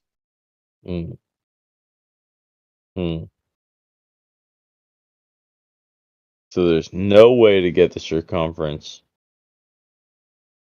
Well, there's But a what logical about possible around way, the but of world course in you 80 can't measure the days? Earth to be a ball if the Earth is not a ball. Anyone ever see that movie? Or What the book movie? is around the world in, was it 80 days or 180 days? Whatever it was. 80 days. Phileas Fogg in his fucking balloon, yeah. So what was their trip? Jedi. Because they went around in a circle, dude. They It's the circle same back? Yeah, no, not on a globe Earth model. They travelled from the west to the east, so they travelled east. East and west is a circle around north. they went in a circle. But did they Don't get string back yourself to too the much. This guy is not completely, cognizant. What do you mean? I knew the diameter of a circle and the area. Cool. So now do you understand that east or west is just a circle around north? East or west is around. If we're on a globe, I get it. No, if we have a central point called Okay. north, and we go in a direction around it, east or west will be a circle around this northern point. Doesn't matter what the shape of the ground is beneath you if you're going in a circle. Okay, depends where that northern point is, right? Northern point That's could be a redundant. fucking kitchen table, dude. You can walk in a circle around that. Doesn't make Yeah, it a kitchen right. table. That's what I mean. Yeah. I'm This is trying to think annoying. of it from a flat Earth point of view, where the northern Yeah, point would he's be. telling you the point. You're just not acknowledging the point yet. No, Do you no, acknowledge I that get it. moving east Yeah, or it west? could be your kitchen table, and you walk east or west, and then you get the circle. Yeah, there you have it. Right. How does that work with a flat Earth? How does my kitchen table that I walked around Wait. work on Okay. a flat Earth? Okay. Yeah, you're right. Yeah. Okay. It's hard to extrapolate that, though, for me. Is it the thing that you Yeah, do we're every discussing single day? probability. All It's right, not the kitchen concept, table it's is the on the context. North Pole. We'll put kitchen table North Pole. Yeah, it's All just right. your probability. It isn't because the concepts are so complex. It's very Yeah, simple. it's kitchen table North Pole. Oh. But no one can go to the North Pole, I don't believe that. or not the South Pole. That's what Tiger told me. No, you can't go to a place that doesn't exist, of course. Yeah, so that's how I'm trying to think of it, which is confusing to me.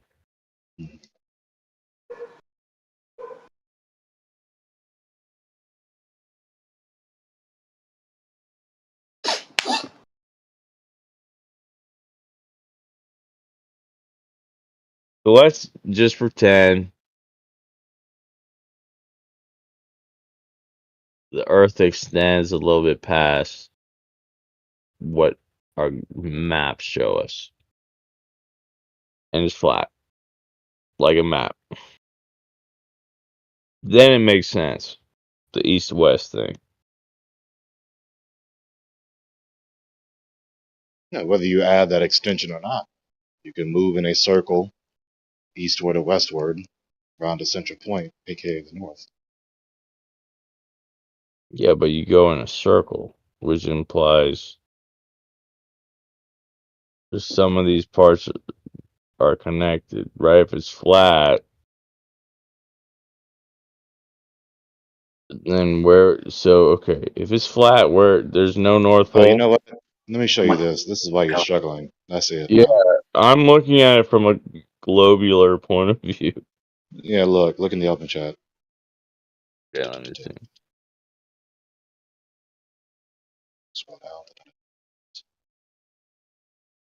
I need a From graph. Gregory. Okay, this is what I needed right there.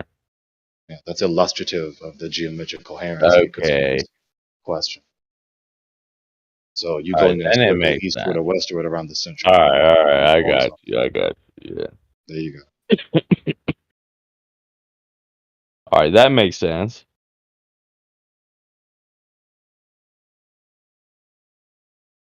But what happens when you go off the edge?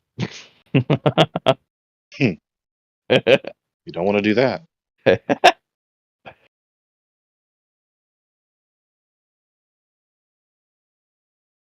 And how does all this relativity work? Relativity, Einstein's doctrine.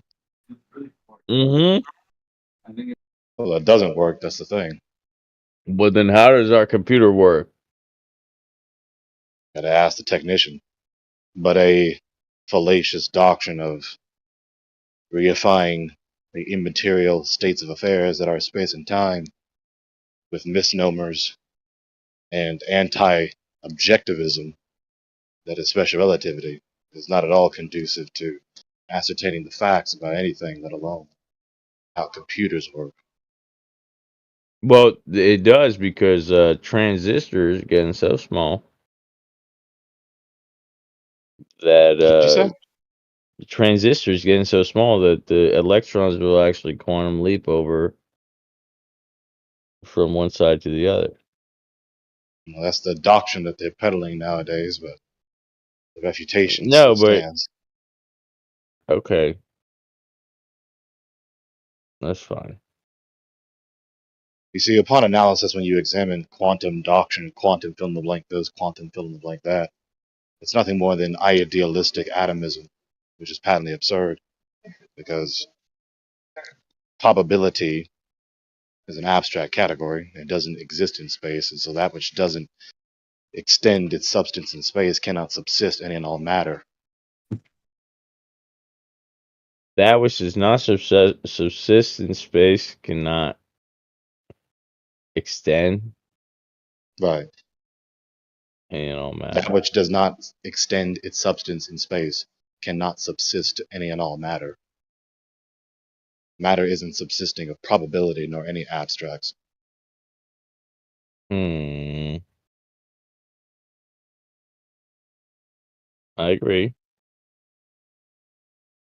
So that's the problem with the quantum doctrine. They call it quantum, which is also just a misnomer, a vague misnomer, because quantum literally is just borrowing the Latin word meaning quantity. Quantum, singular, quanta, plural.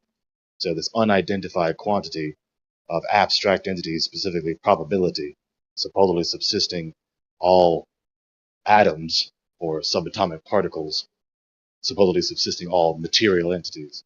Of course, that's logically impossible, given what I just said. I trust Einstein over you, but I do respect what you say. Well, it's funny you say that because, like I said earlier, with Einstein's doctrine, him supposedly laying the groundwork for all this quantum doctrine with his on the electrodynamics of moving bodies, of course, that being the source document that started his claim to fame, as it were, with GR and SR. Like I said earlier, SGR is a reification of space and time, or a misnomer referring to some unidentified, unknown, unverified, omnipresent substratum that matter is supposedly interacting with. Or with SR, it's anti-objectivism, therefore destroying the possibility of any and all knowledge of empirical facts.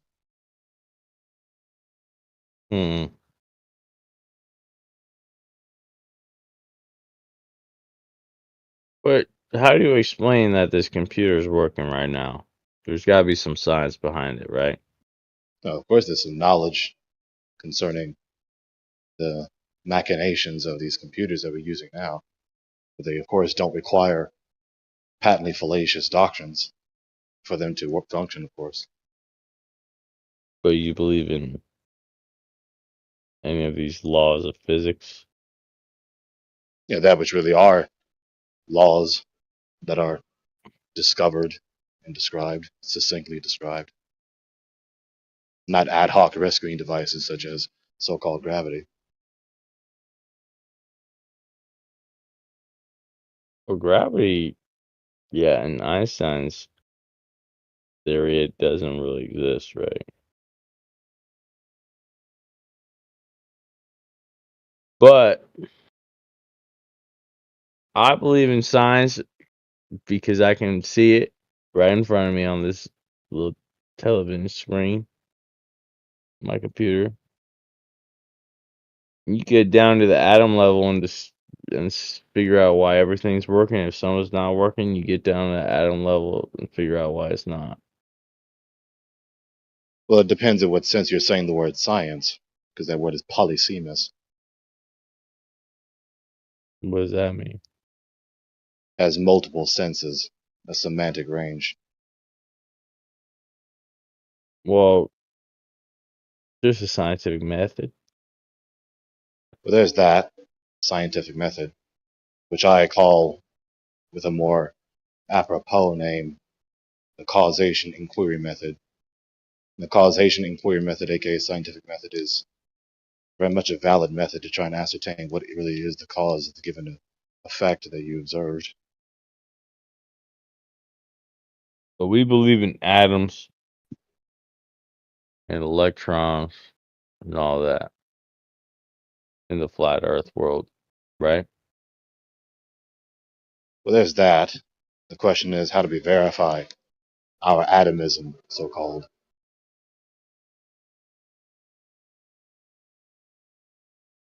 Well, all the technology we have is based off this science, right? That's that's how I see it. Well, it would be non sequitur to move from the premise. We believe atomism. We successfully make devices, machines, and apparatuses, such as the devices we're using now to communicate over vast distances. Therefore, atomism is true. That would amount to a non Okay, sequitur. I get it. I get it. I get it. I get it. Yeah. You see that? So it could be based on it could be incorrect, but still follow the lines of a different theory that Right. As far as we know, besides that non sequitur argument, the world is still going to operate as it does. It's simply a matter of us having a logically sound pattern of inference to demonstrate that we know our conclusions are true. okay. But what about these little quantum rays coming in? Well, again, that's another doctrine. So you ever see this one little like Super Mario speed run or something where the only explanation for what happened in this guy's game was that a quantum ray flipped a bit in whatever game he was playing and sent him up one level. Hmm. You ever hear Well, on about its that? face, when you mention it, what is that? What is a quantum ray? What is quantum anything? But we know what a bit is, right? No, I'm Somehow a bit asking was you, what do flipped. you mean by what you're saying? Well, okay, we know what a bit is, right? And that's how computers work off. They work off 1-0 bit byte flop, you know? Sure. So somehow a bit was flipped in this man's computer. Interesting. You didn't hear about that? That was pretty crazy. Yeah, I'm not familiar with what you're referring to. But again, if you wanted to still My focus on the one other thing that you mentioned, you have the question, how did you verify? How do you know your atomism is true? Yeah, I don't think you gotta see it to believe it. I don't think you see it, you know. So So there's that. but what about the atom bomb? How does that work? It goes right back to the atomism. How Can't does have the the atom atom bomb bomb without the work? atomism, Don't you split some atom? right? What we just established. Can't have the atom bomb without your atomism. You just conceded that there is no So verification for atomism is atomism. like a subsector of this flat world, flat Earth, No, that's not the point. or it's anti-atomism. Well, not even necessarily anti-atomism. So do you Just, believe in atoms? well, it depends in which sense you're saying the word atoms. Are you saying atoms in the sense of these irreducibly complex particles in a vacuum? No, there's no vacuum. There can't be a vacuum. Mm, theoretically, they can be. Right. Not metaphysically. Not in reality.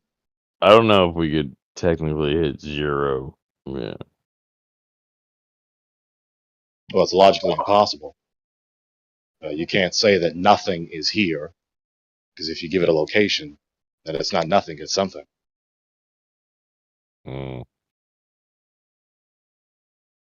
Right? Nothing cannot have existence. Nothingness cannot have existence. I agree with that. Right? So there can't be a vacuum.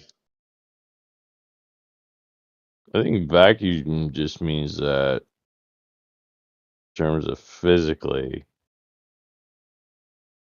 it means there's like zero something. I don't know what vacuum. We didn't learn about that in school. Yeah. Now, besides the vacuum part, we already established that. Then you have the idea of irreducibly complex particles, which all other bulk material entities subsist of. Now, of course, we divide things, and we divide, and we divide, and we divide, and we divide, and we divide to a point that we just cannot metaphysically do so anymore. It's metaphysically impossible for us to divide the given material entity. But conceptually, you can try to continue the division, and you either continue this infinitely, an infinite regressive division, or it's a finite division process to where you cannot divide this piece of matter, this material entity, any further.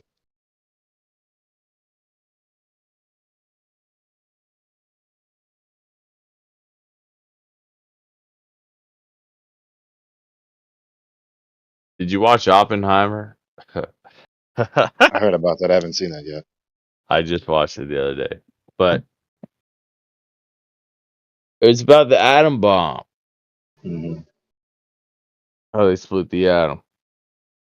Release a lot of energy when you do that. How would you explain that from a non-atomism point of view? I'm not even close to being terribly familiar with the machinations of weapons of mass destruction, but you know, it's just a much larger bomb But it than the relied bombs on that people usually science. have, and then a much larger bomb on the same scale, the same nature, but on a much larger scale. So you're saying our science doesn't describe the universe to your liking? Not just to my liking, but it doesn't have a logically sufficient basis to demonstrate that it's known to be true, particularly concerning this atomism. I'd agree that it does not fully describe everything, but it's the best we got. Well, how do you know that? Is there some other theory that I'm unaware of that is better? As opposed to atomism, these atomic, irreducibly indivisible particles in a cosmic vacuum. Everything subsists of the omnipresent substratum, aka the ether. Given that there is no vacuum, Yeah. uh, Ether is your there's theory. also an error where people try to say, well, this is the best we got, as though that's a verification criterion when it's not. If you have a whole bunch of fallacious and erroneous doctrines, the least fallacious one isn't therefore the true one, of course. But why reject all of this scientific research that's been done? Well, it depends what you mean by scientific research. If you're just talking about the metaphysical doctrine of atomism, that's not scientific research in the sense of an analysis of the empirical data, a logically sound method of inquiry and analysis to try and ascertain the truth. So how was the atom first discovered? I feel like I probably learned this in school. That's a good question. I feel like they probably taught me that. But there's probably some proof to show that atoms exist. And then in chemistry, they show you they got their little electrons. And then that was a very annoying part of chemistry, all the valence electrons and their little wherever they're at. Now, So you don't. there's a dichotomy that really simplifies this. The thing that we're trying to empirically verify is either accessible to our senses or not. And so if our senses are not sensitive enough to detect the given thing that we're trying to detect, then we need some sort of instrument that is sensitive enough to actually detect the thing we're trying to detect. The thing is that when we appeal to any supposed other instrument to try to enhance our effort to detect the given thing we're trying to detect, there's an issue. How do we verify? Well, verify with some tools made from science I that was, you was might being not spoken to. believe. A little multimeter. Me. Sorry, I was interrupted by someone else on my side. You have to be able to verify that the instrument is accurate. But in principle, there is no way to verify that the instrument that one is using, the so-called electron microscope, for instance, is really taking a accurate photograph, as it were, of the so-called atom, because you can't see the thing. Supposedly, this machine has been successful in detecting the thing, and now it's showing you a digital illustration of the thing that it's supposedly detected. But you can't see the thing itself to see whether or not the illustration that it's presenting to you is accurate to the thing itself. Yeah, but there's, there's got to be some evidence to support that. Just Well, there should electron be if they want to microscope. demonstrate that they know their position is true. Yeah, But given what I just spelled out, they that's can't how verify. science works, though, right? It should have some evidence to support that. Yeah. It's not going to be like, here's an electron microscope, it just works. Just believe us. They don't say that. Well, what else do they say? Do you know I more? don't know. I don't know enough to know to say what they do, but There's that. Now, we would like to believe that the elders, the experts, the specialists, the graduates, the professionals of the various organizations, companies, institutions, establishments, etc., do really know what they're talking about, especially given all that is invested into these people and these endeavors. But it is not only possible, but it has happened only to God knows how many times throughout all human society, including the United States, that lots of investments have been invested into vanity. And people get stuck in the sunken cost fallacy. It couldn't possibly be the case that these people are far less knowledgeable than we believe them to be, given that we've invested so much. I mean, so much into them. But it's possible, and not only is it possible, it has happened, given the analysis of several of their doctrines. how much was invested into Albert Einstein? I don't know myself. Only I God knows that. feel like most of his. Okay, I don't know any of this, but I feel like he may have been unfunded on his primary findings. I'm not sure. I'm not a historian.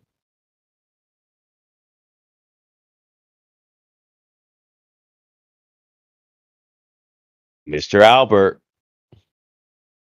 Those who subscribe to scientism, not even knowing that it is scientism, they are not in the habit of applying the same rigor of scrutiny to their own worldview as they do with, per se, Christianism or Islam or Judaism or Hinduism or Jainism or Buddhism, whatever other ism in the world. That's, of course, hypocritical, and of course, that's a problem. But when you do so, and you become introspective and you become self-scrutinizing and when you become critically considerate, there's a lot you I begin to agree. learn. I agree. I was raised a Catholic, and then I was also taught, science and everything, and then it took me a little while to question my religion. The same way I would question anything in science. But the thing about science is that you go dig deep everything has an explanation. You look at your computer, you say, okay, why is my memory holding all these bits? You look at it, and then you can keep digging deeper into the atomic level, and everything has an exact reason that makes sense. And if there's something going wrong, like why is this thing happening, like with that little Super Mario Bros. Thing, there's a plausible explanation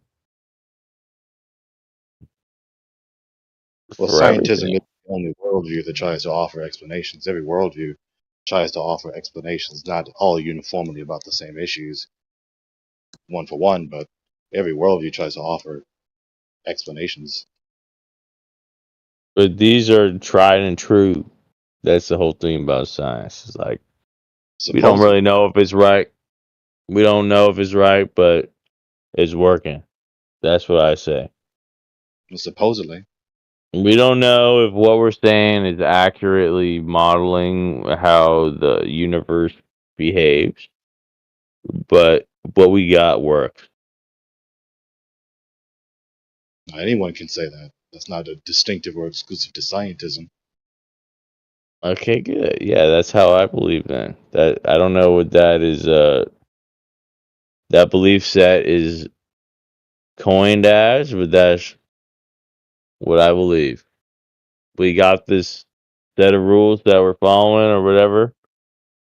We know what works, and we know these things that are happening, and as long as they're tried and true, then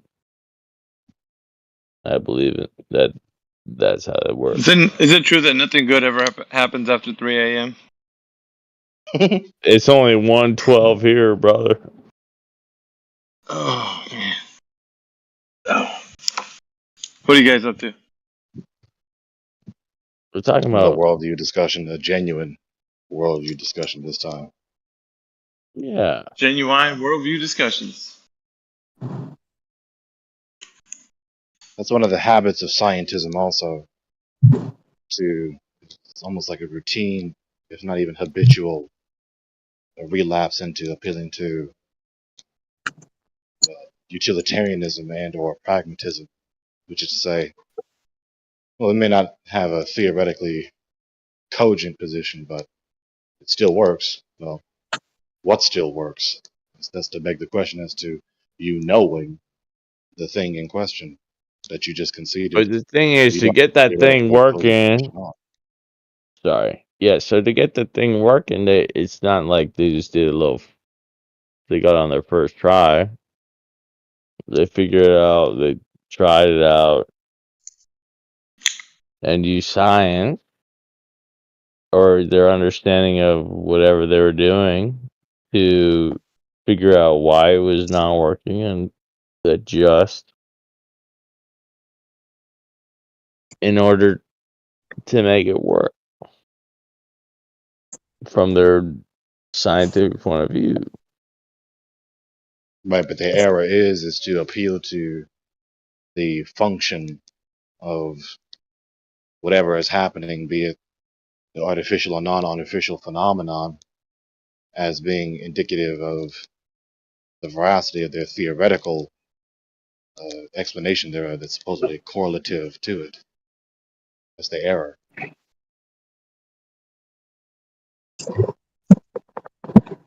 I didn't understand that.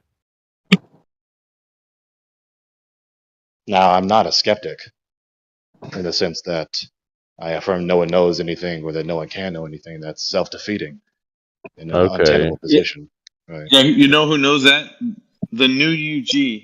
That's his position, Greg. That's exactly what he thinks. Of course. Not surprised. No So one he can know forfeits anything. any debate about anything at all. Dude, I had such a burning desire to get on this mic, dude, when Scott Mackey was like, so what do you know, Greg? I really wanted to say, I know that you're a fucking moron. That's one thing I know 100%. Fucking balls and bones, dude. You're a fucking moron.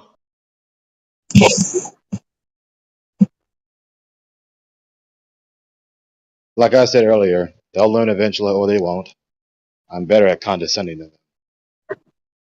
Yeah, he's been trying to do this kind of thing for a while with everybody individually. I keep an eye on him, dude. He's like, he thinks he's slick with this little, like, okay, so I don't know if you probably do know, like, if you ever looked into like the power of suggestion or like, you know, the way people speak, you know, mannerisms and such. Like, so what he does, and because it's kind of interesting, right? He's like one of those specimens that you think that sometimes you have him in a box, right? You got him all figured out, and then he kind of shifts. What he's doing is he's trying different gimmicks in here, trying to see which one fits. And the more he's in here, the better he's trying to kind of like reposition himself. And he thinks by time, what he's gonna do is like, okay, I know now how to do this, right?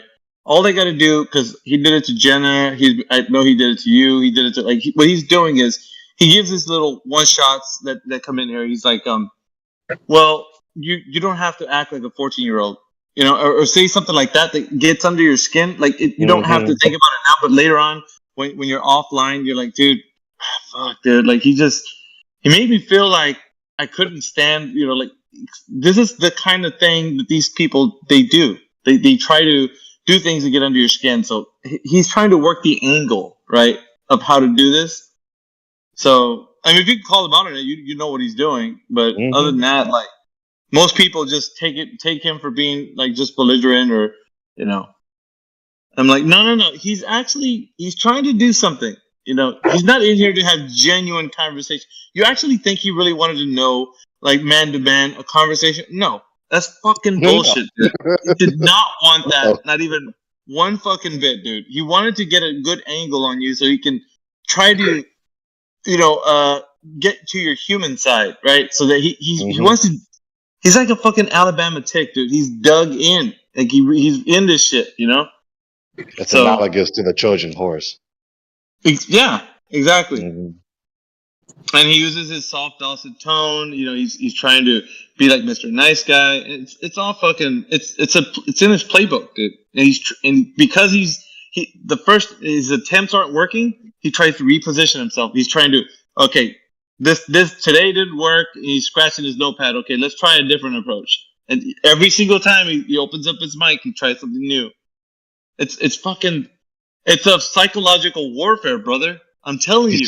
Demonstrate that his psychology degree is worth something. Yeah, exactly. And you know, I mean, some people think they got it. Subjects and the most idiotic members of society, the flat earther. Right. So I'm just saying, like, I got his I have his playbook. I'm reading it. I know wherever he's going. I know what he wants to do when he opens up his mic. I know why he's asking certain questions. Like every fucking step he makes, you know, it's like that's every step you make. Every move you make. Don't you forget about I'm saying it. But the interesting thing is, like, as a person, like he's just a regular dude. He works at Adobe. You know, he knows a little bit of math because he does computer programming and such. But he's the type that once he gets off because he doesn't get his kicks at his job because he's got a menial task that he does and he's sitting at a cubicle. It's really boring, right? Overall. He probably makes some good money, but he comes in here to get his kicks. And I know that because he was on vacation in Japan. And he was here.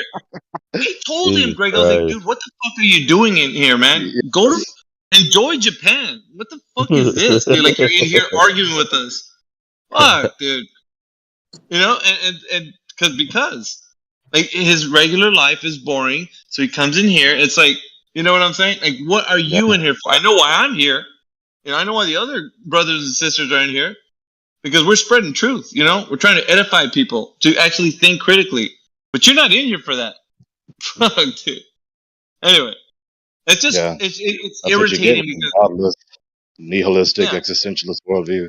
Even Jean-Paul Sartre himself said, we're doomed to be free. Yeah, I'm just saying.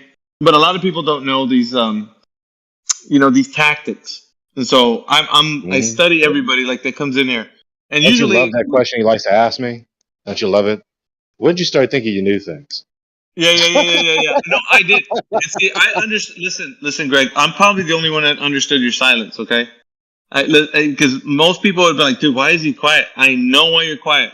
Because there's a way that you feed the monster that he wants. So he thinks he's gonna be able to get a foothold on your intellect. So once you give in to his, like, it's basically playing in his sandbox, right? Once you start getting into that sandbox, and you give in to what he wants. And you denied him that. You denied him like the pleasure of having to like take you through this rigmarole. See, a lot of people don't understand that. It's like there's a rigmarole that he does because that's the only thing he's got. He doesn't have truth on his side, so the only thing he has are his gimmicks.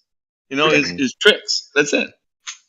Like I said before, the only reason I'm saying it is because there is an evident pattern that they demonstrate, especially someone like Scott Mackey. It's obfuscating scrutiny. You multiply questions ad infinitum, ad nauseum, till I get exhausted or irritated, and then I start stuttering and stammering, or you find me in some error on some tangent that you think that you found me erroneous on, and then sink your teeth into that, hyper-emphasize and exaggerate that error, and then try to pummel me and bury me alive in humiliation and embarrassment. Exactly. Exactamundo, my friend. See? And it's like Satan, like a lion. He's in the grass just observing you. And he thinks that he's gonna wait for the correct moment to fucking pounce on you. And when he does, he's gonna sink his teeth into you. And the next thing you know, he's got you by the balls, because now you're answering. You don't know some questions that you should be answering about the subject matter about knowledge. And then he's like, well, see, I mean, Greg, see, you don't know anything. I'm just trying to have a nice conversation with you, man. And you see how you're not answering my question? This is all about optics, my friends. It's all about optics. How does it look to the audience? Yeah, so, indeed.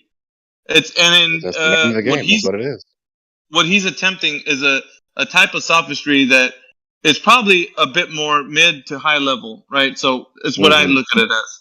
Most of the people in here really, it goes right over them. They don't really know. And this is flat earth. The conversation that we have, I'm saying the reason why I'm talking about this is to keep people on their guard for the likes of people such as him. Like, there's archetypes of him, but there's only a few that actually reach the level that he has. Because he knows if he's here, he's under your skin, right? So, anyway, I mean, I don't want to go on too much. I said it to, what's the name? Jekyll. He changed his name recently. His account name. He uses a different account. I said it to them explicitly. It's not just to you.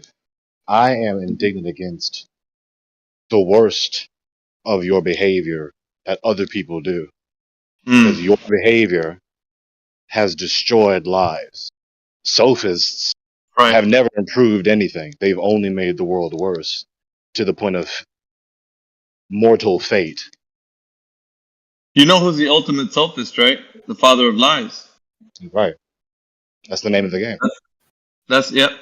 And so they're doing his bidding, of course.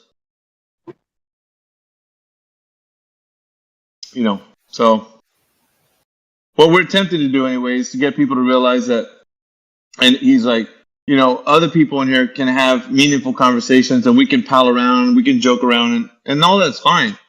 But with people the likes of him, like, how are you going to have that type of conversation? It's like they're not in it for the same reason that we are. You know, we can have a conversation. But Alpha, but Gregory, but Alpha, aren't you just overdoing it a bit? Aren't you just exaggerating? I mean, like, are they really that serious? Like, is it that serious? Yes. The devil and his minions are not logically sound.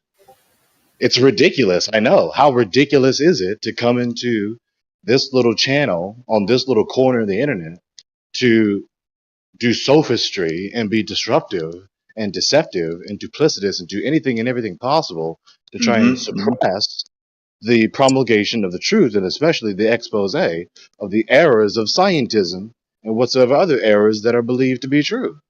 How ridiculous. I agree. And that's what they do. How ridiculous is it for the sophistic lawyer to go into the courtroom and do the same thing? Here, I mean, one part is actually being able to articulate truth in a manner that would be edifying to people who are listening. And another part is to identify people that do come in here and lie, like the likes of him. So for us to be able to withstand that and be able to still speak truth in the same way, it's a very difficult thing to do for somebody to have the balance, right? Because easily we can forget and just, get in our feelings and such. But if you let them get the better of you, of course, what happens is, we're all human. Every single one of us get that way sometimes. Mhm. But I think that the more we're in here, the better we stand, the more firm we are. Like we start to, every single day is a day to reset. We're like, okay, let's refocus. Let's see what we can learn from yesterday, and now let's try to get better today. So I don't know. I just think that now, we're at the level where these guys that are trying their best to come in here and thwart the efforts, we can actually stymie them with the with the line of questions that we have for them. And we can identify, what's most important is this: we can identify the archetype of personality that they are when they come in here trying to act genuine, because it's a show. It's a facade. They're not really genuine. So, hey, can I have a moment here? I was invited to speak here by one of the people in this channel. His name is Rebel Andres. He invited me to speak. Genuine. I am genuine, absolutely. He invited me to speak here, and he's kind of taunting me, saying that I don't want to speak. So, Rebel Andres, do you have anything to say? Do you have any questions that you'd like to ask me? Just before we do that, could I just say to Gregory, I'd like a quick chat afterwards, if that's okay. Sure, yeah, love it. Thank you. go ahead. Yeah, I'd like to say, Rebel Andres, if you're not a complete fucking pussy, please speak up. If you're gonna take a moment to have before, Hey, look, I'm not trying to be aggressive or anything, but this guy tried to call me out. He said he wanted to speak to me. He wanted me to speak. I'm speaking now, and he's not saying anything. So, Rebel Andres, if you have anything to say at all, please speak up right now. Ask me what you're trying to ask me. Well, yeah, don't be shadowboxing, man. Let's see if he's here first. He is here. He's dissing me in the text chat, and I'm telling him to speak up. He's not doing it. So speak up. So you said whatever we say doesn't really affect you. You said you don't really care about what people in here have to say about you. But why are you getting so emotional? That's number one. Secondly, when did I? Can you show me where in the text chat I ever said I want to speak to you? Show me where I said those words. Well, you keep messaging me. You keep telling me to speak up and to debunk the flat Earth. So obviously you want me to speak, right? Who copy and pasted "speak up"? Was that me or was that you? Are you getting your own words mixed up with my you words? said debunk the flat Earth, educate the flurfs. Yep. This Flowers to come and debunk the flat Earth. So do you want to talk or do you not want to talk? Okay. Why did I originally ask you to come in here? Do you remember? Or do you I don't. Yeah. Why did I ask you to come in here? I don't know, man. You educate me. Because you're being an atheist, globetard keyboard warrior in the chat, weren't you? Right? I'm not an atheist. So you can educate us. So go ahead. The floor is now yours. Give us the evidence that we live on a spinning ball of water flying through the vacuum of space. Go ahead. The floor is yours. You got it. Yeah, I never wanted to prove the Earth was flat or anything.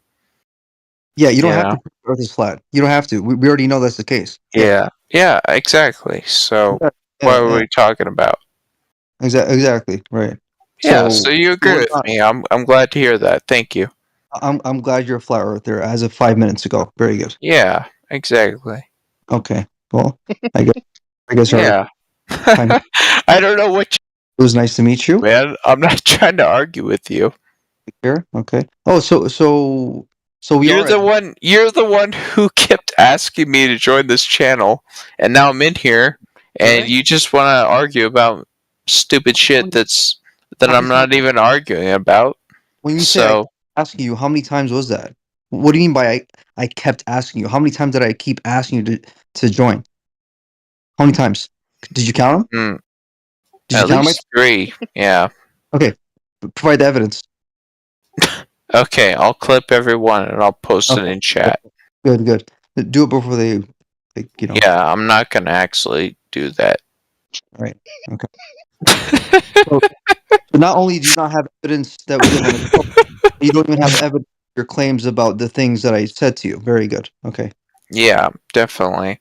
Hey, Gregory, I'm glad you're back, man. Well, thank you. You recognize me? Yeah, bro, we spoke a while ago. I What did we mean, talk about? it was a while ago, but I really appreciated what you said. You know, because I feel like you said some stuff that people in here that weren't really willing to talk about. You know, and I don't know, man. I appreciate you. Honestly. Thank you. I appreciate that. Yeah. And yeah.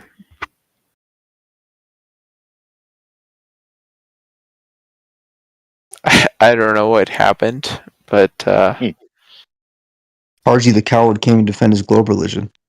Very good. yeah. Very All good. hail the globe. Blessed be its name. Blessed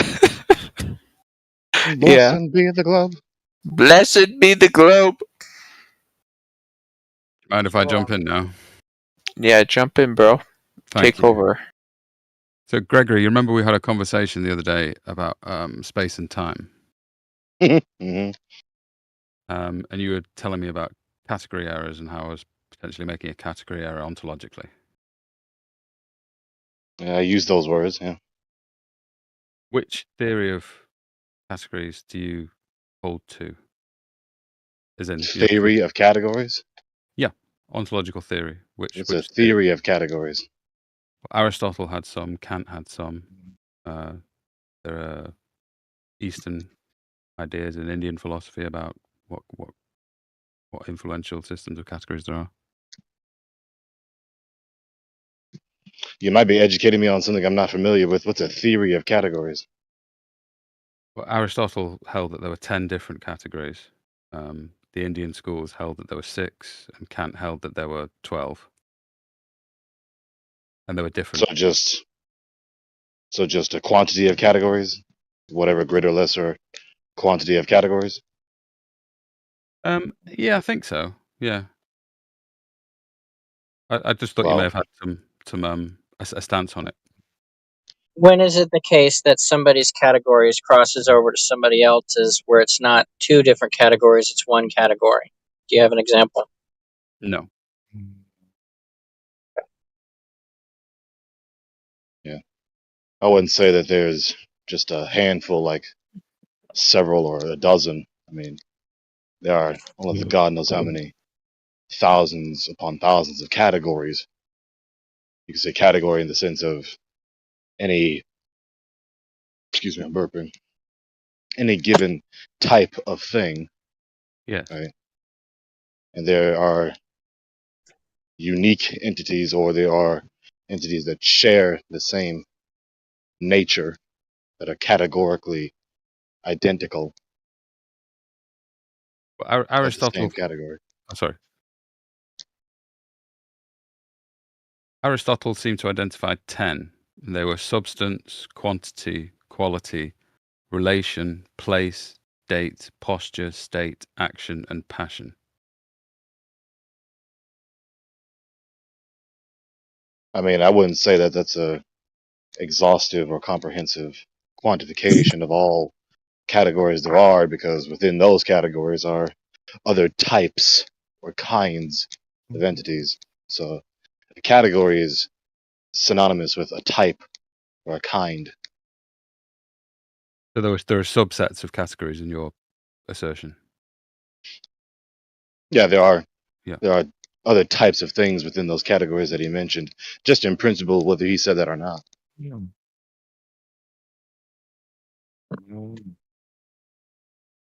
Would you put a knife amongst the toys that are meant to be played in the pool? Yes. Fuck Toy Story. Word up. Have a morbid member in the chat. Because what it sounds like is you could put the the knife and the set of toys for the pool if you were a Marine. But if you were not a Marine, you would not be able to put a knife amongst the toys because a knife is not a toy. You could put it in the category of tools or man-made objects. That would perhaps be a set. You quantify it that way. Totes. Definitely. Well, I don't hear anything of substance correcting Gregory on what he's saying. Well, it's because a lot of people in here are afraid to talk. What was there to correct? It was a conversation. Yeah, we're just talking. Just talking, bro.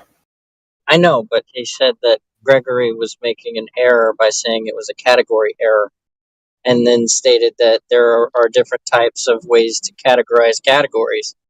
No, But I think you what we're coming misunderstood. up with, I think you may have misunderstood because we were referencing a previous conversation in which Gregory said that I was making the category error, not himself. tracking. Okay. Would I be able to speak for a little bit?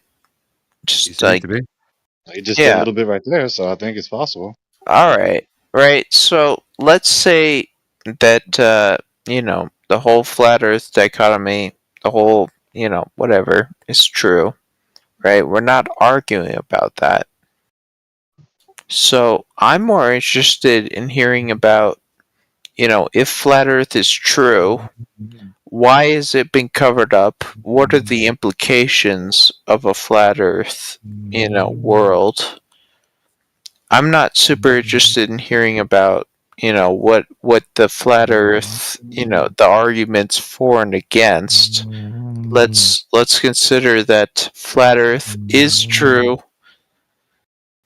What does that look like? What are the implications? You know, why has it been covered up? What are the, you know, implications of a flat Earth world? Yeah, geodesy is not the most important subject to me, nor really any of us in here, nor is it the most important subject to the personnel in history and in our contemporary time now. What's that word you said? Geodesy? Yeah, geodesy. What is that? It's just a moniker for the area of knowledge that studies the surface of the Earth. So, isn't that more important though than proving whether geodesy is correct or not? Like, No, you misunderstand. What I was saying was geodesy, that area of knowledge, and particularly the fact of the Earth's surface being horizontal, is not the most important issue. It's just a part of our worldview, and evidently, given this contemporary revival of criticism of this geodesic belief of the Earth being a ball within this whole cosmological paradigm that we've been taught our entire lives, particularly and primarily from the state indoctrination system, euphemistically referred to as public school, is a part of an entire worldview which reduces everyone to just matter in motion in a godless cosmic vacuum where the supposed highest authority is just the state, and you either just live for pleasure or you live to obey and be a sycophant for the state, or you just end it all in your nihilistic forfeit of life. I get what you're saying, honestly, and I think a lot of the effort in this server is kind of wasted on trying to prove like the base underlying assumption. I think it would be a lot more productive if we were to go into the like you're trying to prove to people the Earth is flat. Well, let's just assume the Earth is flat. You know, let's go into the deeper kind of underlying assumptions. Let's see, you know. I agree. Right. Yeah. So let's go into it. Let's dive into it. Let's see, you know, let's get beyond the surface stuff. Let's stop arguing about refraction and fucking, you know, whatever. Let's go into the deeper stuff. That's I what agree with that. Yeah. You know, I'm more interested in that kind of stuff than anything else. I think that's so probably given what I just said, right? I think a good example would be like, okay, sure, Nunners did something that might have gotten him muted, but let's look past that. Why is he muted? How can we work with him to make sure he doesn't do the same thing again in the future, Well, he needs to stop doing wrong thing, obviously. Who? Who are you talking about? I don't know. You talking about Nunners? Because Nunners was snoring into his microphone. So Yeah, nanners. No. Like, I don't care about like the justifications of flat Earth, right? I want to know the implications of it. You said that part already. We got that. Yeah, so like, go into the stuff that's interesting. Don't go into like the proofs and the scientific stuff and all that crap, right? Because that's just going to be sources of argument either way. You need to talk about the philosophy, basically. Well, consider this. Not even the philosophy, but like the implications. Like, Yeah, right? listen, Like, listen. okay. Yeah, listen. So, once you acknowledge the true nature of the Earth and the cosmos overall, the cosmos, from the most microscopic scale to the most macroscopic scale, is one humongous empirical data set that is indicative of a lot of profound truths. It's indicative Absolutely. of what caused it to exist. It's indicative of why it was made to exist. Right. It's indicative of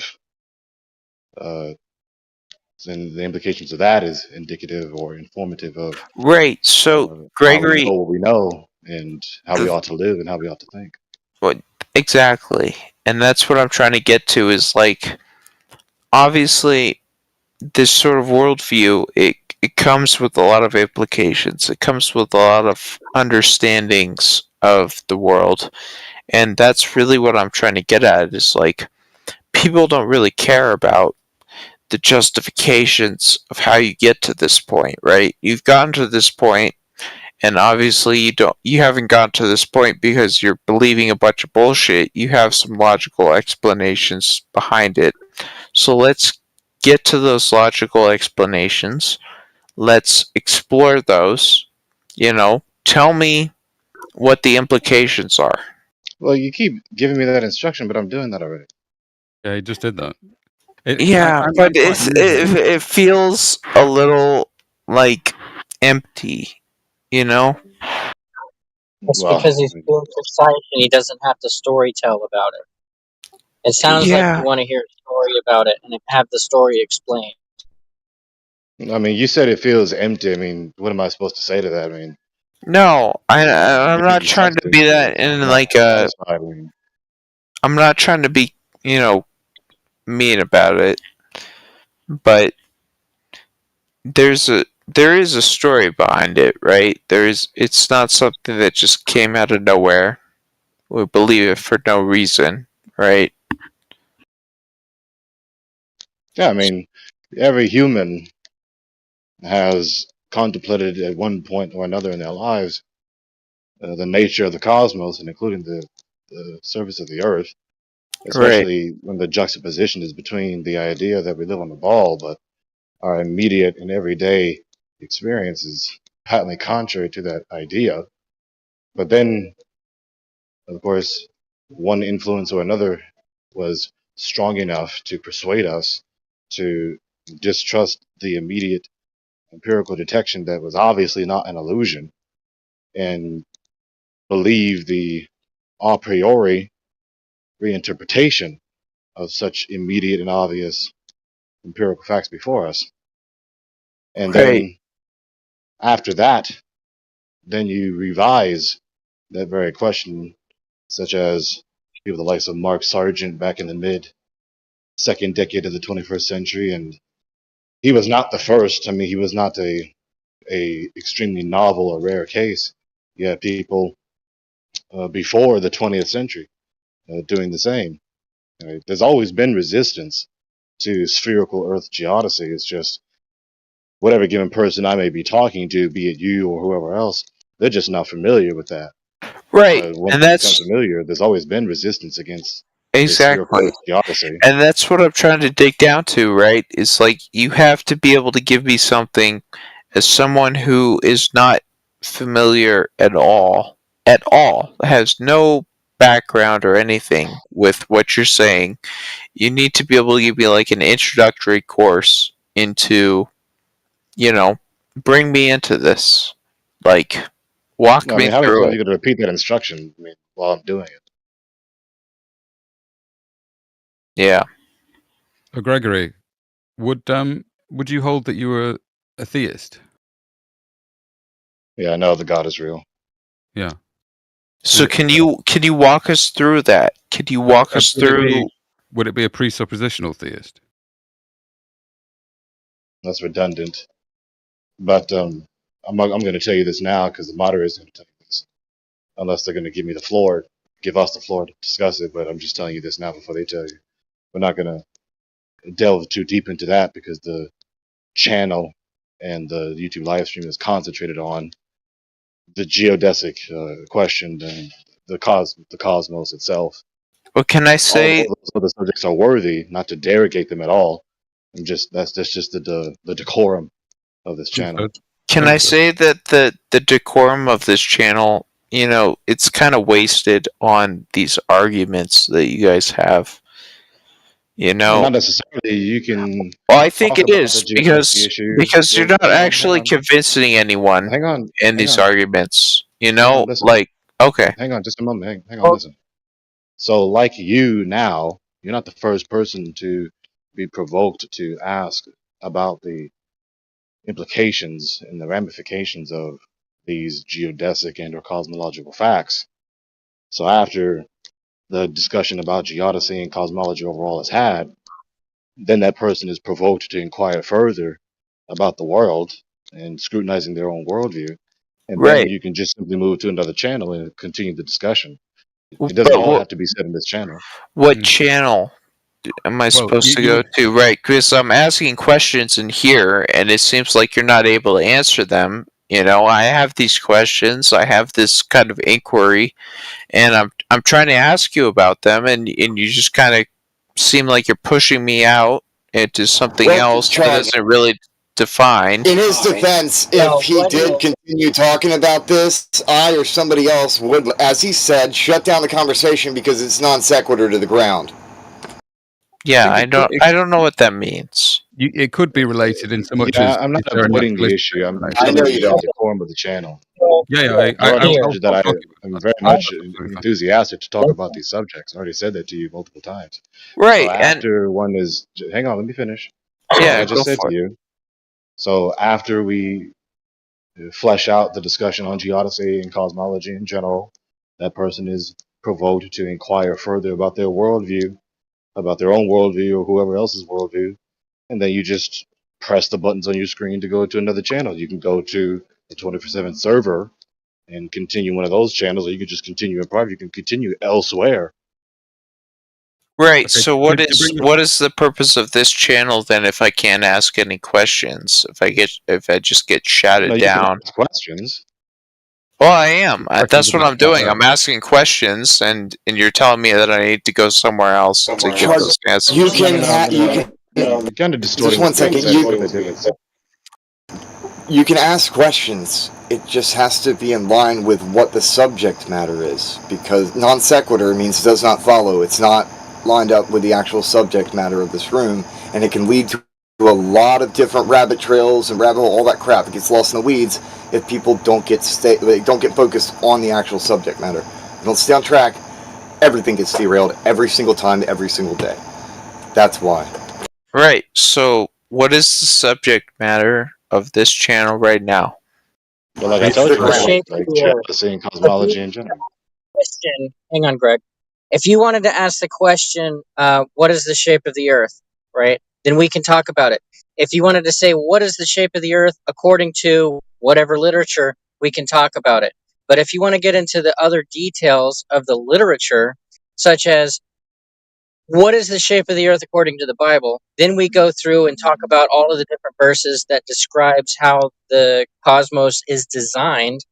We could talk about that. But then if you wanted to get into presupposition, where you try to figure out who's more rational, the God believer or the God disbeliever, then that would have to go somewhere else. Does that make sense? I understand, yes, but I don't think we've gotten into that sort of depth that's, kind of required, Well, going I to did somewhere ask. else. Yeah. Gregory was Well, talking you're to me, also and asking Anyways, I was that's the asking him about decorum, so Hang on. there you have theism. it. Well, I Hold on. understand, absolutely, yeah. Pause. But I'm Gregory, sort Hold of, on. I feel like I'm asking these kind of general questions that, Chico, say again. Your questions are super vague. So it's like, well, tell me about your car. Well, what do you want to know about my car? You're not asking the questions that you want answers to. You're just saying, well, tell me the implications of the car. What do you mean? Can I go fast? Am I driving a Ferrari? No. Am I driving a Geo Metro? No. Like, you got to get into the questions, man. What are the I, okay. implications? Well, I'm If it's fine. okay, I'm fine doing that, but I've been you know what I shouted mean? down a lot. Quite honestly, I haven't I heard haven't anybody been. shout you down. could I ask a Char, the, question about the only reason why I raise my voice is because sometimes some of you gentlemen will continue talking over each other and neither of you can hear me. So I raise my voice up so I can be heard, and then I try and lower it back down so that I'm not being annoying. I completely understand that, but I feel like I've been shouted down a lot more than you have. Well, I To mean, be we don't need quite to keep honest. going in circles about this. You've been explaining what the decorum of the channel is. I mean, there you have it. Yeah, I'm not asking about the decorum of the channel, man. I'm asking about the nature of the flat Earth. That's what I'm asking. I want to go ahead and say this, Char. How many Currently, you're not people are being in here? shouted The same thing, and you're not meaning any fucking thing with your question. You're being fucking Right, and retarded. I've got 3 people talking over each other here. No. You are being fucking retarded. This guy's The talking nature over of me. flat is zero elevation, higher or lower than a horizontal plane. Now, if you go up, it's Have up. you ever If seen go Forrest down, Gump, though? it's down. Do you Can I ask a understand? question about Up flat Earth? is up, down is down. Do you understand that? That's the nature of flat. Have I answered your Absolutely. question? Yeah, this guy's not aggravated at Do you all. understand what flat means? Hello, funny guy. Yeah, I understand what flat means as you Horizontal, put a explained ruler it. on the table. That's Yeah. the nature of flat. Now stop fucking Okay. asking that dumbass question. Okay, Next you're not question. aggravated at all, obviously. No, Can you're we get not someone else retarded in at all, chat? are you? Obviously, you're real high IQ material, rocket science, surgery. So, Well, hey, neither of you guys seem all that bright. okay, really. Brain Smurf. Yeah. I mean, I there's a know, lot Brainy of people in Smurf. here, and I just All don't right, Brainy understand Smurf. why this Tell us how conversation water is, curves, Brain Ball. the one that's Brain bag. prevailing. Hey, I've been Brain sat here bag. for 5 minutes trying to ask a question. Yeah. Guys, it sounds like a Waffle House in here. The Water. new UG. The new UG. Go ahead. Let's get on to a new topic. Thank you Yeah. very much. Let's do it. Well, I met Stephen Hawking once. Would you like to know the story? Let's I hear would the like to know story. I No. want to hear the new Unless UG's question, yeah, because he was just about to speak. Well, Is it I possible? went to an island in the Caribbean, and I was brought to a building and invited downstairs. Are there any mods here? And out of the darkness appeared. Thank you. Yeah, GG, you're interrupting again, bro. Go new UG. Okay, Oh, thank you he very was much. I telling appreciate a story, man. Come on. Yeah, and we first addressed the new UG who was just about to speak. He then spoke over. He was then corrected for speaking over. He ignored that and continued on to speak with his story. Yeah, new UG. Would you guys hold, or would you consider that it may be possible that the flat Earth has a naturalistic explanation? What does that even mean? Is there a materialistic explanation for the flat Earth that does not involve a designer or a creator? There's a materialistic explanation for anything. Is it possible, though? Is it have to possible? assert that Materialism is not everything possible. exists infinitely in the past. But Yeah, I don't materialism is know not of possible. anybody in So no. here who's got a materialistic worldview, right? Because it's like, why would you believe that you just happen to be inside of a room all of your existence? And then you read books about people, and then you recognize that these people are in rooms, and these rooms are in buildings with doors and windows, and they can go outside these buildings. Then you would wonder, how did I get into this room? You didn't build the room. So that's kind of what I'm getting at. Is it? Well, you know, You're saying that it's not possible that there's a non-theistic explanation for the flat Earth. No, I already told you that is possible. It is possible that there is such an explanation. Then you asked about the possibility of the explanation itself. No.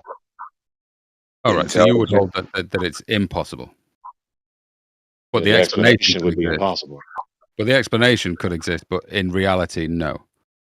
You know, it's possible for there to be the explanation, then the explanation is not possible. Okay, so you must be using presuppositions at that point then. Inevitably and necessarily, just as everyone else is. Okay, but they may not share your presuppositions. I'm aware of that. You would just have to find somebody who has that belief. And I tell you that I've already spoken to some, and they have the Earth as the infinite thing, and all it does is go through recycles. Why are we talking about Is everything what I but said. water not curving? Like, what in the fuck is this? The philosophy of hope? What are we talking about? Well, the new UG, Yeah. it's a bit of a useless question, yeah, because we know that all different people have different beliefs, different belief systems. Some people are going to believe that the Earth's created, whether it's flat or a globe. Some are going to believe there's no creator and it came about some other way. I'm not sure where this actually leads to, yeah. well, it In leads to regards to Stephen its subject. Hawking. Now, At best, I believe the new UG was attempting some sort of inquiry as to at least alternative accounts for the reality of the Earth as it is. At best, I don't know. He said it's not intelligence. Why would any human ever think intelligence made stuff? I think it's just a conundrum. He thinks it's not possible for things to be intelligent. I think that's where we're at here with this, right? I think it's Intelligence. odd that this is the conversation with this many people in here. So do I. I've been looking for water to be not horizontal. If we can go to water and the Glovers can point out where they got their fish tank with the special magic bending water in it, we'll be glad to take a look. I mean, in the sense of the quality of conversation. Like, I think a lot of people here could speak to what we're talking about here or what's being said in a pretty thoughtful way, but they're not. Well, we're asking about water. And you're the champion that proves We that. trying to interpret the fucking room. Water. We need you, Ertard, to tell us how water is not horizontal. Show us and prove that with actual water, please. How water is not horizontal. Yeah, stop repeating my question, third grader. Thanks, Gregory. Thanks, guys. Pleasure. Or maybe you can lift the level of the conversation, Gigi, and give us some of this Yeah, I would like to. evidence. So, like I said, I met Stephen Hawking, and Good for you. we were on the island, and he had emerald green eyes, and I watched. God. What? I'm just so amazed that he had emerald green eyes. Thank you for that detail. Please get to the evidence. They might have been contacts. Keep going. So we were looking out at the sea, and it was the evening, and there were stars that were beginning to show, and they were twinkling in the night. And Hawkins pointed his hand, kind of like, how he would, because he had an issue. Towards your area? Where's this going? Well, just let me finish the story. Oh, okay. You loved Stephen Hawking, and he loved you, and keep going. Yeah, and so he pointed up and he said, "Watch this." And I was looking into the night sky, and I saw what I thought was a star. You're stupid as hell. He said, "Watch this." And it became brighter and brighter and bigger and bigger. And soon before us was a disc. The sun? A spaceship. The sun? And it hovered where we were at on the island with Hawkins, and it had like a ramp that came out, like a ADA access wheelchair ramp, and Hawkins, his chair, it was pretty fast, by the way. His chair was pretty fast. He went up that ramp, I would say going about 20 miles an hour. Went up into it. They got sucked the the ramp bench back off. up, and they flew away, and there was a rainbow, and it was incredible. And we were all touched by that moment. Time wasting clown. Yeah, he should not have touched For a you. close encounter. Stop touching you in that moment. That's a weird moment to be touched in. Oh, that's what I call a close encounter. Don't ever get probed by Stephen Hawking. That's the moral of the story. Or at least ask what island he was on in the first place. I wonder how long you worked on that, Gigi. Gigi's gone because I muted him. Yeah. Hopefully he heard that on the live stream. I'll ask him again. Should have muted him earlier. I was up getting a drink.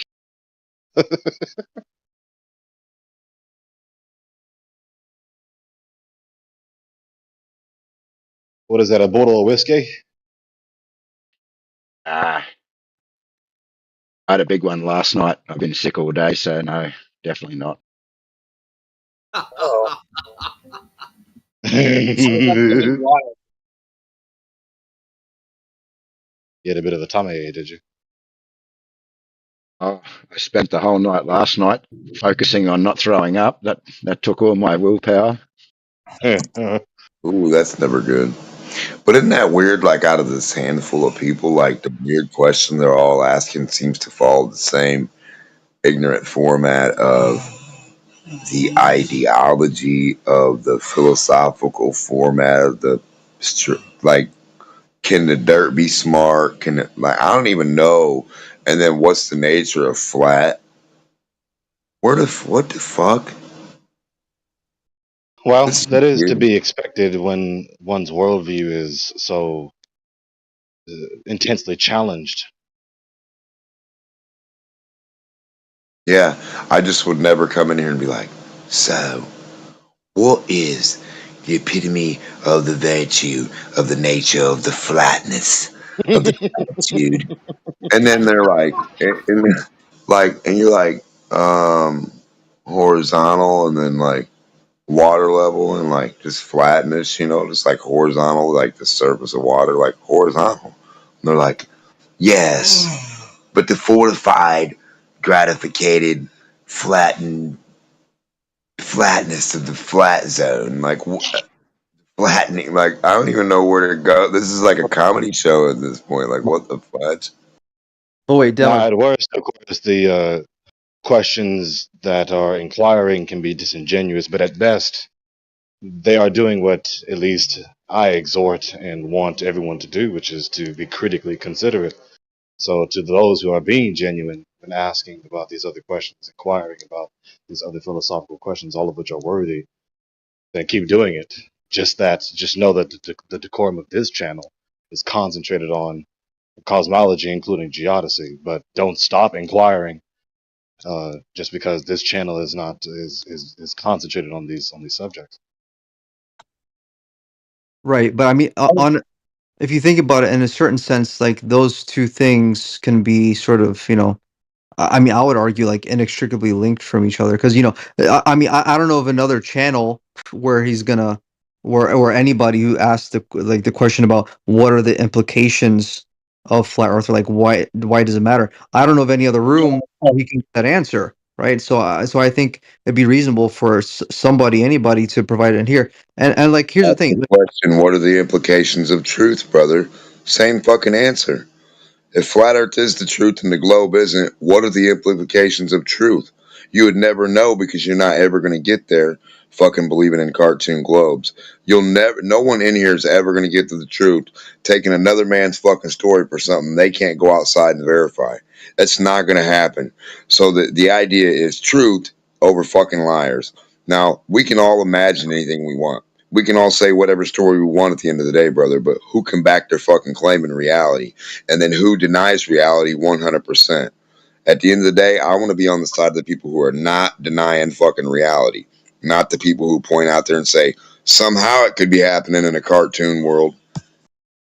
Right. Do you really understand what I just Like I said? told the other two men earlier, you can go to the 24/7 channel, 24/7 server, or perhaps come into my server, or just join some call in Discord or outside Discord. Yeah. Right. But hold on. Here's the thing. Like Demok, for example, if a glober, right, or Okay, hang on. What? This is why I had stated earlier, whenever I was addressing him in his questions, Oh boy. if he wants to know implications, he's got to know what questions he wants answered, right? What's the implication of everyone lying to us? Well, if it's the truth that they did lie and that the earth is flat and not a ball, what are the implications? Then you go down that line of questions. Well, if it's the case that, well, if we're not a ball and we were not made by a cosmic accident, then how does that come about? Then we can talk about how it became created, but then we'd have to go into a religious topic because other than that, Big Bang, in the modern way of thinking, you have the historic accounts from the different religions. You've got your Aztecs, your Romans, and your Sumerians, your Christian, your Islamic.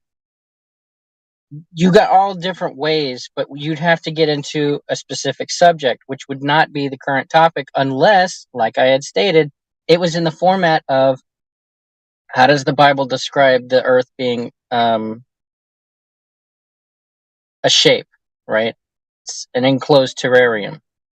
Or how would the Aztecs describe the way that it was built? Or how did the Romans consider it being built? However, getting into the philosophy of those different categories is off topic, which I had Right. stated. Because you're supposed to try to measure what it is. You're not supposed to. So, like I said, we can all make stuff up, right? But you're supposed to find out who's doing that. So is there a flat Earth version of the GIF I posted in side chat? There's a what? Is there a flat Earth version of that? A flat Earth version of a GIF? Hold on.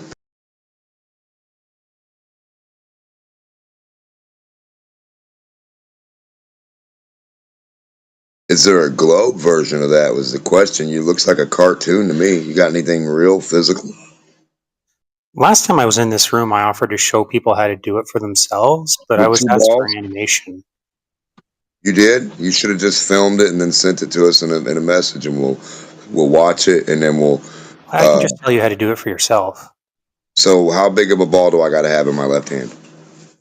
Well, you can just have like a tennis ball and a ping pong ball. So or a tennis ball and a ball and a what do soccer you ball think? is probably best. What are they going to represent, brother? I mean, what do you think? I have no fucking clue. The model. Okay. What are they going to You represent? just need a light source. A tennis ball, a Tennis flashlight ball's will going to be do. your It's light easy source. enough. So get yourself a flashlight, a So tennis hold ball, and on. a soccer So ball. now a flashlight, a tennis ball, and a golf ball, right? Yeah. So the flashlight's going to be the sun. Yeah. That's not going to work. We need a heat source. You got a heat lamp by chance? No, you don't need Oh, I know. One of those square lamps. You know those lamps that they use in construction that are really super bright and hot?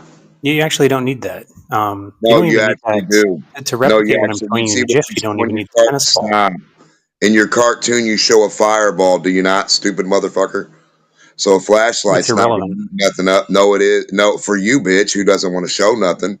It's I want to see irrelevant. what a sun do, retard. How you going to show what a sun do with a flashlight? Yeah, it's irrelevant. No, it's not, dumb bitch. How you going to get the You just need temperature? light. I want the temperatures and the seasons to match. Now, No. get your This is fucking about the tennis Antarctic ball out. sun. That's what I'm Oh, pointing now at you here. don't want to do it now, do you? You don't want to do a real experiment, do you? Of really hot stuff being the hot sun, Dumbo. Yeah, no, I can't No, tell you how to, you don't want to show get a nuclear temperatures and fire. seasons. So no temperatures and That's no irrelevant. seasons. No, it's what I'm looking for. You're irrelevant, dumb fuck. That's not Don't what I'm bring trying your to own show. stupidity in here that nobody asked for, So you Dumbo. don't want to do the thing I that don't I'm give a talking fuck about. what you You're want to looking for do. excuses to No, not we do don't the care thing what I'm you're talking saying. about. Nobody cares what you made up to do. So Go you're play looking for with mud pies excuses. all you want. Playing with mud pies for You can do yourself. it for That's yourself. I need a sun You and can the do it for temperatures yourself. on the two balls. Now, are you ready or not? Yeah, you can do it for yourself, right? The thing I No. want to show with the No, GIF. you're going to do your own Maybe snoopy for fucking model do that it for doesn't exist yourself. nowhere. How can I do something that doesn't exist? And to be clear, the real life version of it is going to be How done can in we do December. something that doesn't exist that you can't do? The real life version will be done in December. No, we're looking for you. This should be real simple, third grader explanation, No, right, boy? this is about A how the fucking heat Antarctic lamp. sun works. The Antarctic Yeah, 24 a hours. heat lamp is going to be your sun. Are you ready or not? No, you don't need heat. You just need light. Stop telling me what I need for you to complete your model of a heat sun, stupid. You'll need a hot sun, dummy. No, that's heat doesn't Stop have telling anything with what to do Shut with the what I'm fuck trying to up. show you. You're the loser of It the has model, nothing to then do you're with not what I'm making trying a to show correct you. model. Then you're not making a sun. You're just attempting to change the No, you're subject. just attempting to turn the sun into a flashlight with I feel no like heat. this is you Now we realizing can't see the what's going on temperature. here We won't be able and to running see. away. We won't be able to see the This is you temperature. running It away, sounds like an episode of Family Guy. Brother, how are right? we going to Like use you a asked me to show flashlight something pointed I'm on not the trying to show ball? you. Yeah, I want to see the seasons and the heat and the temperatures, brother. Let's do Yeah, it. that's got nothing to do with the GIF I posted. Listen, that's a fireball on that GIF. It's not an ice ball. It's not a flashlight. It's just there's a light You source. had a flashlight on that GIF It's floating just around. there's a light source. No flashlight. No It's just flashlight, there's a right? light source. That's all it's for. It's not a flashlight. It's a hot ball, right? It's just there for a light source. That's all No, it's there's there not for. a hot ball in your GIF, and we're not going by your GIF now, Jiffy Peanut There Butter. for a light source. That's all it's there for. So a light source isn't the heat source, too, is it, stupid Jiffy? Just a light source. You can use a So it's not flashlight the for it. heat source. The sun is not our heat source, Just a guys. light This is source. good to learn. What's our heat source? For this experiment, it's just a light source. That ain't an experiment, you fucking retard. It's just a light source. That's all it needs to be. You're not doing nothing. Like you're working so hard to just not You're do working so sad to do nothing, to not show your temperatures on a ball, to not show your model. Yeah, that's just not relevant to what I'm talking about here. What you're making up that nobody cares about? I'm pointing out that in December, Flat Earth is Nothing guy. destroyed, and you Thanks guys for can teaching cope. us nothing, stupid. You're How a just gonna cope flashlight with it. works. Think we already know that. Because like Austin Whitsitt, if he No, goes, it's like he's gonna go and flashlights are see really something your son. possible on a Yeah, flat I Earth. know. Yeah, I know low IQ Like flashlight. you cry about it. Yeah, I know. Cry about a flashlight that don't put off heat, dumb fuck. Trying to represent the sun with a Doesn't have flashlight. How anything dumb to do are with you, brother? How dumb can you be? Nothing to do with it. Nothing to do with the Nothing sun? to do I with know. what I'm talking A about. flashlight has nothing to do with the sun. You're correct, stupid. Heat has nothing to do with it. You just Finally need to got something right. It has everything to do with temperatures and seasons. Okay.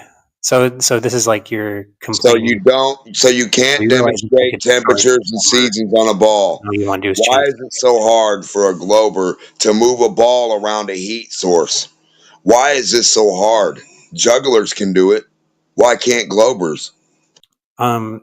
Yeah, you'd probably have to spend some money to get a heat source, right? But the heat doesn't matter. No, All you you need is a light don't. It's called a heater. You can do what I'm trying to show you with a flashlight. It's called And a that's all. heater You or a don't want to do stove it. You're afraid to do it for or a yourself. laser. No, I'm not afraid You of can't your look at the model that animation. doesn't know You can't shit do it all for about yourself. temperatures and You seasons. can't watch somebody else Why do would I be afraid of your All you do is non-existent run model? away. Run away from what? What's the size you're going to Doing use it for for your yourself. flashlight? Do it for Is your yourself. flashlight See going to what be I'm talking 1,800,000 times bigger You can do it for than yourself. Elementary school brother? students We can need the do it for math. themselves. How big's our sun got to be Like compared to our can little take a Earth? first grader and do this. Hello? You can't. Are you guys really that helpless that you can't do things first graders can do? Yeah. What heat source are you using? You don't need a heat source for this. Are you really a third need a grader? light. You don't understand a heat source now? You just need a light. You don't understand the sun?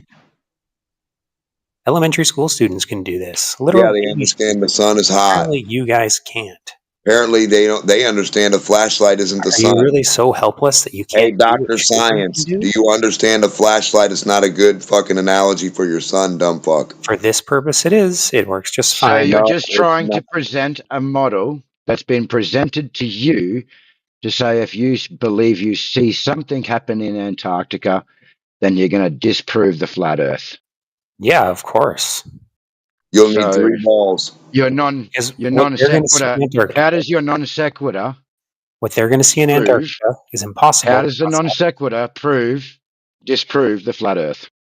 It's impossible on a flat Earth. What is? So, since you It's said that again, impossible. So discernible, why is that I want you to impossible? actually answer the question this time. What is your a priori deductive argument to prove your conclusion true? There is no a priori argument here. Jesus Christ, So why then would you it be a don't have priori? any It's argument entirely a to prove that your posteriori. conclusion is true because that's what This it is about implies. experience, about the world itself. No, you're whistling past the critique. You're There's talking no past a it. priori stuff Stop going on. talking past it. The I'm waiting hell? for you to stop talking past it. The fact that you even You're ask trying to you're trying to means talk past that the these words critique. I to know you it just hurts. gibberish. Discernible. I know it hurts. Stop talking past Okay, the try not to critique. ask Right? gibberish Stop questions. talking past the critique. Right? Stop doing that. There's nothing a You're priori about asserting. Stop this. talking past the critique. You obviously know that you don't have a justification for your premise. That's What why do you're you trying think to a talk past priori the means, critique. Gregory? So stop doing it. That's not your cue to There's no a continue talking. priori claim here. This isn't your cue to continue talking past There's the no a critique. priori claim here. Stop talking past the critique. Right? He's obviously not going to stop himself. So please Well, why'd censure you ask him. for an a priori Well, please censure him. justification? There isn't He's one. not going to stop himself. Right? So Yeah, so why'd your you ask for that? conclusion. You don't even know You're what the word still talking means. past the critiques. I'm literally calling for moderation. Someone needs to stop him, but he won't stop himself. Okay, explain what you So want. he's going to try. He's still doing it. So he's going to try to talk past the critique, but he's painted himself into this corner, and now he's trying to obfuscate the critique. So he just conceded that he doesn't Oh my have what God, he here he needs. keeps going. He's still Just trying ask to a do it. question. He's still trying to disrupt the Discernible, refutation. man. Stop. Otherwise, I'm going to have to mute you. Just listen. So his concluding premise is that it's not possible upon a horizontal surface. Possibility is a metaphysical concern, which is categorically an a priori concern of logical cogency. So he needs to give an a priori deductive argument demonstrating that his conclusion is necessarily true, because that's what his conclusion categorically logically requires. Incredible He just considered gibberish. that he No. doesn't have that. He just considered he doesn't have that. Therefore, he just conceded that he doesn't know his premise is true. Incredible gibberish. I'm not making an a priori claim. Do you even know what those words mean? Yeah, he doesn't know the category that his claim logically belongs to, so that's why he's trying to Yeah, I'm not run making that away kind of from. claim. And he's still talking to me. You can clearly hear him I'm still not making talking. that kind of claim. Like You you're can clearly attributing hear it him still to me. I'm not talking. making. Why are you doing He's that? having to suppress my voice still Why because are he you knows that he attributing can claims refute to me. me? I'm He's not still making. Why are you trying to doing suppress that? his voice with mine. Stop He's still attributing trying to do claims it. to me. I'm not He's making still them. trying to suppress his voice with mine. So you're Yeah. just going to keep attributing He's claims still to trying me. to I'm not suppress his making voice with them. mine. He knows full and well I did not finish what I was saying. Let him finish. He refuses to let me finish. Okay, finish, but stop attributing claims to me. I'm not He's making. still doing it. So again, he's trying to whistle past the critique because he knows that he can't defend his position. He just wants to presume that his conclusion is true and then shift the burden of proof onto us, for instance, when he hasn't carried his own burden of proof, given his affirmation of the premise that a so-called 24-hour sun is not possible above a horizontal surface. That requires an a priori deductive argument that necessarily indicates that conclusion is true. He just considered he doesn't have any such argument. Therefore, he obviously doesn't know the premise is true. So he's conceded to defeat. He could draw the path on a piece of paper, Gregory, and then show you how it wouldn't work. But then that would be defeating the purpose because that would be a flat piece of paper that he would show you the path that didn't work on a flat surface, and then that would be proving our point. Thus, yeah. So let's get it, buddy. Well, for that to even occur, he would have to know the actual shape and size of the Earth and how everything actually works, yeah, which he can't do. So, again, starting off with what he stated, it's non sequitur because he's just trying to oversimplify the argument. And then to state that it can only work that way is just an argument from ignorance, yeah? Right. the assumption that the conclusion or fact is true based off the lack of evidence to the contrary. He's not logical. Yeah. He's chat skanking, asking a disingenuous question that is obviously contrary to what I did say, but this is what they do. Did you drop the word a priori? Yeah. Because I'm not making. He has to ask the priori. question because he can't answer my question. He knows full and well that what he's asking about didn't actually happen. Yeah. So he has to play now this you're game now you're where he just pretends to be right? inquiring. Because I didn't make He an has a to talk priori to this. claim. Like I let him finish, but of course he has to still keep talking to me. Sorry, you let me finish. I didn't make an a He's priori still talking claim. to Why are me you asking for an after a he said priori his argument? comment. After I let him finish his comment. For some Yeah, I reason, didn't make when an I a begin priori speaking, claim. that's his cue Why to are you begin asking speaking. for an a priori So I'm argument? going to continue giving the meta commentary, exposing his Can somebody hypocrisy, tell me what lack sense of that decorum, makes? because he He's continues just to going to keep keep interrupting talking me over while I me didn't finish because replying to he what asked he a dumb said. question Because and he pointed out refuses that to it's let me dumb. finish replying to what he said. Now he's like He has to triggered. continue to try and He's suppress like my voice with his. talking. So until the moderators mute him again, because he obviously thinks that when I begin speaking, that's his cue to begin speaking. So like I was saying before, he was really interrupting me yet again, obviously deliberately. He has to pretend that he's genuinely inquiring about what I did or did not say, because he can't actually just answer the question. He has to do all these diversionary tactics, making it seem as though that I readjusted my question sneakily because he thinks that, or he wants to build this narrative and deceive himself in the audience, that I'm just trying to sneakily reword my question and just hide my errors when I'm doing no such thing. I said exactly the same question that I said the first time I said it. So he's just being disingenuous with diversionary tactics, as usual.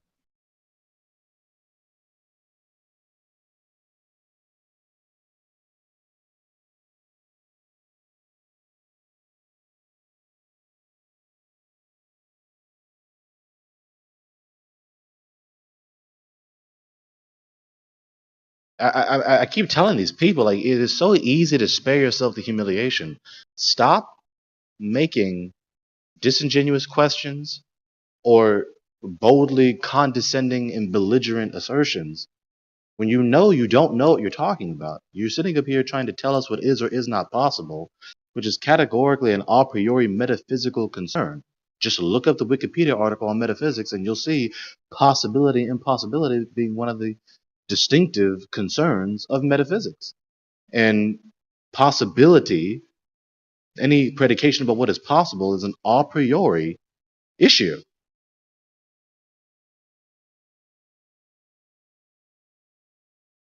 But of course, he doesn't want to know these things. He just wants to masturbate his pride in everyone's ear in the channel again.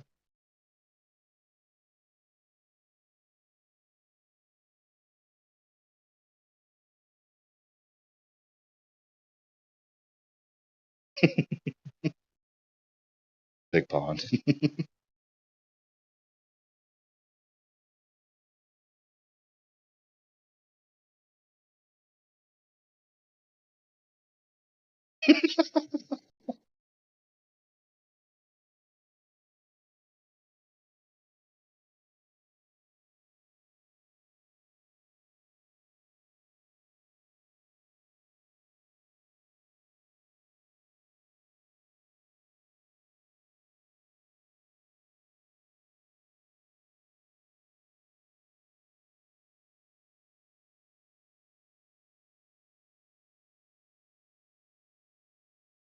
Well, peace to you all.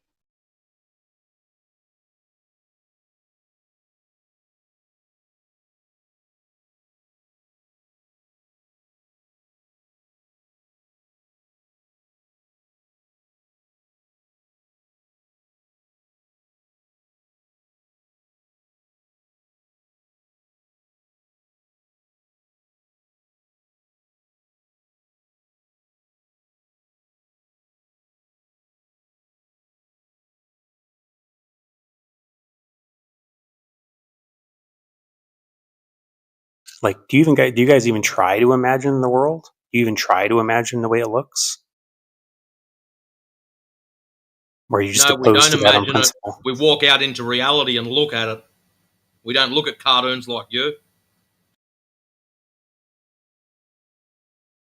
So you're saying you just look at what you can see and not past it? Normally, I do look at what I can see. Yeah, something like that, mate. Okay, then you don't know what's going on beyond the horizon.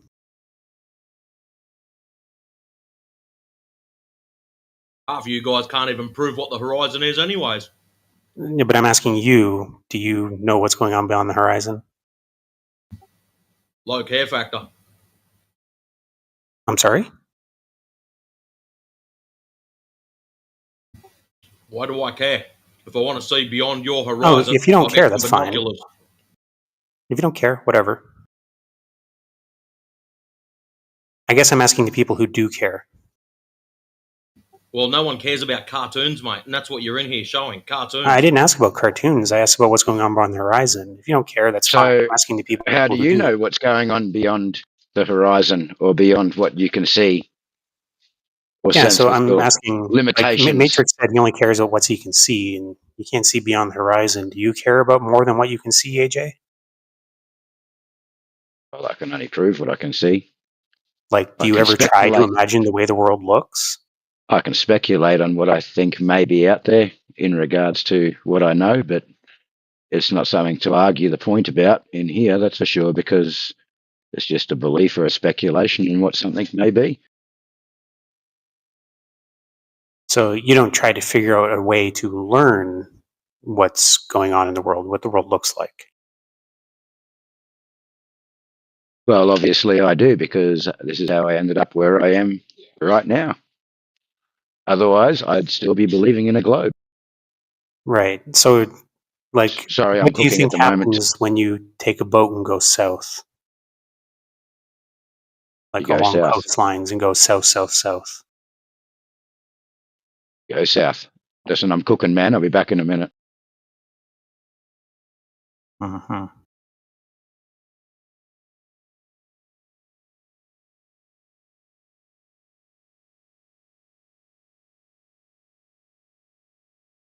Because the answer is eventually he would Antarctica.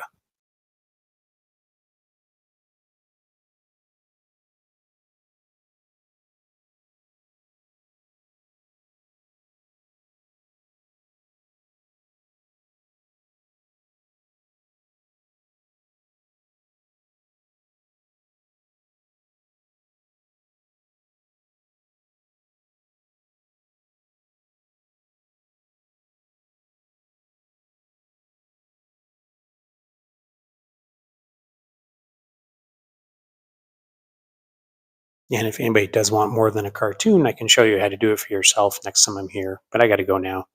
Next time, we'll do it for ourselves. Do what? See the little cartoon gif that he's got in the chat? That to prove that we live on a ball. Oh no.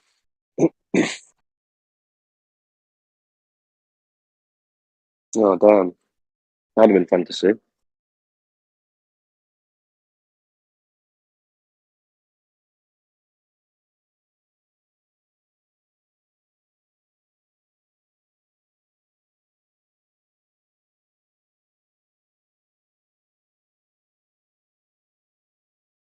Who's nunners? Are they muted? Nunners was snoring earlier on. I don't know if they still are. Do a snore check.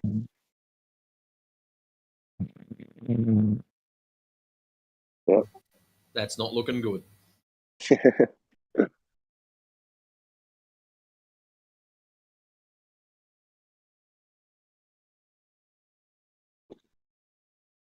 Sorry, so I just missed the globe. Oh, we've got the guy. What was his name? Luke? I spoke to Luke before. Is Luke in here? Guy with the strange symbol for a name.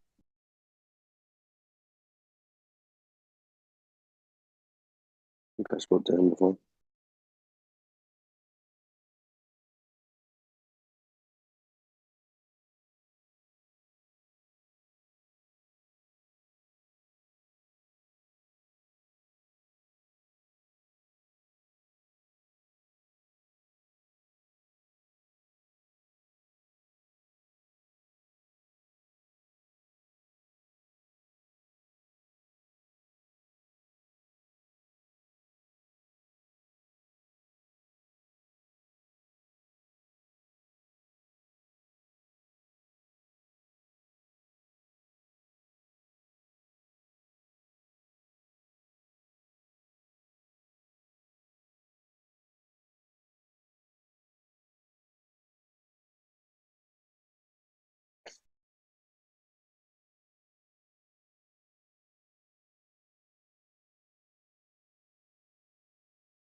Is Nathan doing a show today here?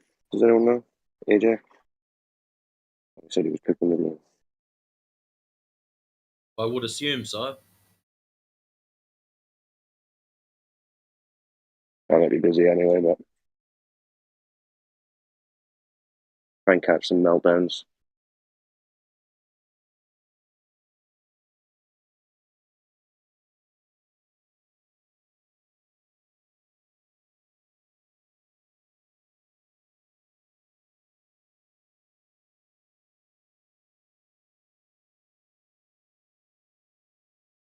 What's up, Zen? Are you really Zen? Will you be Zen if we tell you the Earth isn't a spinning ball?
Get a tennis ball. Get a golf ball. I'm gonna show you what you don't want to see. A tennis ball and a golf ball.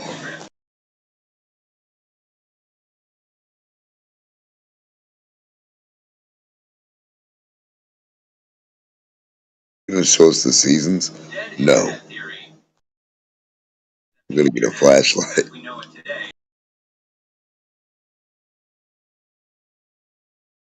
The flashlight's gonna show you the opposite of the sun ray.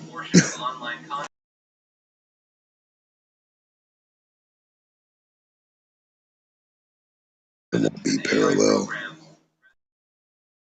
Diverge.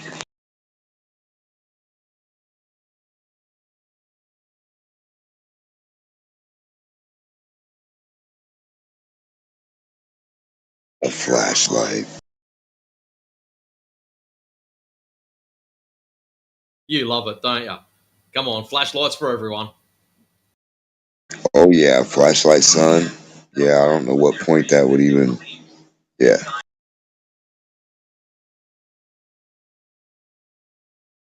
I don't even know what that would prove. That the batteries in the flashlight were working? Yeah, I think so. I think that's what he was going for. Can he click a flashlight off or on a tennis ball? But you know, I would think they would get like a heat lamp or like a big light. You know, I don't know, a big light that gets hot. Then we can see how it all works at the same time, the temperatures and the light. Correct. Now, why would this not be a thing? And then, how big is this sun again? A flashlight.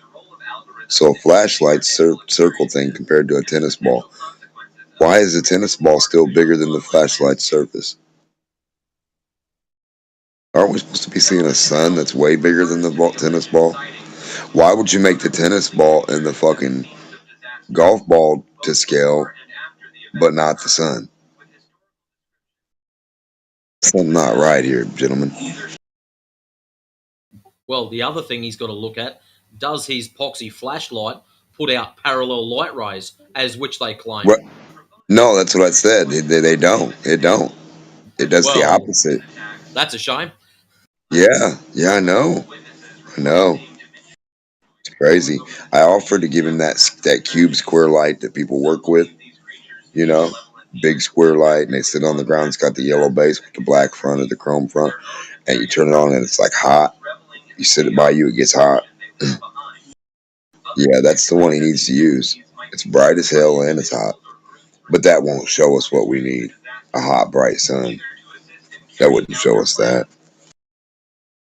Well, the other thing he'd have to look at, if he made the Earth so it was, say, a 2-foot ball, he'd have to put his light source about 1.5 miles away to be equivalent. Yeah, well, if he wanted to make it be the actual distance, say like they wanted to scale it down to millimeters, it would be 24,901 millimeters around for the globe.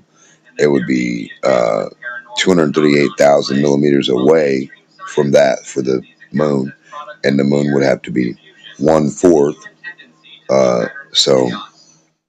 Yeah, and then the sun would have to be 1,800,000 millimeters, or 100 of those balls I 1.8 could put on Ks. it. So it had to be 93 million millimeters away, and that would be 57 to 56, maybe 58 miles. So if we scaled it down from millimeters to like half a millimeter, that'd be 20 something miles. And if you go to 1/4 of a millimeter, right, that'd be 12 miles. And then 1/8 of a millimeter, it'd be 6 miles, a 6-mile lab. So we'd have to get down to scale less than 1/8 of a millimeter. I think some of these young lads might need to go and buy themselves a light meter and do some measurements and see what the patterns graph out as. They might be shocked.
still think gravity's pretty mathematically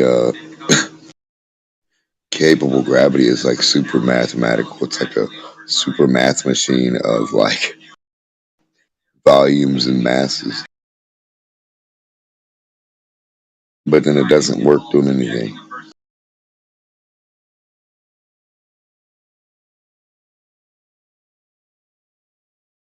Don't know why they don't just accept shit goes down. I don't care what they call it. Solids go down, liquids go down and spread out, gases go where they like. Done. Sorted. All within their container. Right, but they want to contend that down is to the center of a ball. But at the same time, it's a horizontal line. So I don't see how down can be in reference with the horizontal line and the center of a ball. So how big's the center of this ball? Is it pulling to one side of It's it a or the focal other side point. of it? It's an It's a pin impossible. dot. It's a pin dot focal point.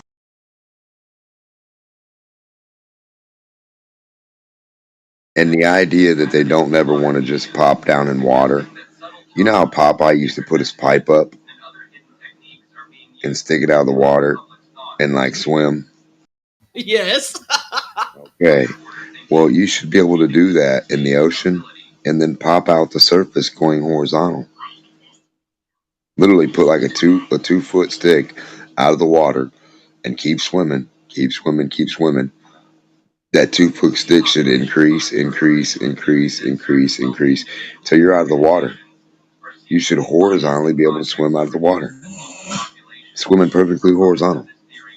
Out the surface. So go down in the water, drop down vertically, and then go horizontal over and pop out the surface of any lake or pond or any ocean water. But the ocean, you'll have to go below the bottom mean line of the tides. So say tides got 3 foot high. You'd have to go down below 3 foot and then swim horizontal and then pop out that water.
Melkor. I haven't seen that name before.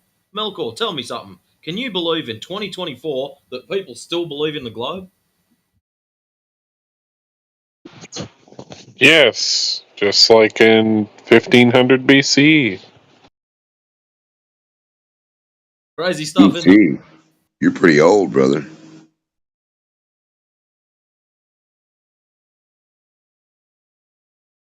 I am an immortal god, after all. Oh, do you know about water not curving? Nope. Well, if you could show us water curving, we would know about it curving, wouldn't we?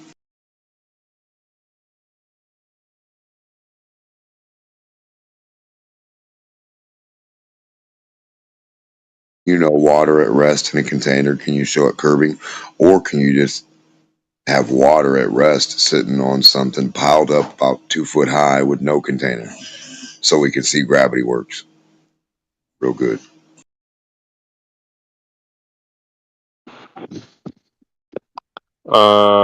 That's not how gravity works at all.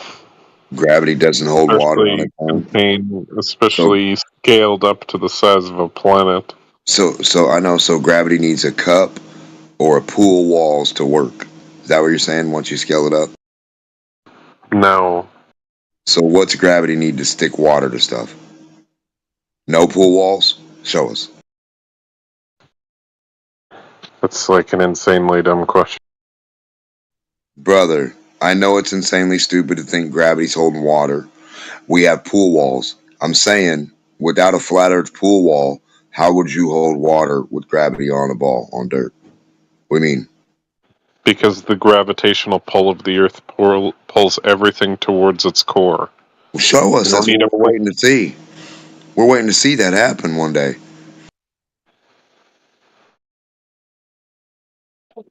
I want you to go take... Are you at a computer? That your computer isn't water. Are you sitting at a desktop PC right now?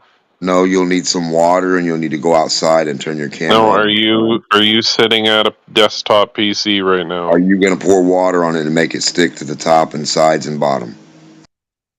Go take your keyboard mouse, throw it up in the air, watch it fall back down. That's how water stays in the air. No, you're going to show me water. I don't have to show you water. So you're asking me insanely stupid questions. No, I know water's horizontal. You think it's curving, dumb bitch.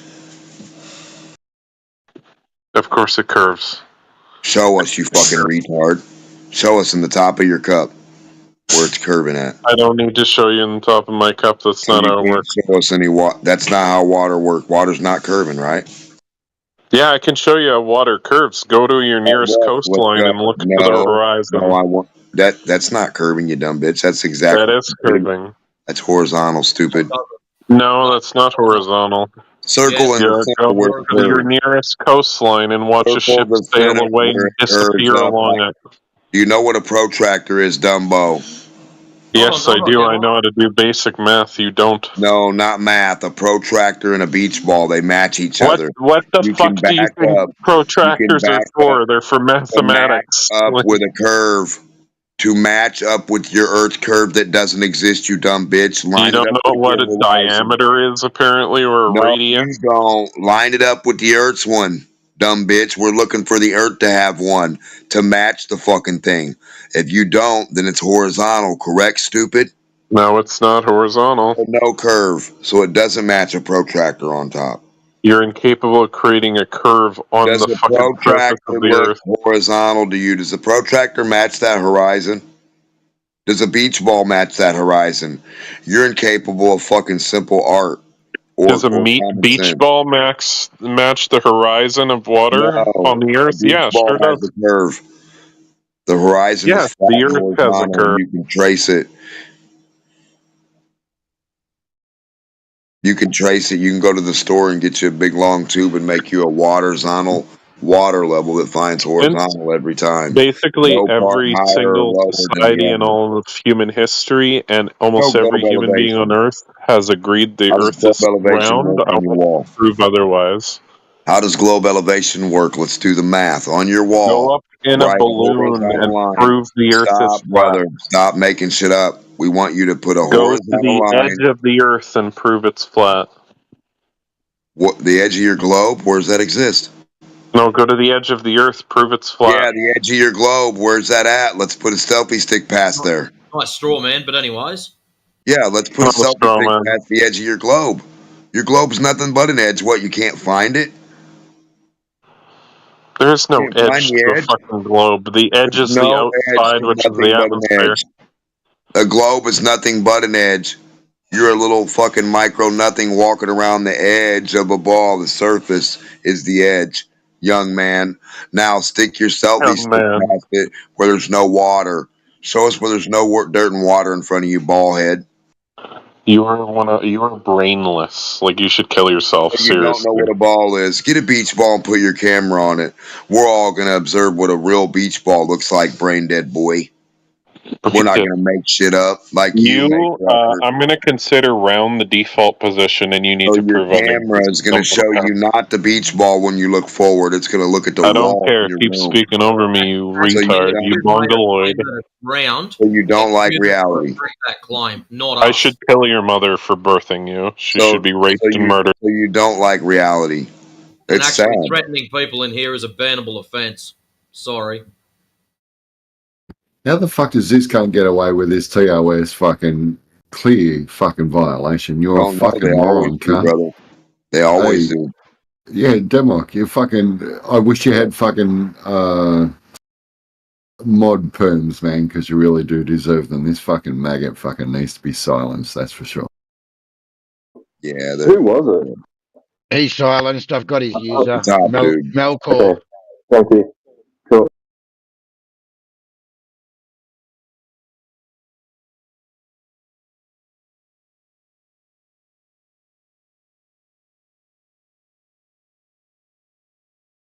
I mean, I try to have a one-on-one with them, and I want to see the evidence they bring. But then it's like every time you get down to the nitty-gritty of what you actually need for the proof of the actual thing, they want to bring everything but that. They say, well, I want it to snow outside, and I want to show you how hot it's going to get. It's like, what the fuck did you just say? Hold on a minute. No, that's the opposite of what I'm looking for. They tell you what you need for evidence of a globe for you. Like, how does that work out? I know what I need for proof. Since when do other people tell you what you need for proof? That's weird, right?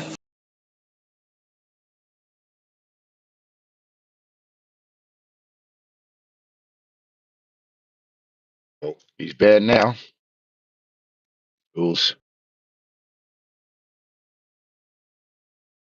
Yeah, I didn't see that was like I think they were from the same group because that one came in and got mad when I asked him to actually demonstrate it. And he said, that's not what we're looking at. I'm like, well, we're not just looking at a ball. And I mean, how are you going to show an eclipse or anything like that? I mean, I don't know, man.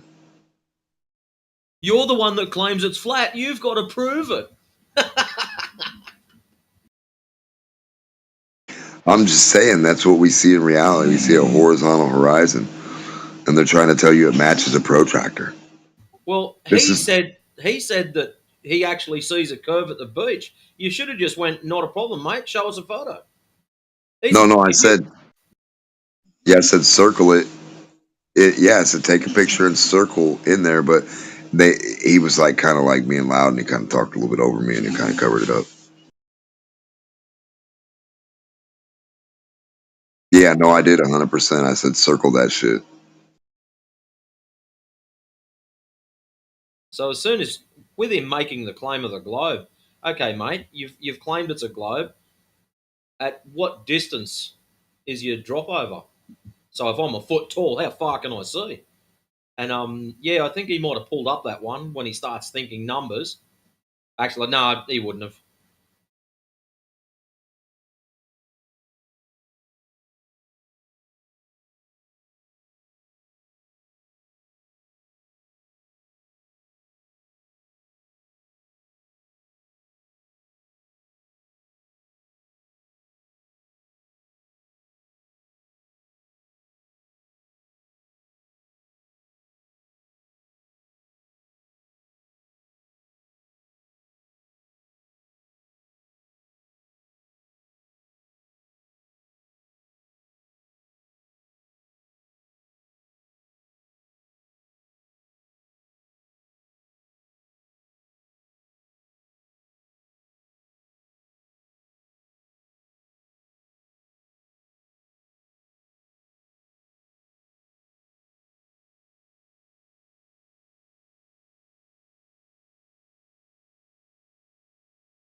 Imagine a GoPro camera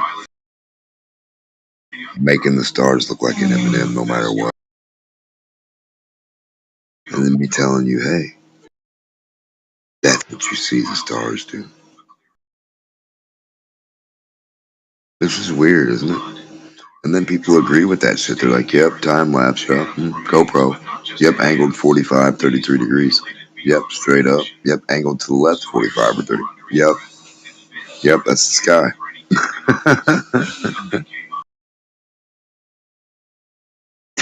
That's our GoPro sky. That's what we see with our GoPro eye.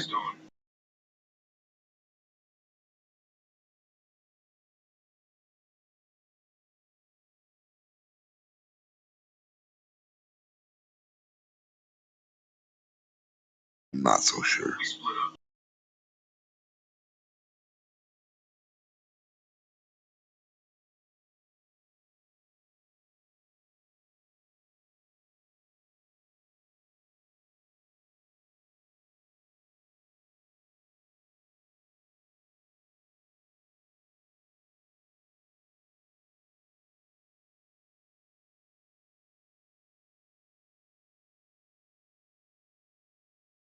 Their observatories are so good that the ISS can't look any better.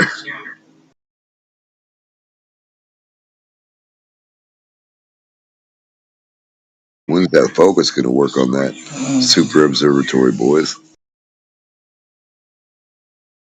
I'd like them to get one of their observatory telescopes there and lower it right down to horizontal and to see how far they can push them, just so we can find out what distance they can actually see. Yeah, see what they can see on that mountain where you're standing. Stand on that mountain and wave your hand, give them a middle finger, hold up the pinky, something, you know, pull out a coin. You only know what it is. Hold it up and see if they can zoom in on it. If they can't, something wrong. Because if a shitty little P1000 can see some ridiculous distance, surely a bloody great big telescope like some of the ones that are across the world could do it.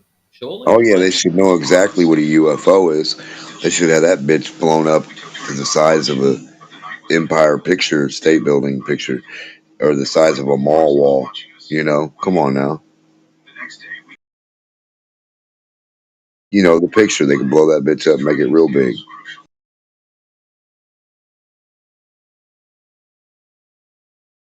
They can project it onto the wall, what they're seeing through the telescope, and make it even bigger by the projection.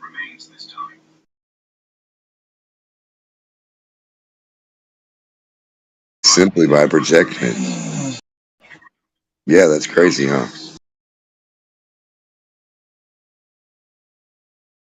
Every projection is a bigger image of the reflection, unless it's a magnified version, like focused, you know?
It's only dropping 1 degree in our,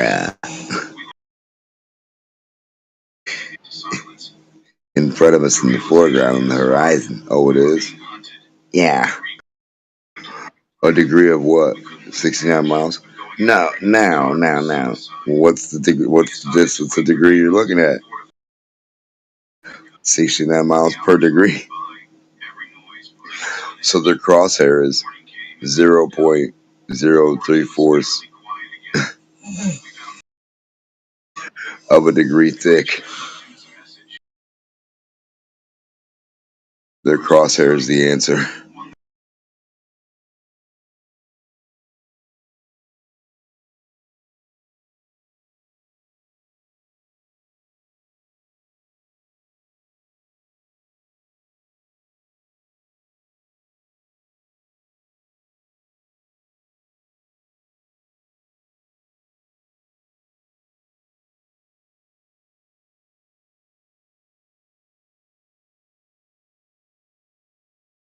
I'm gonna shoot something 30 miles away to 30 miles away. That means your crosshair would be taller than the human. You're like taller than a building at that point.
Hmm.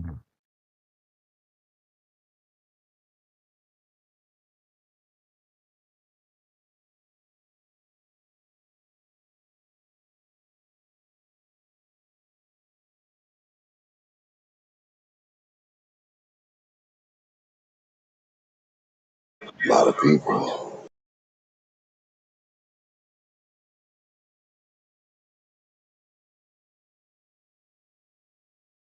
Yeah, they're all just hanging around waiting for the next ball tard to drop in.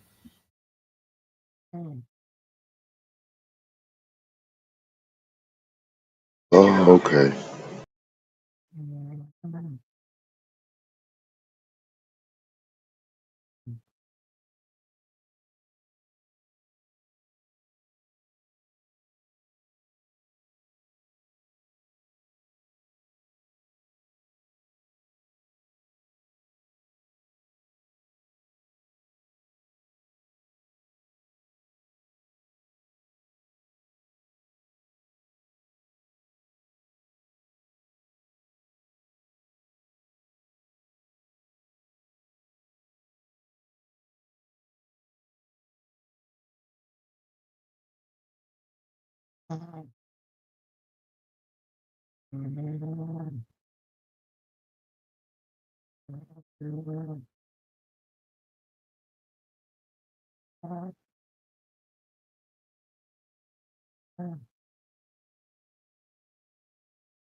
Sound enabled.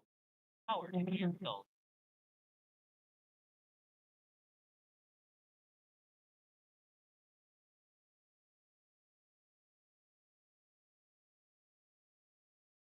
Battery low.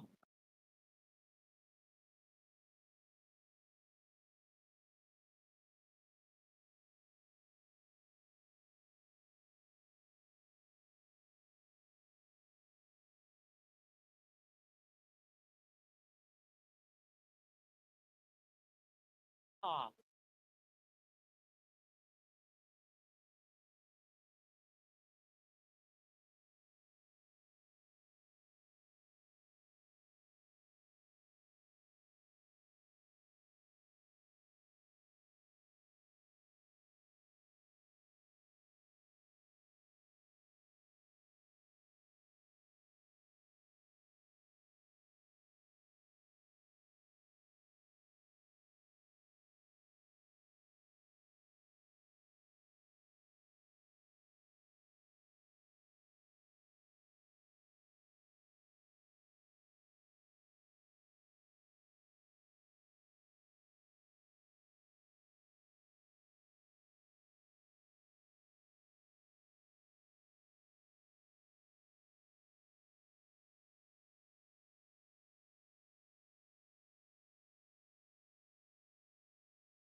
Come on. Hey.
watching 24/7 Flat Earth Discord live.